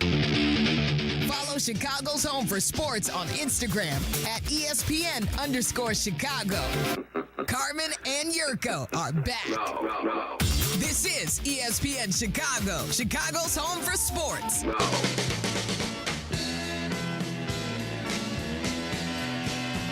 We'll sneak in a few more calls here as we get ready to wrap on this Tuesday. I want to play this real quick. This was from Amon-Ra's podcast, Jurk. Amon-Ra St. Brown's podcast. You know he loves Ben Johnson. Yeah. Oh, yeah, absolutely. Kevin Byard went on, Yeah. We'll talk about the Bears in the playoff run. Right. Take a listen to the Bears. Congrats to Byard, another All-Pro nod, first-team All-Pro. Tooney and Byard are first-team All-Pros, Yes. and Darnell Wright is the second-team All-Pro. Yes, congratulations. Congratulations. This is Byard talking about the season and Ben Johnson. For one, I remember just like his first meeting that he had. One of the first things he said was just like, first of all, it wasn't a rebuild. Like, we coming in to win right now. The main question that should be asked is not how do we win, it's like how much did we win by? You kind of like your head coach kind of talking that talk, like it's kind of get everybody going. And I'm pretty sure, and I've heard stories about just like how training camps are in Detroit. Bro, had us going full pass, tackling, bro. I tackled more this training camp than I had my whole career, just in this one training camp. He's a madman, bro. Like, he's a silent, like, assassin. Like, you see him in the game on the sideline, he's, like, super stoic, bro. Like, he don't got no emotion, bro. They had one mic'd up of him in the game. Bro, we had like 4 takeaways that game, bro. He literally showed no emotion. We got the takeaways. Like, most coaches kind of get into it, bro. He literally was like, just stand there with a blank face. And he'll be like this the whole game, all the way up until he gets into the locker room. And then we turn over the good, better, best thing. I mean, it sounds like these players have very much bought into what this guy's selling. Did you hear what he said? Yeah. It's the most he ever hit. Yeah, it's the most he ever hit. I know. Because you got to harden your heart. I don't think you were there. I think you were off that day. Or maybe I did the show with Silvy because Waddle was gone. I can't remember. But we infamously talked about a practice we saw in August this year. I think it was Silvy and I worked together for whatever reason. You and Waddle, I think, did the show together that morning. Silvy and I and everybody that was there, we all walked away going, that's the most physical practice I've seen since the Lovey days, since they could hit more. Yep. And they did 2-a-days. I mean, they got after it. Yeah. And you hear it all these months later, like Kevin Byard thinks it was important back then. And nobody practiced easier than we did in San Francisco. Homegrown was smart, Green right? Bay. Yeah. You always said that. But we beat the crap out of each other early. Right. Got it down, got the speed down, but the practices always needed to be fast. They don't beat the crap out of each other during the season, but the preseason is the time to beat the crap out of each other. That's when you should be going hard. Yeah. Yes. Tim's in Uptown. What's up, Tim? Hey, guys. Thanks for having me on. Real quick question. You were talking about all the young QBs, and it got me thinking, in a few of these, we kind of have, like, the young new guard versus the old vets.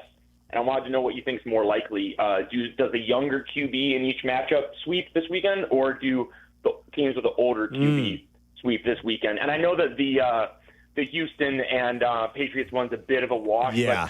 But even if you had to pick that one, younger QB versus older QB, what do you think is more likely on the sweep side? Yeah, that one's pretty close. But you're right. In a couple of these situations, you've got Stafford, who's older, against young Caleb. You've got Josh Allen, who's been there, done that, trying to win his first against young Bo Nix. The one in New England is obviously the one that's not, you don't have much of a disparity there. I mean, I think there's something to be said for the experience, quite frankly. You know, I think Stafford and Josh Allen are in good positions, but both have to go on the road. Yeah. But I do think there's something to be said for guys that are not fooled and know the rhythms and have the experience. I think that's valuable. They've seen a lot of things. Yeah. I also think the coaching thing is, and I brought it up with Jurko yesterday. I mean, you know, Sean Payton's been around the block. He's awesome. You talk about a guy that's been there, done that, and Sean's not a young man. But the coaches, you look at the coaches in the NFC that are left in the Final Four, not one of them is over 46 years old. 3 of them are in their 30s, you guys. Ben Johnson and Sean McVay are 39. Mike McDonald is 38. Shandy's the old man at 46. So, yeah, there's some young versus old quarterback matchups, and you got all these young coaches that are thriving. The other matchup as well is, like, I guess, Darnold, I guess, is the old man there, right? Darnold's a little bit older than Purdy. Yeah. But I think the Niners are, how much longer can you keep doing this if you're the Niners? I mean, all the injuries, the travel now, everything else. Can they go on the road against a rested team and pull off that upset? So my argument to you is now is when you see light at the end of the tunnel. You see 3 more games to get there. During the season, you're like, I got 8 more games. How are we going to survive with this injury and that injury and that injury? You know, you've got to pace yourself. You got to hope for bodies coming back. Now it's all hands on deck. Whoever's healthy, you might play out of position even. But we're going to need you. We're going to need you to get in there. Desperate time calls for desperate measures. I talked about the precipice. Yeah. Right? The precipice of what was it? Disaster. Jack? Disaster. Precipice of disaster. The gray area. You know, when a car runs around the track and you see the form it makes like the black pattern around there because the rubber is down there on the tires. Yeah. Okay?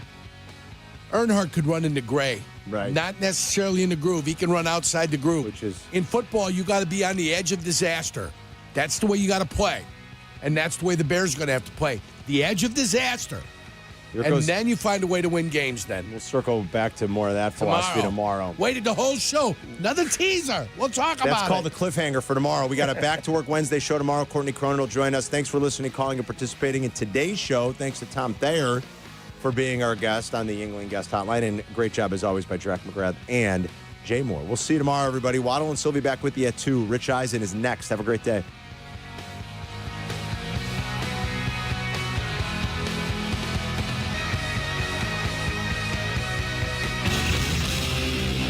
Listening to Carmen and Jurko on ESPN 1000, Chicago's home for sports. Back in my glory days, I always showed up ready to perform, whether it was on the field or off of it. Confidence, energy, swagger, I had it all. And yeah, even little Johnny was playing like an all-pro. Now, thanks to Blue Chew, those days don't have to stay in the past. Blue Chew's chewable tablets give you that extra boost of confidence when it matters most. Stronger, harder, longer lasting. Like someone gave you a pep talk right where you need it. And here's the best part. It's all online. No awkward doctor visits. No standing in line at the pharmacy. Their licensed medical providers help you find the right fit, and it ships right to your door in a discreet package. Made in the USA, less expensive than the pharmacy. So, fellas, when it's your time to perform, don't just hope for the glory days. Bring them back. Head to BlueChew.com. Use promo code ESPN, and your first month is free. Just pay $5 for shipping. Blue Chew. Chew it and do it.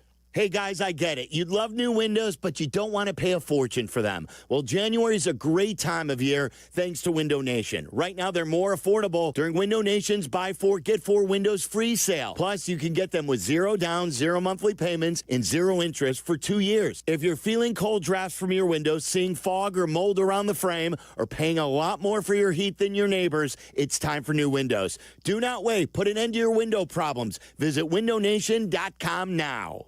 Bulls fans, don't miss the action at the United Center this season. Single game tickets are available for all Bulls home games with matchups against the biggest teams and stars. Visit bulls.com/tickets to secure your seats today.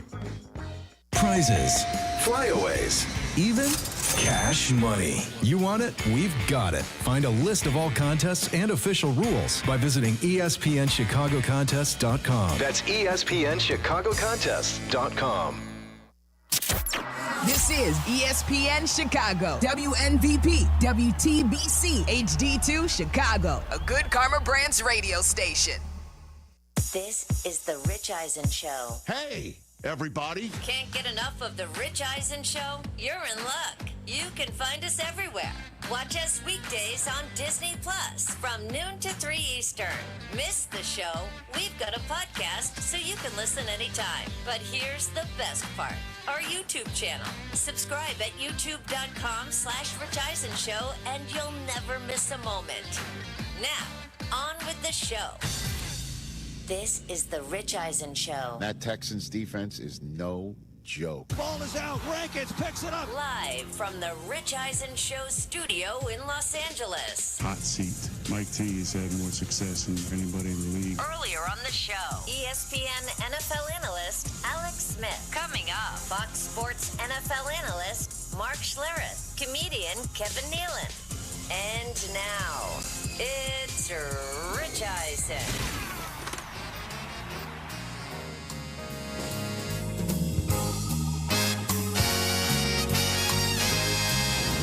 Hour number 2 of the Rich Eisen Show is on the air. Great chat with Alex Smith in hour number 1. Kevin Nealon of obviously SNL fame and also all the Sandler movies that you can handle. He's going to be coming back on the show in hour number 3. He hasn't been here in about 3+ years. So it'll be great to reconnect with Kevin Nealon in hour 3. There's always you at 844-204-RICH, number to dial. It's an Overreaction Monday on a Tuesday. We'll get to that shortly in a moment. But guess what? We've got Mark Schlereth back here on the program from Fox Sports. Good to see you, Mark Schlereth. How are you, sir? I'm doing great, Rich. How are you, my friend? I am doing well. You think Aaron Rodgers should do what? How about that for openers? Mark? What do I think he should do? I don't know. Go on a darkness retreat and eat ghee butter till he throws up. Okay, that's one thing. That agree. He could do that. Listen, he should do whatever he wants to do. If somebody's willing to pay him to play quarterback and that's what he wants to do, then I think he should do it. The guy can still play. There's no question. Has he slowed down a bit? Yes, certainly. But can he still throw the football? Absolutely. But listen, man, whatever he wants to do, I always look at fans in general that are like, that guy should retire and he's tarnishing his legacy. Man, the easy thing to do is retire and put your name, into the running when you're going to become the first ballot Hall of Famer. The tough thing to do is if you still have a passion for it, to continue to play, because it takes a lot of dedication, a lot of time, and a lot of work to be able to do that. And so whatever he wants to do, I'm fine with. I'm not sitting here saying, oh, I think he should do this or that. To me, I love watching him play. Obviously, last night was a tough night, no question about it, but the Houston Texans defense will do that to everybody. I mean, I always put myself, Rich, in a position of like, what if I was playing still? What if I was playing against those guys, right? And I started thinking about that as I was watching it last night. I instantly got diarrhea. I was like, these guys are so freaking awesome, and they are so violent the way they play football, and they are so unbelievably tough. It just just the whole thing about how are you going to deal with those guys, man? That would be like those 2000 Ravens when you had to play those guys. That's what it reminded me of. Dude, that's how I started the show, saying that I've been fortunate to do what I do for a living since 2003 with NFL Network. But the first Super Bowl I ever attended was Super Bowl 30 when the Ravens dismantled the Giants. And I equated this defense for the Texans with that one. And I know that sounds like heresy, but it's the real thing, man. I don't know how many Hall of Famers are going to wind up on this team, or how many on this team will wind up being Hall of Famers. More appropriate way of saying it. But I didn't stutter, nor did you. Rich, I remember going into a game in 2000. We're going to play the Ravens in a playoff game, and at the time I was injured, but I was helping kind of with the game plan and helping Alex Gibbs, our offensive line coach, and so we go in there and we put in four. Like you always break it down by 4 games, their last 4 games, and I think in the last 4 games when we broke them down, I think an offensive lineman got up to block Ray Lewis, I think twice or 3 times. I mean, it was unreal. That dude was just flying around having tackling practice. And Saragusa and Sam Adams were just eating people up in the middle, and it was unbelievable. But, we were the Denver Broncos, and we ran the ball against everybody. And we're going to run it against the Baltimore Ravens, and we're going to do this, that, and the other. And we get into, halfway through the third quarter, we are getting our asses whipped. I mean, we are just getting whipped. And Alex Gibbs looked at me as our offense was coming off, to the sideline. And he just kind of put his hands up and like, well, what are you going to do? Ain't nothing you could do. They were that good. And that's kind of how I feel about the Houston Texans, man. They are that good. They are. And I started the show by saying they can win it all based on what we saw. And Stroud fumbled it 5 times, and they still won. Yeah. Obviously, it helped that he didn't lose all 5, but that happened last night. And who else impressed you from the wild card weekend, Mark Schlereth? Yeah, I mean, I'm telling you, you look at what Chicago has been able to do, and one thing I always say about coaches, and there was a lot of pearl clutchers out there said, oh, Ben Johnson said, F the Packers, and oh, we're all worried about that. One thing I always say about head coaches in general is you have to authentically be you. And as players, man, come on, we were all a bunch of PE majors. I mean, I got a general studies degree from the University of Idaho, right? I'm not that smartest guy, but you do have a great sense of which guys have horse sense and which guys are real. Mm-hmm. And you've got to be authentically you. And it's one of the things I loved about Ben Johnson, man. He's like, the first time I talked to him months ago, he goes, wait till you see this offensive line I put together. Man, we're going to change the way this organization operates. Wait till you see us run the ball. And that's the thing. This guy has been lauded as one of these. I see. There's my general studies degree. However you use that word, Rich, you can do that for me. He's lauded. He's lauded. He's lauded I got as this great play caller and this great play designer and this all this, that, and the other. The bottom line is, man, that dude runs the football. And then you see him in 3rd down and 6 situations. He'll run the football knowing, hey, man, I'm going for it in 4th down in this situation. And your ability to overcome that whipping you got in the first half and to walk out there and still have the mental capacity and the belief and the toughness to go out there and do what you do. I just thought that was incredibly impressive by the Chicago Bears. Yeah, and Denver got 2 first-team All-Pro offensive linemen. Chicago got 1 in left guard, Joe Tooney, and then 1 second-team All-Pro and the right tackle and Darnell Wright. And so clearly Ben Johnson had a vision and has been able to affect it. The Caleb Williams 4th and 8 throw, for me, that's the play of the year at this point in time, just in terms of the stakes, in terms of the manner in which he threw that football, how he found his receiver in Roma Dunze. I have no idea. It saved the entire year for Chicago and started yet another comeback, and which has been their hallmark. And now here come the Rams. What is your opinion of that? Fully knowing, by the way, it could be one of the coldest games on record in the history of the NFL playoffs, by the way. Yeah. I've said this for a while that I thought the Rams, for a lot of the season, were the best team in the NFL. And then, you watch a game where they're up 14-0, and you're thinking, at least I was thinking, this could be a blowout. And I've done enough Carolina games to know that the Carolina Panthers still have a ways to go before they're at that level of the Rams. And then, the Rams have to come down and put a drive together with Matthew Stafford throwing it to Parkinson which was just an unbelievable throw, right, and catch. But yeah, I still think the Rams are really, really good, and I think that they are, defensively they can rush the passer. They're very balanced on the defensive side of the ball, but they gave up a lot of big passing plays to the Carolina Panthers. They felt like there was something off there. I still think Matthew Stafford. I still think that offense can produce, and I still think they're a better team than the Bears. But I've been discounting the Bears every step of the way. Like every step of the way, I'm like, man, this is the week. And, like their quarterback, Caleb Williams, doesn't complete a high enough percentage. And yet he still just seems to be able to make a play when a play is needed.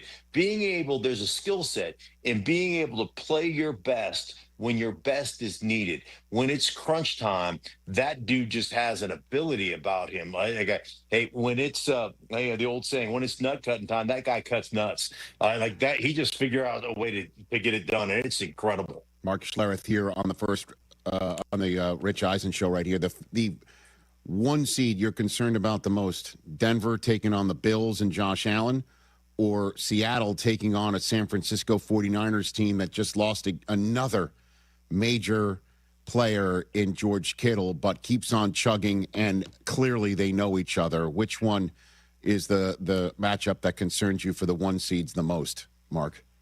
Probably the Broncos. Josh Allen is just that special. I look at San Francisco, and what they've been able to do to this point is just incredible.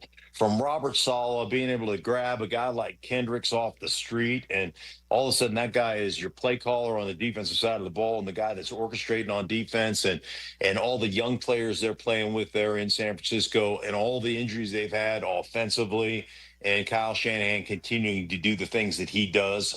I think that it's an incredible story. I think this Seattle team is so good on the defensive side of the ball. And one of the things I've always said about great pass rushers, you go back to your playing days, is, hey, man, if they've got one really good pass rusher, we can kind of eliminate that guy, or one guy we used to call them war daddies. You got one war daddy, we can eliminate that one war daddy. We can figure out a way to game plan around it. But they got 4 or 5 guys on their defense. They're just problems. I mean, they're just problems. Mm-hmm. And they rotate those guys. I think Mike McDonald's done a phenomenal job. That defense is incredible. And like you go back to week 18, that game, I think it was a Saturday night, where it was a 13-3 game, and it might as well have been a 30-3 game. I mean, it was a butt whipping by Seattle that they put on San Francisco. I just don't know that you're going to be able to come back from that one. But the Broncos, Josh Allen, I think this is the worst team that Josh Allen has got to the playoffs with here in recent years, but he is such an X factor. And his ability, to run the football I think they had 12 rushing plays, 2 of them kneel down. So 10 rushing plays, 7 of them, I went back through the film against Jacksonville, 7 of them were designed runs, either tush push, I think 4 of them, and then 3 designed runs, QB draws, and a quarterback power. The guy is phenomenal. And it's not just his scrambling ability. The designed runs when they get into the high red zone or into the red zone. And then his ability to stand in the face of trouble and just deliver the football. He is just the biggest X factor. He is the compound W. He will cover multiple warts, and I think he's done that throughout the season for the Buffalo Bills. Well, I mean, and the national conversation is that even though, as you pointed out, his team may not be one of the better teams or the best team that he's had this decade, but he's got the best layout of the playoffs he's had, even though he's on the road for the first time this decade. And the reason why everybody's saying that is who's not in the playoffs, and that's Patrick Mahomes. And I give you the floor on that one, since I know you're a Chiefs lover who misses talking about that team and that quarterback, Mark. Yeah, as much as I hate the Chiefs, I have nothing but respect for the Chiefs. And I'm conflicted about it because I actually want to hate Patrick Mahomes so much. and I actually find myself like gravitating to him and liking him, which really, that's like eating a turd sandwich with sprinkles on it. Just like the sprinkles don't really help it go down. But I will tell you, like, I am fascinated by watching Patrick Mahomes do what he does late in games. His ability, again, very much like what we talked about with Caleb Williams, his ability to be at his best when his best is required. And the belief that team has had in their ability to go out there and put a drive together late in the game to win a football game. It is like essentially nothing I've seen in years and years. It reminds me of, playing with John Elway and being in the huddle in a game where you're down by 2 touchdowns and Elway walks in the huddle and is like, all right, let's go win this thing, and you just feel like, all right, here we go. And that's the thing that fascinates me about Mahomes and the fact that he's not in the playoffs and the Bengals aren't in the playoffs. And, some of the great quarterbacks, Lamar's not in the playoffs. You're right. It's probably the easiest path, even though you're on the road, when you consider those guys are not in your playoff kind of path. Yeah, I mean, Nix, May, and Stroud are the 3 quarterbacks left in this AFC playoffs, with Allen standing out, obviously, as the most decorated one. But May maybe being I don't know. Obviously, you said Josh Allen is the MVP formerly of last year, and May could be this year. That looms out there. Mark Schlereth here on the Rich Eisen Show. In the few minutes I have left, I want to talk about the coaching with you and everybody that's been fired or could get hired or could get fired. Were you surprised John Harbaugh was let go in Baltimore, Mark? I was, because I think John Harbaugh is one of the great coaches in this league. And, I don't know what all behind the scenes has gone down in Baltimore. I do know that there does come a time when your run is probably over, and when everybody needs a fresh start. And it's much like the players. You get to the point where you've been with an organization for a while, and when you get that fresh start, it's not only probably good for the organization for you to walk out the door, but it's also good for you to re-energize and to reconnect, if you will. So I was surprised because John Harbaugh, like I said, is class, and he's a great coach and has been a great coach in this league for a long time. But I think that whether it's the quarterback and John that don't see eye to eye, offensively, whatever the case may be, I think it'll be good for both the organization and good for John to get that, get a fresh start and go lead another team to the playoffs. Where do you think his best landing is? The Falcons say that they're going to have an in-person meeting with him. Obviously, the Giants have an opening. Give me the spot where you think he fits best, Mark. Yeah, I think that the Atlanta Falcons are a really talented football team, and then they play in a division that's very winnable. So I think that would be a great fit for John Harbaugh. I think the Giants also would be a great fit for John Harbaugh, young quarterback who I think is a talented kid. Defensive, front seven. I think they can play. And they seem to have fixed some of their offensive line woes and some of the issues they've had there. So I think either of those teams would be a great fit, for John. And so that would be my anticipation. I think the Giants probably would be my number one, kind of my number one place where he might go. But I think that would probably be my destination number one for him. Okay. And now, congratulations in the few minutes I have left on making you an NFL owner. You now have multiple more zeros going on. So congrats again, as I said. But you don't know which team yet.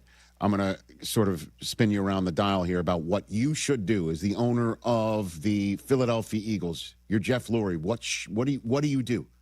What do you do there in Philadelphia? Well, I think one thing you have to do is you've got to give Nick Sirianni the opportunity to reestablish himself and reestablish the culture within that organization. And sometimes the best way to move forward is to let go of really good players that become a problem.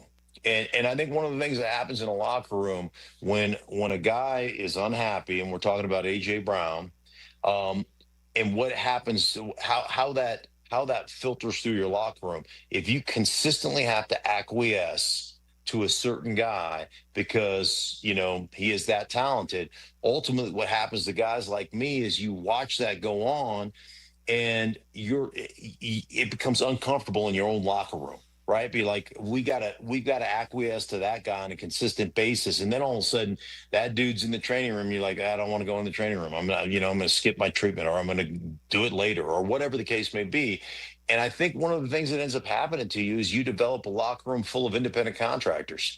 I'm just going to do my job, but I don't want to be involved or be connected because you guys consistently, you acquiesce to a guy who's being an ass, as opposed to handling your business. Well, so it's not the OC, QB, it's or HC, it's number 11. That's where you say. I think number 11's a problem, and then if anybody else is in that same realm, if it's your QB, like it's hard. They have changed offensive coordinators almost every year, right? Other than Steichen, yes, right. Right. It's hard, right, to implement something, especially if you've got guys that aren't on the same page, and you got guys that don't like the game plan because I'm not getting enough touches in this game plan, or I'm not getting this, that, the other, or the quarterback is saying I need to be more than what you're allowing me to be.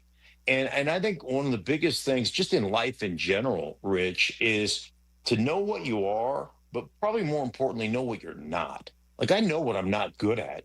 And so I'm just going to stay away from those things. When I played here in Denver, I was exceptional at the zone running scheme. So A, B, and C, man, I was exceptional at those things. Anything that had to do with pulling or some other things, I was not any good at that anymore. My legs were so beat up. My knees were so beat up. You know what we did? When we implemented power into the game, the gap run scheme, we only ran 17 power. We ran the right guard pull. We took 16 power. We took counter out of the game plan for me. But Mike Shanahan was like, hey, listen, man, the dude is as good as there is at A, B, and C, at the zone, the wide zone, the tight zone, the taking guys off the ball. He's as good as there is in this game. So he can't pull anymore because his knees are so shot. We just won't pull him. Problem solved, right? And we won back-to-back Super Bowls doing that. And the bottom line is you got to know as a player what you can and what you can't do. The first thing I did when I broke the huddle was to say to myself, where is my help and where can I not get beat? Where can I absolutely not get beat because I don't have any body presence, I don't have any help, I don't have a running back escaping through the B gap. Where am I in trouble? And let me stay out of that position.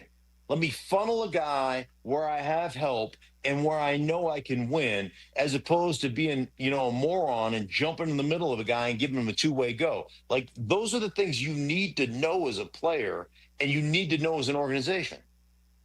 Okay. So in the few minutes I have left with you, congratulations. Your name is now Mark Rooney. What do you do if you're in charge of the Steelers, Mark Rooney? Yeah. I think very much like the Harbaugh situation. Sometimes change is a good thing. And I know we've only had 3 coaches in the last 200 years and, blah, blah, blah, blah, blah, blah, blah. But sometimes it's run its course. You haven't won a playoff game. I know you've gotten there, but it's not getting there. The goal is always what? To win your division, to try to get a first-round bye, right? To be the number 1 seed and to win a championship. That's the goal, and it feels like the goal in Pittsburgh is, hey, we win more than we lose, right? We're 9-8, and we make it to the playoffs. That if that's the goal in Pittsburgh, then that's incorrect. That's not the Pittsburgh Steelers. The Pittsburgh Steelers' goal is to win championships. And if you're not doing that and if you're not winning playoff games, then sometimes it's run its course like it had in Baltimore, and sometimes you just got to move on. Now, lastly, you're in charge of the Packers. What do you do? You're Mark Policy. What do you do? Yeah, I would continue. I would continue with Matt LaFleur. I think he's done a phenomenal job, and you've gone through the Aaron Rodgers. You had to make the tough decision there. Now it's Jordan Love, and you've had some injuries down the road, but I still think that's a damn good football team. And I think Matt LaFleur is a damn good football coach. Okay. We'll just give you a crack at breaking news. My coordinating producer, Mike Hoskins, just got in my ear and say Jim Harbaugh just fired Greg Roman as the offensive coordinator of the Chargers. Your first blush reaction there is what, Mark? I think Greg Roman has been great, and he has done a great job implementing kind of that quarterback run game with the drop back game and all those things. And then, that gives itself a potential reunion with John Harbaugh when he goes to the Giants. How about that? Huh. And so who do you think the Chargers could use? What sort of look to implement Jim Harbaugh's vision? What do you think? Yeah, well, Jim Harbaugh is a guy that wants to, he wants to run with fullbacks. He wants to run the football. He wants to do all those things. And I'm a big fan of that stuff. But you've got to be able to find a way, and I know you had all kinds of offensive line issues in regards to the injuries and stuff. So I don't know that this is necessarily a fair situation, but you've got to be able to figure out how you're going to keep your quarterback upright. And I don't know about you, but I'm watching that New England game late in that game, and I started feeling bad for Justin Herbert. I thought a couple times he was going to die. It just was like he was getting crushed. Mm-hmm. And when you don't have the ability to run drop back, and you don't have the ability to protect your quarterback, you got to find a way, a system to make sure you keep some pressure off of that guy. So I did feel bad about that. I know you've got personnel issues because of the injuries, but yeah, you got to find a way to be successful in those situations. Stinking Truth Podcast with Mark Schlereth, Fox Sports Mark Schlereth. You the man. We'll chat again next week if you don't mind, sir. Appreciate your 2 cents. Sounds good, Rich. Ladies and gentlemen, take care, buddy. Mark Schlereth here on the Rich Eisen Show. We're up against it. Let's take a break. We'll come back and we'll talk about the Chargers making that move. 844-204-RICH. We'll talk with you as well. Rich Eisen here. LinkedIn Jobs is stepping things up with their new AI assistant so you can feel confident you're finding top talent. Get this. Employees hired through LinkedIn are 30% more likely to stick around for at least a year compared to those hired through the leading competitor. Hire right the first time. Post your job for free at linkedin.com/Eisen, then promote it to use LinkedIn Jobs' new AI assistant, making it easier and faster to find top candidates. That's linkedin.com/Eisen to post your job for free. Terms and conditions apply. And promote it to use LinkedIn Jobs' new AI assistant, making it easier and faster to find top candidates. That's linkedin.com/Eisen to post your job for free. Terms and conditions apply.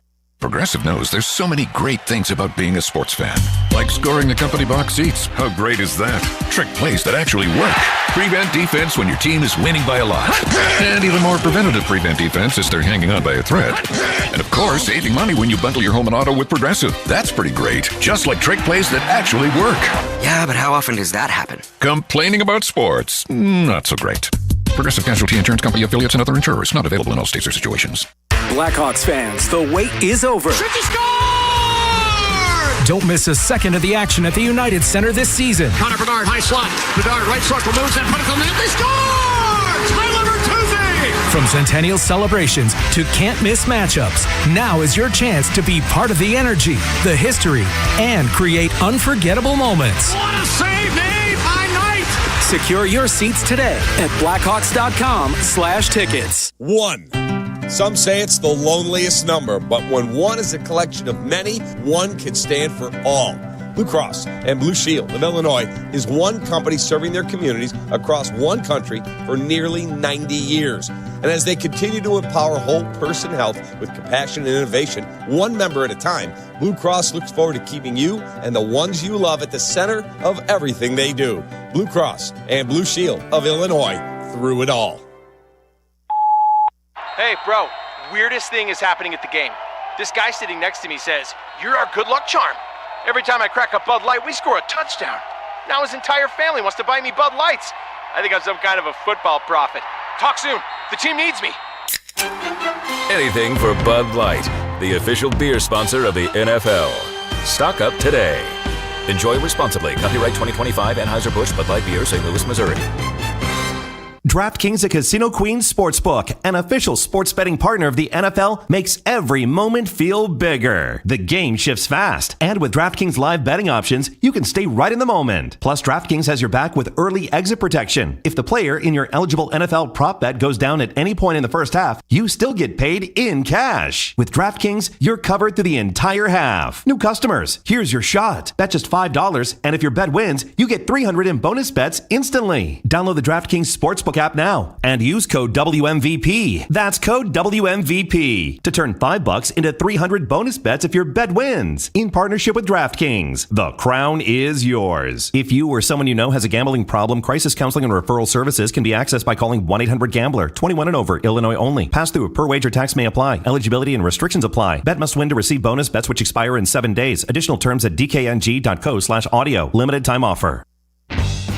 Make your game day a winner with Aurelio's Pizza, Chicagoland's oldest pizza chain since 1959. This is Joe Aurelio inviting you to indulge in our crispy thin crust, signature sauce, 100% real mozzarella, and your favorite premium toppings like our fresh ground Italian sausage. Dine in, carry out, or have it delivered. Visit Aurelio'sPizza.com for the location nearest you. Download the Aurelio's app and start earning rewards today. Aurelio's Pizza. It's a sauce.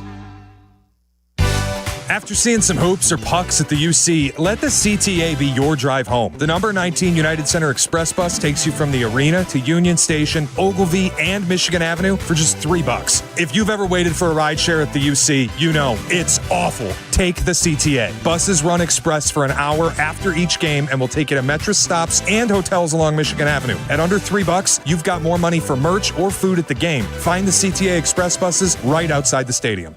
Do you use a Link EBT card to buy food? Please listen carefully. You could lose your benefits if you don't act soon. Before January 31st, visit SaveOurSnap.org to learn about new rules, how they impact you, and the steps you need to take to keep your food benefits. Don't wait. Go to SaveOurSnap.org today. That's SaveOurSnap.org before January 31st. Sponsored by the Illinois Commission to End Hunger. Aired in cooperation with this station and the Illinois Broadcasters Association. James was diagnosed at 3 months old with neuroblastoma. We went from thinking we had a healthy 3-month-old little boy, all of a sudden he had this super serious cancer. It was heartbreaking. He had chemotherapy until he was just under a year old, and at that point he was in remission. Went that way for a year and then relapsed February of 2023, and here we are 1 year later, finishing up treatment, hopefully. The research is extremely important. The treatments that they're developing here get shared with all the doctors to help treat children worldwide. It's contributing something like one more piece of the puzzle to curing this horrible disease. We all want the same thing. We all want our children to live, have long, meaningful lives. Finding cures, saving children. Learn more at stjude.org. Guests appearing live on ESPN Chicago. Call in on the Yingling Beer Hotline. /game. That's ETHOS.com/game. Time spent on application may vary. Online health questions required.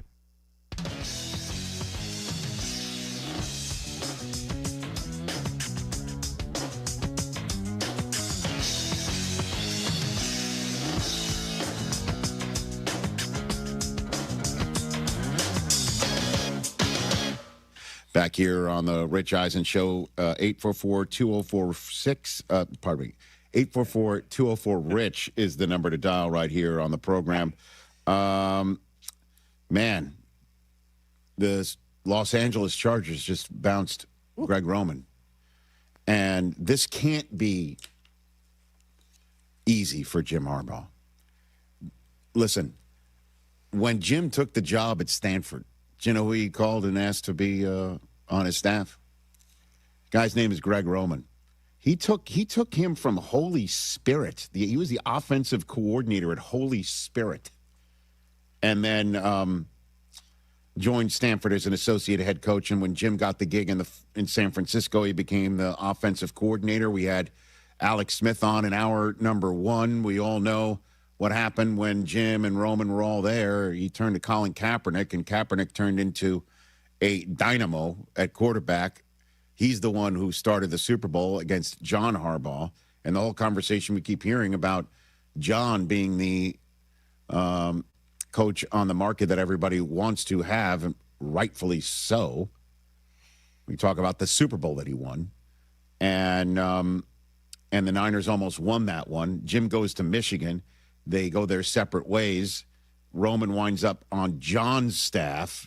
He gets bounced from there in 2022. He's off in 2023 when Jim comes back to the pros.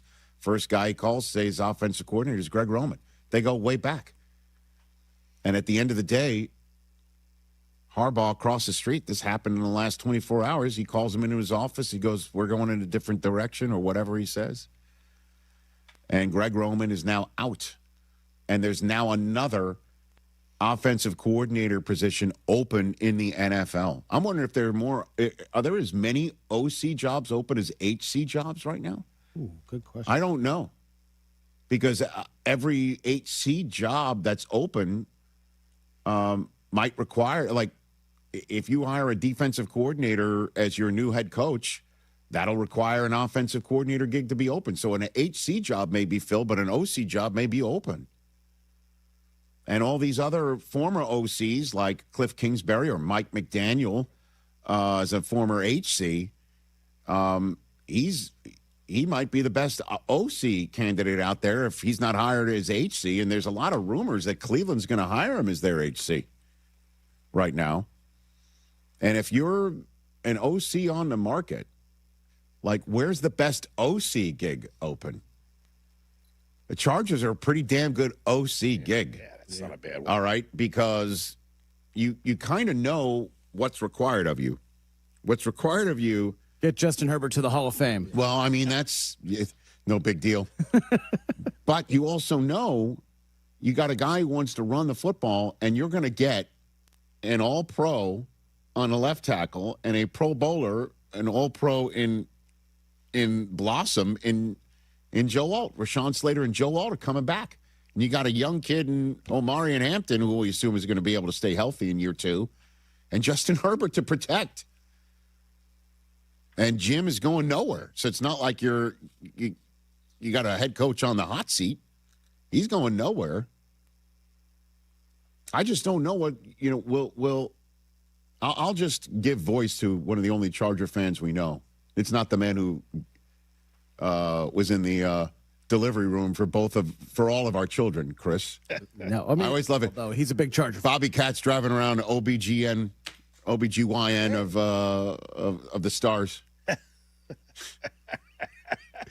One of the few Charger fans we know, diehard. For sure. Okay, but Sean Mitchell, our digital coordinating producer, Smitch is doing backflips right now.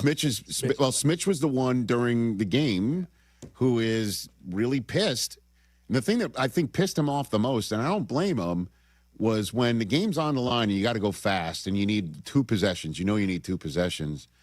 And the Chargers wind up substituting on offense, which allows the Patriots to substitute on defense. And Collinsworth's going nuts in the booth saying, I know, the receivers need a blow here. They need a break here. But if you're taking one off the field or putting another one on, you're allowing the Patriots to sub out here. And, Vrabel, he knows the rule book better than most. He famously out-rule booked Belichick in a game. Sure did. Wasn't that the walk-off playoff? In the playoff game. Right, yeah. exactly. Yeah. And so, he's going to be like, yeah, let's take our sweet-ass time. If you're giving us an opportunity to delay your ability to go fast, we're going to take it. And if you're able to run an offense multiple plays to be run out of the same alignment. If you run a similar alignment but have the playbook so wide open that you can run any play from the same alignment, that helps you in a moment where you're needing to go fast. You also, yes, can run multiple plays out of a similar look. Everyone loves to have multiple looks on offense. But if you can have it where you have a similar look but can go anywhere and leave the defense guessing from a similar look, like, say, their roommates in SoFi, that's what you're needing. Yep.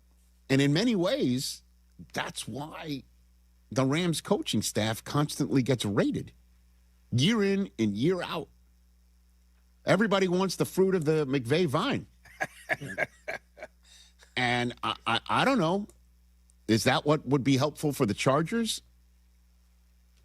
Just based on what we saw, okay? Because I understand even Schlereth's first blush response is like, what do you want this guy to do? You lost the left tackle. You lost the right tackle. Even the replacement left tackle couldn't stay healthy. The replacement right tackle couldn't stay healthy. What, Mike Devlin just got the gate as well? Their offensive line coach? Is that what you said in my ear? Yeah. So Jim is starting from scratch, but we know that is going to be where it starts. That's it, right there. Well, he might also have a new DC.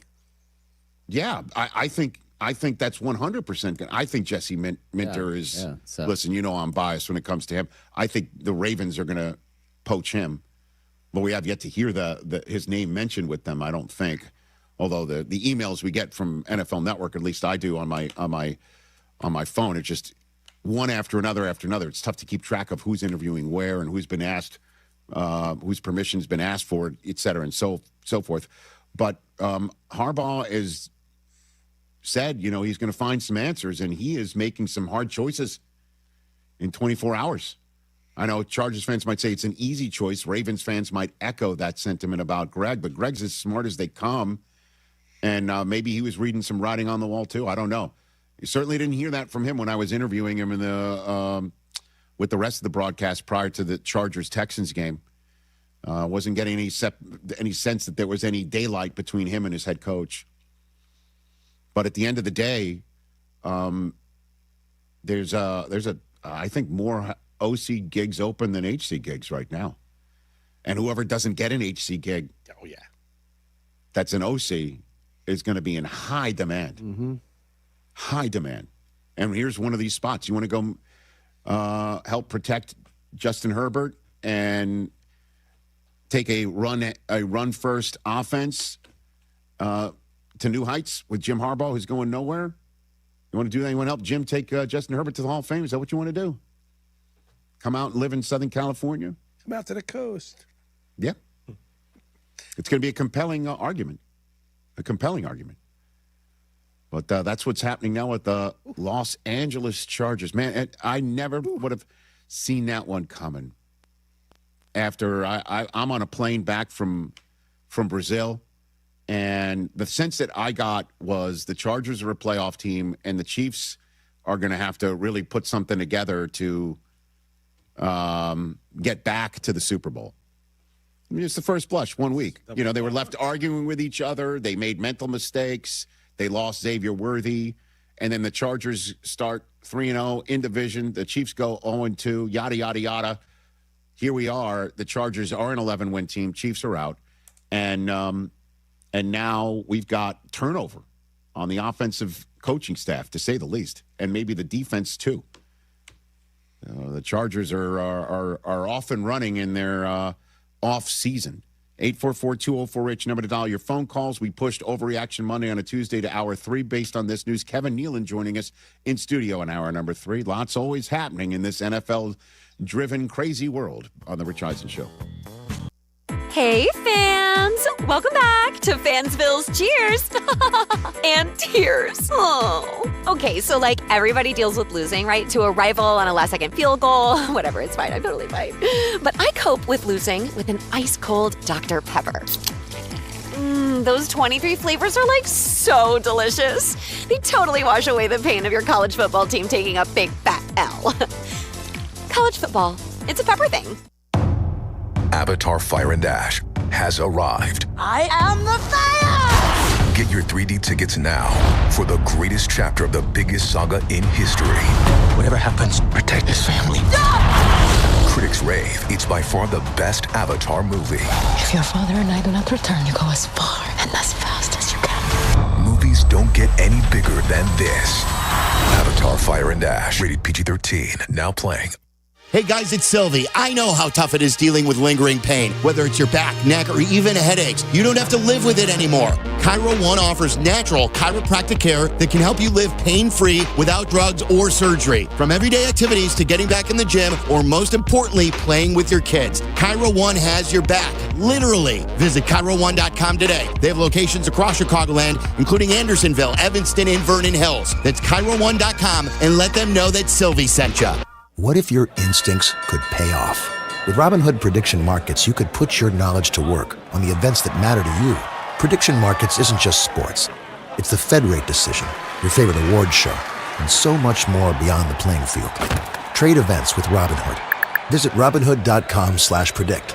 That's Robinhood.com/predict. Futures and cleared swaps trading involves significant risk and is not appropriate for everyone. Event contracts are offered by Robinhood Derivatives LLC, a registered futures commission merchant and swap firm.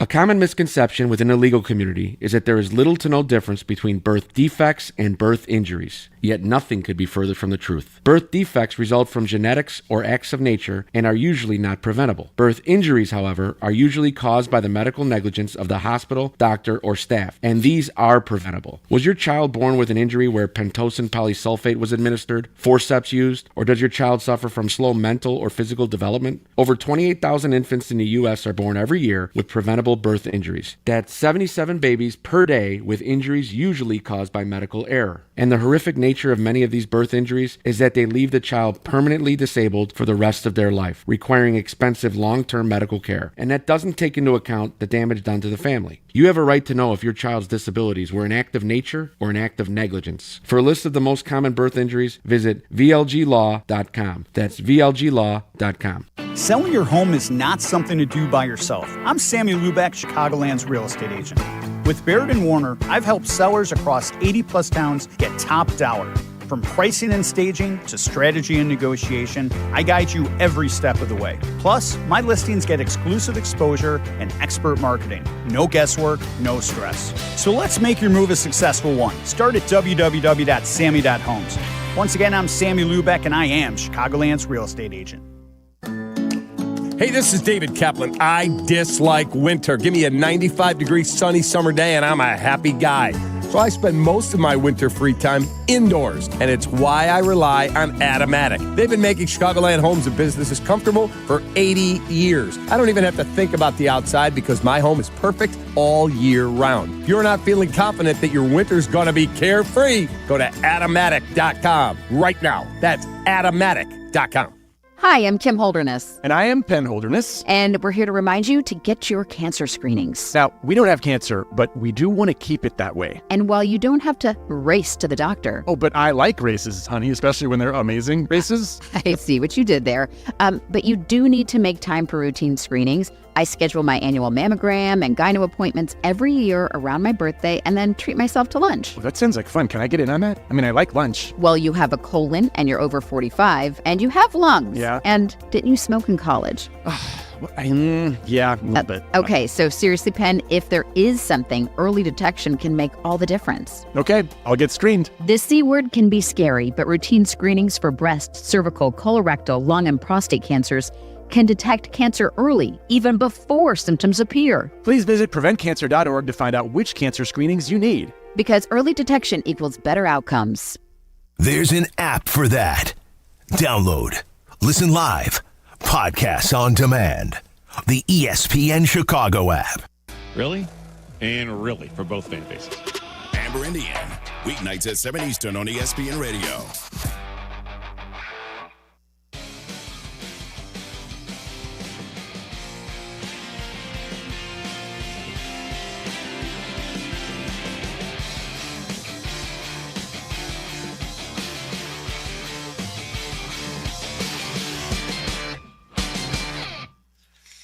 Oh, my word. Back here on the Rich Eisen Show, Hyundai Hope on Wheels, everybody, is something I love to talk about because, you know, my run is all about supporting pediatric cancer research. And the same thing with every Hyundai sold. For over 27 years, every Hyundai sold has helped fund life-saving pediatric cancer research. 850 dealers nationwide for Hyundai together have raised more than $277 million to support over 25,000 kids in their fight against cancer. HyundaiUSA.com is a spot where you should search up Hyundai Hope on Wheels to learn more, please, because at Hyundai, hope isn't optional. It comes standard.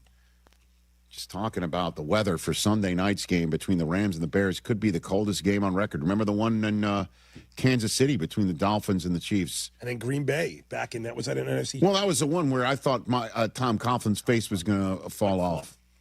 You know, I actually looked that game up last night because I was wondering 07-8. You know, about Favre's last pass as a Packer was an interception in overtime.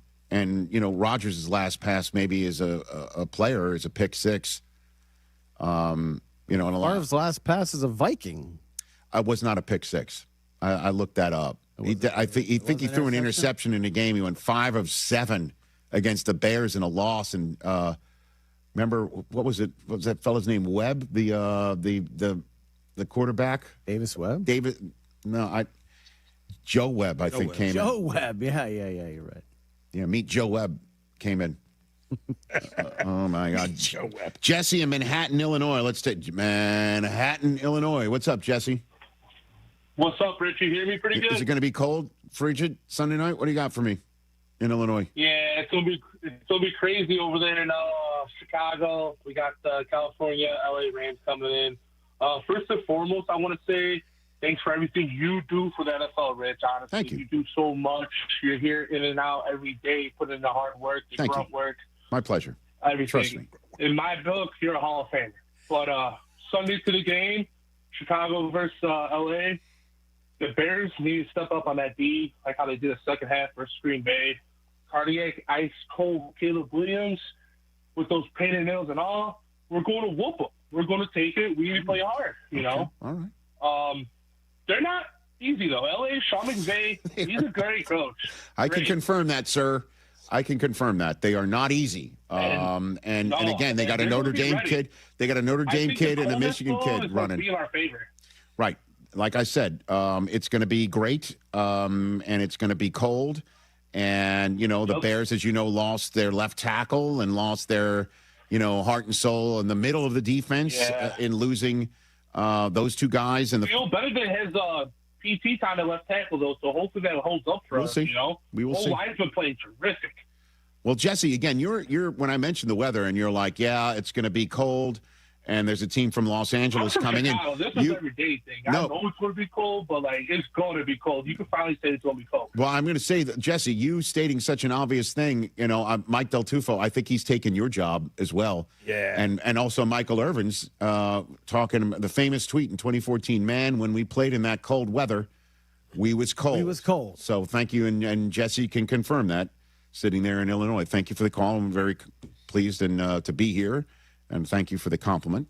Okay, so Bills-Dolphins a couple years ago in the wild card. It was -4. Felt like -27. Very irresponsible to even play that. 07 NFC Championship game, it was -1 with a wind chill of -23. Dustin in Kansas City. Let's take your call. What's up, Dustin? Hey, Rich and the fellas. How's it going? I'm fine. That's what I mean. Well, this has nothing to do about the Bears game. But I do remember that Kansas City Dolphins game. That was pretty pretty frigid temperatures. Man, in that cold weather, everyone was cold. Yeah. Mike McDaniel looked pretty roughed up there. Yep. But as a Broncos fan living in Kansas City, it's been torture the past 10 years. So this year has been very therapeutic. Now, are you telling it to people around there, or are you just keeping it quiet? How are you? Yes, my whole family is Chiefs fans. Oh boy, Dustin. So okay, it's been a great year. Yeah, I've been letting out a lot of demons. Mm-hmm. Okay, that's for sure. Well, you got to finish it off. You can't just do this as to be the 1 seed and get one and done by Josh Allen, because obviously all your Chiefs friends will say, "Leave it up to us to eliminate Josh Allen if you can't." You know what I mean? Like, you don't want that, Dustin. You know what I mean? Yeah, last year in that wild card round, that Bo Nix touchdown got me all juiced up, and then he, broke my heart. But this year, I feel like it's going to be different. I feel like now the run defense that the Bills have is pretty trash, and I know we don't have J.K. Dobbins, but R.J. Harvey's been looking pretty good the past few weeks, and I think he's going to surprise some people out there. Dustin, did you go higher register twice? Yeah. I don't think he did. Yeah, that was 2 times. Mike heard it. Mike, he's the audio expert. I heard it. He's like, well, I mean, he said it with his chest. R.J. Harvey's not running. You're like, he didn't go up there a couple of times. 2. Yeah, well, that's the hope, right? Josh Allen. That's it. The best quarterback in the playoffs right now. You give a little high register tip of the cap to Josh Allen. That's Dustin in Kansas City, speaking with his chest to his family. Right there. I got to tell you, that Patriots whipping of the Los Chargers, and then last night's game, it was 7-6 entering the fourth quarter, and then it was just a total blowout. It was a rough watch. Kind of makes you think.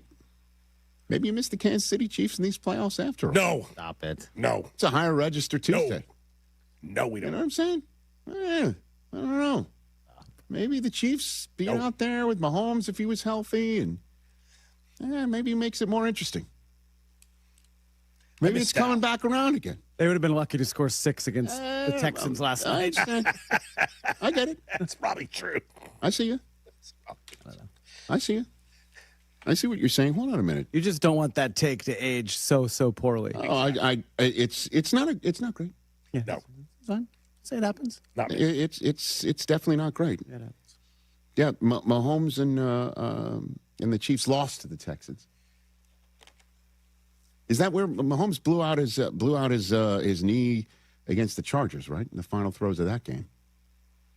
It all melds together. I miss them so much. Rich. Such a weird thing. It's not weird. It's not weird. You were climbing that mountain. I'm just saying, maybe he comes back around. Maybe my take won't be so bad. He's staying there. At the end of the day. You understand how I can't quit my take sometimes, and maybe it's I do. Yeah. It's maybe your only fault. Did you go higher register there? Did I notice it's maybe your only fault? I don't know. Oh my God. How do I handle that sort of thing? Kevin Newland's about to join us, everybody, in hour number 3. It's an Overreaction Monday on a Tuesday. That's in hour number 3. Your phone calls, all the phone lines are lit. I dig it. And I didn't go higher register there. I really do dig it. No doubt about it. Every 40 seconds, a child is reported missing. That's 2,000 children every single day. It's a heart-wrenching reality that we can no longer ignore. Find the Children is a non-profit organization dedicated to helping find missing kids. You can be a part of their mission by donating your unwanted vehicle, running or not. Call 1-800-294-0222. We guarantee that you will receive the maximum tax deduction. We provide fast, free pickup with 24-hour response. Call 1-800-294-0222. Find the Children provides crucial resources to help find missing children and educational materials to teach kids how to recognize and avoid predators. Our recovery programs have a proven track record of reuniting kids with their families. It's time to act. Donate your unwanted or unused car. Help us build a world where every child is safe. Pick up the phone and call 1-800-294-0222. Together, we can bring these kids home safely. This advertisement was paid for in partnership with Cars R Us and Find the Children. Creed, Limp Bizkit, the 3rd annual Summer of '99 and Beyond Festival at Credit Union One Amphitheater in Tinley Park. Saturday, July 18th, Limp Bizkit with Cypress Hill, Seven Dust, Kitty, Puddle of Mud, Magnolia Park, and more. Sunday, July 19th, Creed with Bush, Mammon, Candlebox, Hoobastank, Sleep Theory, and more. Get tickets now at livenation.com. Hey guys, it's Silvy. You know me, I hate the cold, and I don't like dealing with cold drafts in my house. That's why we called Window Nation a few years ago, and the difference, incredible. Right now, it's a great time for you to do the same. Window Nation's Buy 4, Get 4 Windows free sale is going on now. Plus, you get your new windows with 0 down, 0 monthly payments, and 0 interest for 2 years. So if you feel drafts, see fog or mold around the frame, and your heating bill keeps on jumping, it is time. Do not wait. Visit windownation.com today. Winter is here. Snowball fights, sledding, and more good times with your kids. What a great family you've created. You want things to stay just as they are. It's time to start thinking about the next step for your future, a vasectomy. Take that step with Vasectomy Clinics of Chicago, because experience really does matter, especially with this procedure. Vasectomy Clinics of Chicago makes it so easy with their 30-minute, no needle, no scalpel, in-office vasectomy. Log on to vasectomychicago.com, read their testimonials, and learn more about their procedure at Vasectomy Clinics of Chicago. 5 locations to serve you: downtown Chicago at Lake Point Tower, by Navy Pier, and with free valet parking. Also in Naperville, Tinley Park, Arlington Heights, and Barrington. Most insurance accepted. Visit vasectomychicago.com or call toll-free 877-877-4VAS. That's 877-877-4827. Wallner Law helped me get the compensation that I deserve. Wallner Law helped me get back on my feet. Thanks to Wallner Law, I'm at a better place today. Wallner Law cares for you. We're compassionate. We're empathetic to your situation. And I promise you, I will get you more money than any other law firm in the city of Chicago. That is my promise to you. Hire us, win with us, be successful with us. Call us at Wallner Law, 312-8-million. Hey guys, it's Courtney Cronin. Picture this. She opens the box. The light catches the shine inside, but what you really see is her smile. That's the winning moment. That's what Rogers & Hollins delivers. Not just a ring or a necklace or a watch, a moment. A story she'll share every time someone compliments her. For 115 years, Rogers & Hollins has been the jeweler Chicagoland trusts. Because while the world changes, the power of giving jewelry never does. Visit your local Rogers & Hollins or go to fornow.andforever.com. It's 4 words no parent should ever hear. Your child is sick. It's 4 words that change everything. Those 4 words can define a family. It's 4 words that are filled with pain, heartache, and grief. And with those 4 words, the innocence and joy of childhood disappears. But Starlight has taught us 4 other words that make all the difference. The power of play. Happy kids heal faster. That's why Starlight Children's Foundation delivers happiness through gaming, toy deliveries, and more to 3 million kids at more than 700 hospitals across the country to deliver happiness when it matters most. Learn more at starlight.org. From the State Street Studio, this is WMVP WTBC HD2, Chicago. A Good Karma Brands radio station. Baum Show, weekdays at 3 Eastern on the ESPN app and on the SEC network.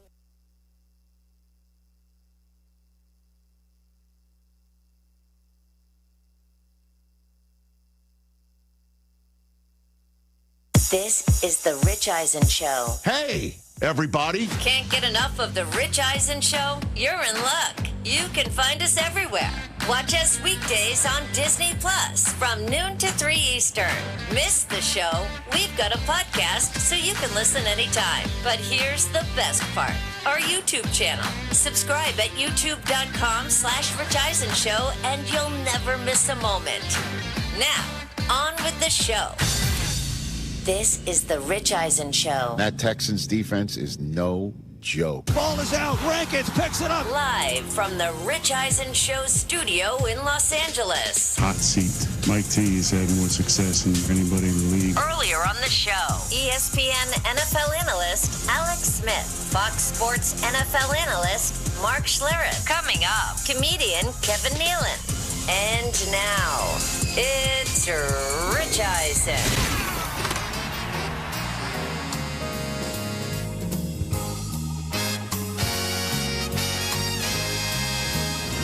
Hour Hour number 3 of the Rich Eisen Show is on the air. The wild card weekend is in the books. The divisional playoff weekend is set. The coaching carousel is spinning. All eyes on Pittsburgh, PA, to see what's happening there with the coach and the quarterback. If anything, we're here for you over the next hour of this program. Kevin Nealon just walked into our green room. He's going to join us in short order. There's your phone calls as well at 844-204-RICH being the number to dial. Overreaction Monday, the podcast. Chris Brockman and I recorded it before we even uttered a word on this program on Monday. We appreciate those who have already watched it on our YouTube channel. It's closing in over 200,000 views on that spot, which we greatly appreciate.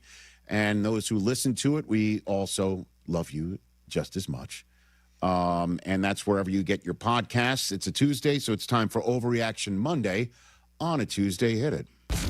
That was terrible. That was crap. That was garbage. This place sucks. Overreaction Mondays. Monday. On a Tuesday. I didn't step on it, did I? Attaboy. No. Happy Tuesday. Good to see you guys. Let's get right to it, Rich. Got to talk about what's going on in Pittsburgh. And I think Mike Tomlin, he should want to coach somewhere else next season. He should want the change of scenery. I don't think this is an overreaction. I don't think there's any improper reaction right now to the point where it's run its course, or to the point of you got the culture guy right and the culture guy is there, and all you got to do is get him a quarterback and a little bit better roster, and who better to continue the culture of the Pittsburgh Steelers than a guy that's been there for 19 years. Or he should look at this roster and go, I need a new quarterback.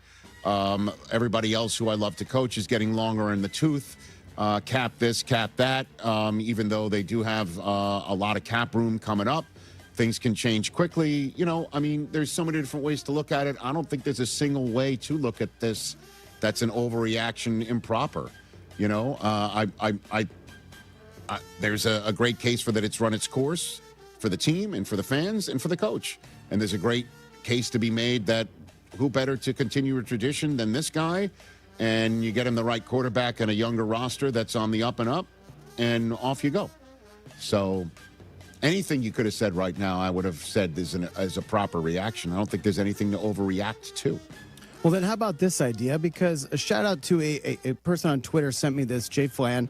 Great idea. We're talking about what Green Bay should do, what Pittsburgh should do. You know what, TJ? The Steelers and Packers should just straight up trade coaches, 1 for 1. Wow. Matt LaFleur goes to Pittsburgh. He gets a change of scenery. He brings Malik Willis with him. He's got a now franchise quarterback in Pittsburgh with Willis and a veteran defense at DK Metcalf. Mike Tomlin gets a fresh start, Rich, with what you just said, a young up-and-coming quarterback caliber, MVP caliber quarterback, and Micah Parsons on defense there. 1 for 1 trade. Green Bay and Pittsburgh. Here's who are we giving a Jay shout out to? Flan Jay tweeted Flan. me this. Is he named after the dessert? I hope so. Or that would be Jay Flan. Flan. It's Flan. It's Flan. Pardon me. Jay Flan, you're missing the opportunity here. It's a creative idea. It's not that creative. Really? You want creative? You want creative? Oh, because sure. Matt LaFleur's got the gig. He's got 1 more year left on his contract. And he also deserves. So does Mike Tomlin. He deserves to stay. Okay, let's be honest Shouldn't here. He also want a fresh start? Not to go all Aaron Rodgers on you, but I just gave you my you-know-what answer, okay? How about this one? How about there's an opening in Baltimore, right? There's an opening in Cleveland, right? How about we just rotate? Sort of like a volleyball team. Just the AFC North just kind of switches? Stefanski goes to Baltimore. Harbaugh goes to Pittsburgh. And Tomlin goes to Cleveland. Or Tomlin goes to Baltimore. Harbaugh goes to Pittsburgh. Let's just have them switch. I literally said that to Chris in commercial. And then Tomlin the Ravens. Right. Or they could switch right now. In division. What is this business of switching conferences? Division? You want to coach a rival? Yeah, why not? They're not the rival anymore. Yeah. Oh, wow. And then Cleveland, it's just like one coach goes one way, one coach goes the other way, and Cleveland goes, what do you want from me? What do you want from me? Like, you know what I mean? Like a full like the Goodfellas moment could be memed right here. Harbaugh goes to Pittsburgh, Tomlin goes to Baltimore, and Cleveland's like, what do you want from me? Or Cincinnati's like, what No, coaching change? What coaching We're change? standing pat. Well, yeah. We're standing pat. We're the guy like in the, Wait a minute. like with the org. Wait a minute. We can actually send a coach on and have to pay him for not coaching us? Meanwhile, that happens in the NFL? Joe Burrow's in Los Angeles. If I'm Mike T, he is out here in the. if this is true, if I'm Mike T, I'm looking south. Okay. All right. Miami. All right. How about this one, guys? This year has been dominated by the second-year quarterback. All these guys have been so great. Got 3 of them playing this coming weekend. Both Drake May and Caleb Williams will enter 2026 as top 5 quarterbacks. Okay. How's that? Okay. Sure. It's not an overreaction at all. Really? I thought you might push back on the Caleb Williams. Why would I? Are you kidding me? I saw this man roll left and throw right and strike a Michael Jordan pose. Right? Exactly. It's like a 52% completion percentage. So basically, it can get better. So putting his hands in his pocket. Who's he imitating there? Putting his hands in his pocket. Sort of like I've got my shot and I'm walking away. It's sort of like if basketball shorts had pockets, that would be Curry, right? Right? Like I've got my shot, my hands are in my pockets. That ball's going in. The anti-swaggy P, right? And now he's done the Jordan jump man, right? One of the greatest passes ever. Okay, so Caleb, I'm wondering, you said Caleb Williams not going to be a top 5 quarterback next year. Drake May's not a top 5 quarterback next year. He could be a top 2 quarterback right now. I like where your head's at, but who we taking off? Problem is, there's only 5. Right. Yeah. So you got Allen, Burrow, Lamar, Mahomes after about week Stafford. 4. Look, I think Burrow and Lamar take a step back. That's all I'm saying. All Okay. right, last one. Matt Ryan being introduced today, talking to the media in Atlanta. What is he, president of football? What a great title. How do I get that? Yes, sir. I want that. Matt Ryan is now the Falcons' John Elway. He's going to have Atlanta in the Super Bowl this decade. Mike Tomlin, You're giving him Harbaugh. They're going to be the new coach in Atlanta. You're giving a 5-year runway, huh? 5-year runway. Okay. I like it. So you're saying this decade or for a decade? This decade. Oh, so before the 30. 2020s. Gotcha. I thought you were giving them 10 years. Sure. They're close. Sure. Look at you. Eliminated in December, still had the best record in the division. Great job giving me something to react to right now that we won't be able to say if I'm right or wrong for another 5 years. I appreciate that as well. We'll still be on the air. We can check our work. Yeah, we got 48 here, right? So I'm going to say sure to this, because if I say no to this, this could age poorly quickly. Yeah. For me to say yes to this, I got 5 years. That's what I'm saying. And guess what? Most people are going to forget in 5 years. Yeah, I just made it all about myself. You know? That's weird. I have some other spicy ones, but we have major breaking news. Okay, very good. And and scene. That's Overreaction Monday on a Tuesday. And my eyes see. Breaking news. Is this true? For real? This is happening? 100%? It has happened? End of story? It's over? Yeah, Adam Schefter is reporting Mike Tomlin, after 19 seasons with the Steelers, stepping down, informed his team that he is leaving as head coach of the Pittsburgh Steelers. Okay. So, 2 things here. You know how I feel about Mike Tomlin.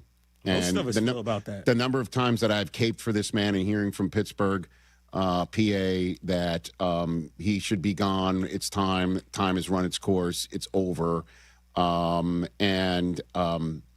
You've now gotten what you want. Yeah. You've now gotten what you want.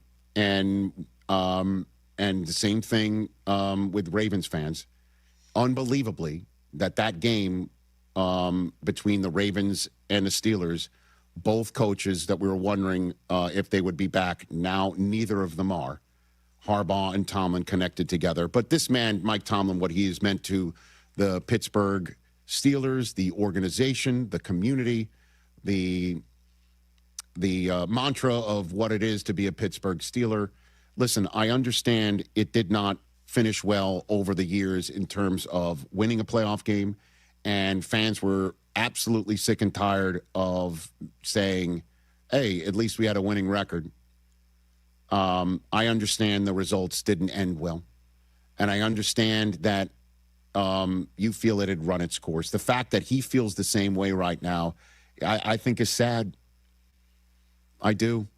And I'm saddened to hear this news, because I did love his longevity. it did speak well for the team and the sport and for him. I understand why it is ending, and I do understand why he might have looked around and say, it's done here. It's time for me to get a fresh start as well. I would find it hard to believe that he's leaving right now for a TV job. I think the fact that he didn't have to think too long about it means obviously he has thought about it, and he slept on it. And we're, I guess, going to find out that he told his team within the last 10 minutes. We were hearing that there was a players-only meeting happening in Western PA, and sure enough, he just did, in fact, tell his team that he's stepping down as the Steelers head coach. I am sure there are a ton of players in that room who are broken up by the news.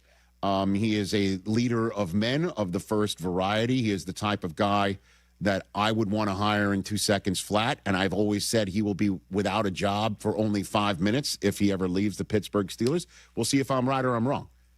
But all I know is one of the reasons why I imagine he would do this so fast is every single job that is open right now is something that, or some job that is open right now is of interest to him.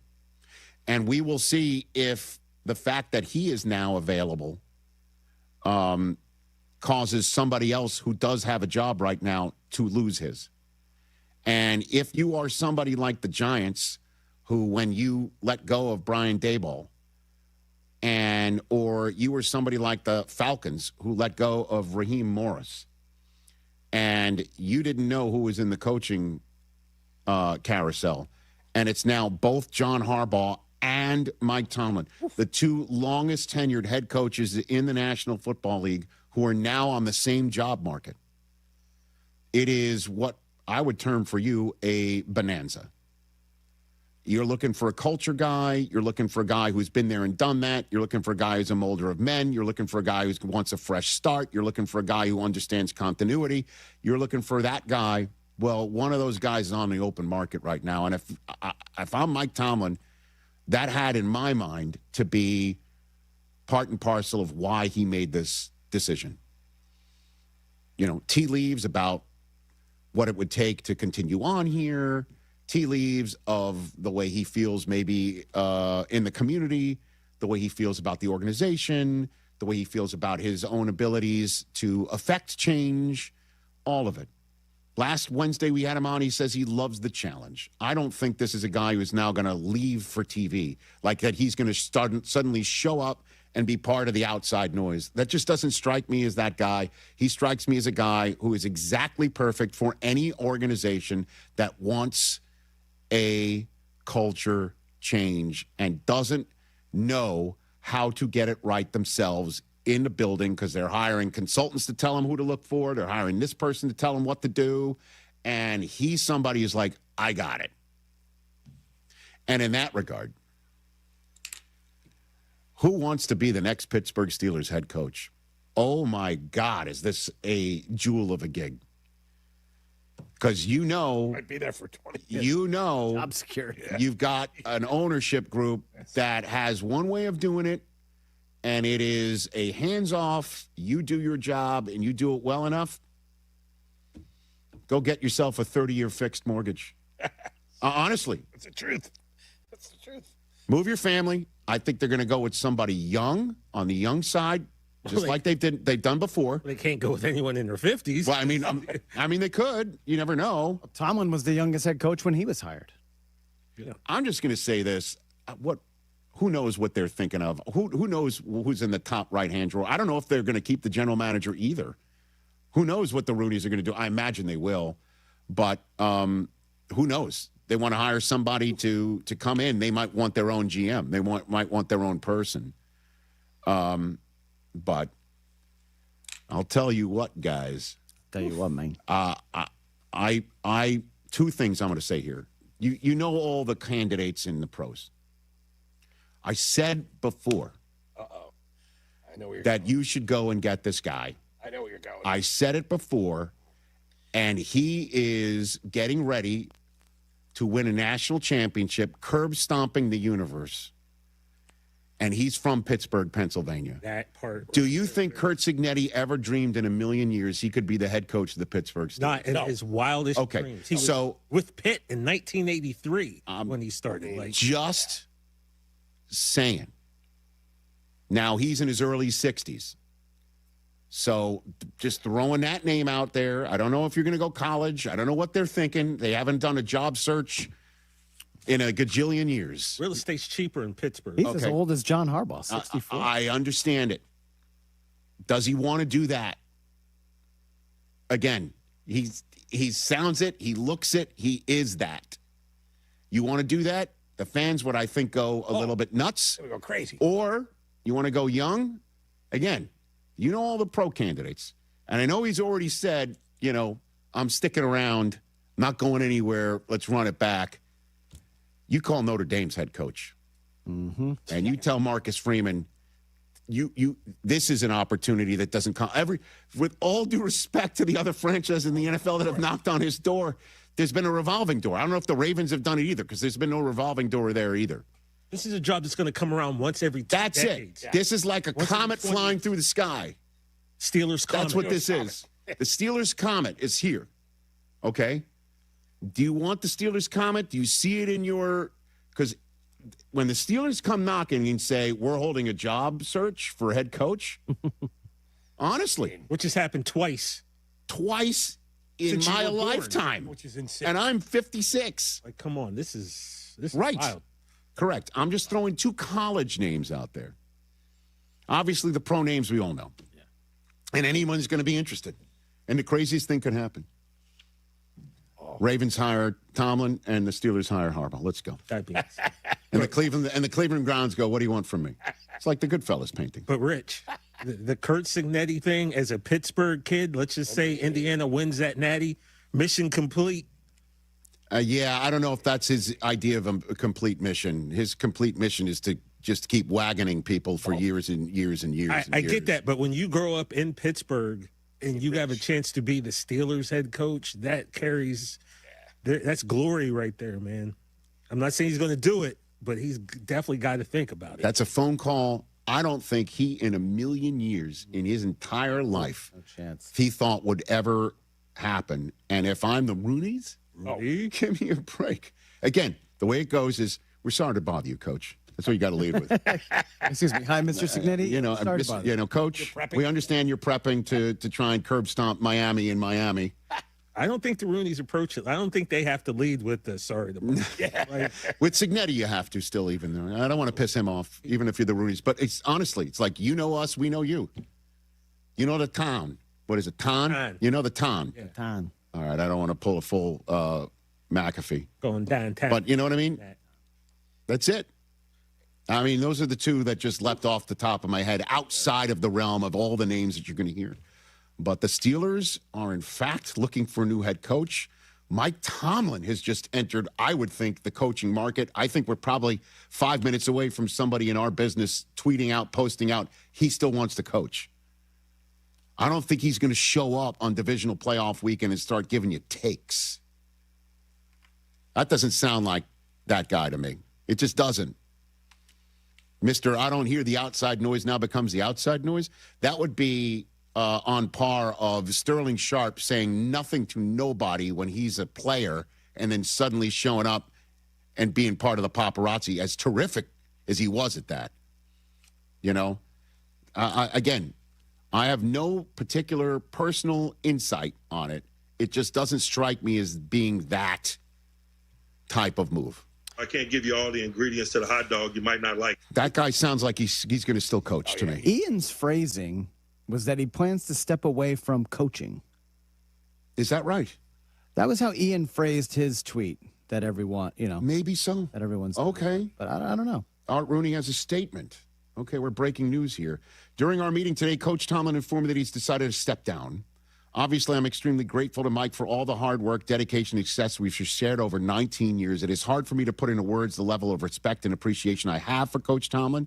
He guided the franchise to a 6th Super Bowl championship and made the playoffs 13 times during his tenure, including winning the AFC North 8 times in his career. His track record of never having a losing season in 19 years will likely never be duplicated. That's probably true, by the way. Yeah.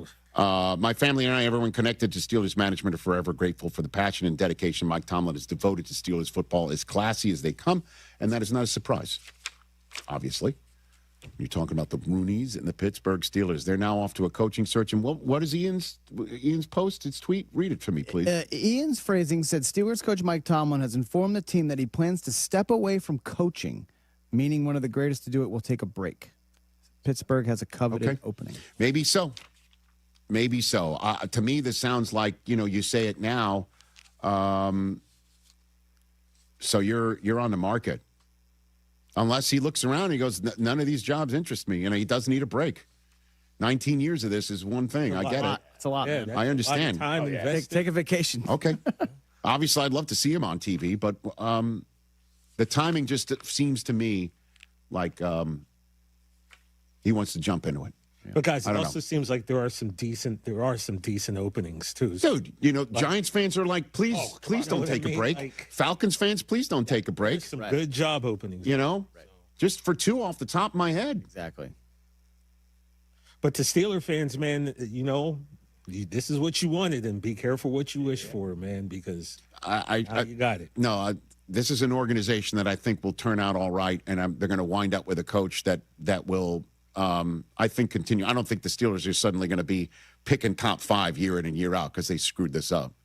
They don't have a quarterback right now, probably. Well, you can start from scratch. And they're going to have to start from Mike Tomlin is no longer the Pittsburgh Steelers head coach. That just happened.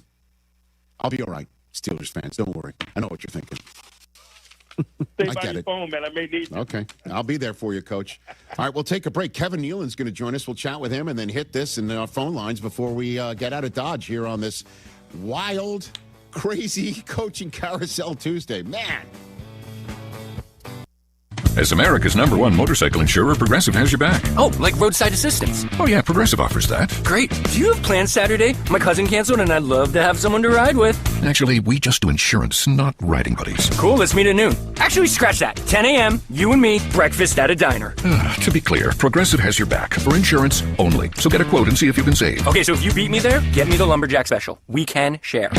Progressive Casualty Insurance Company and affiliates. Roadside assistance may require comprehensive coverage. Rich Eisen here. Hiring for your small business can feel like a full-time job, but LinkedIn Jobs AI Assistant takes the heavy lifting out of it. It filters applicants based on the criteria you set and suggests 25 great fit candidates daily, so you can invite them to apply and keep things moving. Hire right the first time. Post your job for free at linkedin.com/Eisen, then promote it to use LinkedIn Jobs' new AI Assistant, making it easier and faster to find top candidates. That's linkedin.com/Eisen to post your job for free. Terms and conditions apply. Then promote it to use LinkedIn Jobs' new AI Assistant, making it easier and faster to find top candidates. That's linkedin.com/Eisen to post your job for free. Terms and conditions apply. Traffic got you down. Let the CTA be your driver. Get into the city and back fast and stress-free. Avoid the hassle of stop-and-go traffic, spending money on gas, or those unexpected costs for car repair. $5 covers your trip and back on the CTA. Just sit back, we'll do the driving. Tap to Pay is also available on all CTA trains and buses. Save money, do more, ride CTA. Dear Winter, Toyota can't get enough of you. Because Toyota's got 25 vehicles with available all-wheel drive and four-wheel drive. And that's more than any other auto brand.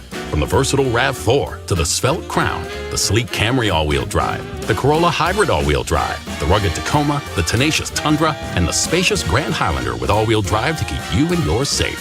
Hey, you bring the action, we'll bring the traction. Toyota, let's go places. Based on manufacturer's websites as of 10/20/25. Hey guys, it's Silvy. We say it every year, new you. But this year I'm actually doing something about it. I've been going to Cairo One Wellness Centers for months now. My body feels great and I'm moving better than ever. If one of your New Year's resolutions is to feel better and actually take care of your body, you gotta check out Cairo One. They have 50 locations across Chicagoland, so there is one near you. No drugs, no surgeries, just personalized chiropractic care. Visit CairoOne.com today and let them know that Silvy sent you. Never have I ever called my sister from the finish line of my first marathon. Hello? You won't believe where I am. Are you running? Mile 26. I'm gonna make it. Switch to T-Mobile's 55 Plus plan and get iPhone 16e with its advanced camera system on us. Plus, 2 lines for just $30 a line. Guys, I can't believe it. I knew you could do it, babe. That was amazing. Mom, how do you feel? I feel great. I can't feel my feet. Let's take a picture. And then you may carry me to the car. Share every stride, every mile, every memory on America's best network. Switch to T-Mobile's 55 Plus plan and get iPhone 16e on us and 2 lines for just $30 a line. With 24 monthly bill credits and 2 eligible port-ins on Essentials 55 Plus for well-qualified customers with autopay plus taxes, fees, and $35 device connection charge. Credits end and balance due if you pay off early or cancel. Contact us. Finance agreement 128 gigabytes, $599.99 required. Best mobile network in the U.S. based on analysis by Ookla of Speed Test Intelligence data 1H 2025. Visit T-Mobile.com. At Coast Ivoni, we get you. What do you mean, we get you? You're a Chicagoan, right? I am. You know about all the things that make this city what it is, right? Of course. And when you meet a fellow Chicagoan, there's that connection. It's a pride of being part of the greatest city. Nobody's going to tell you you're the second city or the third coast. All right, already. I get you. No, it's we get you. This is Courtney Cronin, and my friends Anthony Iavoni and Julio Costa are ready to fight for you, Chicago. 708-4million. Costa Iavoni, your trusted local personal injury lawyers. We get you. Make your game day a winner with Aurelio's Pizza, Chicagoland's oldest pizza chain since 1959. This is Joe Aurelio inviting you to indulge in our crispy thin crust, signature sauce, 100% real mozzarella, and your favorite premium toppings like our fresh ground Italian sausage. Dine in, carry out, or have it delivered. Visit Aurelio'sPizza.com for the location nearest you. Download the Aurelio's app and start earning rewards today. Aurelio's Pizza. It's a sauce. Just like a strong offense keeps moving the ball, Republic Bank of Chicago's business banking solutions can keep your company growing. Business checking, treasury management, commercial loans, big business, small business. Republic Bank has everything you need for your business. Our team is here to get you back in the game and moving in the right direction. Experience banking beyond expectations. Only at Republic Bank of Chicago. Member FDIC. Visit ourbankchicago.com today. I slept in a lot of different rooms, different beds, but none of them really felt like mine. I spent 14 years in foster care, mostly in group homes. And I never had much stuff because I always had to be ready to move. Why get things if you just have to let them go? There are more than 100,000 children in foster care waiting to be adopted. The Dave Thomas Foundation for Adoption is working to help find them a forever family and a permanent home of their own. Now I have my own room with walls that tell my story.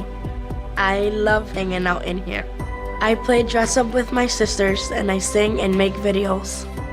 But the best part, knowing I'll always have a place to go and a family that loves and supports me. If you have room in your home or your heart, see how you can help at davethomasfoundation.org. Coverage of college football's bowl season on ESPN Chicago is brought to you by Menards. That's ETHOS.com/game. Time spent on application may vary. Online health questions required.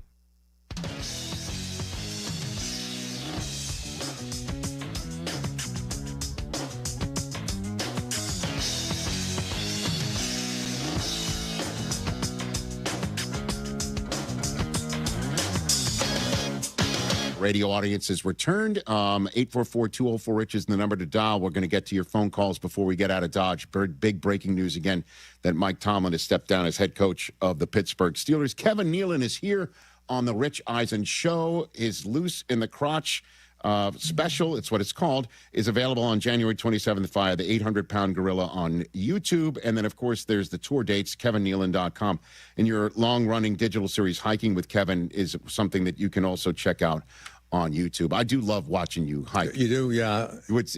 And you get some good stuff out of people. And is it because people think that you're trapped in the forest together? Yeah, they rely on me to get them out of there. No, I think it's the the location you're in. You're not in a studio like this, right? You're outside, and I think they let their guard down a little bit, and they're much more open about things, and it's fun to watch people traipse through the canyon too. Yeah, who have you had on this pod? You've had some very interesting guests that you're. I've had a lot. I've had a lot over the years. Tom Hanks, Conan O'Brien, Sheryl Crow. I mean, I've done 170 over the last 5 years. 170. I'm exhausted. It's just, you're getting in your steps. Yeah. But I love doing it. And I'm not like a big hiker. It's like not challenging. Right. And I get some people that go, well, like David Spade, for example. He goes, I'll do it, but I don't want to. It's got to be flat. I was about to say, he doesn't strike me as a hiker. No. And we'll even be walking. We'll go up like a 1% grade. He'll go, are we going uphill? And did you meet Hanks on SNL? Yeah, I met him a long time ago. As one of his million times of hosting the special? The SNL? Yeah, so I've asked a lot of people that I was friends with the celebrities. Yes. And then once I ran out of them, then I had to start going to publicists and asking them. So that happened like after 3. Then you actually have to go through official channels? Yeah. As opposed to just dialing for your guests? Exactly. Tell me, man, I know about it. And I appreciate you answering the call for you appearing here, Kevin. Yeah, and you should come on my hike sometime. Is it all uphill? Or... we'll give you a downhill one. Is that right? We'll have a car waiting at the bottom. Are you just saying that because I brought it up, or you've run out of guests? I mean, okay. Well, both, actually. I'm happy to do that. Yeah. I do need my steps, certainly this time of year. Oh, no, you'd be great for it. That's all I do is sit on my ass and talk. I won't be able to go, but you can go, and you'll have a good time. So why are you calling your new stand-up special Loose in the Crotch, Kevin? Why? I'm calling that Loose in the Crotch because it's based on a little thing I talk about with my cat. I had a cat, Pierre, his name was, and I love this cat. And on that day, it was the anniversary of his passing. So, I mean, he was and I'm not a cat person. You know what I mean? I don't like cats at all. I don't. I wish them well. I wish them success, you know? I think that's the way cats view humans as well. Yeah. Don't you think? I just don't want to hang out with them. That's all. Sure. So, but he was a special cat. I had a pair of jeans at the time that were really great fitting jeans. You only find these jeans like once in your life, and they were snug in the hips, tight in the butt, and loose in the crotch most of the time. And he loved those jeans as much as I did. So whenever I sat down, he would jump up on my lap. He'd come out of nowhere. He'd on my lap. He wouldn't get off. So when he passed away, I thought, it might be nice to bury him with those jeans. So I wrapped him up, like a burrito, and I buried him. In the jeans? In the jeans. But that cat was, that was a special cat. I still miss him to this day, but not as much as those jeans. The jeans were really, I regret putting the jeans in there. Cats are a dime a dozen, but the jeans, you know what I'm saying, Rich? I do know that. Yeah. I do know that. So that is not the story I was going to expect from asking you about that. Because you have a filthy mind. Most of the time. You're right. It is about me. Yeah. And the way I'm coming to this equation right now. Yeah. Pardon me. I do follow you, by the way, on Threads. I'm a Threads guy. Oh, really? Yeah, I'm off the X machine. I've been hearing a lot about Threads. Yeah. So that you don't even know that you're. I thought it's a clothing store. Okay, very good. No. I have some of your posts here that I'd love to see if you don't mind expounding on where this comes from, Kevin Nealon. Put the first one up, Mike Hoskins. Here's one. When you're invited to somebody's place for dinner, bring nothing, and when they open the door, say, "I didn't bring anything. This was your idea." Yeah. Have you done this before? Well, no. You know how people have birthdays and they say no gifts required? Yes, sir. And so you go there and everybody else got a gift except for you. Yes, right. And you told me. You told me not to bring a gift. Yeah, right. So what's up with that? That's happened to you, I imagine. Oh, all the time. Even when they want gifts, I don't bring one. I think it's wrong to bring a gift when somebody says don't bring a gift. Yeah. Because if you follow the directions as a good guest, then you are the problem. Yeah. I think I'm picking that up from you right now. It's like when they say no smoking in the bathroom. Mm-hmm. You're a smoker, you smoke. You know what I mean? I did see that at the Golden Globes, people just lighting up heaters inside because they're... a lot of those actors smoke. Yeah, right? The serious ones. Right. Dramatic actors. Sean Penn was, he was like, he was just like a chimney, right? In that thing, pretty much. But he's a good smoker. Yeah, he was like Jim Leland in the dugout. He's a good smoker. He knows how to do it right. He's like the guy from the 40s. Just sneaks in there. Yeah.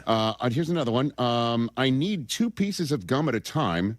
They should just make, they should make just 1 piece the size of 2 pieces. Also, remove the air from the top of the chip bag and fill it all the way up. I didn't think those were all 2 things that you could do at the same time. Well, I think what I'm saying is we're not getting enough food in the package. Mm-hmm. You know what I mean? Okay. Like, it is true. They put like maybe 3 chips in a potato chip bag. Why not fill it up? especially when you're flying, because the bag is already like blown up. That's right. And you shake it, it's like there's a little marble in there. And that's all it's. You know what I mean? And the bubble gum, I don't eat that much bubble gum, but yeah, we don't need the comics in there. Get rid of the comics, put more bubble gum in there. Okay. So it's certainly on a flight too, right? The bags do. They do. The pressurized cabin will just show you how you're getting cheated on the chip front. Yeah, and also I think when you're up in the mountains, I think that's when people have a lot of gas when they're up there because the organs. It's true, Rich. It's true. Have you learned this on your hiking series? Have you learned this? No, we don't go up that high. It's mostly flat. But yeah, those are some fun posts I put up there every once in a while. Here's another one. Welcome to Threads. I love this. When you're an hour late to a meeting, walk in with a cake, place it on the table, and leave. That's an interesting choice. It doesn't work, by the way. Yeah. So I would just buy the cake and then eat it yourself. Mm-hmm. I got one last one for you that I need to see if you've actually done this before. Okay. When you go to the movies, pack spaghetti in your back pocket. Don't overthink it. No, you ever go to the movie theater and you're sitting there thinking, God, I don't want the chocolate covers raisins and I don't want popcorn. That spaghetti from last night was pretty good. Mm-hmm. And you put it in there and you take it with you, and then bring marinara and a jar, on the side. Do you dip? Is that what you do? You got to dip. You got to dip. You got to dip, man. And then if you do get popcorn, pour the rest in the popcorn. Look at that. Look at that. That's a great expression. Will you look at that? Will you look at that? Yeah. Well, I would be interesting to look at that during a movie or something like that. Yeah. I do actually sneak stuff into the movie theater. Oh, like what? Oh, like Raisinets, because I like to put them in my popcorn. By the way, an absolute brilliant Hall of Fame maneuver is that. That is no question about it. The popcorn? Yeah, the chocolate in the popcorn of any sort. But Raisinets is a next level move. Yeah, you don't want Milk Duds. You don't want M&Ms. Because the Milk Duds you're picking at your teeth. Yeah. The raisins, I call it a theater salad, Rich. I put it in there, and it's got to be, the popcorn's got to be warm. Yeah. So that when you put the Raisinets in, it kind of melts around a little bit, like balls, popcorn balls with a Raisinette in the middle. Very good, yeah. And and I don't care if I'm hungry or not. I'm reaching now for those Raisinets that slip down to the bottom. And by the end of the movie, I'm like, it's all the way home. Well, that's a next level move, but you're also dangerous in in a movie theater. You're licking your fingers. You never know what's going on. Doesn't matter, man. And then you're driving home and it gets all over the steering wheel. The next morning, you're like licking the steering wheel. You know what I'm saying, Rich? Look at me. I did lose eyesight with you because I'm like, okay, this man's licking a steering wheel. I love it. Loose in the Crotch, the tour, January 16th and 17th, Tempe, Arizona.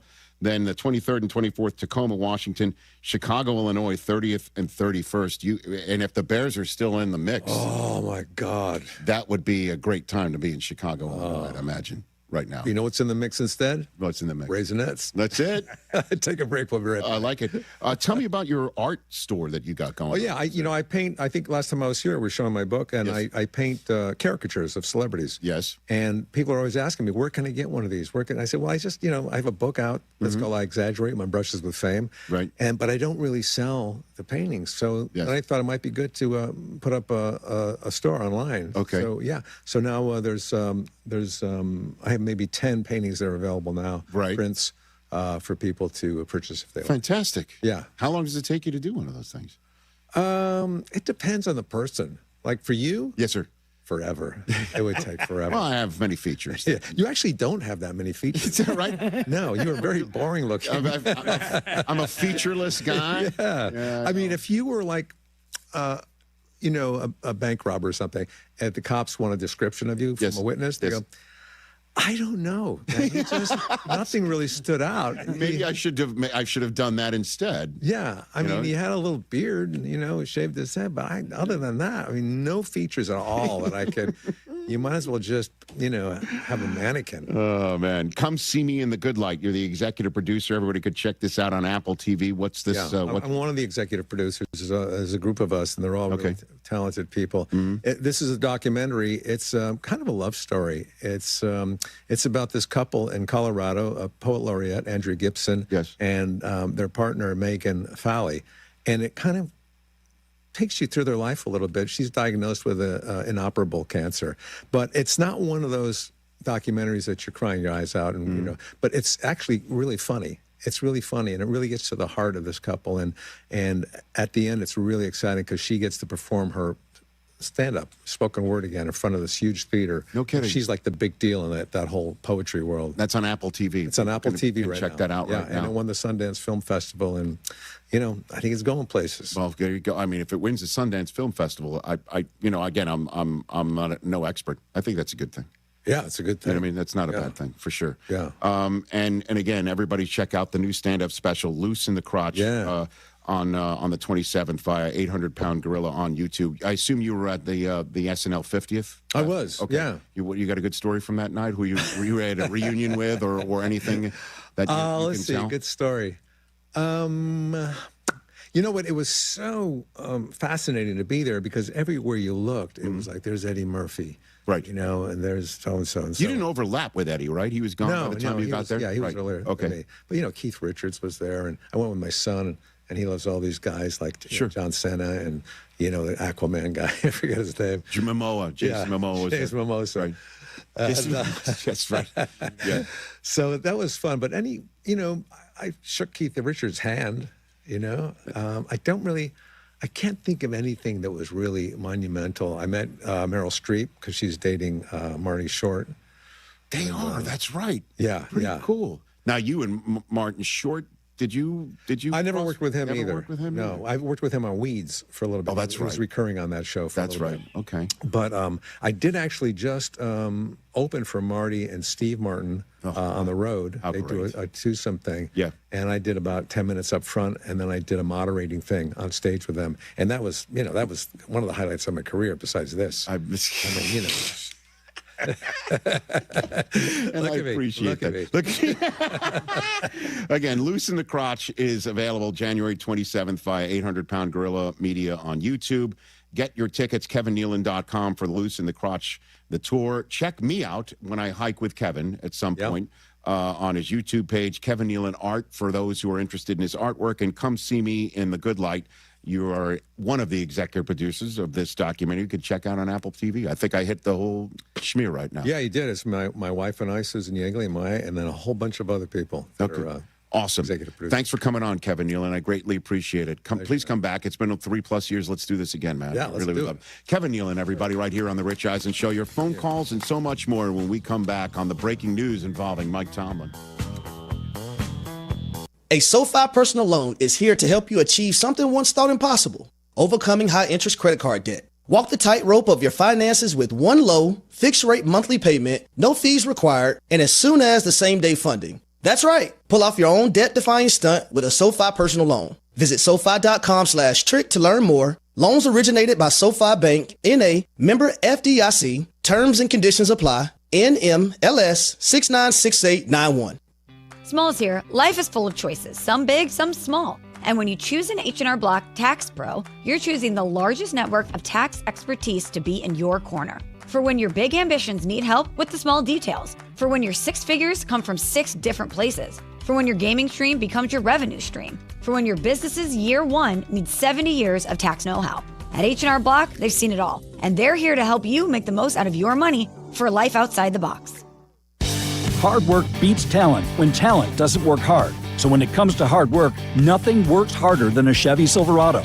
On the road or off-road, Silverado is built for tough performance in any condition. Rain or snow, mud or ice, we run over it. That's why Chevy Silverado is the official truck partner of the Chicago Bears. Hardworking and dependable. Together, we are one team. We're on a mission to win. Check out the full line of Silverados at Chevy Drive Chicago. Now more than ever, it's all about drive. It's halfway to summer, and the Wolves take on the Rockford Ice Hogs this Saturday. The Wolves welcome in their I-90 rivals, the Rockford Ice Hogs. Aloha. Arrive early on Saturday for your chance at a free Chicago Wolves branded Hawaiian shirt. Rivalry between these two teams is sure to spark intense action. The Chicago Wolves take on their rivals, the Rockford Ice Hogs, this Saturday at 7 p.m. at Allstate Arena. Get your tickets today. At the Verdoliak Law Group, we believe in the old adage, if we've been doing it for this long, we must be doing something right. Being one of Chicago's oldest law firms, the Verdoliak Law Group was with you during the Civil Rights Movement, the Moon Landing, and through 10 U.S. presidents. We've been fighting for the injured since before cell phones and home computers. When we started, gas was 29 cents, the average house cost just under $19,000, and the average income was under $5,000. At the Verdoliak Law Group, we've withstood the test of time by honoring our commitment to put our clients' interests first. That's why most of our clients over the last 50 years have found us through word of mouth from other satisfied clients. In the last half a century, thousands of law firms have come and gone, while the Verdoliak Law Group has cemented itself as a Chicago legal landmark, and we look forward to our next 50 years of serving you. If you want a law firm that has stood the test of time and will fight for you, call the Verdoliak Law Group.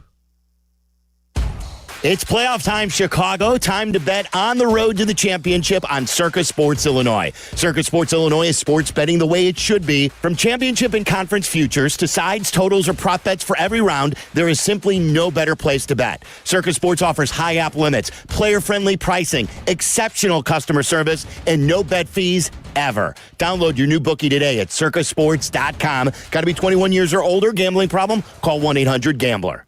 Hey guys, Jurko here from Mitch Lyons Wealth. Mitch is a former Pro Ball player like me, but now he's a retirement pro, and he knows the value of a winning game plan. I want you to get Mitch's retirement toolkit for the Jurko special price of, wait for it, nada. That's right, it's free. This kit includes his book, Retirement of Steel, along with guides for Social Security, taxes, and more. Call 844-867-8335. That's 844-86-STEEL for your retirement toolkit. Mitch Lyons Wealth, your best game plan to protect, grow, and win retirement. Getting together with friends and family is one of life's greatest joys. But with the rise in misleading rumors that have sparked some confusion and worry about vaccines, our treasured community immunity could be at risk. Vaccines are one of the greatest innovations in modern medicine. Vaccines prompt children's immune systems to recognize and resist a disease. By making sure your child's immune system is ready to activate, vaccines help your child stay active, healthy, and safe. And high rates of immunization stop preventable diseases from spreading through our families, schools, and communities. It's true. Together, we are all healthier when everyone is vaccinated. So let's get together and let's thrive together. Talk with your pediatrician today about keeping up or catching up on routine childhood immunization. This message is brought to you by the American Academy of Pediatrics. Guests appearing live on ESPN Chicago. Call in on the Yingling Beer Hotline. Since Lamar's second year, and they haven't yet. And so, it's hard to look at that and say, the coach or somebody hasn't been disappointed. Check out the Dominic Foxworth Show, anywhere you get your podcast.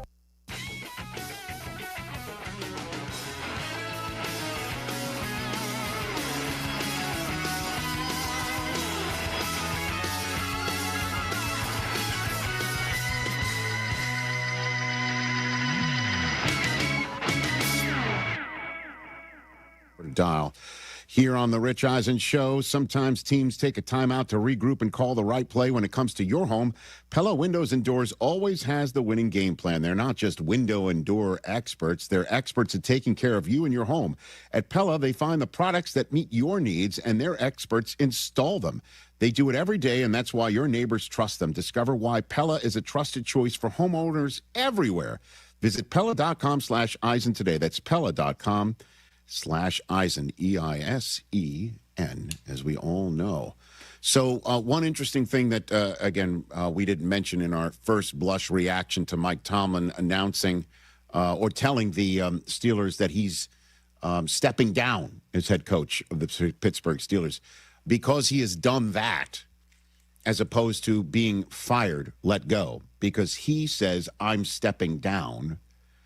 The Steelers retain his rights to his coaching contract, meaning if you want to hire Mike Tomlin, the Steelers will require some compensation for that. In the same way, the New Orleans Saints required compensation from the Denver Broncos to hire Sean Payton, and that's after Sean Payton spent time in the paparazzi at Fox. So Tomlin still has ties to the Steelers organization by contract. And this is something of interest, that if Tomlin does enter the coaching carousel now, it will require you to go to the Steelers and say, what do you want for Coach Tomlin, which obviously separates him from the rest of the coaching carousel field in the fact that you don't owe a darn thing of compensation to anybody but the actual head coach you're hiring financially. It doesn't cost you draft choices. So that does give you an indication that Tomlin may want to take a year off and show up on TV. And that doesn't mean that he's now one step further away from having to be a coach that requires compensation in order to hire. So there's that. Keep that in your mind's eye, that it does mean that Tomlin, if you want to hire him and if he wants to work for you, you have to go to the Steelers and say, what do you want? Keep that in your mind's eye. But in the meantime, it's still just jarring to talk about it, that after 19 years, Mike Tomlin's no longer the head coach in Pittsburgh. In the same way, it was jarring to hear that John Harbaugh is no longer the coach in Baltimore, which is something we found out a week ago today. So that game goes down on Sunday night, 2 Sundays ago, and Harbaugh gets fired the following Tuesday. And then the following Monday night, the Steelers lose 30-6, getting wiped out. Tomlin, the next morning, says, I don't think I want to do this anymore here. And 1 week later, we're stunned again. And in terms of the way it feels to hear the news that Tomlin's out, the guy who is the one who made the decision about John Harbaugh wound up being in the shoes of the rest of everybody else when he heard during his press conference, which Steve Bisciotti rarely does. I think it was his first time meeting with the media in about 4 years in Baltimore. He was informed during the press conference that Mike Tomlin has stepped down as the head coach of the Pittsburgh Steelers. Mike Tomlin stepped down at Pittsburgh. He did? Is it official? That's what I keep hearing. So, is he a candidate here? Holy shit, Mike, wouldn't that be awesome? I love this guy. Only if John takes the Pittsburgh job. Wow, wouldn't that be interesting? I don't know. That thing last week maybe disqualified him for my opening after our kicker missed a kick to let them advance. Good for Mike. I love Steve Bisciotti. So funny. That's funny. He's one of my favorite owners in any sport. Really is. God, I mean, that's a human reaction. Yep. Wouldn't that be something? Oh, yes. Wow. Man. Wow. Crazy. By the way, I threw that out there in Overreaction Monday on a Tuesday, long before we found out that Mike Tomlin was gone. And by that, I mean only 5 minutes. Yeah, minutes. Yeah. Things are just changing. It's nuts. Jeez. So, again, it will require you to give something to the Steelers, and it would be interesting to find out what the Steelers value their willingness to just let Tomlin walk. Guess depends who's asking. You damn right sure that it does. Oh, Ravens, first-round pick. Have you Cleveland? First-round pick. Yeah. Atlanta? Yeah. Maybe different because it's a different conference? Yeah, maybe. Who would be willing to... First of all, you got to kick a tire on Tomlin, then you got to kick a tire on the Steelers before you make any rash move with your own head coach because you want Tomlin in there so badly. Obviously, that's something we're going to be talking about all throughout Wednesday's edition of the Rich Eisen Show. Kurt Warner's on that program. Oh, my goodness. Who knows what's going to happen next? This league, man. This league. We'll chat again on Wednesday. Who knows what's going to happen between now and then, too. Are you ready to make a difference for the environment while helping the visually impaired at the same time? Then donate your vehicle to Heritage for the Blind today by calling 1-800-983-6530. Every donated vehicle will either be properly recycled in an eco-friendly manner or given a new life through reuse. Donating your vehicle is easy. Simply call 1-800-983-6530 and Heritage for the Blind will do the rest. They'll even arrange for your vehicle to be picked up at no cost to you. And for a limited time, when you donate your car, you'll receive a $200 restaurant voucher and a 2-night, 3-day hotel stay at one of 50 locations. Call 1-800-983-6530 right now to schedule your vehicle donation and make a positive impact on the environment while helping others. Heritage for the Blind, where every car donation counts and every person makes a difference. Call 1-800-983-6530 now. This advertisement is paid for by Heritage for the Blind. When it comes to your home, why juggle a dozen different contractors? Service Construction of Illinois does it all. Kitchens, bathrooms, basements, decks, outdoor spaces, you name it, they build it. For 50 years, they've been the one-stop shop for families across Chicagoland, combining craftsmanship, reliability, and a true passion for making homes shine. Work with Service Construction of Illinois once, and you'll know you can rely on them for any needs for the lifetime of your home.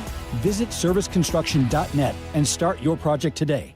Hey guys, it's Silvy. We say it every year, new year, new you. But this year I'm actually doing something about it. I've been going to Cairo One Wellness Centers for months now. My body feels great and I'm moving better than ever. If one of your New Year's resolutions is to feel better and actually take care of your body, you gotta check out Cairo One. They have 50 locations across Chicagoland, so there is one near you. No drugs, no surgeries, just personalized chiropractic care. Visit CairoOne.com today and let them know that Silvy sent you. Hey, hockey fans, now with BetMGM, you can win a share of $10,000 in bonus bets when your anytime goal scorer nets 3. Enter BetMGM's Hat Trick Jackpot all season long for your chance to win some major bonus bets. It's easy. Just log in and opt into the promotion. Then make an anytime score bet on any hockey game of at least $10. If your player of choice scores 3 goals instead of just 1, you'll win your share of the $10K in bonus bets. There's nothing quite like watching a game with a hat trick, especially when it means you could win a share of $10,000 in bonus bets. Ready to shoot your shot?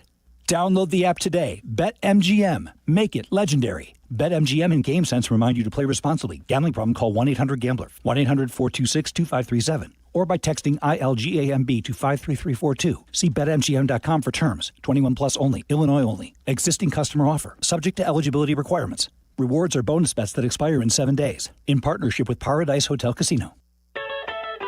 Waddle and Silvy coming up in 2 minutes from right now. As you heard the breaking news developing in the last hour, Mike Tomlin out in Pittsburgh. Of course, we're all over Bears and Rams. Is Dennis Allen doing all he can on the defensive side? They've got a tall task against Matthew Stafford. We'll get into all of it. 332-3776. And is a Cubs trade possible? It's coming up next. Finding health insurance can be so confusing. People need help. That's why I work for Get Covered Illinois. We are the state's official health insurance marketplace. And we're here to help. With thousands of brokers certified by the state and hundreds of trained insurance guides, what we call navigators, available in communities across Illinois. All free. At getcoveredillinois.gov, we're here to help. Attention basketball fans, the DePaul basketball season is here, and tickets are on sale now. Don't miss your chance to see the Blue Demons live as they take on some of the top teams in the country. There's no better place to experience a game than Wintrust Arena, home of the DePaul Blue Demons. Get your tickets today at DePaulBlueDemons.com/tickets and be part of the action. That's DePaulBlueDemons.com/tickets. Go Blue Demons! Enough already. We can do more. Enough already. We can find a cure. Enough already. We can do better for our kids. Enough already. We are relying on you. Childhood cancer is the leading cause of death by disease for children in our country. We can do something about that. We can come together to support the best research for safer, more effective treatments and cures for our kids. We can come together to support Children's Cancer Research Fund, a national nonprofit dedicated to ending childhood cancer that is on the front line of breakthroughs. Because it's enough already. Go to childrenscancer.org to join us. Go to childrenscancer.org today. Live from State Street in the heart of Chicago, this is the home of the Chicago Bears, ESPN Chicago. And this is Waddle and Silvy, WMVP, WTBC, HD2 Chicago, a good Karma Brands radio station. Hello, everybody. How's it going? Sweet. It must have been Tuesday. He was wearing his cornflower blue tie. Waddle. Yeah, I used to be a professional football receiver. Oh, no. I got it. Jaron Allen's...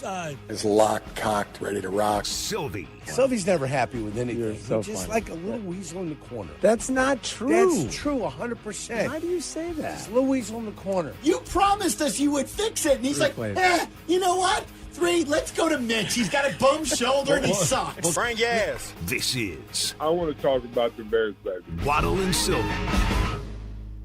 Love these guys. Wonder what Mongo would be thinking right now, too. With he'd be all for proud. He'd be happy with the team. He'd want to see more on defense. But he would have loved this season. I think he's with us, to be honest with you. I Yeah. think he's with us a little bit this season. Yeah, I saw there was one illustration, I don't know what you would call it, going around social media with Soldier Field. Have you seen this? And then above Soldier Field are like the legends from the past of the Bears who have left us. And Mongo's one of them. Walter Payton's there. You know, Virginia. Yeah, George Hallis. All the greats of the past that we have lost. We're trending to a repeat of the Super Bowl, what was it, Super Bowl 20? Yes, Super Bowl 20. Bears 46 to 10. Patriots. 46 to 10, January 26, 1986. Wow. New Orleans. Let's do it. Yeah. Let's do it. Let's repeat it. And Bears and Patriots. Obviously, you've got Bears and Rams, which was the NFC Championship game in the 85 season, in the 86, early 86 in January. Make sure you got a fresh condom on your microphone. I don't mean to interrupt you, but that was really when going around. Just all I heard was you say, make sure you have a fresh condom on your microphone. And I'm like, oh boy, what's going on in here? I'm just saying, do you want to get sick? You're standing in Carmen DeFalco's spot. I need to wipe this thing down. He's got a cold. I need to wipe this thing down. That sounds just as odd as... Chase gave me the clap. What? That's right, Chase last week. What was that? That was Friday. Chase gave me the clap. Wow. Chase gave me the clap. You didn't know that? We're very close with our fans. Chase on the south side. That's taking it to a new level. Was at 115 Bourbon Street. I know you love the listeners and the fans, but that's a little bit over the line, mister. When I said he gave me the clap. It was like the attention. I'm trying to get your attention. Garçon. By the way, so we are completely open right now. There's not a caller on hold. Yesterday at this time, obviously in the wake of the Bears win, there were many. So if you wanted to get in yesterday, or if you've been wanting to say something regarding the Bears or anything else on your mind, 312-332-3776. The only guest we have as of now is Michael Wilbon at 5. If the Cubs do something... We're not allowed to report it. So that's not true. You know. If there is new news on them being as Jeff Passan reported earlier, the Cubs and another team, I forget who the other team is, are engaged in trade talks with the San Francisco Giants on Nico Horner. From what I understand, they're listening and they need to be blown away, but they are not. This is not a non-starter for the Cubs. They have a young player in Matt Shaw, whose, quote, natural position is second base. Bregman last year was supposed to play second base in Boston. He ended up at third. And we'll send you, how about this? I got a trade proposal. We'll send you Nico Horner. You send us Trent Williams. How about that? A left tackle? Yeah. Is he a little up there, though? And I don't bad care. hamstring? Our left tackle left the building. That's right. So how about Nico Horner for Trent Williams straight up? I always thought you should do. It would be make things so trades. You can do intersport trades if it's city to city. Yeah. Like if it's as long as the cities. Okay, let's do it. There would be a general manager of Chicago sports. Yes. And he would be, or the president of sports operations, and he would oversee all 5 teams. Who would you elect to that position? Who do you think's equipped for that? Can Ben Johnson do that too? No, I want him focused on game plans against the Los Angeles Rams. I think the obvious answer is AK. He's doing yeoman's work for the Bulls. We might as well just make him in charge of Chicago sports. Bad. We have to make changes to fix things. He is not going to be Chicago's sports general manager. And here he is twiddling his thumbs. Who do you think's most equipped for it? Who would you put? I don't know. I'm trying to think. Like we finally found somebody with the Bears to like run things and to change the culture.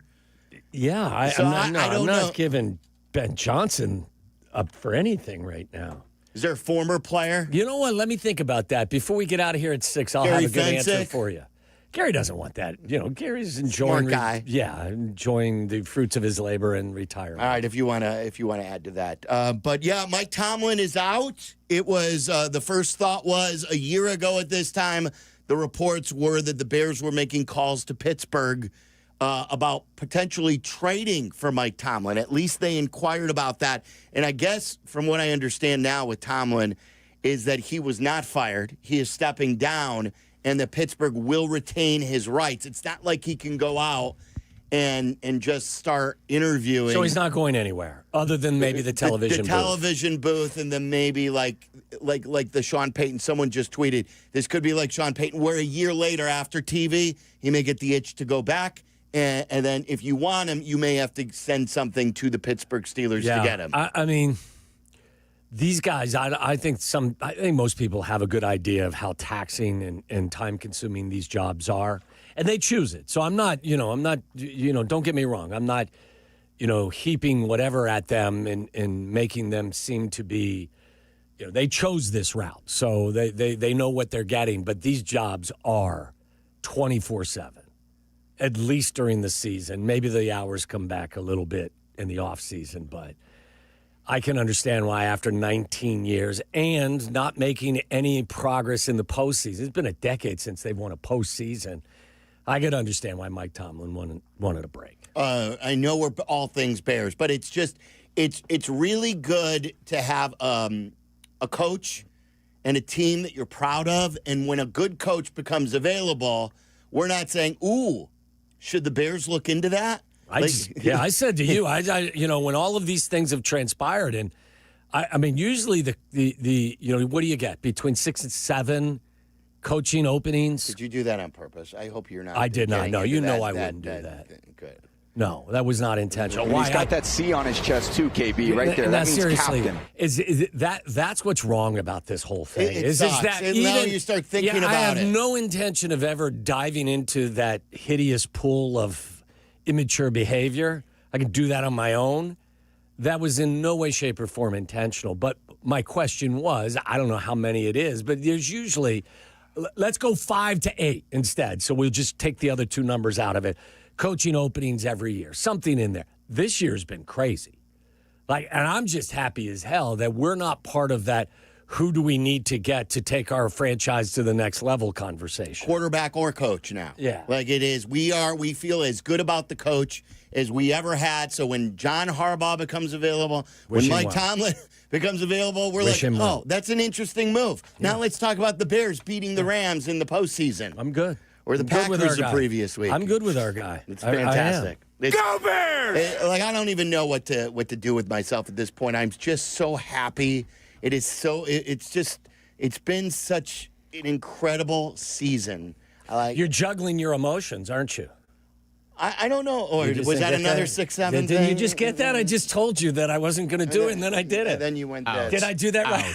That's so much worse than just saying 6-7. Just this. You're not going home. If I leave, I'm not coming home. I'm not coming back. If you show me the door, I'm gone. You're sitting in the silence corner for 5 minutes. No, if I leave that door, that is a 5-minute major. Before the break, I'm not coming back. By the way, you can watch the show and Waddle doing all this stupid stuff at twitch.tv/@ESPN1000 Chicago or on our YouTube page. It's youtube.com/@Waddle and Silvy. Make sure you watch live there. I'm told it's swelling, but not swollen enough. And that's it. Could swell more. We could swell it more. And PCA was very good. That's gotten a lot of exposure in the last 24 hours. 22. We had him on at 4. If you missed the PCA conversation, most of it was about the Bears. We did get to. He did tell us a great story about him finding out about the Bregman signing in the suite or wherever he was watching the game. Did he say one of the Cubs officials says it's done, and he didn't know what they were talking about? Yeah, well, he was with one of the coaches. Yeah, and one of the coaches said to him, "It's done." And he goes, "What's done?" He goes, "We got Bregman," and he goes, "I don't partake in that. I don't watch the rumors and stuff like that." So he said he was ecstatic. We'll play you some of that a little bit later. I do want to read. I've been texting with Tracy Butler all morning, and she's very happy that he's gone, and she likes that he left the way he left, in a classy move like that, where they didn't have to fire him. Yeah. It didn't have to become a hard, drawn-out, drama-filled process. And they don't do business that way, so I'm not surprised. They've only had 3 coaches in their modern history, so I'm not surprised. So I texted her this morning at 7:45 because I know that she didn't watch the game. And we were talking. She was very angry that the game was on Monday night, that it was Monday to begin with, and that it was on so late because she goes to bed early because she's up at like 2 in the morning. Why didn't she just to work? Why didn't she just take today off? I told her, and that's what I texted her. Sure, she's got vacation time. I texted her, you would have hated watching that game. That was a smart play by her. You texted during the game, it was one of the worst games you've seen this year. I fell asleep. So think about her who has to be on the air at 4 or 5, whatever time she comes on in the morning. It was good she didn't have to watch it. Unless she felt like she missed it. This is Trixie. Trixie came out in the text. She said, "We did not deserve to move on." And yes, it's true. It would have been torture. I hate calling for anyone to lose their job, but, quote, "the standard has been mediocrity, and that's not acceptable." I was so upset this morning when I heard. I actually couldn't even think straight, in all caps.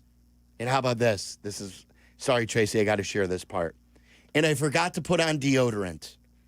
TMI, yes. But I think you know that deflated feeling. I don't have confidence in the current Rooney administration. Please tell me, why didn't you use Freiermuth more? In all caps. The end of it. So she's not only angry, but she's smelly. Right. Because she didn't use deodorant. I have a tough time believing that Tracy smells. And when you're angry, you know what happens. Your sweat glands produce more perspiration. I couldn't believe she told me that. I forgot to put on deodorant. It's been a bad 24 hours for her. It has. But probably everyone near her. Not just because of the lack of deodorant, but if she's in a foul mood. Mm-hmm. Any more 6-7 jokes you want to? No, why would I do that? I told you I was done with that. Listen, I feel bad for her. And we've been there. We've been there perpetually for decades in disappointment.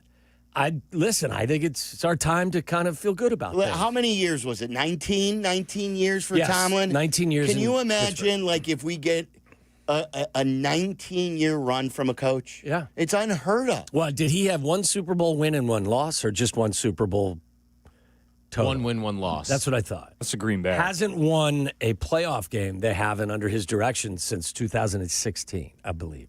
By the way, I was going to go to the caller, and he just hung up. Someone suggested that Theo Epstein come back and take over the czar of Chicago there you sports. Go. I think definitely one of the Cubs guys, right? He'd be perfect, yes. Isn't he, what's he doing now? He's in Boston, the ownership group? He's part of the Fenway group. Yeah. You know who would definitely trade for Trent Williams, Nico Horner for Trent Williams, is Kenny Williams. He likes all the stars once they're past their prime. Okay. He'd trade for like Andrew Whitworth right now. For sure. Remember all the Sox signed Jose Canseco, the Sox signed Manny Ramirez. Did they trade for Griff? They got Griff. There's many more too. He would who was the didn't Rollins have a cup of coffee with the Jimmy White Rollins? Sox? Right, yes. Jimmy Rollins? That sounds Jimmy correct. Rollins, the old Philadelphia Phillies shortstop, and he was quickly released. I remember when Boog Powell was playing first base for them in the 2010s. Are we going to call it a Kenny thing, or is it just a Reinsdorf thing? Because I the mean, Bulls like he brought did it back Dwayne Wade. He managed to do it with the manager, with La Russa. Good point. You're right. Dwayne Wade. Yeah. Who's the other one? Jabari Parker. Remember when he came to the Bulls for a little bit? Okay, so he's not going to be the general manager of all Chicago sports. No, it won't be ruled Kenny. out. No, Kenny will not. All right, 312-332-3776. Bears and Rams. Waddle has a brilliant methodology in how he's predicting the game. You want me to share that? Yeah. Look, as I told you yesterday, I think this team has forced many of us to just throw out the traditional analysis. As I was on this show last week, consistently yelling about them needing to get off to a better start. They were down 21-3. They had to run the football. They averaged 3.3 yards per carry. It was their lowest output probably of the season. I don't know that there's any true science to this prediction game with regard to this team. I watched the first half. I mean, I've watched a lot of Rams football, and I watched the first half of their game against the Carolina Panthers. What do the kids say? It's like their offense is a wagon. Isn't that what the kids say? Like they're number one in yards per game, number one in points per game, number one in passing yards per game.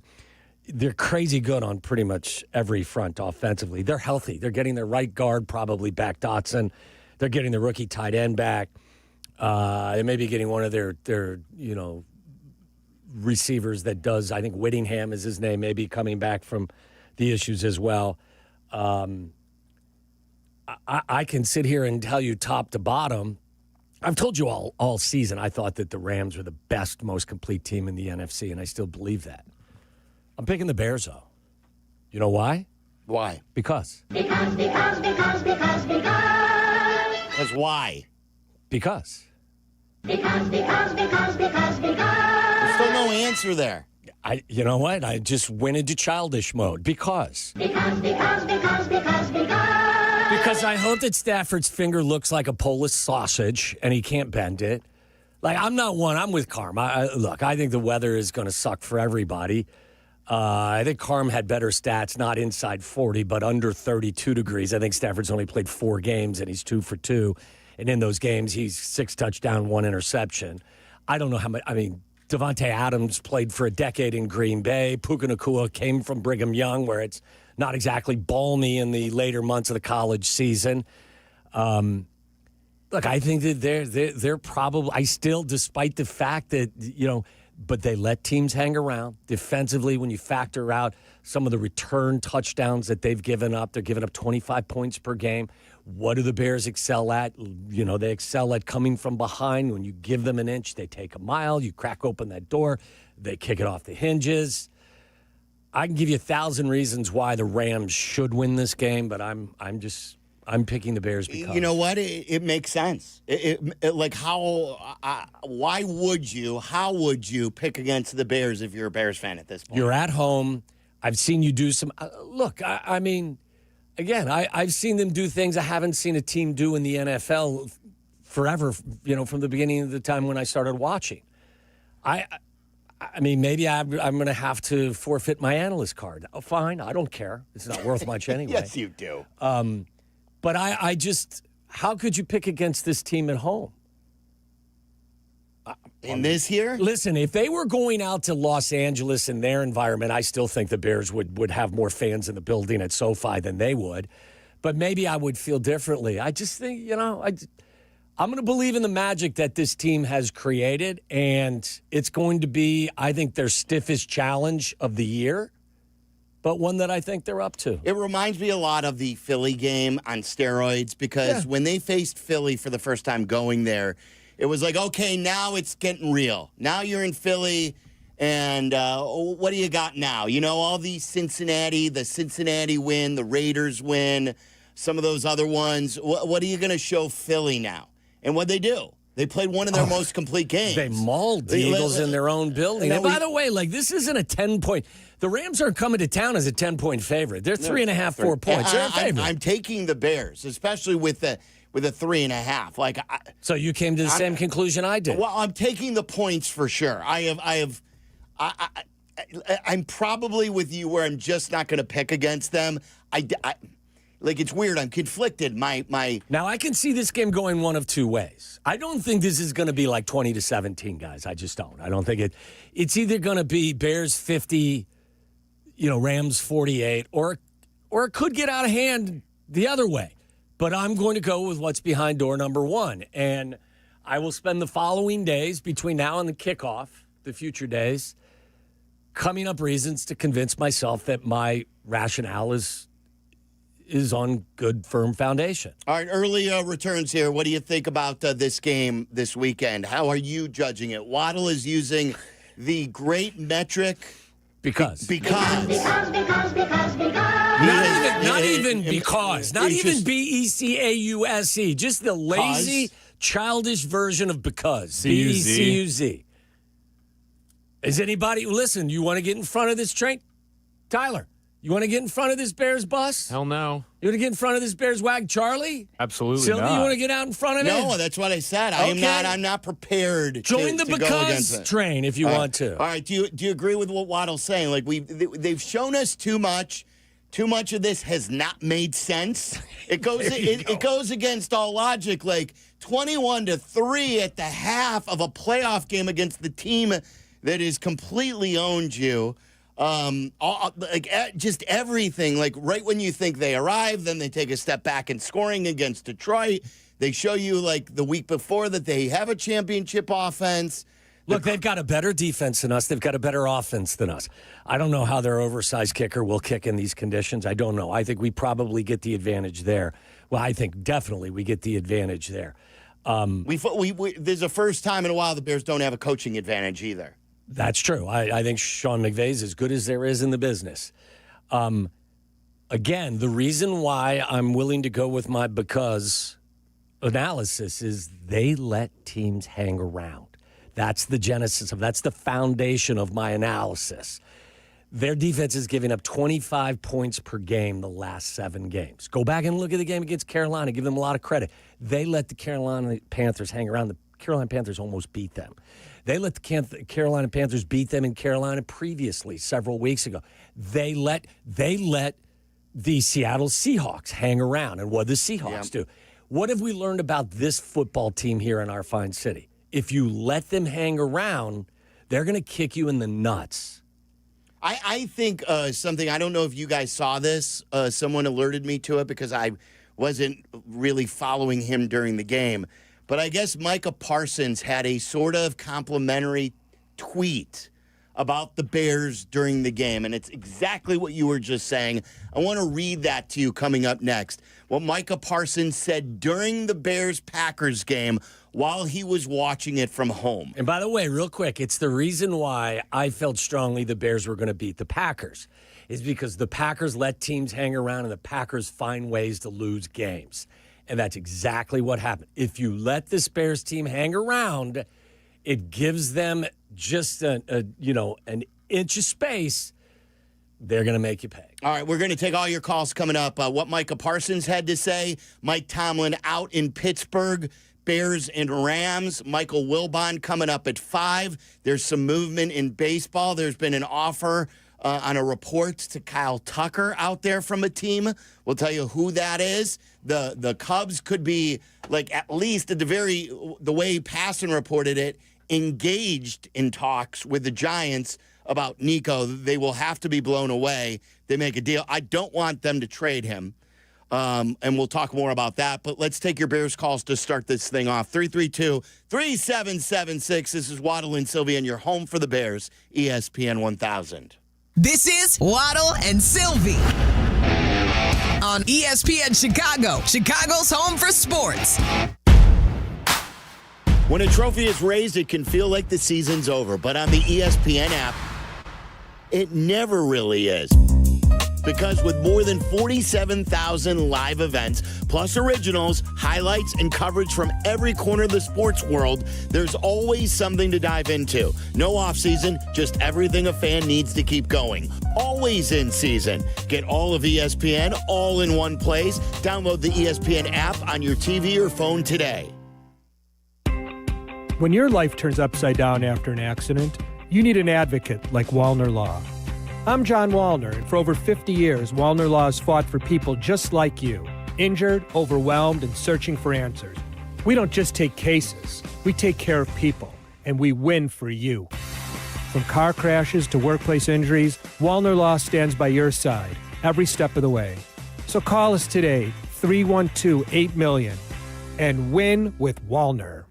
Has the excitement of betting turned into worry? Feeling overwhelmed every time you roll the dice? Problem gambling doesn't just affect your wallet. It can impact your health, relationships, and peace of mind. But there's hope. Gateway Foundation is here to help you take back control of your life with personalized treatment options. You don't have to face this alone. Call Gateway Foundation today at 844-444-5780. That's 844-444-5780. Attention basketball fans, the DePaul basketball season is here, and tickets are on sale now. Don't miss your chance to see the Blue Demons live as they take on some of the top teams in the country. There's no better place to experience a game than Wintrust Arena, home of the DePaul Blue Demons. Get your tickets today at DePaulBlueDemons.com/tickets and be part of the action. That's DePaulBlueDemons.com/tickets. Go Blue Demons! Hey, fans! Welcome back to Fansville's Cheers and Tears. Oh. Okay, so everybody deals with losing, right? To a rival on a last-second field goal. Whatever, it's fine. I'm totally fine. But I cope with losing with an ice-cold Dr. Pepper. Those 23 flavors are so delicious. They totally wash away the pain of your college football team taking a big fat L. College football, it's a pepper thing. Score more with the college-branded Venmo debit card.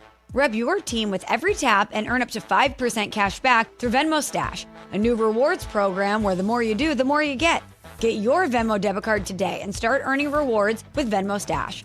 Learn more at Venmo.com/collegecard. The Venmo MasterCard is issued by the Bancorp Bank N.A. Select schools available. Venmo Stash terms and exclusions apply. Max $100 cash back per month. See terms at venmo.me/stash terms.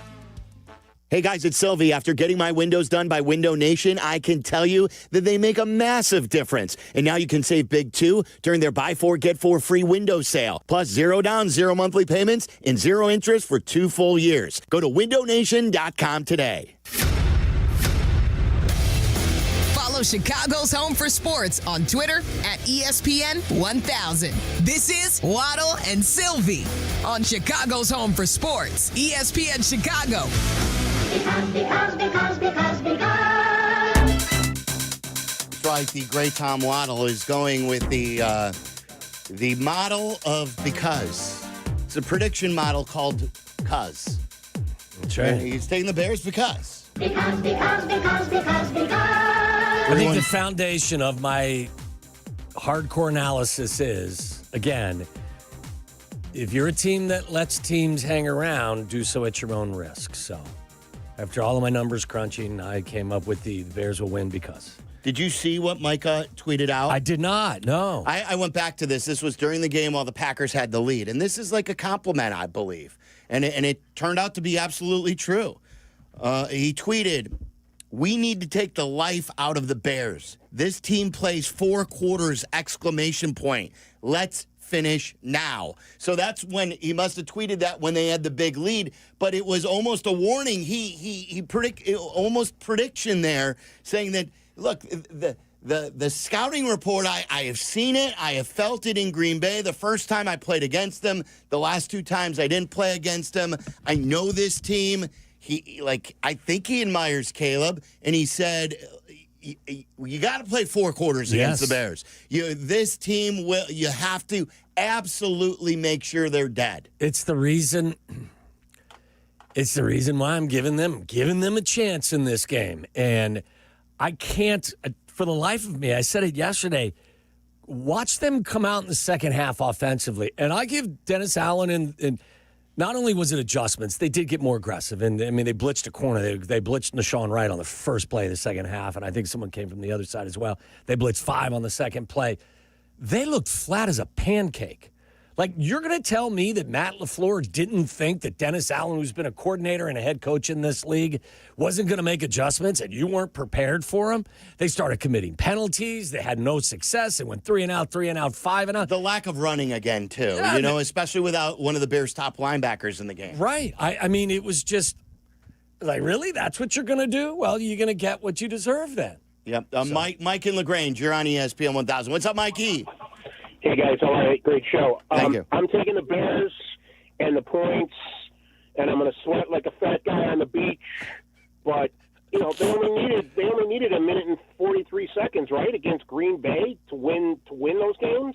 I mean, they're in the lead, right, essentially, a minute and 43 seconds through all those games. So, right, they play 4 quarters.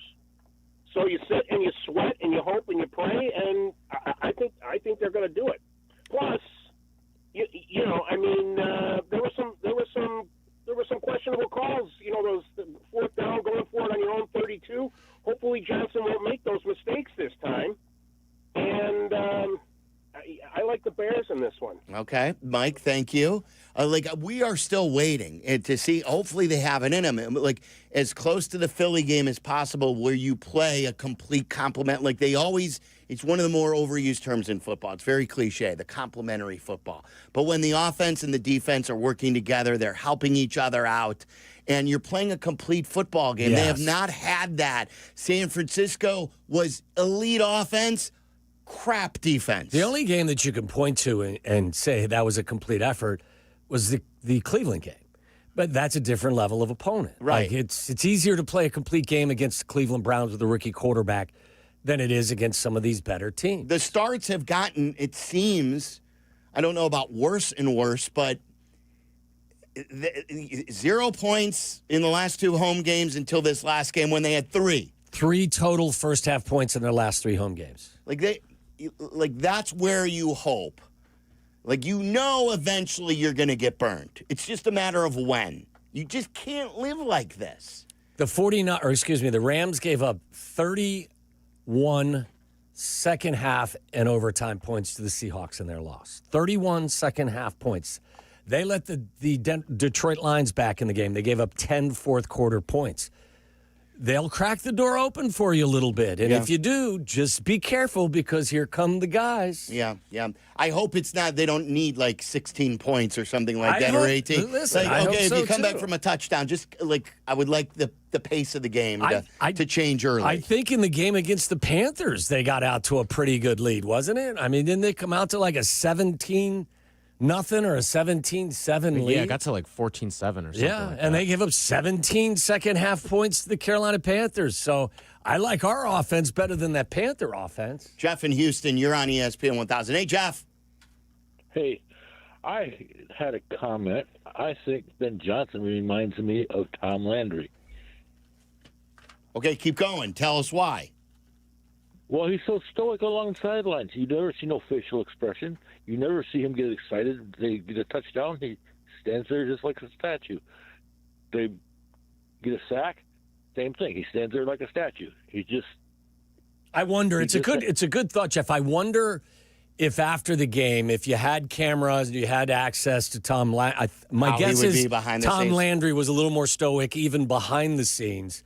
But he's right. If you look at what before I fell asleep last night because the game was so boring, D'Amico Ryans and his staff, they celebrate big plays on the sideline. He runs down the sideline while and I'm not going to tell you it's the right or the wrong way. You do you, is what I would say. That style works for him. It may not work for Ben Johnson and his crew, but it is funny because Ben Johnson could not be more different than Lovie Smith as far as one's an offensive guy, the other's a defensive guy. I think Ben Johnson's got more of a foul mouth and a bigger temper than Lovie Smith, but if you watch them both on game day, they almost look exactly the same, don't they? Yeah. Sean McVay is another guy that is very open with his emotions on the sidelines. That's not the way Ben is. I think, on the sidelines, I think Jeff makes a good point. My guess is, and I have no idea, maybe Tom Landry used to like to rip it up behind closed doors. I have no idea. But my guess is he was just as stoic away from the field as he was on the field. Sam in Lincoln Park, you're on ESPN 1000. Hey, Sammy. Hey, fellas. How you doing? We're good. I know we're still riding high from the win, but it seems like am I the only one that's concerned about Ozzy's injury? I know that patella is. I was reading an article that guys usually don't come back. I saw the article. I don't know if it was the one you saw, Sam, where they said, and I don't know. I mean, have they said he had a torn patella or that he needed surgery? I haven't seen any of that. I know that the coaching staff said it was a season-ending injury. But, Sam, the article I read said that, what was it, like 54% of the guys who have this surgery actually come back to Exactly. to The play. majority of them don't. Yeah. So does that put left tackle back on draft board? I guess it could be. Again, I don't have any specifics as to just how severe the injury is, but very well could. How much more, Sam, thanks for the call, how much more can the Bears do, too, if they know they have a lockdown left tackle? And I know Ozzy was getting better and better, but, like, the beginning of the year, they clearly were running plays to help out Benedict. They were helping Ozzy, too. I mean, Ozzy was struggling at times, and like the way a rookie would. So if you can trust a left tackle, and you find a left tackle that you could absolutely trust, how much more does that open things up for Ben Johnson's play calling? I would think a ton. I mean, you get free releases from your tight ends and your running backs. You put more pressure, more stress on the defense. I think this is, again, we're only here at Tuesday, so I will give you some analysis that I think will happen other than because I would load up the help on the left side this week. I would chip. I would help. I would have my entire protection package. A lot of it would be focused on helping Benedict because you're going to have Jared Verse probably over top of him looking to dump him in Caleb's lap as often as possible. That front four from Los Angeles is pretty stout, pretty aggressive, pretty damn accomplished. So, helping Benedict has got to be high on their list of things to do for their offensive game plan. John in St. Paul, Minnesota, you're on ESPN 1000. What's up, John? Hey, guys. Thanks for taking my call. So, my observation, and I'm excited for the game against the Rams, is seeing them play the Eagles and then also the 49ers. They kept up. I mean, the offense came out strong.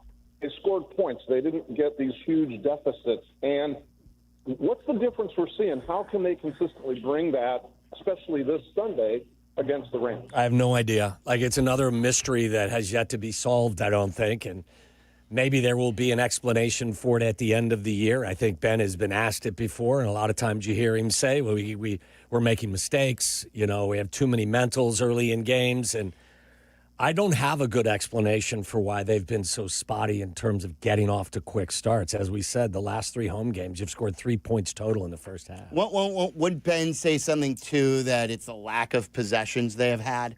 They have 4 possessions? I think it was 4. The first one, they went 16 plays and then only came up with a 3. And then the other times, they turned it over on downs a couple of times. Interception on 4th down. You've got to convert. You got to be better on 3rd downs early. You got to be, if you're going to go for it on 4th down, you got to make sure you get it on 4th down. But, I don't think that there's a magical answer to why are we starting so slow. I just think it's a number of issues that rear their ugly heads at different times. Let's go to William on the south side. What's up, William? Hey, what's going on, fellas? William. Thanks for taking my call. You got it. Finally got through to talk to you guys. Welcome. So, my thing is, I really think last week you said something about the guy, the Bears kind of playing rope-a-dope. They playing possum a little bit to the 3rd and 4th quarter with 5 minutes left in the 3rd quarter. That's usually when they really start. It's like they almost want to not let the other team know their game plan. And that's when they put it into phase. And that's when they start really rocking and rolling. That defense picks up and that offense picks up at the same time. And the other team seems exhausted from doing everything that they're doing. I don't think, honestly, William, they're doing that intentionally. I think you've heard some frustration in their voices about getting off to these slow starts. Now, you combine that with the never-ending belief they have in themselves that they're never out of this game or whatever game it is, but I don't think it's by design. I don't believe they're pulling a Muhammad Ali and laying on the rope and letting you tire yourself out. Yeah, I don't remember saying that. Like, I don't think there's any sort of sandbagging or rope-a-dope or anything like that. I think it's struggles. I don't think Ben Johnson's a sandbagger. If he could put 40 on you in the first 15 minutes, he's going to do it. Absolutely. Let's go to Lexi in New Lenox. You're on ESPN 1000. What's up, Lexi? I know yesterday his mom was pregnant. Is it Lexi? I'm going to put Lexi on hold. I could hear you, Lexi. Let me. We'll yeah, see. not good. Is it Lan? Lan in Lake Zurich. Did I get that right? You did, and I appreciate that. Hey, guys, you legit have the best show in Chicago, so thank you guys very much. Bless you. I appreciate you guys. We appreciate you. Thank you.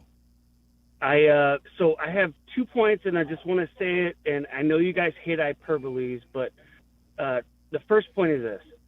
Had Chicago hired Matt LaFleur when he was available, it would have been the best thing ever because, man, it was an offensive-minded coach. That's point number one. Point number two, and this is where I really need your feedback, is I have a bunch of Green Bay Packers family, and they're all saying, yeah, it's time for him to go. And their reason is very simple for them, apparently, is because he got us there. He was a building block. We need someone to take us over that ledge. And so my question is, what is that ledge that they're talking about? And do you agree with what I was saying about Matt LaFleur? I think the ledge is postseason success, right? At least recently. I think they've won. Jordan Love won one playoff game, and so that would have been the last 3 years. Isn't the last 3 years? I mean, the Dallas game, wasn't it? When they surprised, it was sort of a surprise. They went to Dallas when Dallas was good a few years back with McCarthy, and they beat them, right? Yes. Look, I think Matt LaFleur is a really good coach, and Tyler and I were talking about this the other day, and leading up to that game, I was like, I hope they fire him because as a Bears fan, you could do a hell of a lot worse than Matt LaFleur, and I still think that, but watching that game unfold would have made me very uneven and very uneasy as a Green Bay fan because, again, you're an offensive coach. Why was your offensive team so flat coming out in the second half? Almost like you felt you were going to walk to victory. You're the coach. You're the offensive coach. Why is that happening? The way they managed the clock or mismanaged the clock, the way they mismanaged their timeouts at the end of the game, their game management was garbage, and you can't have that happen in the most important moment of the season. So I could understand why Green Bay fans were in a moment of, a low moment, but I still think he could do a hell of a lot worse than Matt LaFleur. I still think it's odd that some of the Green Bay fans, and this isn't as much about LaFleur, are so up in arms over Ben Johnson. Like they have a petition going around for an apology. Like there's crazy stuff going on. And I want to, it was bothering me again yesterday as I was trying to watch some football. But as you said, it was such a bad game. And I gotta tell you a few things that was going through my mind. I just don't understand it. It doesn't make any sense to me. The people up there, the sour grapes, the complaining. We get mad at our team. You know what I mean? Like when our teams aren't good and they seem to be lashing out at us or at Ben Johnson instead of just worrying about what's going on with their team. I want to bring that to your attention. I want to have a Dennis Allen conversation. There's also really good stuff out there as far as sound's concerned. Adam Schefter said something very interesting about the Ben Johnson hiring a year ago. We'll get to all that coming up next. You're listening to Waddle and Silvy on ESPN 1000, Chicago's home for sports. On average, over 3,700 people are killed in trucking accidents in America each year. In comparison, Reuters recently published that in 2017, not one person was killed in a commercial airplane crash in the entire world. Why are there so many people killed in truck accidents? 2 reasons. First, according to the American Trucking Association, there has been a shortage of drivers for the past 15 years. It's estimated that 1 million more are needed to meet today's demands. As a result of this shortage, many companies are hiring unqualified drivers. Second, even qualified drivers can suffer from fatigue. They are under intense pressure to meet challenging deadlines. And although there are industry regulations which limit hours behind the wheel, they are often overlooked. Drivers are pressured into driving long hours on little to no sleep. After all, if the wheels aren't spinning, the trucking company isn't making money. So imagine if the trucking and airline statistics were switched and 10 people died every day as a result of plane crashes. You wouldn't step foot on an airplane, would you? If you need a law firm that's handled trucking cases for over 55 years, call the Verdoliak Law Group. It's playoff time, Chicago. Time to bet on the road to the championship on Circus Sports Illinois. Circus Sports Illinois is sports betting the way it should be. From championship and conference futures to sides, totals, or prop bets for every round, there is simply no better place to bet. Circus Sports offers high app limits, player-friendly pricing, exceptional customer service, and no bet fees ever. Download your new bookie today at circusports.com. Got to be 21 years or older. Gambling problem? Call 1-800-GAMBLER. When it comes to the football playoffs, originality isn't just one thing, it's everything. And nobody does game day like Hooters. All the games are on, the wings are hot, the beer is cold, and the world-famous Hooters girls are bringing the energy that makes every play feel bigger. Watching at home? Be the MVP of your football party with Hooters to go. All the flavor, all the fun, delivered right to your door. This playoff season, make every game a win at Hooters. Visit Hooters.com. Hooters, always original. The Menards 15% off bag sale is here. Whether you pack it, load it, stuff it, or stack it, if it fits in the bag, you save 15%. Need new tools? Updating your bath or faucet? Or simply want some snacks? Put them in the bag and save 15%. So pick up a bag in-store at Menards and find out how much you can fit in the bag. Now through January 24th. See store for complete details. Save big money at Menards. The game is on the line. You need your best play. What's it gonna be? Do you make the call for welding or HVAC? Do it now and you could complete your education at ETI School of Skilled Trades in as little as 7 months. We offer day and evening classes to fit your schedule, and financial aid is available if you qualify. Visit eticampus.edu or call 888-830-7678 to learn more. ETI, it's your future. Own it. Progressive presents the Passionate Sports Fan Checklist. Signed jersey of your favorite bench warmer? Check. 14 bobbleheads that look nothing like the players they're emulating? Check. Twin TVs so you can watch the game on 2 different networks simultaneously? Check. Life-size wall sticker of your favorite player that routinely freaks you out at night? Check. A second life-size wall sticker so after the first one freaks you out, you see the second and you're like, oh right, the wall stickers. Check and mate. Bundle your renters and auto insurance with Progressive and save on protection for the things on your checklist. Get a quote at Progressive.com. Progressive Casualty Insurance Company affiliates and third-party insurers not available in all states or situations covered subject to policy terms. Whether you're building a single roof or a successful roofing business, roofing contractors like you need the right tools for the job, and software is no exception. Service Titan is on a mission to be the most powerful software platform for the trades, with purpose-built technology proven to maximize revenue, streamline operations, and deliver 5-star customer experiences. We are taking roofing companies like yours to the next level and beyond. Service Titan, we are built for this. See what we can do for roofers at servicetitan.com. All right, guys, my body is feeling better thanks to my friends at Cairo One. My guy, Dr. Tyler, and his team in Libertyville have gotten me straightened out, feeling better. My back feels great. My neck and headaches have gone away, and they fixed my hip flexor issue. They have 50 Chicagoland locations. So if Libertyville isn't convenient for you and you're up north, maybe you want Vernon Hills, maybe you want Glenview, maybe Gurnee is the spot for you, Round Lake Beach. There's also plenty of locations in the western burbs and south burbs and in the city itself. No drugs, no surgeries. What I love the most about them is they get to the root of the problem. They don't just treat the symptoms, and they're looking to get you back to the gym, running around with your kids. That's Cairo1.com to find the location nearest you. Get on board, guys. New year, new you. Cairo1.com. ESPN 1000, Chicago's home for sports. You're listening to Waddle and Silvy. Watch us and join the chat. Follow ESPN 1000 Chicago on twitch.tv or the Twitch app.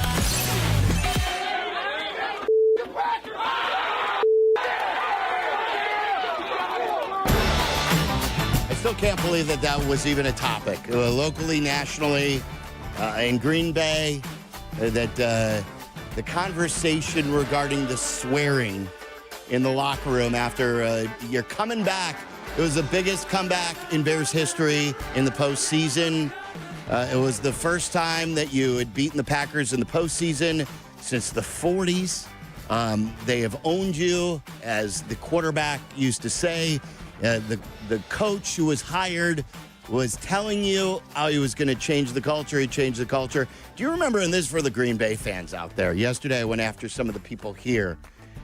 Do you remember what we were talking about with the Green Bay Packers rivalry? When you would ask Packer fans, who's your number one rival currently? What most would answer? They would probably say the Detroit Lions. No, the Vikings. The Vikings and the Packers were like, most Packer fans were saying, look, hey, we dominate the Bears. Our bigger rival is the Minnesota Vikings right now. And so all of a sudden, little bro stands up and knocks out big bro, and then afterwards chirps a little about it because he finally knocked out big bro. And now they're crying. They're whining about it. They're complaining that he should apologize for poor sportsmanship and a bad handshake. Hey, the rivalry's on, guys. You guys used to pat us on the head and say, nice of you to come up to Wisconsin to get your ass kicked again. Pat us on the head and rub our bellies. Yeah, the Bears still suck and all those chants and stuff like that. Well, now all of a sudden they don't. And now you're going to cry foul over sportsmanship? Who's Shame crying on foul you. these days? Who are these people? All the Packer fans. Are they? Yeah. Weak. It's weak. It's very weak.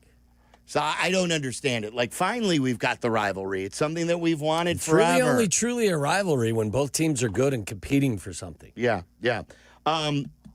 So I have I'm doing Coach A, B, and C again with you. Okay. I did this last year in the wake of I think you'll know which way I'm going here. In the wake of the firings, I've got 3 coaches' records. None of them have a head coaching position currently. Okay, here are 3. Coach A, 180 wins, 113 losses. That's 7 games above 500? Mm-hmm. And in the postseason, he's 13-11. 180 to 113, 13 playoff wins, 11 playoff losses. These are all coaches that aren't currently employed. They're not employed. Okay. Coach B, 174 wins, 112 losses, nearly identical. The first one had 180. This guy's got 174 wins. The first coach had 113 losses. This coach has 112 career losses, and he has 2 ties. Instead of being 13-11 in the postseason, he's 11-11 in the postseason. Coach C, 193 wins, the most of the group, 114 losses, 2 ties, but he's got the worst playoff coaching record at 8-12 in his career. A, B, and C. My guess is that 2 of the 3, I'm trying to think of the third, would be Harbaugh and Tomlin. I'm going to go with Harbaugh as A. Did I hit that? Harbaugh is A. Yes. He's 180, 113 with a 13-11 postseason record. I'm going to say that B is Tomlin. B is not Tomlin. Damn. C is Tomlin. C is Tomlin. He's got the most wins, 193 wins, 114 losses, 2 ties, but he's 8-12 in the postseason. Who am I missing as an accomplished coach that just got fired or is out of a job? Or is it not? That's not. And we did this a year ago. Isn't it McCarthy? It is Mike McCarthy. I forgot him. Mike McCarthy. And our buddy Brendan Shagru reminded me that this is the conversation. Like, it's so funny because people look to Harbaugh and Tomlin as these Hall of Fame coaches when virtually the identical record is won by Mike McCarthy. Was McCarthy the Packers coach when they won the Super Bowl? Yes. With Rodgers? With Rodgers. 174, 112, and 2, 11, and 11. So they all have one Super Bowl title to their names as well. Yes. Virtually the same. Almost the same guy. Like, and I used McCarthy's stats for both. Like, he was in 2 spots. That's his combined record in Green Bay and in Dallas. Isn't that incredible? It is. I mean, and the way that people talk about Harbaugh and Tomlin I think in a much more flattering way than they do McCarthy is kind of strange. Can I give you 2 more? These 2 guys have current jobs. They're current head coaches in the NFL. One coach is 76-40. That's 36 games above 500 with 1 tie. He's 3-6 in the postseason. 76-40, an outstanding record. He is 3-6 in the postseason. 2 is 92-57. So he's got about 16 more wins, and he's got 17 more losses as the first guy. No ties, but he's 9-5 in the postseason. Is number 2 Matt LaFleur? Number 2 is not Matt LaFleur. It's number 1 Matt LaFleur. Matt LaFleur is number 1. Matt LaFleur is 76-40 with 1 tie, and he's 3-6 in the postseason. My guess for number 2, based off of the stat you gave us yesterday, is Sean McVay. Sean McVay. That's based number off of 2. The postseason stat you gave us. Number 2 is Sean McVay. Like, again, similar. Like, everyone who wants LaFleur out. Now, the postseason record is 3-6. It's troubling. But that dude has won a lot of games. What is and he's developed another quarterback under his watch. Yes. What is McVay's playoff record? 9-5. Well, yeah, that's. I think now it may even be 10-5 after. There's your difference. Yeah, 10-5, and maybe this didn't even update LaFleur, who may now be 3-7. No, I think it is 9-5 because the Bears are his 15th. That's right. Playoff You were team. right. So they're current. There's what differentiates him from the postseason. Yeah. In the Super Bowl too. And if you go back, I think if you go back with LaFleur as well, he's been to the postseason in 6 of the 7 years he's been in Green Bay, I think. But recently, they haven't been able to get over the hump. They won that game, as you mentioned, against Dallas. Then they lost to San Francisco, and then they've lost in the first round of each of the last 2 postseasons. The knock on LaFleur is without Aaron Rodgers, they haven't done any better than a 7 seed. And in most years, before the playoff reformatting, they would have flat out missed the playoffs without that 7th seed being available to them. Now, they would argue up in Green Bay, they were without 2 of their best defensive players, if not their 2 best defensive players, and maybe things would have been different. I would argue that injuries are part of the game, and this is unfortunately, better trainers. This is the way. I don't know if a better trainer would save you from an ACL. Broke. Get better trainers. I would say look at San Francisco. Oh, yeah, no doubt. By the way, Fred Warner's practice window is open. Crazy, isn't that? I listen. That's one thing. Like I was saying to Tyler at the break. I'm no doctor. I'm no football coach. But would you chance that, or would you be like, hey, why don't we give it another week and see if we can get him back for the NFC title game? If he's raring to go? Yeah, I don't know. I mean, his window's open. I don't know how confident they are he's going to be ready to play, but I give them credit, too. Like, their defensive performance in Philly against an offense that just befuddles you sometimes was pretty damn good considering all the guys that they don't have available to them. All right, more of your Bears-Rams calls, 312-332-3776. Leftover Bears-Packers thoughts. I want to play you something that was said nationally from one of our favorites about the Packer fans or anybody complaining that Ben Johnson swore in the locker room. And I also have updated Cubs news on the Nico watch, okay? We were just texted an update on Nico. 312-332-3776. It's Waddle and Silvy. This is Waddle and Silvy. Waddle and Silvy on Chicago's Home for Sports, ESPN Chicago. Got a few minutes? Check out our shorts. YouTube. Got an hour? Watch interviews and silly show moments. YouTube. Got nothing going on now? Join us on our live stream. It's all on YouTube right now. Subscribe at ESPN 1000 Chicago. Guys, are you craving that legendary Chicago pizzeria flavor without the weight or the price tag? We got another busy postseason weekend of ball. We've got, obviously, our team playing and my favorite weekend of football. Get yourself some Connie's Frozen Pizza. Stock up, watch it in front of the TV, and put in the pizza when you want it. This is the same as the Connie's restaurants, now available in your freezer. Connie's brings that delicious cornmeal-dusted thin crust. Premium toppings. We love the pepperoni, an unmistakable flavor that says, sure, I could have gone out, but why? I'm watching ball. Connie's Frozen Pizza is something that we have in the house at all time. And don't forget, we have a college football championship coming on. So this is a busy weekend. Stock up on your way home at the grocery store. Find Connie's Frozen Pizza in your freezer aisle. Connie's Frozen Pizza, authentic Chicago flavor without those pizzeria prices. There's Crash Bang. And then there's...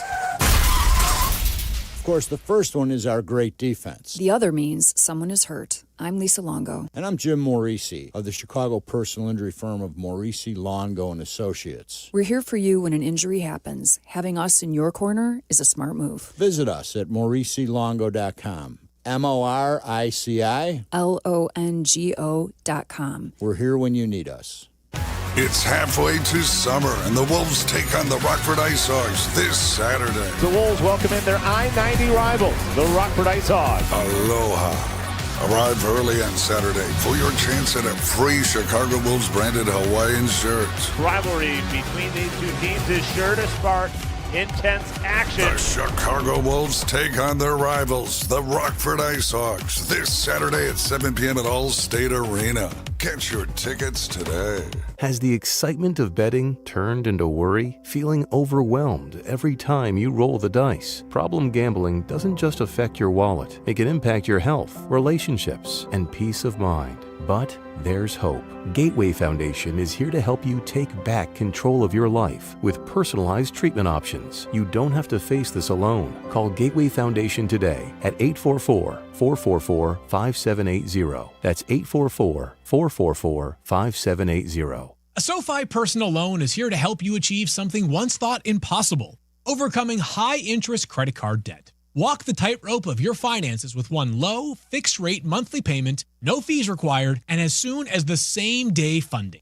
That's right. Pull off your own debt-defying stunt with a SoFi personal loan. Visit SoFi.com/trick to learn more. Loans originated by SoFi Bank N.A. Member FDIC. Terms and conditions apply. NMLS 696891.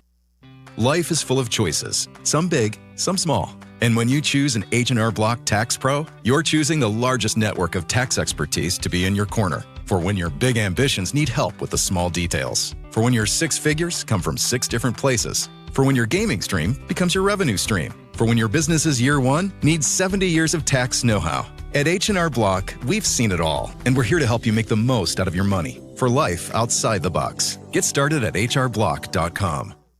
Guests appearing live on ESPN Chicago. Call in on the Yuengling Beer Hotline. Yuengling, America's oldest brewery, brings the excitement with traditional lager, light lager, golden pilsner, black and tan, and flight. Chicago, raise a Yuengling and enjoy the full lineup. Live from State Street in the heart of Chicago, this is the home for every Bears game. ESPN Chicago. And this is Waddle and Silvy, WMVP, WTBC, HD2, Chicago. A good Karma Brands radio station. Burden and a bunch sent to the left side numbers. Snap back, 4-man rush. Caleb with a double move, throw down the left sideline. DJ Moore inside the 5, end zone. Touchdown! Touchdown Bears! They've taken the lead on the Packers with 1:43 to go. 25 yards, the same connection. Week 16, a walk-off win. This connection, a 3-point lead. Wow! Pretty crazy. Just every time you hear it. Was listening to some of Wayne Larravee's highlights today. He was pissed. He was mad. It was what good. What was he pissed about? I'd be interested. Their play. How they play in the second half. half? The Green Bay play. Yeah. He's just continually said, unbelievable. We got, with some of the highlights, I could play you. Listen, you as a football team, regardless of the level, you learn how to win. You got to close teams out. And if you don't learn how to do that, you start doubting yourselves. That's the type of stuff that happens. Charlie, you think this is worth playing? You heard it, the Larravee. While we're here, this is from 97.3 The Game. Wayne Larravee on the Packers radio network. He used to, remember, he was the Bears play-by-play guy for many, many years. He called the Super Bowl, and then he left for Green Bay. And this was him now as the longtime Packer voice. He's a Hall of Fame voice. And this was him calling the Bears comeback. You knew it would get dramatic. Williams looking left, throws left side, got his man for the 2-point conversion. It is Colston Loveland. Who else? They are really having a problem with communication in this second half, Rock. It's abundantly clear. Not been a good night. Yeah, that goes without saying. Extra point missed, field goal missed. This will be 44-yard field goal attempt off the left hash mark. Snap placement. Here's the kick. It's to the upright, and it's off the right upright, incomplete. Oh, man. Off the right upright, no good. This is absolutely unbelievable. I can't believe what I'm seeing here tonight. I just cannot believe it. He takes the snap. He looks. He pump fakes once. Now lost it. Left side. no. DJ Moore's got it. Touchdown. Oh, This entire second half, the Packers have been hanging on. Lost it left side. He's got Reed off his hands. Incomplete. Inside the 25-yard line of Chicago. Oh, my goodness. 2 seconds remaining. One last snap in the season for Green Bay. The season on the line. Here's the snap. He bobbles. He picks up. He looks. He scrambles left. He still has it. Looking around. Now waits. Still looking. Time has expired. He throws left side of the end zone, and it's incomplete. Trying to get it to Golden, and the interception was dropped. And the Chicago Bears have advanced 31-27. Another gut-wrenching loss for the Packers in Chicago. My goodness. Absolute gut-wrenching loss. Finally, right? Yeah. Finally, they feel it. Finally, that's not the groans of Tom Thayer. That's the groans of the Green Bay Packer booth. You could hear it in Wayne's voice, too, that he knew it was coming. Yeah, because I think that they've seen it happen this year. And it becomes almost in some ways a self-fulfilling prophecy. But you could tell by the way they were playing in the second half. They committed penalties. They didn't play with the same juice or the energy that offensively that they played with in the first half. And you let this team hang around, and you're going to pay dearly. Yep. Really quick, a couple of housekeeping orders. First of all, Football Friday back in action for us out and about. This has been a late announcement here. So it's Tuesday. Start texting your friends. Start making your plans right now. We're going to be out at Rookies in Roselle. This is a place that we've been before. You've packed the place before. This is as big of a Football Friday as we have had since 2010. So come on out to Rookies in Roselle this Friday, 2 to 6. Your buddies Waddle and Silvy will be there. Also, I told you about what Jesse, he had an update for us on Nico. So remember, the Cubs, from what I understand, the way Jesse explained it to me originally, the thought behind the Bregman signing is that, you know, Dansby has played a lot of games. We know his bat is up and down. They would like to play Dansby maybe a little less. And then they've got Shaw, who could play second. He could play third. So maybe you use 4 infielders to play 3 positions, like a starting rotation. And instead of each guy playing 150, maybe each guy plays 125. You know, depth is not a bad thing. And you ride the hot hand as you get it. If Dansby's in a slump, Nico's then at short. You know, Shaw's playing second, Bregman's at third. You know, if Bregman needs a break, Shaw's playing third.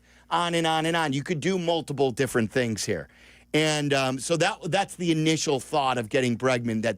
But there's a want for Nico out there. People recognize what he brings to the table. He's a Gold Glove second baseman. He's a guy who could steal bases. And his bat last year was up from what it was 2 years ago. It looked more like the player. And he's one of these rare guys who just doesn't strike out. He puts the ball in play, makes things happen. Very versatile as to where you can bat him in the order. So San Francisco, and remember, he's from there. He's from that area of the country.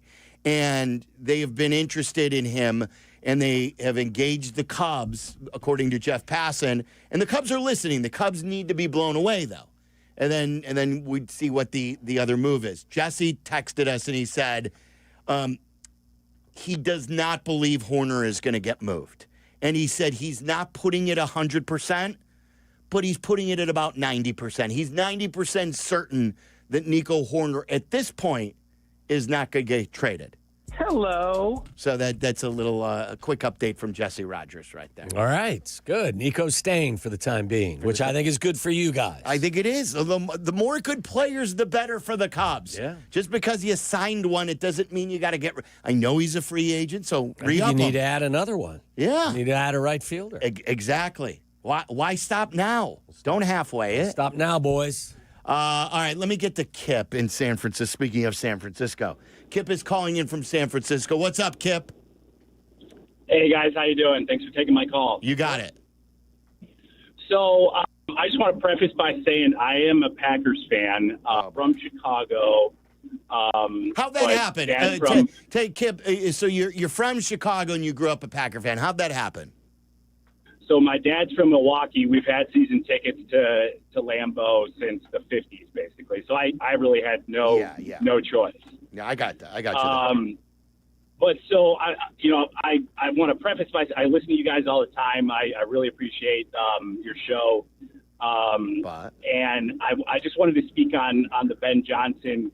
From our perspective, I think a lot of Packer fans are jealous of how quickly he's changed the culture. I personally had no problem with, the locker room speech afterwards.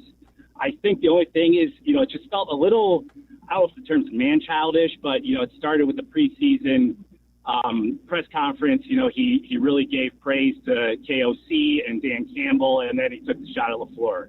And then, the sort of the drive-by handshakes, you thought maybe after the game the other night, it'd be a little more cordial, and it was just a drive-by, and then you saw that. So I think people just, kind of were like, okay, like, when is this hardo act going to end, But I appreciate, that he's got a lot of piss and vinegar, and I'm excited for the next 10 years. Hopefully, the rivalry is alive. I'll hang up and listen. Yeah. Kip, thanks. We told you early in the season he was a red ass, and it's authentic red assness. This is who he is. Like at first, the book on him and a couple of reasons why people thought he wasn't getting jobs was because of that hard ass attitude. Was he turned some people off along the way? Remember, Flores took over as the head coach in Miami after he was a coach under Adam Gase, and Flores let him go. And then he had to start really all over again, climbing the ladder again. And Campbell brought him. They worked together out in Miami, and he brought him. And he went from, an offensive assistant to becoming then the play caller, offensive coordinator. And a lot of people, thought that his personality was different. We always, it was so funny because there was also a book on him that he was more of an introvert. And maybe this is the way that he doesn't want anyone in his ear. He doesn't want anyone to bother him on the sideline while he's calling plays. He's the opposite in front of the room, though, of being an introvert. Don't you think? He's an extrovert. He's a get your attention type of guy. Yeah, and I think he's a leader that the guys follow. So if you're an introvert and you're weird and you're odd, I don't think that you'll always catch the attention of everyone in your locker room, but I think he's got everyone's attention. I'm going to play you Kyle Brandt. This is Kyle Brandt from Good Morning Football. He's one of our great friends. He was nervous about the game. He called it astonishing afterwards. He's one of the biggest Bears fans we know, and he shouts it from the mountaintops on a national stage. This was him on Ben Johnson cursing and the handshake business. That term, culture change, is such a convenient term that we all take for granted and don't really stop to think about what it really means. Culture change has to be more than we're doing extra conditioning, or we're going to do a silly part of practice where the offensive lineman catches passes, and we're going to have a culture. Ben Johnson came into a team that had a 10-game losing streak this season before, who were a laughingstock in the face of their alleged rival, the Green Bay Packers. And he has changed that in one season. His culture change was, we hate them. I hate them. F them. Out loud. I'm saying it out loud. And it is working, and it is resonating with the players, and he is beating the Packers like no Bears coach before him could. Speaking of Bears coaches before them, there is an infamous picture among Chicagoans of Matt Eberflus, Ben Johnson's predecessor, who in the offseason attended a basketball game with Matt LaFleur, and they sat next to each other like a couple of bros in their sneakers, chopping it up and having laughs and showing good relationship between them. At that point, Matt Eberflus was 0-4 against Matt LaFleur. He went on to be winless before he was fired because he couldn't beat Matt LaFleur. But hey, I'm sure they're text buddies and they reach out to each other at Christmas and stuff. The hell with that. You're not friends. You're in direct competition. And there's a societal part of this, which I want to address. And I see people out there, and I see parents, and all of us on this show, including me, are parents. And I see parents online saying, what Ben Johnson does with the bad handshake and with the F them in the locker room, that is a terrible example for children. What am I supposed to tell my kids? If you feel that way, I respect you. What you tell your kids is, watch Ben Johnson, that's classless, don't ever do that. Use him as an example of what you don't want your kids to do. Me, I don't prioritize my parenting that way. I don't care. So if you're a parent and you don't like it, then you parent. Are you letting Ben Johnson parent your kid? You parent your kid. I thought it was really good. It went on and on. Really good stuff from Kyle Brandt. What'd you think? I think it's pretty, common sense to me. Yeah, I mean, I'm not. I don't care what other people say. I mean, I'm in charge of my own children. I'm not going to blame somebody else if my kids see or do something that's not proper. This is all an exercise in futility. Well, the thing that I grabbed a hold of, though, early in with what he said is this wasn't something that was a small job. We know this. We know where we were a year ago at this time in the coaching search, knowing what that building was like, knowing how much they let go of the rope after the Washington game, and it spiraled to 10, and what Caleb had to go through with all the different offensive assistants. And this was no small task. And when you have someone who then he has good leadership qualities, you have got to change the way you do business in that building all the way around. And I think it started with ownership where they said, we're willing to pay him. Maybe years ago they weren't willing to pay a coach. We'd find another small market coach who isn't as highly thought of, who we think has a bright future, that we could get away with hiring cheap. They got a guy who's one of the most sought-after guys. They paid him, and they got the hell out of his way. This is the same locker room who, remember, fans were concerned about 2 years ago when they were thinking about getting rid of Justin, and all the fans would call the show, what's the locker room going to think if they get rid of Justin? You hear what DJ says and what Kyler Gordon says and what Jalen Johnson says. You're going to lose the locker room. Yeah, so what? The locker room was a mess. Who cares what they think about getting rid of the quarterback? They needed a guy like Ben Johnson to come in there and change the way they think. And they all needed to be coached hard. So that's why I couldn't care less if he does a drive-by handshake or if he swears in the locker room, because this guy has changed the way business is being done at Hallis Hall. Maybe it's because my kids aren't kids. They're adults. So they use the F word, and it's not because they think it's cool because Ben Johnson uses the F word. I mean, they're in their 30s, 3 of them, or almost 30. So, I share Kyle's, his statement that it's not up to a public figure to parent your kid.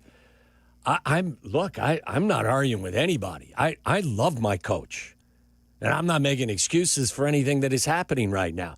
If he breaks a law, we'll have that conversation. Hasn't broken a law. Okay? If we get to the point where he's starting breaking laws, which I don't anticipate is going to happen, then we can have this conversation. In the meantime, he's a football coach. He's restored order. They're winning games. He's restored the rivalry. And as a Bears fan, I couldn't be more thrilled. This is exactly what I was calling for when they fired Matt Eberflus in the middle of last season. Yeah. There's only one guy I want.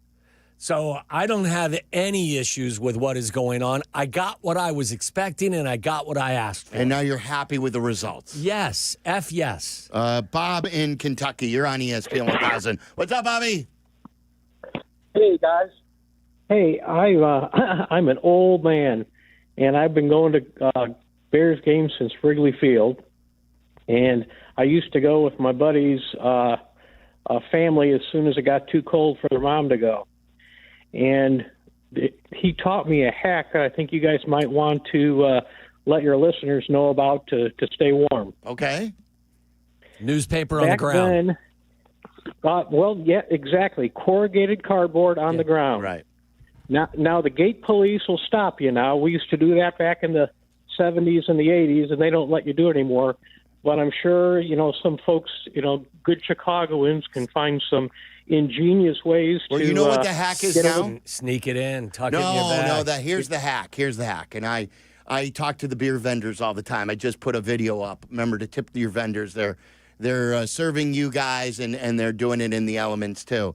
They have all the cases of beer that they're selling, and they have those boxes that are now available that the beer was in. Ask them for one of their used boxes where the beer came from. Bob in Kentucky could be my dad. Perfect. Oh, yeah. You still live in Kentucky? Where are you at in Kentucky? Over by Paducah. Okay. Mom grew up in Somerset, mom grew up in Owenton. Dad grew up in Somerset. Spend any time in those areas, Bob?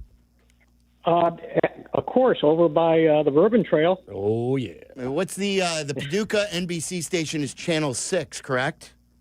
Yes, WPSD. That's right. I used to watch that in Carbondale. Yep. That was our NBC station. Paducah, Kentucky. All right, hey, go one other thing. Yeah, well, give us one more thing. One other thing. I would have thought someone would have picked up on that. Maybe Thayer. You got to be old to remember it. But when I knew the Bears were going to win Saturday, it's when those flurries started coming down at the end of the game. Yeah. Game wasn't over yet, but the flurries came down. And if you guys remember, back when we beat the Rams in the playoffs for the 85 Bears, they said that was Papa Bear, raining that sign down on the field. And I just have to believe Virginia was following Papa Bear, and that was a sign she sent on Saturday that we were going to win. That's good. Good stuff, Bob. Yeah, we He even sounds like my dad. He does. He's definitely calling from a landline, isn't he, right there? Probably. That was not a bad sell on the clicking. I think his cord, I think he's got the long cord in the kitchen and he's Maybe walking around. Out. Yeah. So it's all stretched out. I don't think my mom and dad have a landline in their house in Tennessee anymore. I don't think I know anybody who has a landline. We still have one for the fax machine. Is that unnecessary? And what are you faxing?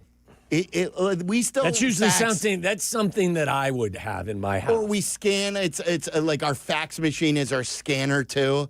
So you scan things and then you email it. Is that what you're saying?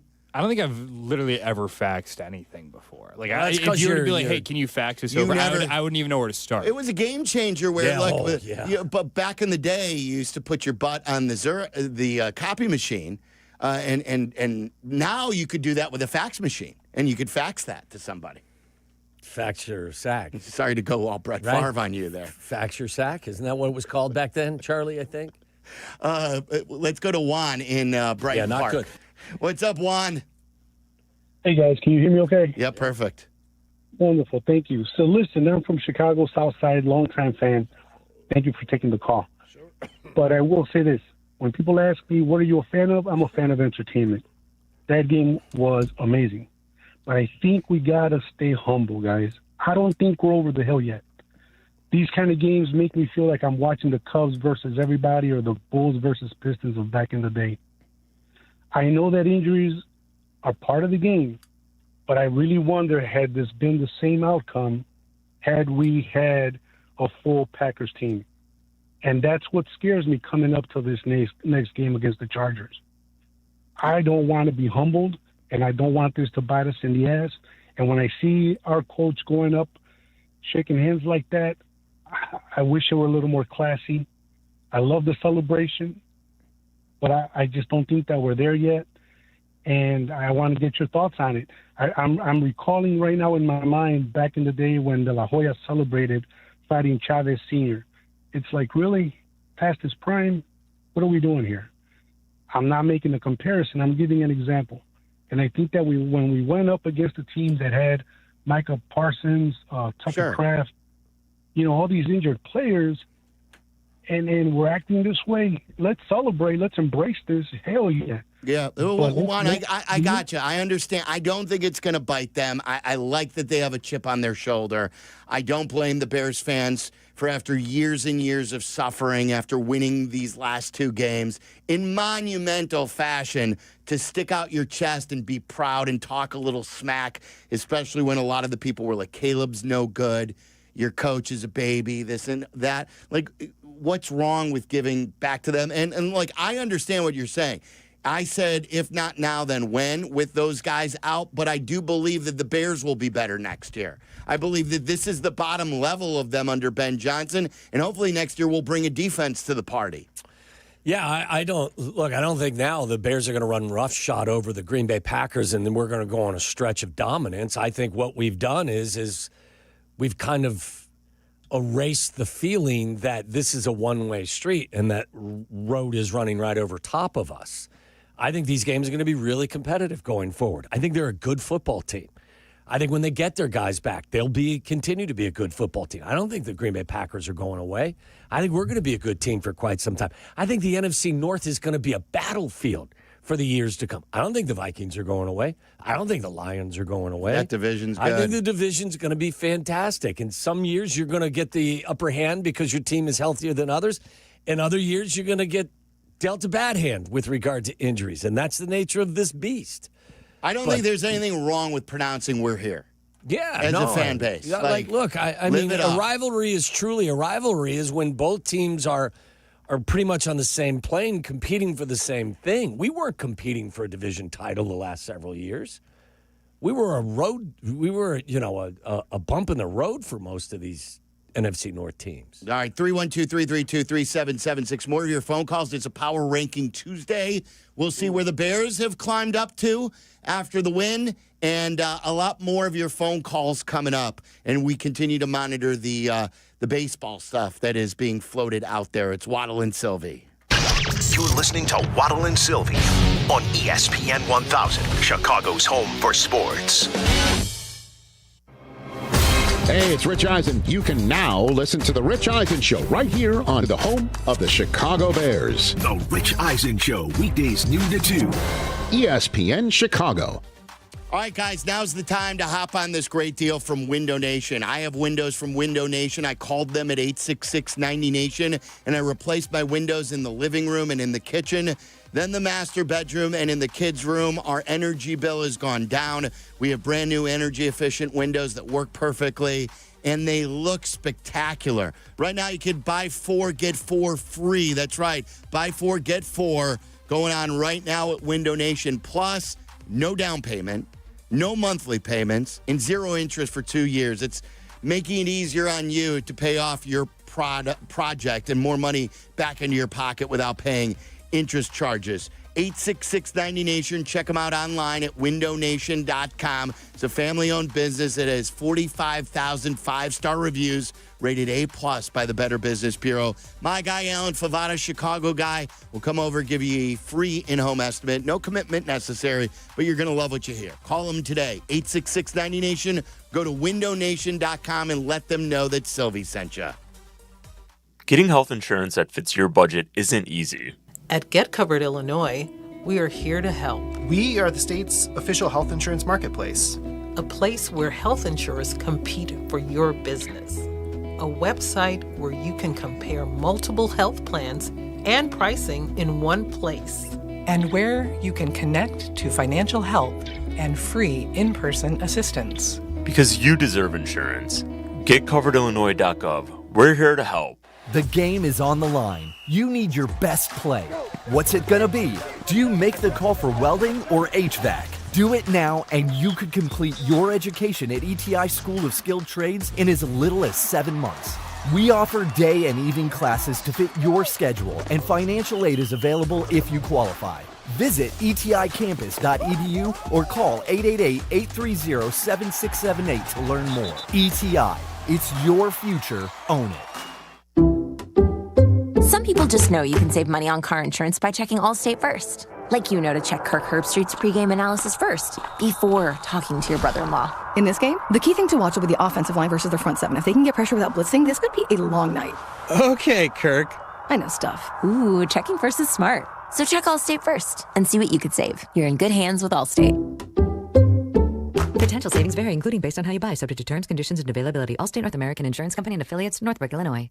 Rich Eisen here. LinkedIn Jobs is stepping things up with their new AI assistant so you can feel confident you're finding top talent. Get this. Employees hired through LinkedIn are 30% more likely to stick around for at least a year compared to those hired through the leading competitor. Hire right the first time. Post your job for free at linkedin.com/Eisen, then promote it to use LinkedIn Jobs' new AI assistant, making it easier and faster to find top candidates. That's linkedin.com/Eisen to post your job for free. Terms and conditions apply. And promote it to use LinkedIn Jobs' new AI assistant, making it easier and faster to find top candidates. That's linkedin.com/Eisen to post your job for free. Terms and conditions apply.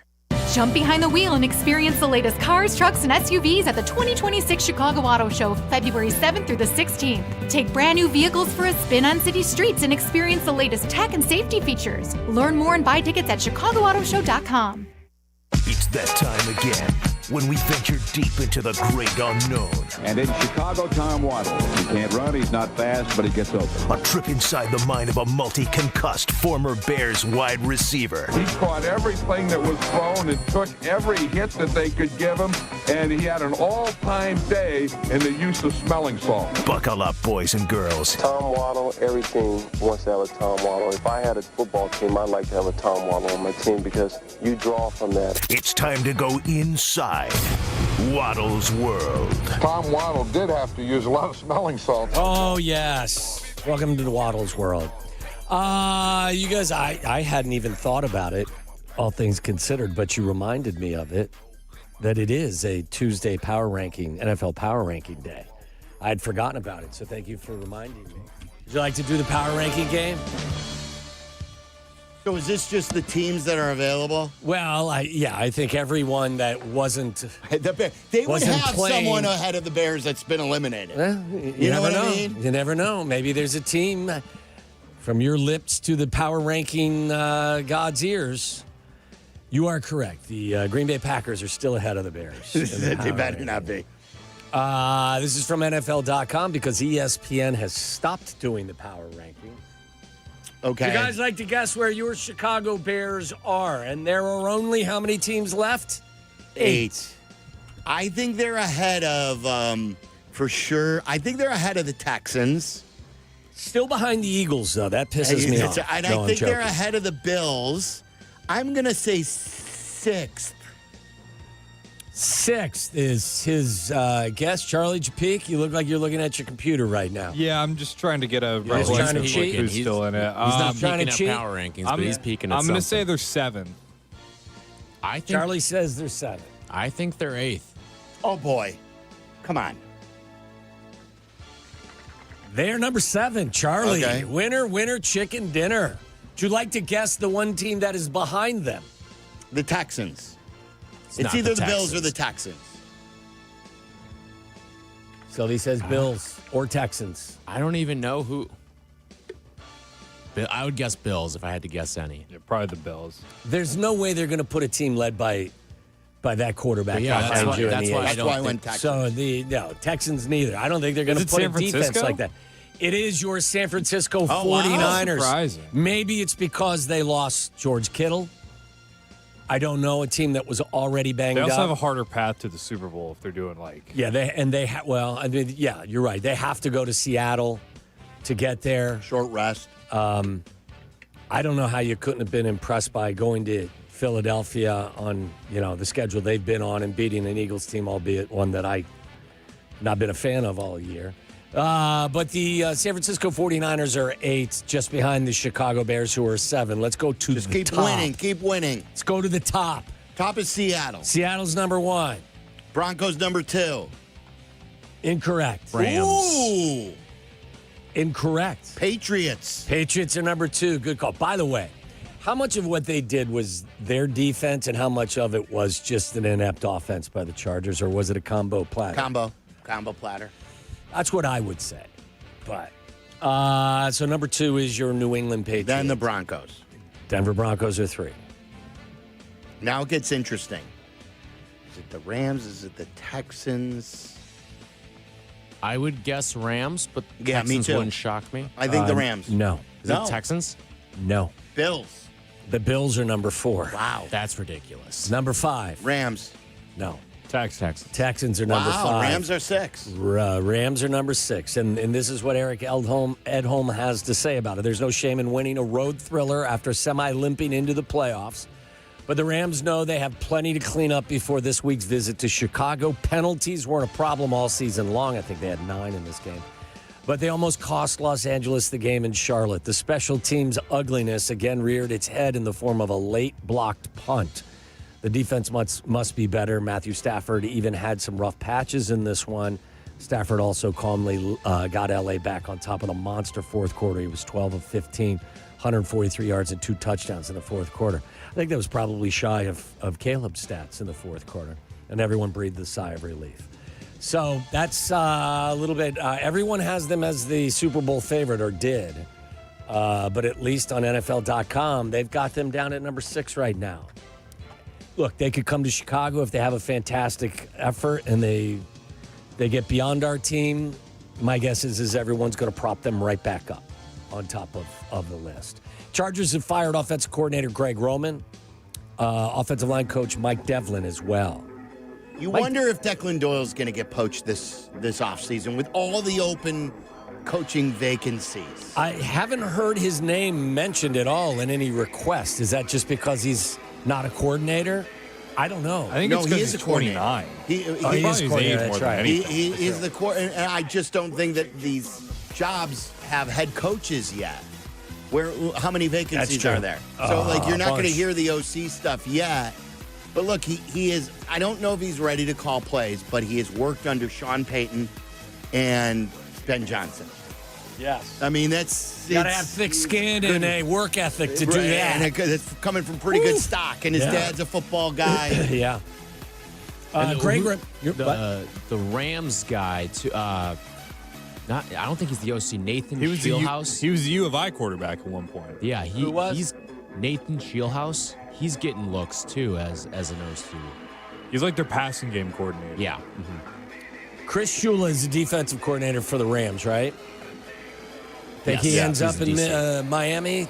The grandson of Don Shula takes over the Dolphins? Very interesting. Grant Udinski is the other one. He's the Jags OC. I don't think he calls plays, so if somebody wanted to make him a play-calling OC, does that mean he could leave? I don't know. I don't know if I know it's that's title. obviously not a head coaching job. Yeah. I'm not sure. I did see that Matt Nagy was, I think, somebody's pick to take the Titans job. He's been connected there because I think it's Borgonzi, who came from Kansas City, is now the general manager in Tennessee. The one twist to that is over the weekend, apparently John Harbaugh was doing a lot of research on the Titans and the Giants to see which young quarterback he liked more. And I think he came out pretty impressed by Cam Ward, according to some of the reporting. What did I see? I didn't watch it with sound. Are you shocked? A Matt Nagy thing, I didn't feel the need. He sat down with someone who had like a 30-page evaluation Wasn't on it them. Dan Pompei? Is that where that came from? No, I think it was. I'll double check. This is in the last 24 hours. Where he sat down with someone who sent him an anonymous 30-page evaluation letter of his first stint as head coach. What he did right and what he did wrong. Was he just on with the Kelseys? I don't know. All I know is Greg Roman was actually living in an RV with Jim Harbaugh when he got there. And now, no bueno. No good. He's gone. He gone. You see, Jordan Addison was charged with trespassing after his arrest. Third time he's been arrested. Is this a Packer? Or No, the Jordan Viking, Addison, the Vikings, Viking wide receiver? Unbelievable. Panthers have picked up the fifth-year option on quarterback Bryce Young. By the way, watching the first half of that game, I thought Bryce Young was pretty damn good against the Rams. I thought he's done a nice job kind of picking himself up and making progress. He absolutely has. So they are picking up the fifth-year option for him. We just heard that the Eagles have fired their offensive coordinator, Kevin Patullo. He may stay with the team, though. They're just taking away play-calling duties. Is he going to carry Big Dom's headset for him? Well, What's he doing? He's been on their staff for many years. He was promoted after what's-his-name left for New Orleans. Moore. Yeah, Kellen Moore left for New Orleans, and then they just gave him the job because he's been with that staff for a while. I know, but if you get demoted for not being good at calling plays and your quarterback doesn't give you a... Like Matt Nagy, when he was the head coach of the Bears and he demoted himself and his quarterback wasn't developing. How'd that go? It didn't go well. But how long did he stay around? A couple more years. No, it was the last year he was here, wasn't it? No, he demoted himself a couple of times. Yeah, he did it twice. Twice. The last year, Bill Lazor, who was the OC before that? I think it was the Eagles guy. The guy who was on the Eagles years ago in the Vikings. Oh, yeah. DiFilippo. John DiFilippo. At some point, your time is going to come to an end with said organization. So Okay, he's going to stay then. What is he? Like I said, what's he going to do? Carry Big Dom's cords around the sideline? By the way, what is Big Dom wearing a headset for? I never saw him wear a headset. He was on your television if you were watching it this weekend wearing a headset. Oh no, I meant before this. I don't remember watching him ever have a headset. I don't either remember that. What could he be listening to? Maybe he's calling plays. plays. Yeah, exactly. That to me makes good point. so much less sense than the Colt owner having a headset on. I get if you're an owner and you kind of want to see how Yes, the sausage is of made. course, And yeah. But He's why a security guy. does Big Dom need to Why know? does it need to be a headset? Just give him an earpiece. Right. Maybe he's talking to security. Right? Like, if a security guard wearing an earpiece makes all the sense in the world. But a headset. But a Did you see the headset is headset? crazy. Did you see the headset? Yeah, even the Colts owner, doesn't she just wear the earpiece? She doesn't wear like the full-on That I don't know. Bose headset. What was she trying to? I mean, just trying to get used to the game. Yeah, learn and hear things from the coach's standpoint. She immersed herself in the day-to-day activities. I think our fine owner George learned that it's okay to say some dirty words every now and again, and also relinquish some power. Oh, and pay your coach a lot. Oh, do we know anything about the stadium? I know the commissioner was in town, and he was both in Arlington Heights. He was in Northwest Indiana. Apparently they did site surveys, and they showed him both of like the Landon Gary that they could be interested or near there in Northwest Indiana, So wherever it is. the And then commissioner Arlington Heights, he also visited. Wanted to go with them to Indiana to tell them that this isn't going to happen. Is that what he was there for? I don't know. What do you think? Appreciate. What could that be about? Them showing, like saying, "Hey, this is where we own, and this is in relation to the city where we are, and then now let's go out to Northwest Indiana." Like the one thing is, it's so, and I know it's only like one game every 2 weeks is the way it averages during the season. It's so far from their headquarters.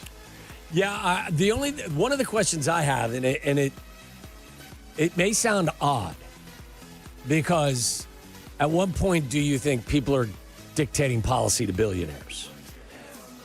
But what do you believe the league's feeling is about this? About the potential to take this team to Northwest Indiana versus Arlington Heights? Well, I think they want them in Arlington Heights. I think they say, you already own the land. It's got the best infrastructure around it. You tried in Chicago. But what if the Bears go? Maybe it's not working. Does the NFL go? Well, then you're not getting that $500 million forgivable loan that we give to everyone when they build stadiums. I know the governor wants to run for president, and he wants to show people that he could stand up to billionaires. But like, all he has to do is look in the mirror and stand up to himself. That's right. With the what was the toilet story before? Wasn't there a toilet? I don't want to get into politics, but whatever. Wouldn't you just... That toilet story, usually it's me we're talking about. Wouldn't he just get with them, with Goodell in town and with ownership, Warren and McCaskey, and say, look, let's figure this out. All right, let's keep you in state. Here's where we are. Here's where you are. I'm very confused by all of that. Shouldn't this be easier? I don't want to offend the fine people in Northwest Indiana in any way, shape, or form. I bet you could build a glorious stadium there, and I bet they would run it perfectly and all of that stuff. I just don't get the impression that that's where the NFL as an entity would want the Chicago Bears. I don't think the Bears want to be there. The Bears are doing this because they have to. They feel like they've been pushed this way. I'm just wondering whether or not the NFL is going to try and strong-arm them to not go there, if in fact they feel like that's their only or best option. It's very confusing. I don't know. I heard the governor speak last week, and he was saying, again, we just aren't in the business of giving out money to billionaires. And by the way, I think the Bears have said repeatedly, we are willing to finance the completion of our stadium. That's what I don't understand. He said, we will pay for infrastructure. We will not give out handouts. And I think all they want is the right to negotiate with Arlington Heights about tax certainty unless someone's not telling us the full story. Which very well could be the case. I don't know. Okay, when we come back, I do have a couple of nonsensical stories. I do have to also say that it has been very light chicanery early in the 2026 calendar year. I have not run across the same volume of weird and disgusting stories as I did in calendar year 2025. So, hey, creeps out there, you know what? Step it up, are you going to say? No, you know what? I was going to say that, but then I realized it would probably sound bad, and it sounded horrible when you said it, so I'm not going to say it. But for the sake Just of let 'em know. Waddle's World. Preseason's over. It's time to get in game shape. We'll find something for you to tickle your fancy. More of your phone calls coming up. It's Waddle and Silvy. You're in the middle of the Waddle and Silvy Show, ESPN Chicago. Got a few minutes? Check out our shorts. YouTube. Got an hour? Watch interviews and silly show moments. YouTube. Got nothing going on now? Join us on our live stream. It's all on YouTube right now. Subscribe at ESPN 1000 Chicago. Guys, when emergencies happen, who do you call? I call Four Seasons. Broken pipes, power outage, furnace failure, no hot water. We've done it all, and they've come to our rescue. The answer is always the same. Call Four Seasons. They guarantee same-day service and installation on all heating, cooling, plumbing, and electrical needs with no extra charge for nights, weekends, or holidays. And it always happens, right? During a weekend or at nighttime, and they're not going to charge you extra. It's why over 30,000 customers have given Four Seasons a 5-star Google review. So do what I do for all the right reasons. Call 866 the number 4 Seasons. That's 866-4 Seasons. Hey, fellas, it's your pal Jurko, the good kid. Sometimes you all need a little extra confidence when it's your time to perform. And guess what? That's where Blue Chew comes in. Blue Chew provides access to chewable tablets that can help you feel and perform at your best. Stronger, harder, longer lasting. Like somebody gave your downstairs a pep talk and a gym membership. And here's what I love. It's simple. No awkward doctor visits, no pharmacy lines. Everything is online. Their licensed medical providers work with you to find the right option. And it all ships in a discreet package right to your door. Think about it. Whether it's a big date night, an anniversary, or just a normal Tuesday, showing up ready makes all the difference. Confidence counts. Guys, this isn't just about performance. Give her group chat something to talk about. Be the legend of the night. And right now, I've got a special deal for you. Your first month is free. Just go to BlueChew.com, use promo code ESPN, and pay only $5 for shipping. That's it. Chew it and do it. Blue Chew, a small chew for a big difference. Crash, bang, suddenly you are on the DL. If that happens as a result of somebody else's negligence, we can help. I'm Jim Morisi, Chicago personal injury lawyer. Our experienced attorneys and support staff will talk with you during a free consultation, tell you your options, and ensure that you take the right steps throughout the entire process. Visit us at MorisiLongo.com. That's MoriciLongo.com. Your future is our priority.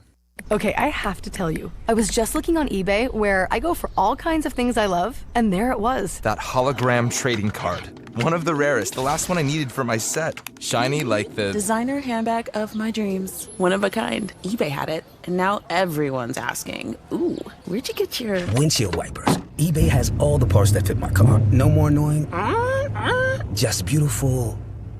Millions of finds, each with a story. eBay. Things people love.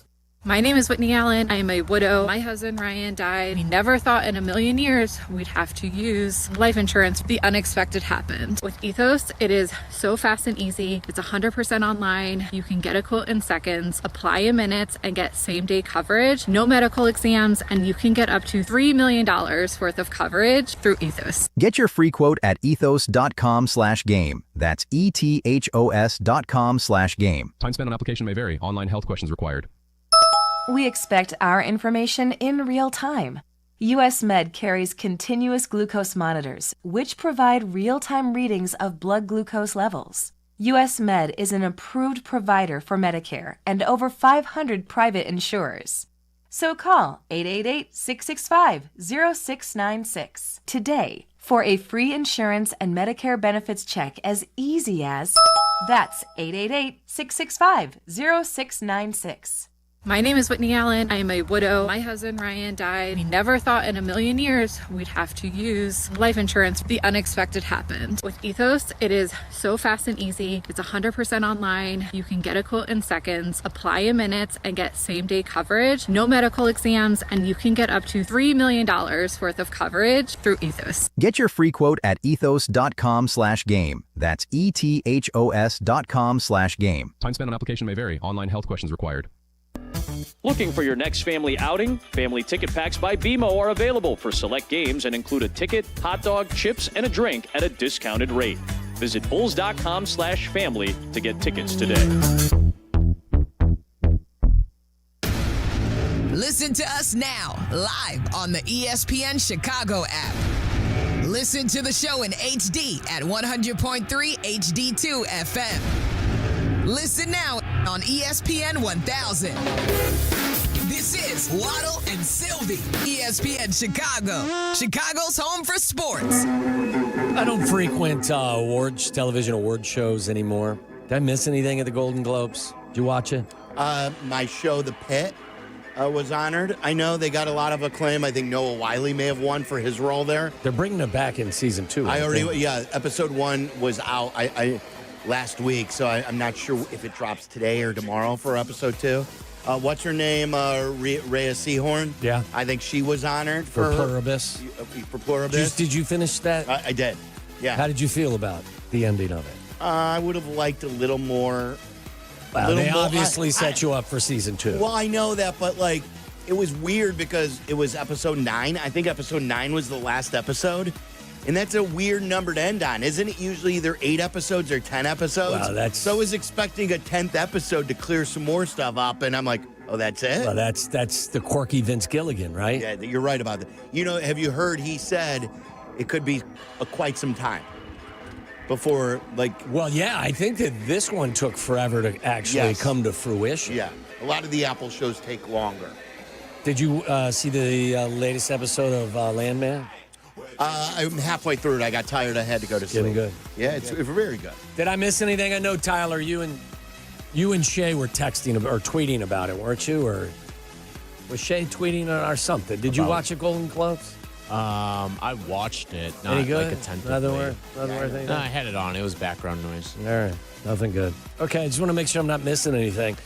How about this story? I think this has happened more frequently than you probably recognize. But kids' ice hockey brawl video at Hershey Bears game goes viral.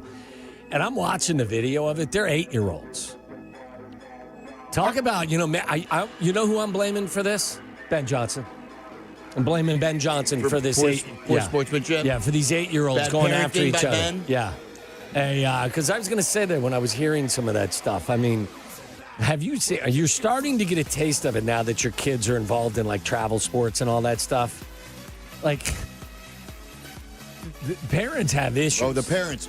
I don't know if this is the story. I did see one where the parents got into it in the bleachers. These are the kids on the ice, Hershey, Pennsylvania. These kids are wailing on each other, too. A wild night at the Hershey Bears hockey game Was this Saturday during night. Intermission? They were letting 8-year-olds play?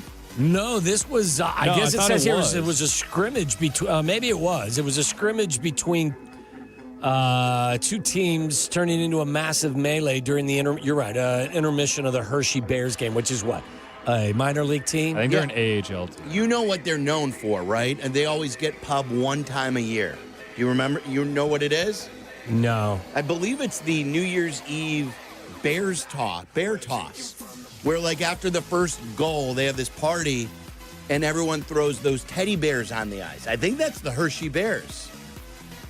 There's going to be some investigations. When I first saw some of the video, I was like, okay, I'm going to look at this. This is going to be staged. This is supposed to be. You don't do that with 8-year-olds to begin with. And then you realize, no, these guys are wailing on each other. Did you see the video, Charlie? Yeah, they're going nuts. It's very funny. Very funny. Fight videos have gone viral with some receiving over 16 million views. Zetterman would love that, wouldn't he? It's crazy. I can't imagine. These guys are 8 years old, and you're seeing them wail on each other. Look at this. Come over here and look at this. Look at these guys, these little guys. The benches are clear. I don't want to see her. She's the reporter. Look at the mascot. Yeah, the best part is the mascot just standing there, still shooting pucks in. Oh, my goodness. This is crazy. Charlie, did you ever fight as a kid on the ice? No, I was the peacemaker, if anything. Oh, really? What was your move? When things went sideways? I'd separate. Come on, guys. We're better than this. No, I wouldn't say we're better than this. I'd be like, hey. Are GPS trackers a thing? GPS, what do you mean GPS track? Like putting it on your car, like on Or someone do else's car? Yeah, I got a creepy story here. Florida man who sought to engineer a supposed chance run-in with a woman by hiding a GPS tracker on her car has copped a plea deal, records say. In a court hearing yesterday, Tyler Strack, not Tyler Aki, Tyler Strack, 23, pleaded no contest to installing a device on the 22-year-old victim's vehicle while it was parked outside her residence in Safety Harbor, It's really creepy. Tampa. I guess what he was trying to do was set up oh my God, I can't believe we ran into each other. Again, A meet cute. you know what? We must have the same interest. We keep running into each other at the same spots.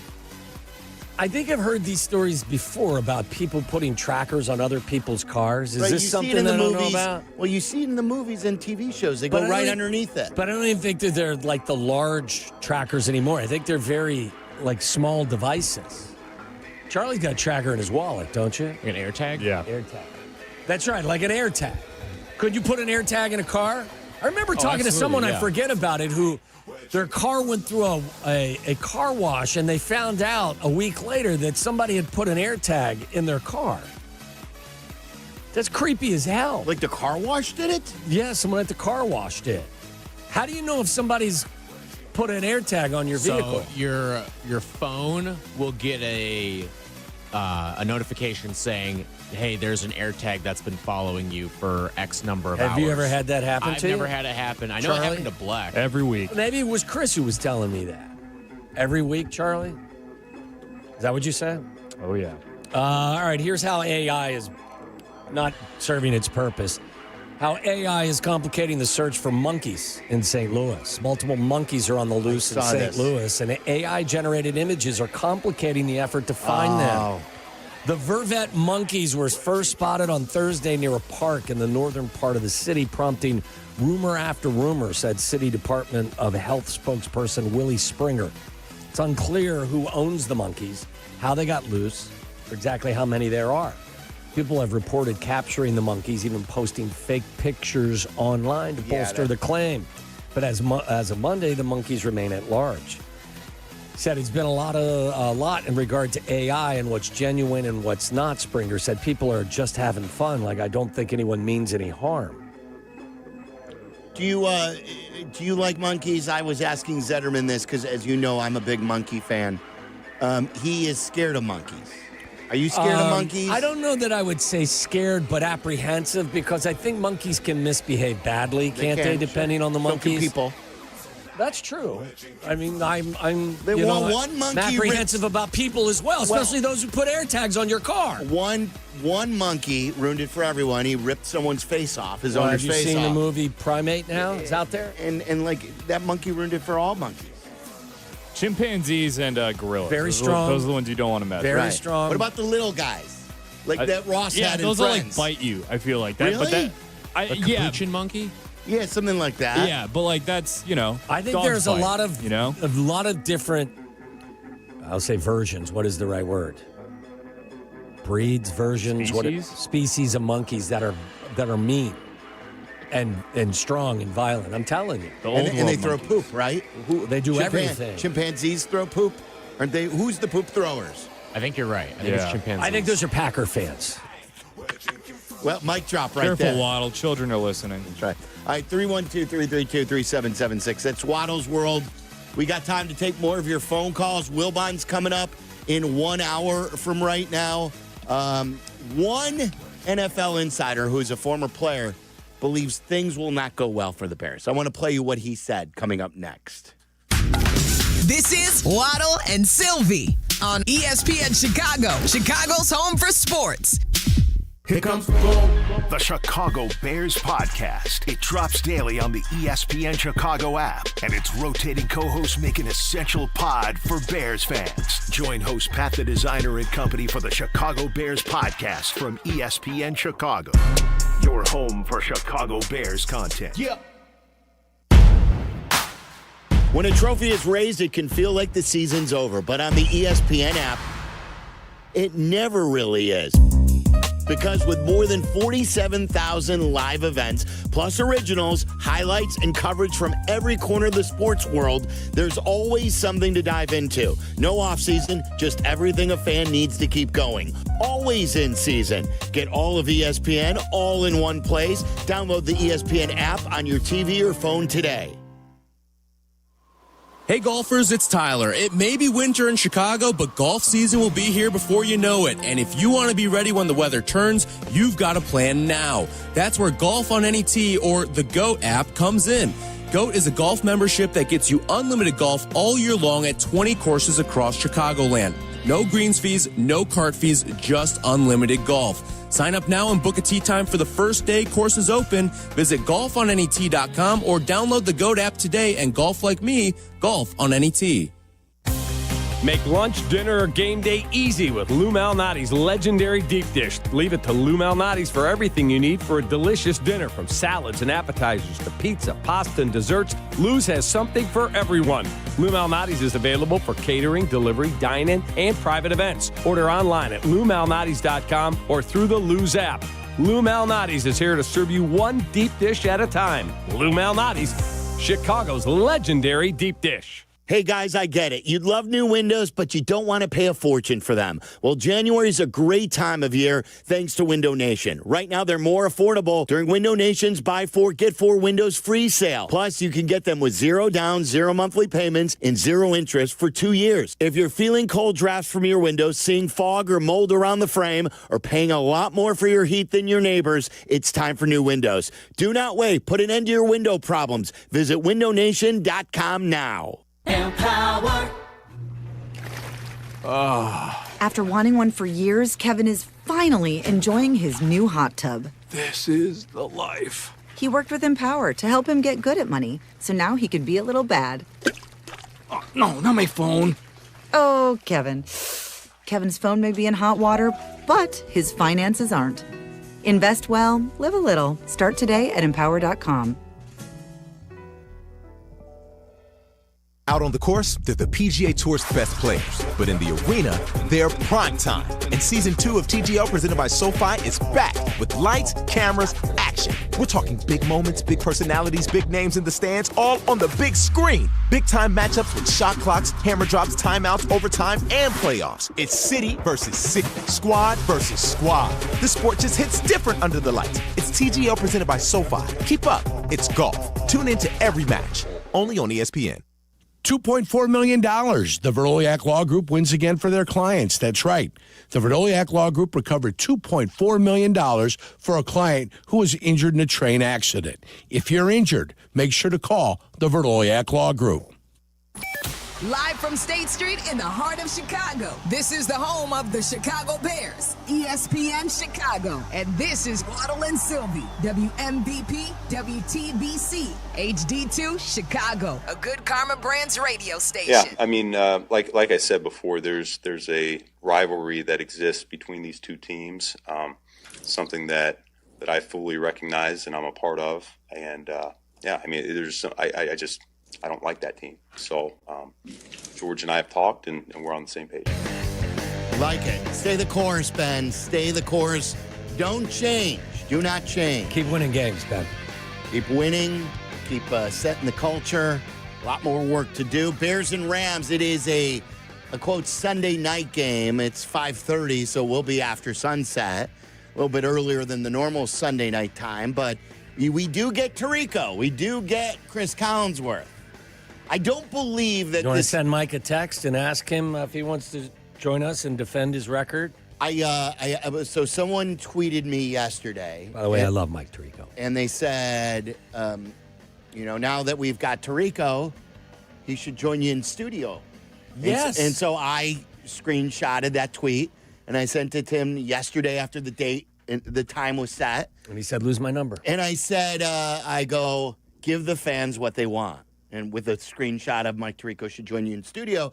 And he said something to the effect of, he's going to try his best to make it work. He's setting up his plans now. We hope to get him on Friday either way. But I would love to have him in thought studio. You meant at the stadium right before the game. Oh, I was talking about Friday. Oh, yeah, like Friday. I want him on studio. Sunday. I want him on Sunday as well in the pregame. Huh? Friday we're out and about. Yeah, we're at that's Rookies. right. Rookies Roselle. Rookies Roselle. That's good. Way to remind me. It'd be great if he was here by himself and we were at Rookies in Roselle. I think the last time he offered to come in studio, we were also out and about. I think we were at House or something else, and he was downtown. But then we ended up seeing him that weekend when he came in for the Bills. How about to kick off pregame at 5:00 out there at Soldier Field? Don't you think he's doing? I mean, I know he's got more important things to do, but it doesn't hurt to ask. You better not show up at 5 for pregame. Yeah, I was gonna say I believe our pregame's at 3. Oh, that's right. I mean 3:00. Right, for 5:30. 3:00. Yeah, 3:00 I meant. We're going to have a full day of activities. But as Tyler mentioned, this was announced earlier today. We did not know if we would be out and about because obviously we didn't know if there would be a game. Rookies in Roselle has stepped up to the plate, and we will be out there on Friday, 2 to 6 o'clock. So come on out. Text your friends. It's another football Friday. It's the divisional round of the playoffs, Bears and Rams. And be loud and proud, Bears fans. We can't wait to celebrate with you on Friday afternoon. Let me ask you a knucklehead question to all of you. I saw someone mention this. I don't know where. No, it's not my idea, but I'm going to ask it. You guys have probably thought about it. Does watching them excel at home at Soldier Field and the elements and the outdoor situation and all that is encompassed in the snow and all of that stuff, any way, shape, or form change your perspective, feelings, ideas, wants, or wishes about wanting their next stadium to be indoors? Absolutely, positively, no. Not. Okay, me either. No. I saw a few people tweeted me that saying, hey, do you think Kevin Warren has realized the advantage Soldier Field gives you? And I mean, look, the Packers are a cold weather team, so there was no weather advantage in last week's game. Detroit beat us week 17. And for the older Bears fans out there, we understand that. I think our buddy Barry Rosner has posted this too. We've told the story many times. After the 49ers came in here in the 88 season and early 1989, when the Bears had a very good team, Joe Montana, one of Jerry Rice, Jerry Roger was the Craig. greatest of all time. Yeah, they came in here and they put it on the Bears. I think the final was 28-3. 49ers. The wind chills were below 0, and that was the day that Bear weather ended, where many people said it doesn't matter. There's no such thing as bear weather in today's day. I have felt that same way. I'm not going to lie. I've said it a bunch. I think it's much of it is. Now, there are certain extenuating circumstances. Like I believe that Rams team that came here that night didn't want to be there. I don't know if it was. Right. We've seen the Falcons do that here, too, with Mike Vick years ago. Yes. There are certain instances where maybe it has more of an effect, or if it was the regular season.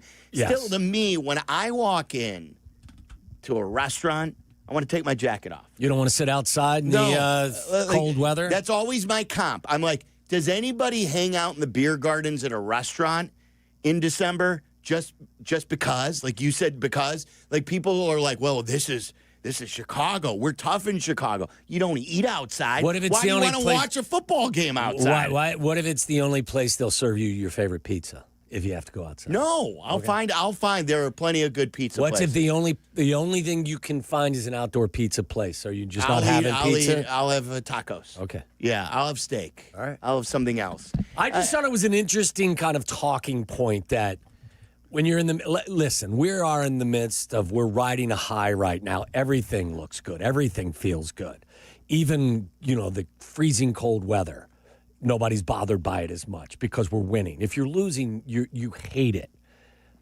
I just didn't know how you guys would respond. Look, I what want about them you to guys? vote inside. You guys aren't don't you want I love going to the United Center and being able to hang up my coat or put it on the back of my chair. I like being comfortable. If it's that comes with age. Would it be any fun showing up to work and in your office it was 20 degrees? Yeah, no, I'm with you. I'd be in for a dome football stadium. I would draw the line, like if they were to build a new Sox Park or a new Cubs stadium, I would say no to that. I agree. That's a summer sport. But for football, yeah, I'm all in on a dome. I prefer indoors, but if I just want more bathrooms and I want it to take less than a half an hour to get out, to not get home, to literally leave the property of the stadium.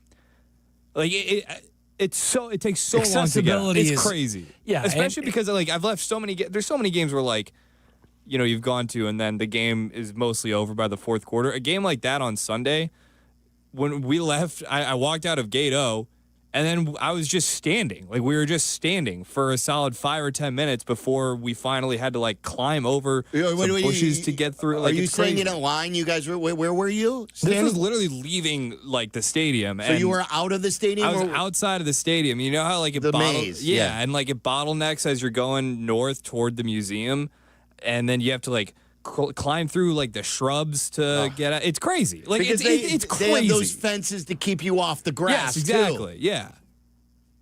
Okay, good. I think we're all in agreement. We would like an indoor stadium. Good. We'll play you this. Check that off the list. And then I want to get to all these calls. We have full phone lines. We appreciate it. 312-332-3776. This was Alex Smith, who is now a commentator for ESPN, and he was on Up and Adams with Kay Adams. And this is what he had to say about the Rams' offense facing the Bears' defense. Do you hate the Bears, too?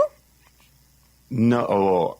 I think the Bears are the weakest team in the NFC left, right? That defense. See, I the think Rams that fourth quarter Rams translates into the playoffs. No, it's they can handle the moment. Tell me. Matthew Stafford and Sean McVay might hang 50 on the Bears this weekend. Alex, right? get a grip. barring a blizzard. Right, they're or 40. They're going to put up a lot of points on that defense. But were you impressed with the Rams? You were impressed with the Rams this past weekend?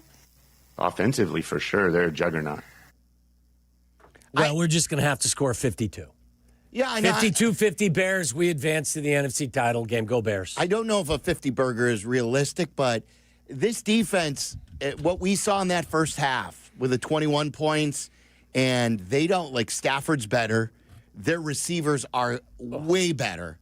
Their tight ends, because they're healthy, are way better. Their whole offense. Their running backs, I like Jacobs, but they hit you with a 1-2 punch. Look, they're the number one offense in the NFL for a reason. And the coach, yeah. Their quarterback is going to win the MVP this year. Their coach is, what was his record? 10-4 in the postseason, or 9-5 or whatever it is. Yeah. Do you realize the stats attached to their wide receiver? Puka Nacua has over 1,700 receiving yards. When you combine his receiving yards and Devontae Adams' receiving yards and touchdowns, it's 2,500 yards and 24 touchdowns. That's not counting their tight ends, and all of them are involved. Their top running back, Williams, has got over 1,200 yards rushing. The other kid, the kid from Michigan, is also a talented back. Do you realize that Matthew Stafford has only been sacked 23 times. Same number of times that Caleb's been sacked. They don't turn the ball over. There's a reason why everyone admires their offense. So it's going to be a challenge, but we've seen them, answer the challenge in the past. Yep. Lance in Miami, you're on ESPN 1000. What's up, Lance? What's up, guys? How you doing? Everything's good. All right, so I got a couple things, man, and you kind of threw me for a loop for a second. So I'll start off with the most important question. So, Silvy, you say you like monkeys and chips and all that stuff. Remember Bubbles? What's that? Do you remember Bubbles? Was that Dukes of Hazzard? No, that was Michael Jackson's. Oh, that was Michael Jackson. Yeah, I never had a thought about Bubbles. Yeah, Bubbles was cute and cuddly until he got too big and started tearing up the studio and everything else. So you got to be careful, man, asking about Bubbles. I know. So listen, a couple things. Here's the thing. First thing first about the stadium. Look, we've had this conversation multiple times before. I went through the rebuild down here with the Dolphins when the old man put the canopy on top and they wanted them to enclose the stadium up. Yeah, everything's starting to go the way of the dome. We get that part. We get that thing. And you're seeing what's going on in Jacksonville with them getting the big-time dome up there also. But I think that the Bears, the way that they're going about it with the top, I think that what Tom asked a second ago is he makes a valid point where he said, is this some euphoric, all of that, the emotion, warm and fuzzy about watching about the snow and everything else. The fixed roof thing is the issue that I've got. They want to put a fixed roof on the top. You can go to the NRG way, a lot of other different ways that some of the other stadiums have where the roof is retractable. Mm-hmm. You can do it that way. I think that would be a good thing so that people can kind of still get the inside-outside feel of the stadium. But, Mr. Warren does it the way he wants it, but I think that would be a better way to go. The other thing is this weekend with Stafford. Stafford has a sprained index finger on his throwing hand. Oh, yeah. He's the same Matt that we saw when he was in Detroit and the same Matt that's from down in Georgia, man. I'm telling you, those guys are going to get up the airplane there in Chicago. That Hulk's going to hit them, and they're going to turn back around, and they're going to have to get back off the plane and go play that game, man. And I'm telling you, like, Tommy, you know, it's a whole different feeling than playing inside on that rug than coming outside and playing on that tug when it's out there and it's nice and cold. So I think that offense is going to slow down a little bit. It's going to be some points scored, but I don't see our guys getting blown out, man. I'll say, you know what? No tire this weekend to swing on, Silvy. Love you guys. I may even be past the point of this season. Like, if they would have lost to the Packers, I was ready to do a swing video. I think if they lose this week, I'm almost past the point. It's kind of like the topic that Kap and Hoodie were talking about that Shay brought up, that are we at the stage where it's house money where, okay, if they do lose, like, are we really going to be depressed unless it's a heartbreaking loss? I'd be disappointed. Yeah. I mean, depressed is, no, I'm not going to be depressed. If they would have lost to the Packers last week, you would have. Or at least, I would have been more disappointed, for sure. But by the same token, I don't look at this game and go, if we lose, so what? No, I want to get to the NFC title game, and then I want to get to Santa Clara. I want to play in the Super Bowl. So I'd be disappointed, but they far exceeded any of my expectations. And I told you 1,000 times, I'm so excited about the future because I think this is sustainable. But that doesn't mean I want to go home early. I won't be depressed. But, yeah, I mean, like, I think we even said this last week. Hey, it would be different if you lost to the Rams versus losing to the Packers. Mm-hmm. I mean, the opponent is meaningful considering their division opponent. And, you know, this is a rivalry. But I'll say this, like, look, it's going to be colder out there than it was last year in Philadelphia. I think Carmen said when the Rams went to Philly, the kickoff temperature was 34. Wasn't it snowy, though? Oh, there was snow everywhere. Yeah. I mean, so it was a weather game. Yes. Even though not a cold weather game. Well, and you can't tell me that, listen, it's not going to snow at 34. So it's got to dip. And you can't tell me as the day went on, it didn't dip into the 20s, maybe even the low 20s. So, you know, whether it's 12 degrees or 20 degrees, Stafford threw for over 300 yards in that game and, like, had them within a hair of winning it. So I don't know that. You know where the cold has more of an effect? On his finger. Well, when you're hitting the quarterback, too. Yes. When you always say that nobody likes standing in that pocket and knowing. But with the Bears, they let that quarterback stand back there and pick you apart. There is zero pressure coming. Yes. And I'll say this, too, like you mentioned. If this is a game that's played in early December, it's different. Like, you play this as the divisional matchup, you're not shivering on the sidelines looking to go home. You're just not, because you are going home if you don't win. So I think there's a different element with regard to the mentality where I think the Rams, as a warm weather team collectively, their minds won't be bothered by the cold. No, and like you said about, first of all, Stafford, he said he's a Georgia guy still. Detroit didn't play great outdoors. He knows he doesn't have many playoff reps left. Right. You have Devontae Adams, he's been in hell in the Raiders and the Jets. Yeah. This is his first time back in a great chance to win it all again, like he was with the Packers. He'll be motivated. He's going, like, they're all I can't imagine they're going to wilt. I don't think that weather will be something that mentally they struggle with. I think that like what Lance said, that finger, like, that is something that if I was, I'd keep an eye on it. Yeah. I know we got cleared, the x-rays were clear, but when it's 15 degrees. You got to knock them, though. And maybe there is some swelling there. It may not be broken, but how many times have you hurt yourself and you didn't break a bone, but yet there was still an injury? Create a chaos in the pocket where when he follows through, he bangs his finger on someone's helmet. But you can't create chaos if you're not pressuring the quarterback. That's true. And I'm telling you, Jordan Love had no pressure on him last week. Well, he was picking them apart like a 7-on-7 drill. And as I said to you earlier, like, Stafford isn't going to sit back and hold the ball. He's only sacked 23 times all year, and he had almost 600 attempts. So do the math. Like, he was sacked the same number of times as Caleb, but threw the ball almost 600 times. Danny in Hawaii, you're on ESPN 1000. What's the outdoor temp there? about 79 degrees. Oh, perfect. Picture perfect. Yeah, we got some trade winds kicking up, and Oh, I just wanted to jerk. I'm sorry. My son and I, when we watched the game here on Sunday night, we said we're going to put our feet in a ice bath so we can feel like the fans at the game. I bet you didn't. Oh, we're going. Oh, this last Saturday we did. Last Saturday was probably the most emotional game that I can remember. I mean, God, maybe like I already talked before about this. Maybe I was at 85, 86, both playoff games against the Giants and the Rams. That was amazing, the Rams game. But this feeling that I woke up with Sunday, it was like the Cubs won. They won the World Series. The monkey is off the back. I want the Bears to win the Super Bowl, but everything after this is going to be a Christmas bonus. I mean, it's Christmas Day every day when I wake up now, just because we put those Packers into the dirt. Right. How's it feel up there, boys? I hate the Packer fans. I hate that they don't come from Green Bay.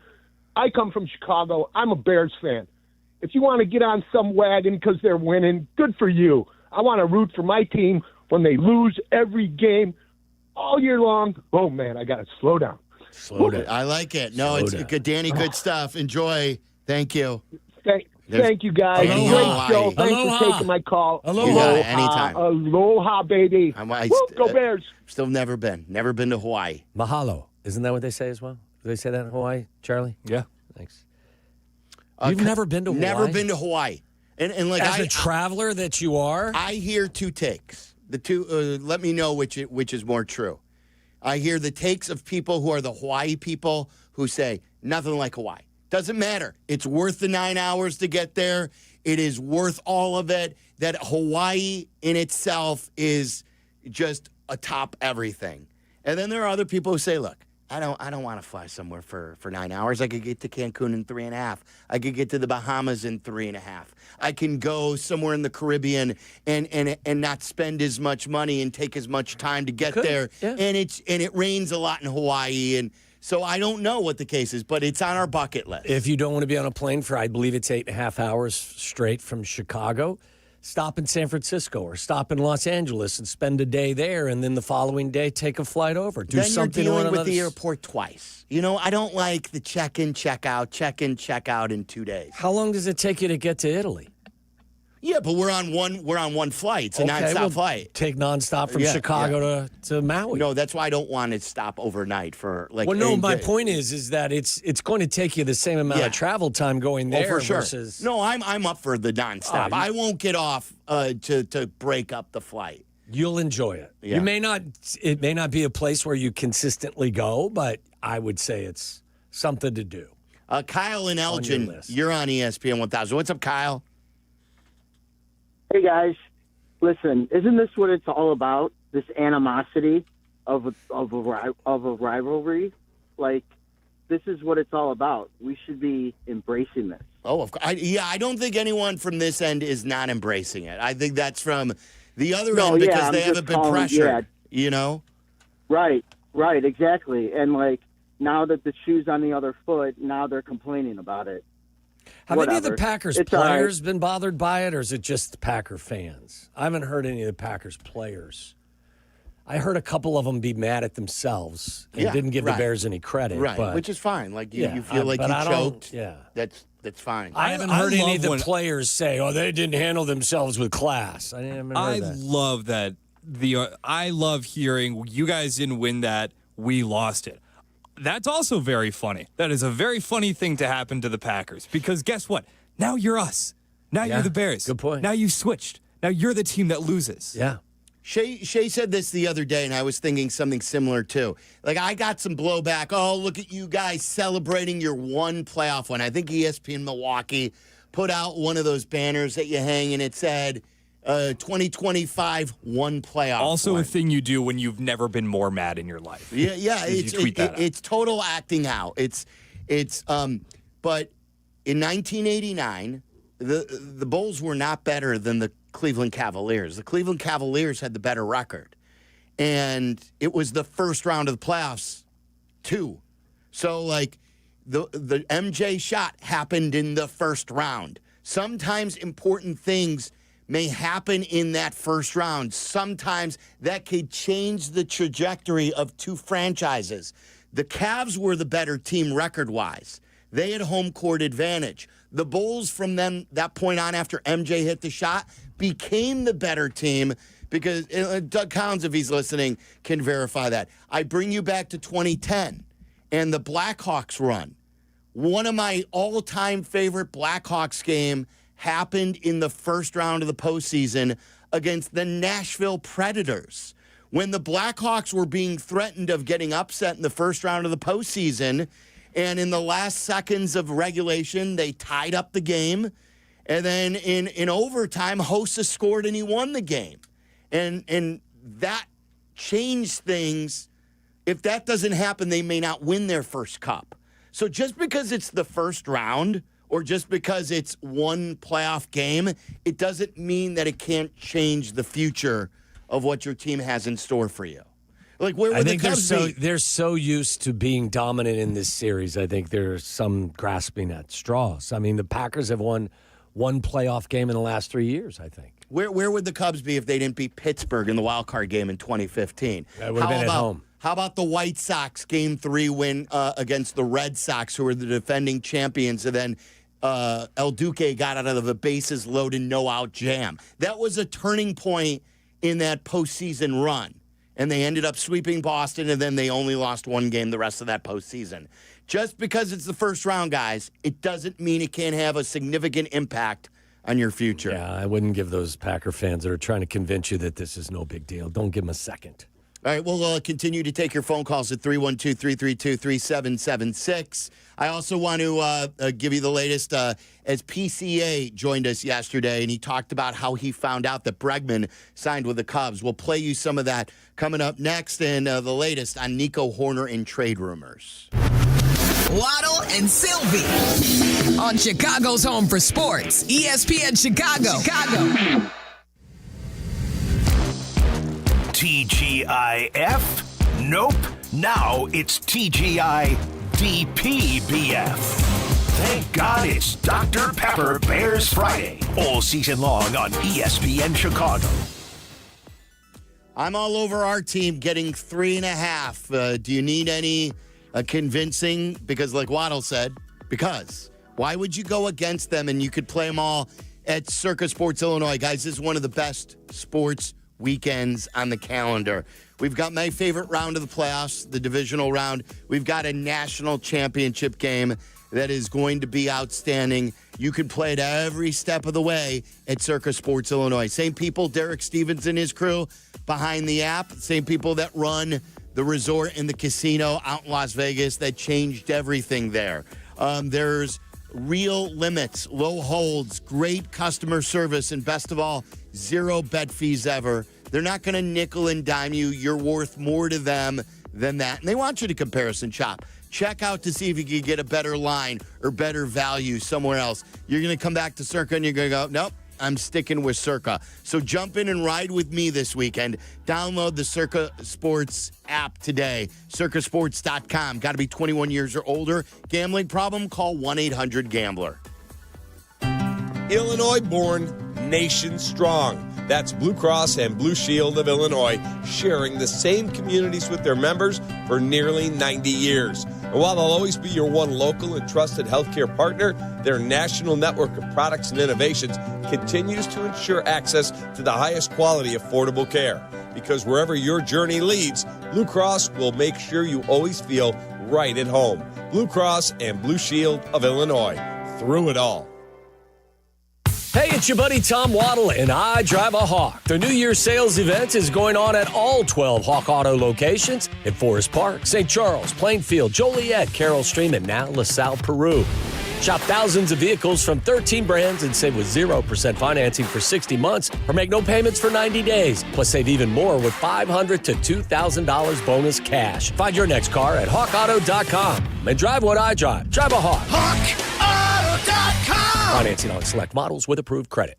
Do you owe $10,000 or more in credit card debt or personal loans? With credit card debt at all-time highs, Debt Relief Advocates is urgently notifying consumers of debt relief now being made available, designed to aid consumers with out-of-control credit card debt. Those who qualify and enroll for this relief program will only have to pay back a fraction of what they owe. This is not bankruptcy or a debt consolidation loan. This is a relief program that credit card companies would rather you not know about, as it ends your debt nightmare and saves you lots of money. Consumers owing at least $10,000 in credit card debt or personal loans can now take advantage of this debt relief as the cost of living skyrockets. Debt Relief Advocates has established a relief hotline for you to call to learn what debt reduction you may qualify for, so don't wait. For this free information, call the Relief Hotline at 800-606-8737. 800-606-8737. 800-606-8737.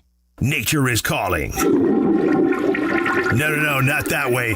Fishing, hunting, hiking, nature. Chauncey's Great Outdoors, Saturday mornings from 6 to 7 and available on demand on the ESPN Chicago app. Waddle and Silvy, from our State Street studio to your hellish commute home. We're there with you, making it bearable. Never mind. Back to Waddle and Silvy on ESPN Chicago. Yeah, I mean, we've kept in touch here and there, and when the off season came around, I'd shoot him a FaceTime here and there, but he's always been so supportive of me, and I think our relationship got to be a little more personal when it was then my turn to kind of give him that same support back. He's just very inspiring to me. His mindset and getting to make the relationship not only about sports and our own specific craft, but getting to know him as a person. I think he's a special guy, and I think his heart and his mind is in the right place. PCA on his friendship with Caleb Williams. They'll FaceTime every now and then. You hear that? And they talked after the game. Word was they went out to dinner after the game as well, after the Bears beat the Packers. They've done some charity work together. And it's great to see all the young athletes bonding in this town. And there are some good ones now coming up on all the teams. And there were a lot of stars out there. Vince Vaughn was out there. Saw that. He's out there with his kids, right? Doesn't he have teenage kids now? I did. Young teenage. You've met Vince Vaughn, haven't you? I have, yeah. I've never met Vince Vaughn. As many times as he's been around at sporting events, never had the pleasure Went to meet Lake Vince Forest Vaughn. High School. Yeah. I did get to take in the game with Seth Rollins. We had him on the pregame show. He was in our suite. He's awesome, and he's a legit Bears fan who, stresses out during the entire game. Danny said that Big Cat got the best reaction out of anyone that he witnessed on our stage. And he's about as famous as it gets these days. Yeah, Big Cat at about this time tomorrow on Wednesdays at 4 o'clock. He'll join us. Who else was out there? Spike Lee, which made no sense to any of us. I think he had an event the next day in town, and then he came to the game. Jesse Rogers was there. Jesse Rogers was definitely there with Seafood Dennis. Hello. Who else? Chance the Rapper was there. Chance did stuff. Hester, Urlacher, all the former players. Peanut. Yeah, it's great to see when they come out and they want to support the team. Of course. Devin was really good on the mic. I want to play you this. This is from PCA about how he found out that the Cubs signed Bregman. He was at the game and he had no clue about it. No, I found out during the game. I tend to stay away from obviously any of the rumors in the media. And I also don't want to be up in Jed and Carter's grill when it comes to this offseason, because it's a hard job they got to do right now. But I was sitting next to one of our coaches, AJ Lewis, during the game, and he looked at me and he said, "It's official," and I had no clue what he was talking about, but I was very quickly ecstatic. That is a guy that is going to, I think, have such a strong presence in the clubhouse and such a good impact on me. I've been really lucky with veteran presence in my early stages of my career, and I couldn't be more excited to get to work with possibly a future Hall of Famer like him. So that was PCA on Bregman, who, like a lot of people said, he was basically like the captain of the Red Sox in his 1 year that he was there. Don't stop now, Cubs. Don't stop now. Well, and he was so good. I want to read you what Jeff Passan said, and then we'll get back to some of your calls. This is what Passan tweeted 6 hours ago. He said the San Francisco Giants are aggressively pursuing a second baseman and have been engaged with Chicago on Nico Horner and St. Louis on Brendan Donovan, sources tell ESPN. An infield of Matt Chapman, Willie Adames, Donovan, or Horner, along with Rafael Devers, would be amongst the Major League Baseball's best. So Jesse was saying, like, the Cubs would have to be blown away, and then he circled back to us and he said he doesn't believe that the Cubs are going to trade Nico. He says he's not 100% on this, but he's like 90% sure they're not going to trade him for whatever that's worth.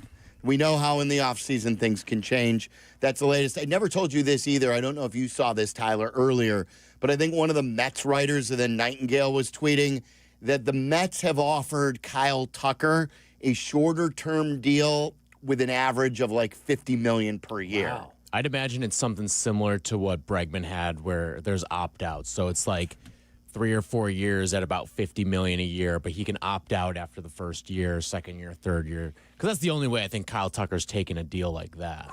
$50 million a year with the ability to opt out. That's so much DoorDash. It is. It's beyond any type of DoorDash that I can think of. And I have 4 kids that have DoorDashed the hell out of me. How many mediocre quarterbacks make more than that, though? Like, I know, like, we're like, $50 million. Like, I'm not criticizing that Tua he's make getting more than $50 million? Yeah, Tua makes, like, if we're just going through it, I think Tua makes more. And I'm not saying all these guys are Brock Purdy or like are all like mediocre, Purdy but makes like Purdy 50. makes $50 million. I'm not saying he's mediocre, but Goff makes 50 plus mil. Jordan Love's 55. Yeah, right? like Kyle Tucker is better at his job than these guys are at their job. Yeah, and when you're Steve Cohen, it doesn't matter. Like, he's happy to get. Although Steve Cohen's starting to pinch his pockets a little bit too. A little bit more, right. I wish Ricketts was pinching his pockets the way Steve Cohen pinches his pockets. Wait, what's their salary? Total salary. Isn't it well over $300 million still? I'd have to look. They were number one, weren't they? Weren't they ahead of the Dodgers? They had to introduce like a new tax bracket because of Steve Cohen. Yeah, exactly. All right, let's continue with some of your phone calls. Nick in Atlanta, you're on ESPN 1000. What's up, Nick? Hey, thanks for taking my call, Silvy. You got it. Quickly, I just want to, first off, are you guys doing Gate O? Dr. Yes. Pepper? Oh, sweet. So- We'll be there. My daughter and I are coming back up. Have you checked us out there before? Oh, yeah, Saints game. We met you guys. That's very cool. So for those who haven't been a part of this, it is really a festive environment. We're all there on the Dr. Pepper stage, on the Dr. Pepper patio. It's right inside Gate O. And look, if it's too cold to tailgate, there's a bar right there. So there's food, there's a bar, and it's easier if you don't want to set up a whole thing in the bitter cold for Soldier Field. So come on inside Gate O. Exactly, especially for those traveling like myself and my daughter. I wanted to bring up DeMarco Jackson, the Waddle. I think he adds a spark, and I'm not saying he's better than T.J. Edwards, but he's more been athletic. Awesome. Yeah, exactly. I would agree So I would agree with you, Nick, that he gives. Listen, I think at the end of the day, you're better off with T.J. Edwards over the course of time, or maybe with both of them on the field at the same time. But every time I've seen DeMarco Jackson play, Nick, I think that there have been at least a few moments where you say, hey, he has contributed for sure. I completely agree. I can't wait. I can't not wait until I know it's gonna be cold. It's gonna be cold, but Tell him, Waddle. You want to give him a little advice? Bring a jacket, Nick. Okay, I know you're coming from Atlanta, so just make sure you're dressed warm. I've been ordering all kinds of stuff off Amazon. Me so too. Same way. I continue to tell people. A few other people texted me saying, on your advice, I bought that heated vest. And you could, someone asked for the specific brand. It's like a brand I've never heard of, like one of those Amazon weird things. But look for a heated vest and 4.5 stars or above. It's called the Silvy. And it is a game changer. I bought one of the face masks for this game. I think you were wearing one for the Cleveland game, weren't you? Kept me completely warm. So I'm going to have, what about, Charlie, we going to go ski goggles? I don't know about ski goggles. I'm definitely getting like a balaclava or whatever it's called. Excuse me? What happened to tarps off? That's what I was told. Don't do it. For who? I said Charlie no said tarps off. Don't do it. Not this time. No. You're getting married, man. You're growing up. What about if they win, Charlie? Yeah. If they win, I don't know if I'm staying for the game. If I end up staying for the game, we'll see. We'll see how it goes. You think there's a chance you'd take your tarp off? You wouldn't take your tarp off. Who knows?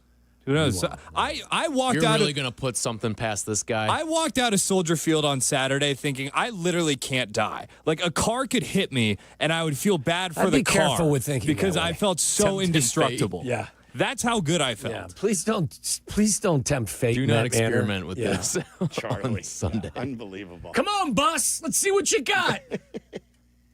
Let me go to Jose in Berwyn. Jose, you're on ESPN 1000.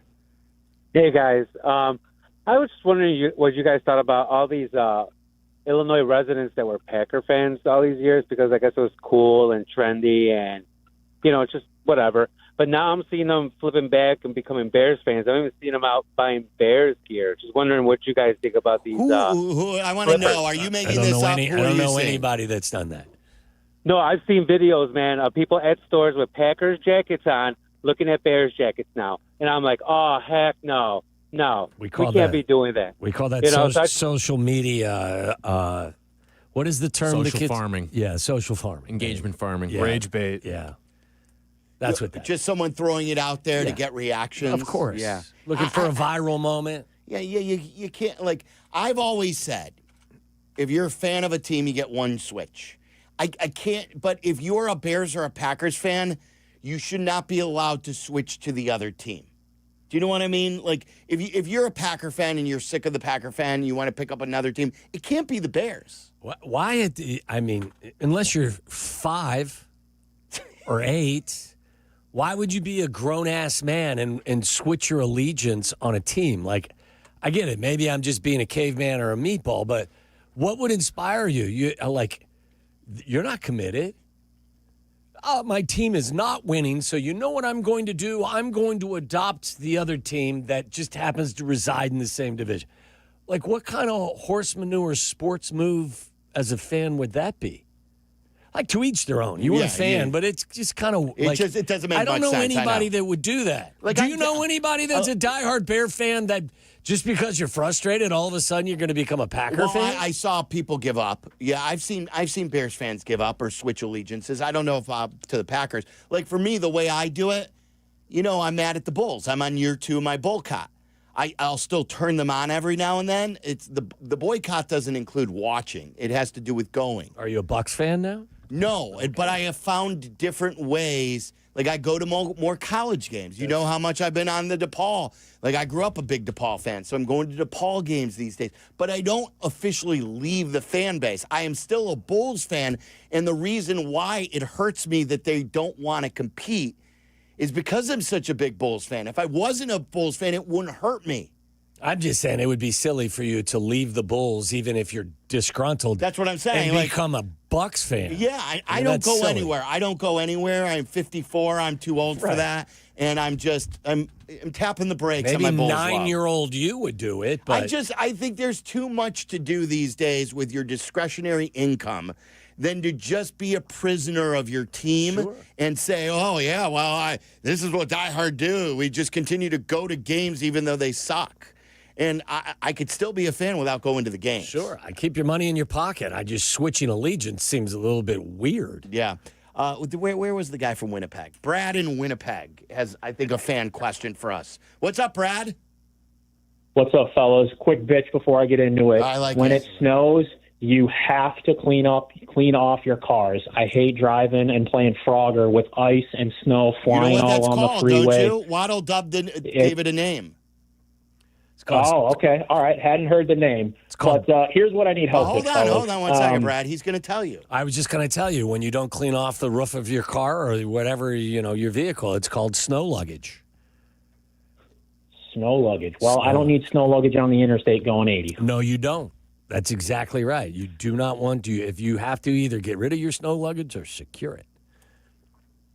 Anyways, fellas, I need your help. Here's where we're at. All of all my friends, Bears fans, telling me Caleb's the guy. Caleb's the guy. We've all talked about how he's got the Superman gene. I know we've got the coach, and this is going to be, where everyone calls in and complains about my call. But does he have the meat and potatoes gene? The easy stuff. That's where it leaves me, to put it in Waddle's term. It leaves me itchy and scratchy. I need you guys to convince me that he can not only do the simple stuff, but he's the guy. The coach? Is that who you're talking about? Caleb. Oh, Caleb. I mean, meat and potato stuff such as what? I mean, some of the easy plays. Some of the easy throws, they'll drop short or, overthrows. It just seems like there's, again, he can put that Superman cape on, as we've all said, and make those crazy roam throws. But then some of the easy looks, it's so frustrating. Well, I mean, mean, he should be making. I think we all agree he's not a finished product 2 years into this and 1 year under the guidance of Ben Johnson.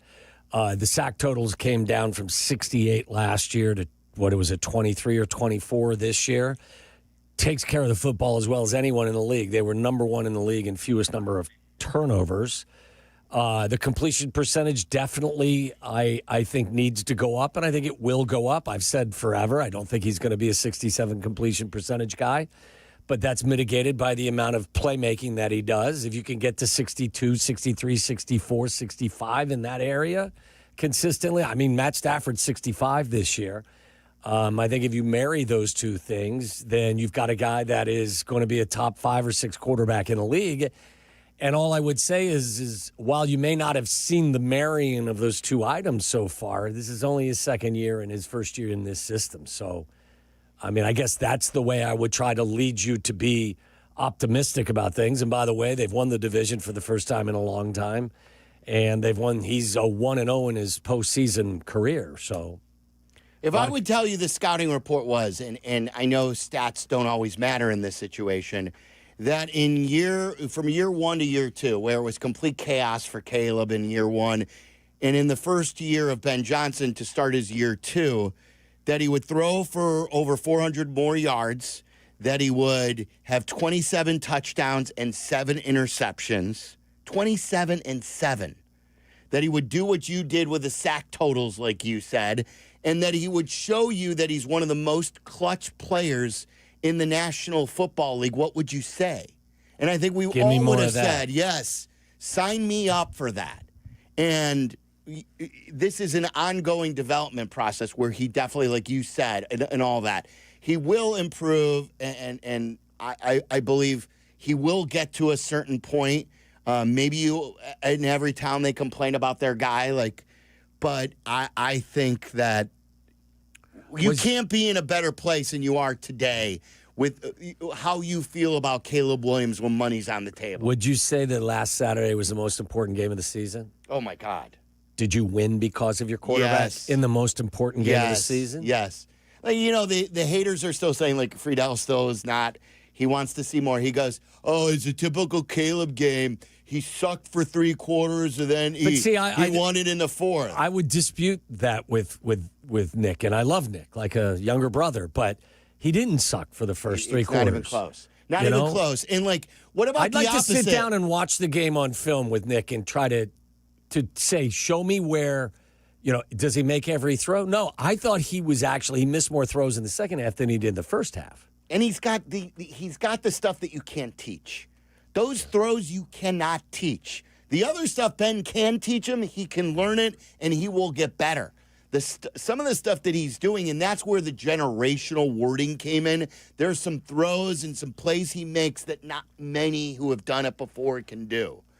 I love it. We've always wanted clutch players. Yeah. That's when you want it most. The biggest games, the most important time during a game, and that's what he's doing. Threw for 361 yards in a must-have-it situation. And again, I know 2 touchdowns, 2 interceptions, and this is an example, as I said yesterday, where I think numbers don't tell the full story. The first interception may have been a miscommunication with Luther Burden, and at that point it was 4th down whether he threw an incompletion or an interception, the result was the same, except for field position for the Packers. They would have been better off not intercepting the pass. The second interception, another fourth down. He's immediately pressured because Dahlman misses his block. He had nothing he could do for the play.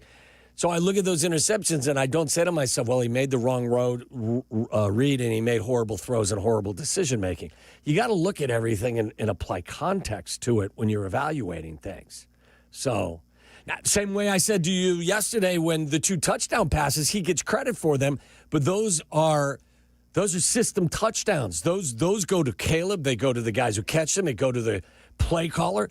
Zacchaeus is wide open, isn't touched. DJ Moore is wide open, he isn't touched. The 2-point conversion is a throw from Caleb Williams. It's a catch by Colston Loveland. The coach has to be given credit for putting them in that position. So, there's a lot of tentacles to these things and how you evaluate them. Yeah, coming up next, Nick. Can someone be fired as a top announcer for the NFL? That's coming up next. The afternoon drive is easier with Waddle and Silvy. Chill out. They're coming right back. ESPN Chicago. Here comes the Chicago Bears podcast. It drops daily on the ESPN Chicago app, and its rotating co-hosts make an essential pod for Bears fans. Join host Pat the Designer and company for the Chicago Bears podcast from ESPN Chicago. Your home for Chicago Bears content. Yep. New year, new mattress, Chicago, and this one feels really good. Right now at Steinhoffel's, you can start 2026 feeling rested and make an impact while you're at it. All January, stop into Steinhoffel's and test rest any mattress. That's what I did a few months ago, and we found ourselves the heirloom mattress. For every test rest, Steinhoffel's donates $20 to Special Spaces Illinois, helping create dream bedrooms for kids battling cancer. And here's the bonus. All you have to do is just try the mattress, have one of these test rests, and you'll get a $20 lunch gift card. That's right. Better sleep, free lunch, and a great cause. It's the January Test Rest event only at Steinhoffel's, 7 Chicagoland locations, including the newest one in Maryville, Indiana. Hard work beats talent when talent doesn't work hard. So when it comes to hard work, nothing works harder than a Chevy Silverado. On the road or off-road, Silverado is built for tough performance in any condition. Rain or snow, mud or ice, we run over it. That's why Chevy Silverado is the official truck partner of the Chicago Bears. Hardworking and dependable. Together, we are one team. We're on a mission to win. Check out the full line of Silverados at Chevy Drive Chicago. Now more than ever, it's all about drive. Hey, bro. Weirdest thing is happening at the game. This guy sitting next to me says, "You're our good luck charm." Every time I crack a Bud Light, we score a touchdown. Now his entire family wants to buy me Bud Lights. I think I'm some kind of a football prophet. Talk soon. The team needs me. Anything for Bud Light, the official beer sponsor of the NFL. Stock up today. Enjoy responsibly. Copyright 2025 Anheuser-Busch Bud Light Beer, St. Louis, Missouri. Hey guys, are you craving that legendary Chicago pizzeria taste without the wait or the price tag? Meet Connie's Frozen Pizza. Premium pizzeria-inspired pies from your freezer to your table. Oh, yeah. Born in Connie's restaurants, now in your freezer. Connie's brings that unmistakable flavor that says, I could have gone out, but why? Hosting, dodging cooking, or are you just hungry? The solution is Connie's.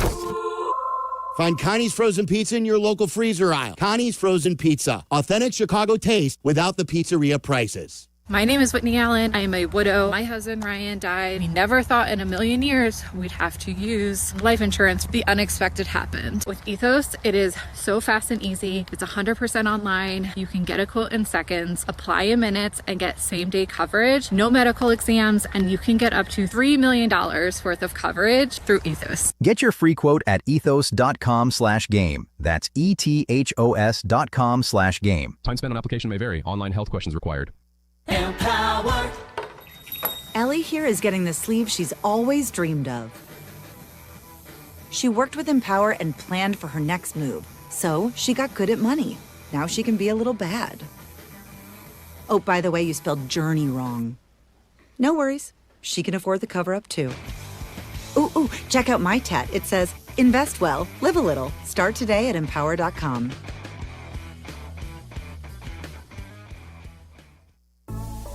Get ready for the season in style by shopping the Bulls private label 1966. Limited edition collections, new styles, and options for every fan. Shop now at shop.bulls.com. Waddle and Silvy are back. Follow the show on Twitter at Waddle and Silvy and at TWaddle87. This is ESPN Chicago, Chicago's home for sports. Ladies and gentlemen. Could Tony Romo be out at CBS, or at least get demoted? I know he's making a ton of money, but we've seen quarterbacks. I heard the boys complaining about him today, that he wasn't very good. He was doing the Jacksonville Bills game, right? Yes. I watched that game, but I did not have the sound on for much of it. Awful announcing earlier today talked about this, that maybe there's enough momentum now inside CBS, and I think they like J.J. Watt a lot, and maybe he goes, to the number one team. But like I was saying, like, everyone would say, well, they're paying him too much money to demote him. A lot of franchises have an expensive quarterback who they eventually demote if he's not good. You got to pay him anyway. Yeah. I wouldn't think salary shouldn't be the reason why you would keep him there if you felt you had somebody else in your bullpen that was better and more equipped to do it. I don't think they're going to do it now in the middle of the playoffs, but I thought Tony, I have not heard a lot of his work lately, but I thought there was a stretch, I don't know if it was last year or early this year, where it felt like he was, remember when it felt like he wasn't doing any homework? Yes. But then it felt like it got better. It did get a little better briefly, but I'm really impressed with and again, all this stuff is subjective. I'm really impressed with the progress that Brady has made. Like, I thought a lot of it was foolish and sounded weird and hokey last year. I think he's done a great job. That's the piss missile we're looking for. That's a piss missile, Tom. Drop that piss missile. You know what I mean? Like, he's connecting with us meatballs when he does that. You think Collinsworth is going to drop a piss missile this week during the Bears game? There's no chance. Or Should we challenge Tirico? Or he's not going to say it. That hand warm in that muff. You think we're going to get any of that in the cold weather? Anybody going to bring up the muff on NBC? I don't think so. I think it's a different presentation that comes from Chris Collinsworth. I think Tommy's looking to connect with some folks, so I think he's just letting his hair down a little bit with the piss missile and the muff. Tracy Butler, as you know, is a big Steelers fan. Isn't she asleep right now? Close. She may be listening, but she usually goes to bed about 5:30, I think, because she works so early in the morning. She had a good forecast not a weather forecast, a broadcaster forecast. She said, with Matt Ryan leaving CBS and the studio show and going to Atlanta to be the president, would it be cool if Tomlin and Cowher were, or would that be, Cowher's CBS, and he's not Fox. So wouldn't it be cool if Cowher and Tomlin were on the same show? I'd be fine by me. I don't really watch the show, so. Remember when there was a day where you would turn on the studio show, right, like an hour before the game started at 11:30? I don't turn anything on until kickoff, to be honest with you. I'll have, if the Bears aren't playing for a noon game, I'll have, you know how I feel about Greeny and that crew. So I'll put a countdown on. Pantless? You're sitting there on your couch without pants on? No, it will be background noise, like Tyler was talking about with the Golden Globes. Like, it is, and then if something catches your ear, you'll walk to the TV and you'll check it out, and then you'll go about your Sunday morning till the game's on. It's great, like, getting ready, like, background noise, like, just prepping for the day. I think Alex Smith has done a really nice job on that show when I have watched it. I think he's an entertaining listen. Yeah, Rex always has good opinions. Randy Moss is very good. They have good features that they'll bring you, taped features with some people. What'd you make of his comments to Kay Adams that we played earlier? That he's do you think the Bears are going to have 50 hung on him? Look, we've all been pissed at the defense. We know what it is at this point. I mean, the conversation about Dennis Allen is one I know that you wanted to talk about earlier. I personally think this is more of a personnel issue than is a coaching issue, but they're all valid questions. Are there any coaching issues going on there, though? Is he truly maximizing all the talent that he has? And I don't know the answer. Well, they did lead the NFL in takeaways this year in a group that doesn't pressure the quarterback. When you are that low in terms of pressure success and quarterback sacks, but yet you lead the league in interceptions and takeaways. I think your message is resonating a little bit. It's a good counter. But is there ways to get pressure? Yeah, you could shoot a BB gun at the opposing quarterback, from the sideline. I don't know. I want to know. Michael Wilbon's going to join us next. He was sending some text messages regarding coaching. I want to know if he wants to take it back. We'll talk to Wilbon coming up. He is coming to town. I talked to him after that last game, and he said he will be here for the divisional round. So we'll talk to Michael Wilbon coming up next. This is Waddle and Silvy on ESPN Chicago, Chicago's home for sports. Here comes the Chicago Bears podcast. It drops daily on the ESPN Chicago app, and its rotating co-hosts make an essential pod for Bears fans. Join host Pat the Designer and company for the Chicago Bears podcast from ESPN Chicago, your home for Chicago Bears content. Yeah. Football season is still in full swing, but golf season will be here before you know it, and Golf on Any Tee or the GOAT app is exactly what you need to have a successful golf season this time around. It's a golf membership that gets you unlimited tee times at top Chicagoland golf courses. No cart fees, no green fees, just unlimited golf. Think of it as a country club membership. No massive fees. Unlimited golf at over 20 courses, a network of 250 other golfers, and access to exclusive member-only events. And use our promo code ESPN for $400 off your membership. That's promo code ESPN to get $400 off your membership to Golf on Any Tee. You'll get unlimited access to places like Ravislow Golf Club, Whitetail Ridge, Thunderhawk Golf Club, my favorite, Glenview Park Golf Club, and many, many more. So download the Golf on Any Tee app today and become a GOAT and use promo code ESPN for $400 off your membership at Golf on Any Tee. Golf like me, Golf on Any Tee. It's playoff time, Chicago. Time to bet on the road to the championship on Circa Sports Illinois. Circa Sports Illinois is sports betting the way it should be. From championship and conference futures to sides, totals, or prop bets for every round, there is simply no better place to bet. Circa Sports offers high app limits, player-friendly pricing, exceptional customer service, and no bet fees ever. Download your new bookie today at circasports.com. Got to be 21 years or older. Gambling problem? Call 1-800-GAMBLER. We're here at Menards Bag Sale, asking shoppers what they're putting in the bag to get 15% off. Paint, batteries, tools, toilet paper, extension cords, grocery items, hardware for my cabinets, snack items, crackers, and some canned goods stuff. Shop vac supplies, toothpaste, cereal, coffee, dog treats. I've got a lot of stuff to grab. The list goes on, but the sale ends January 24th. Hurry in for Menards 15% off bag sale. See store for complete details. Save big money at Menards. Hey guys, it's Silvy. We say it every year, new you. But this year I'm actually doing something about it. I've been going to Cairo One Wellness Centers for months now. My body feels great and I'm moving better than ever. If one of your New Year's resolutions is to feel better and actually take care of your body, you gotta check out Cairo One. They have 50 locations across Chicagoland, so there is one near you. No drugs, no surgeries, just personalized chiropractic care. Visit CairoOne.com today and let them know that Silvy sent ya. This college football moment is brought to you by Serve Pro. College football teams have moments they recovered from and made it like it never even happened. Like on October 2nd, 1993, when the University of California faced a 30-0 halftime deficit to Oregon. Cal went on a remarkable 42-11 run in the second half to capture a 42-41 victory, one of the largest comebacks in college football history. Serve Pro, like it never even happened. The post-career day press conference, brought to you by Progressive. Anthony, can you tell us what happened during career day? I'm a biomedical researcher. The kids just weren't impressed. How did you feel when your son called in the backup? Embarrassed, and I knew it would be a fireman. It's always a fireman. It's cliche, but a crowd favorite. He had an axe and everything. I can't compete with that. And will the fireman be helping your son with his science fair project? Hope not. I'm literally a scientist.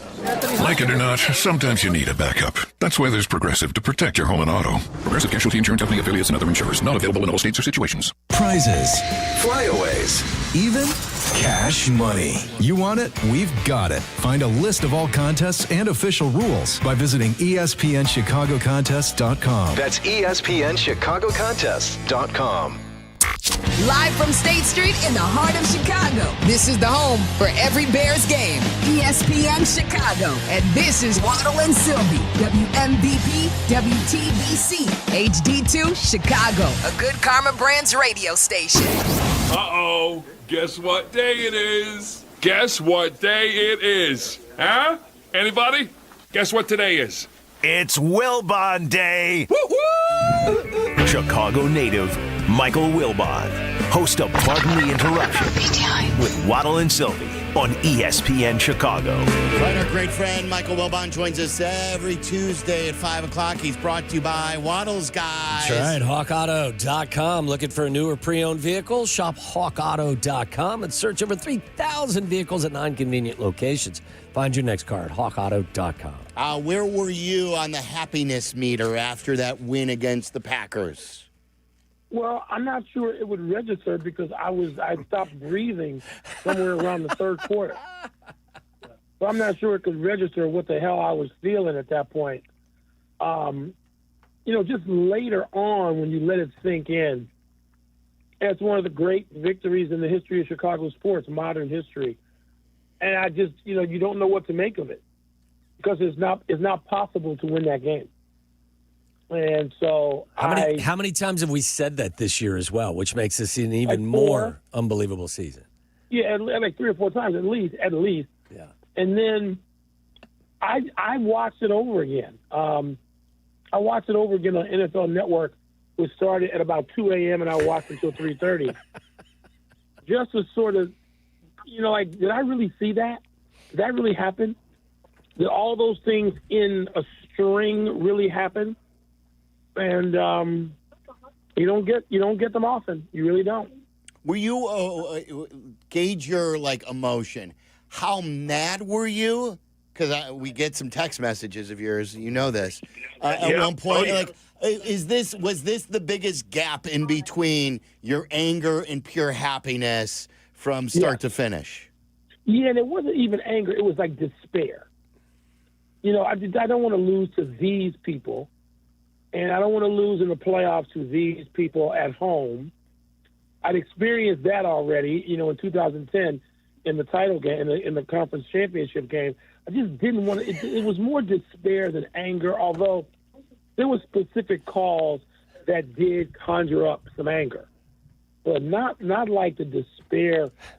I felt that they were just inept and couldn't get anything accomplished. So the gap between that despair and the euphoria of even when they went ahead. And when they went ahead, I'm thinking right then there's too much time left. There's too much time left. This guy can go right down the field. That's the way these, games are decided these days. But it's about as wide a gap as you can get. And what I got a kick out of was watching the Instagram reactions. I looked at Instagram reactions till like 5 a.m. And everybody was sort of in the same space. And I will say this, you guys may disagree with me, and Mark, you've been around long enough in Chicago, you feel free to disagree with me on this, but I think that the Metropolis is more in love with this Bears team than they have been in love with any Chicago team of my life. And that includes the Bulls, because once you understood you had Michael Jordan, it wasn't in love with. It was sort of it was a jersey popping festival of certainty and arrogance. Get out of my way because we're going to kill you. That's how we felt, to me, when Michael and Scotty and Phil and were doing their thing. This is different because nobody expected it. Even the 85 Bears had a run up. They had 84. The 16 Cubs, had a run up. They had 15, beating the Cardinals in the playoffs. This team has nothing. There's no warning for this. And I think that the reaction to it is appropriately different. That is such a not Michael Wilbon take, because measured. It's very measured. Because usually he's like, hey, don't be stuck in the prisoner of the moment. There's history here. And I know what you're saying, because this is a very lovable team and a lot of things of what you're saying. But like those Hawks teams, man, like with Kane but they and were better. Taves. They were just better. The Bears aren't better. They're not better. They're winning. That's So all how that are matters. you terming it the most lovable team? No, just the most. It's the relationship between the Metropolis and the team. Like the Blackhawks, we knew they were better. Starting with Kane. People may have said Sidney Crosby was the best player in the game. Fine, I would have taken Patrick Kane for those times. And no, the Blackhawks were better. They could have won one more, actually, if not for that Game 7 in United Center with a stupid deflection against the Kings in the conference final. But, no, it's the relationship between the place and the team. Nobody expected this. Nobody saw this coming. There was no warning. And each time you go, okay, Cinderella's dead, Cinderella's not dead. The slipper fits again. And by the way, it's kind of you to give me the credit for not being a prisoner of the moment, but I don't have to be because I'm old enough, guys. I've seen the whole damn thing. Okay, the Cubs didn't win for 100 years, so I didn't miss anything there. The White Sox won when I was 6 months old, so they won once. And that team did not overwhelm the Metropolis, and partially because this may be unfair because it's the White Sox, not the Cubs. And no other team, the Bears in '85 are like the Bulls teams. They were the best team. You knew they were the best. You just wanted to celebrate them sticking a knife in somebody's heart. That's not this. No, that defense set records for excellence. This team is setting records for things like coming from behind 6 times, trailing with 2 minutes to go, which has never been done. Yeah. There's no explanation, really, for a lot of what we've seen. And that's not to not give them credit, but I was just chuckling at one of the texts you sent us.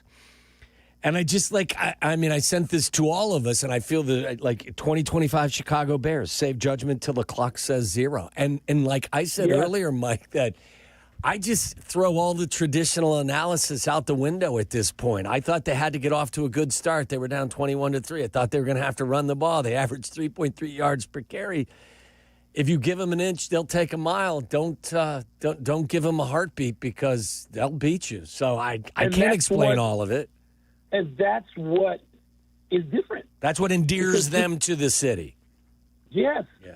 Yes. Any fan base that spends all the time trying to make sense of something, which of course we do, and then it makes no sense and it happens anyway. Those other teams, those other championship teams I'm mentioning, it made sense. Silvy, come on now. You saw, well, Tommy's been around to see all this too. The 16 Cubs made sense. They were the best team. The underdog's always going to be a better story. Right. But this ultimately can be the 15 Cubs. You know what I mean? In retrospect, we could, that 15 Cubs ride, Michael, where Arrieta came out of the blue to become Bob Gibson, and Schwarber comes up from the minor leagues and in the postseason that year. Was 15. That was 15. They didn't win. If this team wins. Oh, right. If they win. I don't even know how it can. Yeah, but don't 16, say that. The championship team, we had been warned. We had been introduced to winning by the 15 team. And each one of those other teams, we've been introduced to winning. Yeah. Even the Bulls. And here's what I'll say, Wilbon. I'll say, the pure joy. Just the pure joy of the games and the lack of expectations. And we know that in sports, when you've got those expectations, it causes more stress with the team and with failure and things like that. Absolutely. This is just a pure joy ride. But that's my point. Yeah. Why is it pure joy? Yeah, you're right. Because part of it doesn't even make sense. That's why it's pure joy. And it is. And you look at you look at the reactions that people have posted online in various places, from bars to restaurants to theaters to people trying to not wake their sleeping babies in their homes. I hate to use the word innocence because it really doesn't fit the modern sports scene in any way, but there's a certain innocence to it that it keeps happening. because these games are not possible. It's not possible to win Saturday night's game. It's just not. And nothing, I mean, nothing prepares you for them winning that game when they're down 21-3. And out of market people had gone to bed. They were watching something else. They were watching reruns of Law and Order. They'd given up on the game. And civic knuckleheads, we had not. At least, I don't know anybody who actually gave up. People felt like they wanted to, but they didn't do it. And so I don't know where does that leave us, now? Where does that leave us going into a game against a quarterback who is the presumed MVP, a wide receiver who is the presumed offensive player of the year? Where does it leave us going into a game against the Rams? Yeah, and they're a great coach. Before we go there, Michael, take us inside your home or wherever you watched it. You were talking about watching those videos and everything like that. Paint us a picture. You were telling us what you were doing afterwards, but where were you? Who were you with? What was your reaction? The reason why I didn't come to Soldier Field was because my son is, playing high school basketball at Gonzaga, official alma mater of Caleb Williams. He's in high school, and he can't just roam around with his father to games, even though he did that until he got to be in high school when I couldn't do it anymore. So I said to him, either I'm going to go to Soldier Field, or if you're going to be home, no going out with your buddies, no hanging out. If you're going to be home, we'll watch the game together, because we've never seen a Bears playoff game together. I don't mean in person. I mean even on TV. Because the previous games on television, I was there, and he was a little kid. And he said, no, Dad, it'd be cool if you stay home and watch the game with me. So we sat in my man cave, and we turned it on, and lights out and popcorn ready, and watched it and screamed and yelled. And his behavior is atrocious. He learned he learned from the best. Yeah, he learned from the best, though. His behavior. He ran out of the house a couple of times. Just started running. And I said, dude, you got to sit down and just calm down. It's like, easy for you to say. I know. So we watched the whole thing, and I then watched all the post game. He had a basketball game the next afternoon, so I'm like, you get out of here. You got to go to bed. But I stayed up and watched it, and then watched the game over again. And then I find out during all this that we get Bregman. So it was as eventful as it could get. But yeah, I was just at home, and so that is that's out the window for this one. I'm going to be in Soldier Field Sunday night. Surprisingly, and maybe I shouldn't be surprised, the conversation went after a football game to the quote-unquote salty language of the head coach. Did you have any issue with anything that happened? None. Good. You played for the coach who had among the saltiest language, right? Yeah, they're just lucky that there was no social media back in those days. Right, you think right. you want to hear what saying? Mike Ditka had to say during that run with that Super Bowl team back in the day? Oh my goodness. And just Mike and Buddy to each other. Yeah. I mean, no, I have no problem with it. I'm glad to hear it. One of the things I've learned to respect is that rivals are allowed to be rivals. They're allowed to hate each other. I am friends, I'm not going to mention any names, with some guys who have been bitter rivals in their time. And not only do I respect the rivalry, I respect however it comes out. Sometimes it comes out like Irvin Johnson and Larry Bird. And then sometimes it doesn't. And it's okay. And I respect that. And I respect that guys can curse at each other, and that's and I'm trying to think of my own life. Like, are there rivals I've had that I cannot get along with now? I don't think so. Because maybe it never rose to that level or sunk to that level. Maybe it did, though. But I respect those guys are allowed to hate each other if they want to. Good for them. And people are allowed to be petty when it comes to rivalries. That's sorry. And I find that people who don't understand that have never really played sports at any kind of level. It doesn't mean you had to play professional sports or college sports. It means you had to line up somewhere in your neighborhood or with your crew and play something, and you hated somebody. And if that's the deal with the Green Bay Packers and the Chicago Bears, so be it. You said this to me not too long ago, and I've always loved this approach from you because you're a guy who is very highly educated. You are hugely successful. You write and you communicate for a living.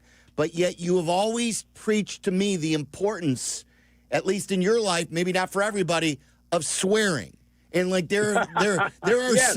there are some, Michael, as you know, who say, "Oh, the ones who swear are just the dumb ones who don't have words to describe it without swearing." Explain to everyone your stance on this. You can prefer the other words. I can use the 25-cent words I learned in Evanston, or I can use the ones I learned on 83rd and Wentworth, right across in West Chatham Park, right next to Simeon's basketball court. I can use either set. They're fine. They're how you prefer to do it. I prefer to have the option. I have the option. The 4-letter ones I use just fine. And so I don't subscribe to any of that nonsense.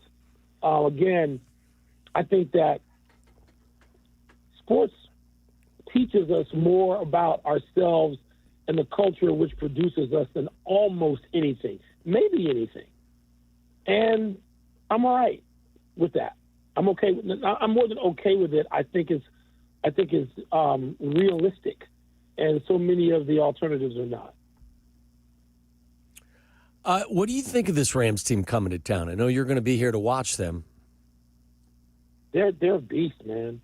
I mean, the tight end whose name I don't even know, 84. Jeez. They got 3 tight ends they can. Well, the one who caught the winning pass, all of a sudden he seems to have emerged late. But Colby Parkinson? Nakua, yeah. And then Puka Nakua is unstoppable. I mean, he's unstoppable. And the quarterback has won a Super Bowl, and if he's not unstoppable, he's pretty close at times when he gets on a roll. But yet, Michael, they had to go on a last-minute drive to get past the Carolina Panthers. Mm-hmm. Yes. And so, and the other thing is they've thrown 3 games away this year. Yep. Throwing them away. Like so the I'm hoping Packers. they're in the throwaway mood, and I'm hoping that they stay true to their they're like dome teams are like 0-15 when it's under 40 degrees in the playoffs. 0 for their last 15. So good. Let's hope that matters. It's supposed to be about 11 when they kick things off at 5:30 Central Time.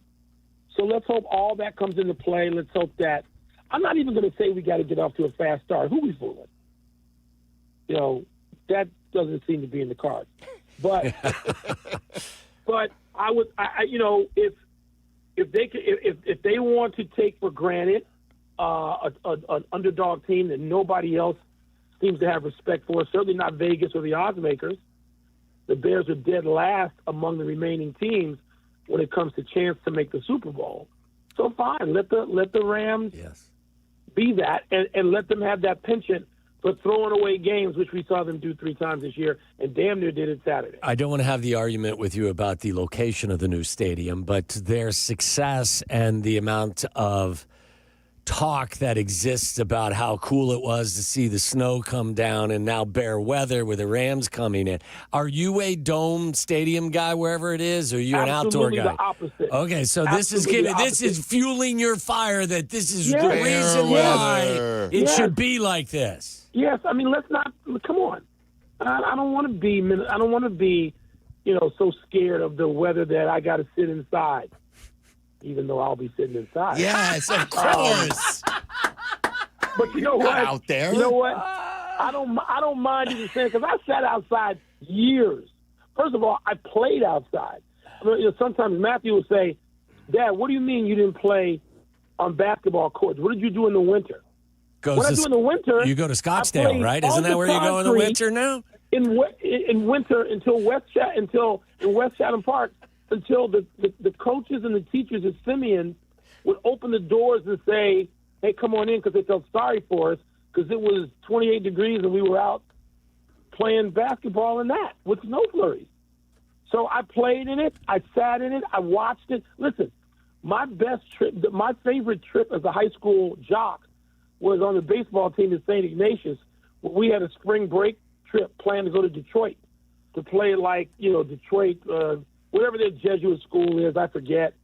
And we're going there, and all of a sudden we get a 15-inch snowstorm. That was my trip. Were you playing Brother Rice? Was Brother Rice the school that you guys would play? Yes, it was Brother Rice. There you go. There we go. So the trip was it wasn't canceled. We went and we threw the ball around in the snow. And so, so I played in it. I've sat and watched in it. I'm over it. I've earned the right to sit wherever the hell I want. Amen to that. But I don't want a dome.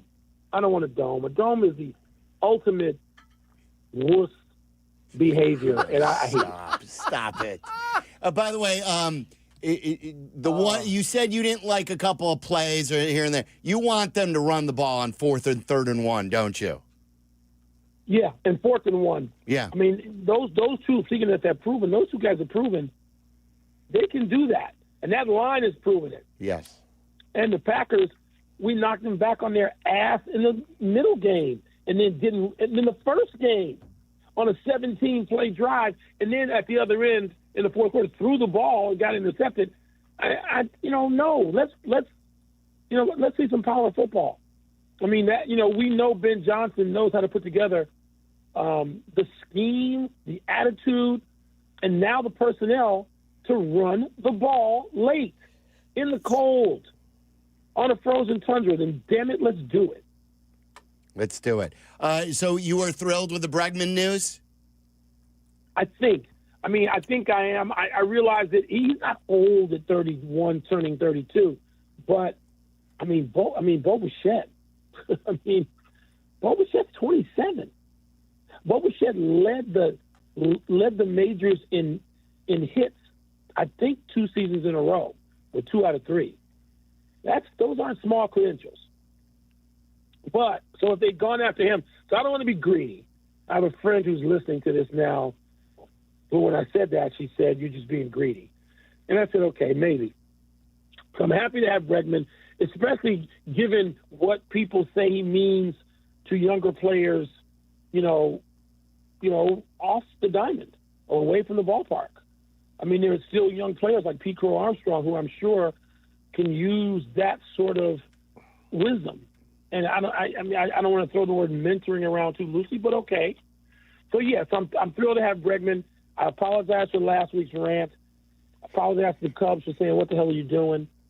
You inspired them. It looks like, what's that? You inspired them. No, I'm sure it didn't. But, it looks like a complete team. It looks like a complete team. And so, it's, I'm excited about, spring training, and can you have Steele, for an entire season? Can you have those, 6 or 8, really 8 arms, those 8, can you have them healthy? I know there's going to be somebody who underperforms and whatever, but can you just have them healthy for the whole season? And that may be the best infield in the game, particularly defensively. And, maybe you look up and somebody's offering you a preposterous trade before the deadline, maybe not.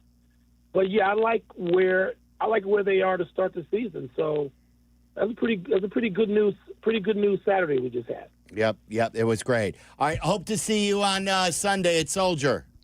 What time are you guys starting the pregame? 3:00.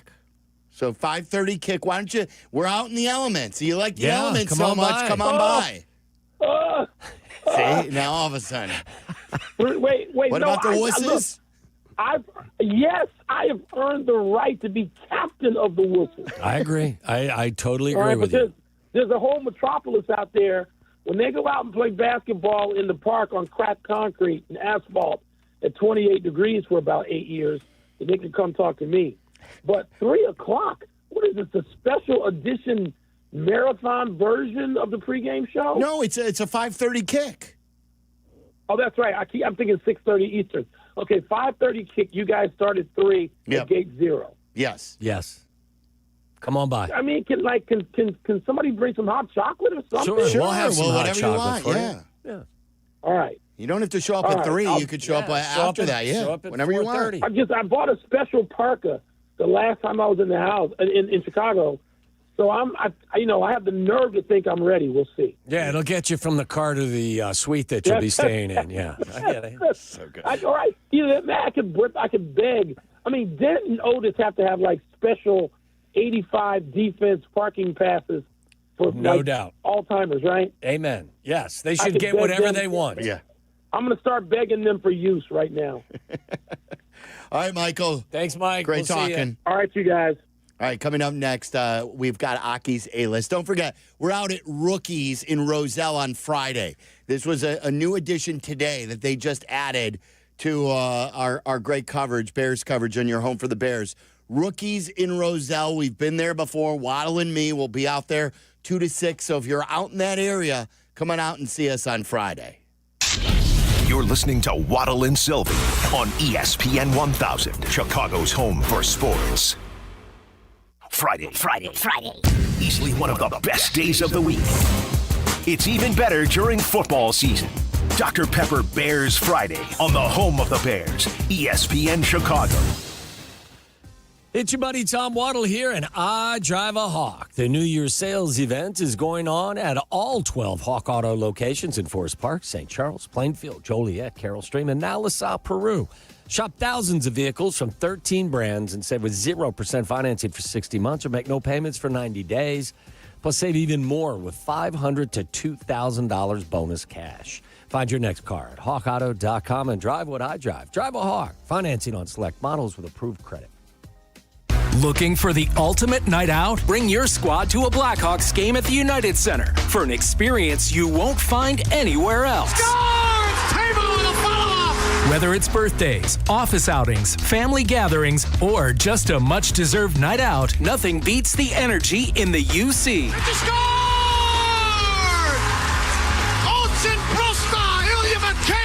Group ticket packages are available at blackhawks.com/groups. It's playoff time, Chicago. Time to bet on the road to the championship on Circa Sports Illinois. Circa Sports Illinois is sports betting the way it should be. From championship and conference futures to sides, totals, or prop bets for every round, there is simply no better place to bet. Circa Sports offers high app limits, player-friendly pricing, exceptional customer service, and no bet fees ever. Download your new bookie today at circasports.com. Got to be 21 years or older. Gambling problem? Call 1-800-GAMBLER. 1. Some say it's the loneliest number, but when one is a collection of many, one can stand for all.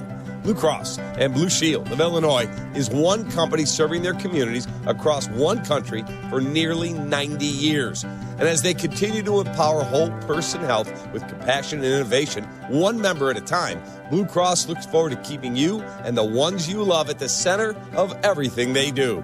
Blue Cross and Blue Shield of Illinois, through it all. Texting enrolls you into recurring automated text messages. Consent not required to purchase. Message and data rates may apply. 4? Man, my drives have been getting weaker and weaker. The same thing happened to me when I turned 40. Men over 40 lose more than just their golf game. Energy, strength, stamina, it all goes downhill. I got Nugenix Total T2 and started feeling like my old self in no time. America's most trusted testosterone-boosting brand is back. Nugenix Total T2. Crafted with a unique new formula that combines the ultimate free and total testosterone booster with a powerful nitric oxide booster that works in just 3 hours. Feel like a new man, leaner, stronger, with more energy and drive. Get your complimentary bottle today by texting BEAT to 369-369 now. All right, let's test this out.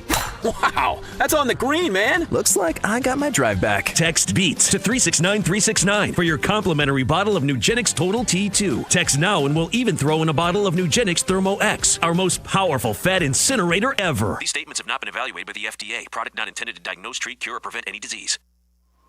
Hey golfers, it's Tyler. It may be winter in Chicago, but golf season will be here before you know it. And if you want to be ready when the weather turns, you've got to plan now. That's where Golf on Any Tee or the GOAT app comes in.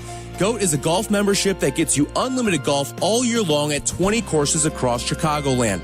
No greens fees, no cart fees, just unlimited golf. Sign up now and book a tee time for the first day courses open. Visit golfonanytee.com or download the GOAT app today and golf like me, golf on any tee. The 5 o'clock hour of Waddle and Silvy is brought to you by Steinhoffel's 7 Chicagoland locations, including their newest, Maryville, Indiana. Shop in-store today or online anytime at steinhoffels.com. Follow Chicago's Home for Sports on Twitch at ESPN 1000 Chicago. Waddle and Silvy are back on Chicago's Home for Sports, ESPN Chicago. It's time for Aki's A-List. From the mind of the man who understands the 4 Ps of Waddle's world. Aki's A-List. The top questions and topics floating around in Tyler Aki's mind. Are these really the questions that I was called here to answer? Aki's A-List on ESPN Chicago. That's right. Tyler's got questions. We've got answers. What do you got for us today, Tyler? All right. I've got some questions, and I also have a game for us. A little I love games. We're going to go around the room with a little Mike Tomlin game for everyone. Really? That sounds like we won't get to the postseason. It's a 9-8 game. Yeah, it's going to be You one get of those to the postseason. middle of the road games. Nothing happens when you That's get right. there. Real quick, some Bears stuff first. The ratings are out from the Bears and Packers game on Prime. It scored a 31.6 million viewers. That is actually more than what NBC got for Sunday Night Football between Chargers and Patriots. That's crazy. This is a streamer, Yes, too, by the way. I get that locally it was on Fox, and in Milwaukee it was on Fox, but Do they add those numbers in or no? I'm sure they do. I believe they do, yeah. You probably have to. Yeah. But 31.6 million for Bears-Packers on Prime. This is it's astronomical. It's the highest streaming rating for a sporting event, isn't it? It's higher than any of their game ever, any of their other games. It's the reason why I'm sure they were thrilled to get it, or they had a little, twisting of the arm when to Al was get with it. us, too, I think he said he was a little surprised that it was Bears-Packers that he was getting. So I was shocked by that, to outdraw Sunday Night Football on NBC.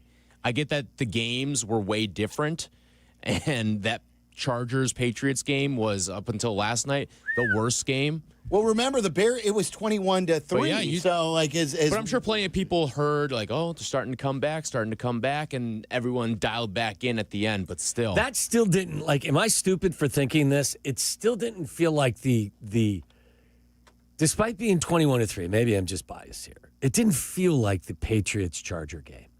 I felt that game was more lopsided, and I know it wasn't score-wise than the Bears game. I don't know why. Wow. Is that crazy? Maybe.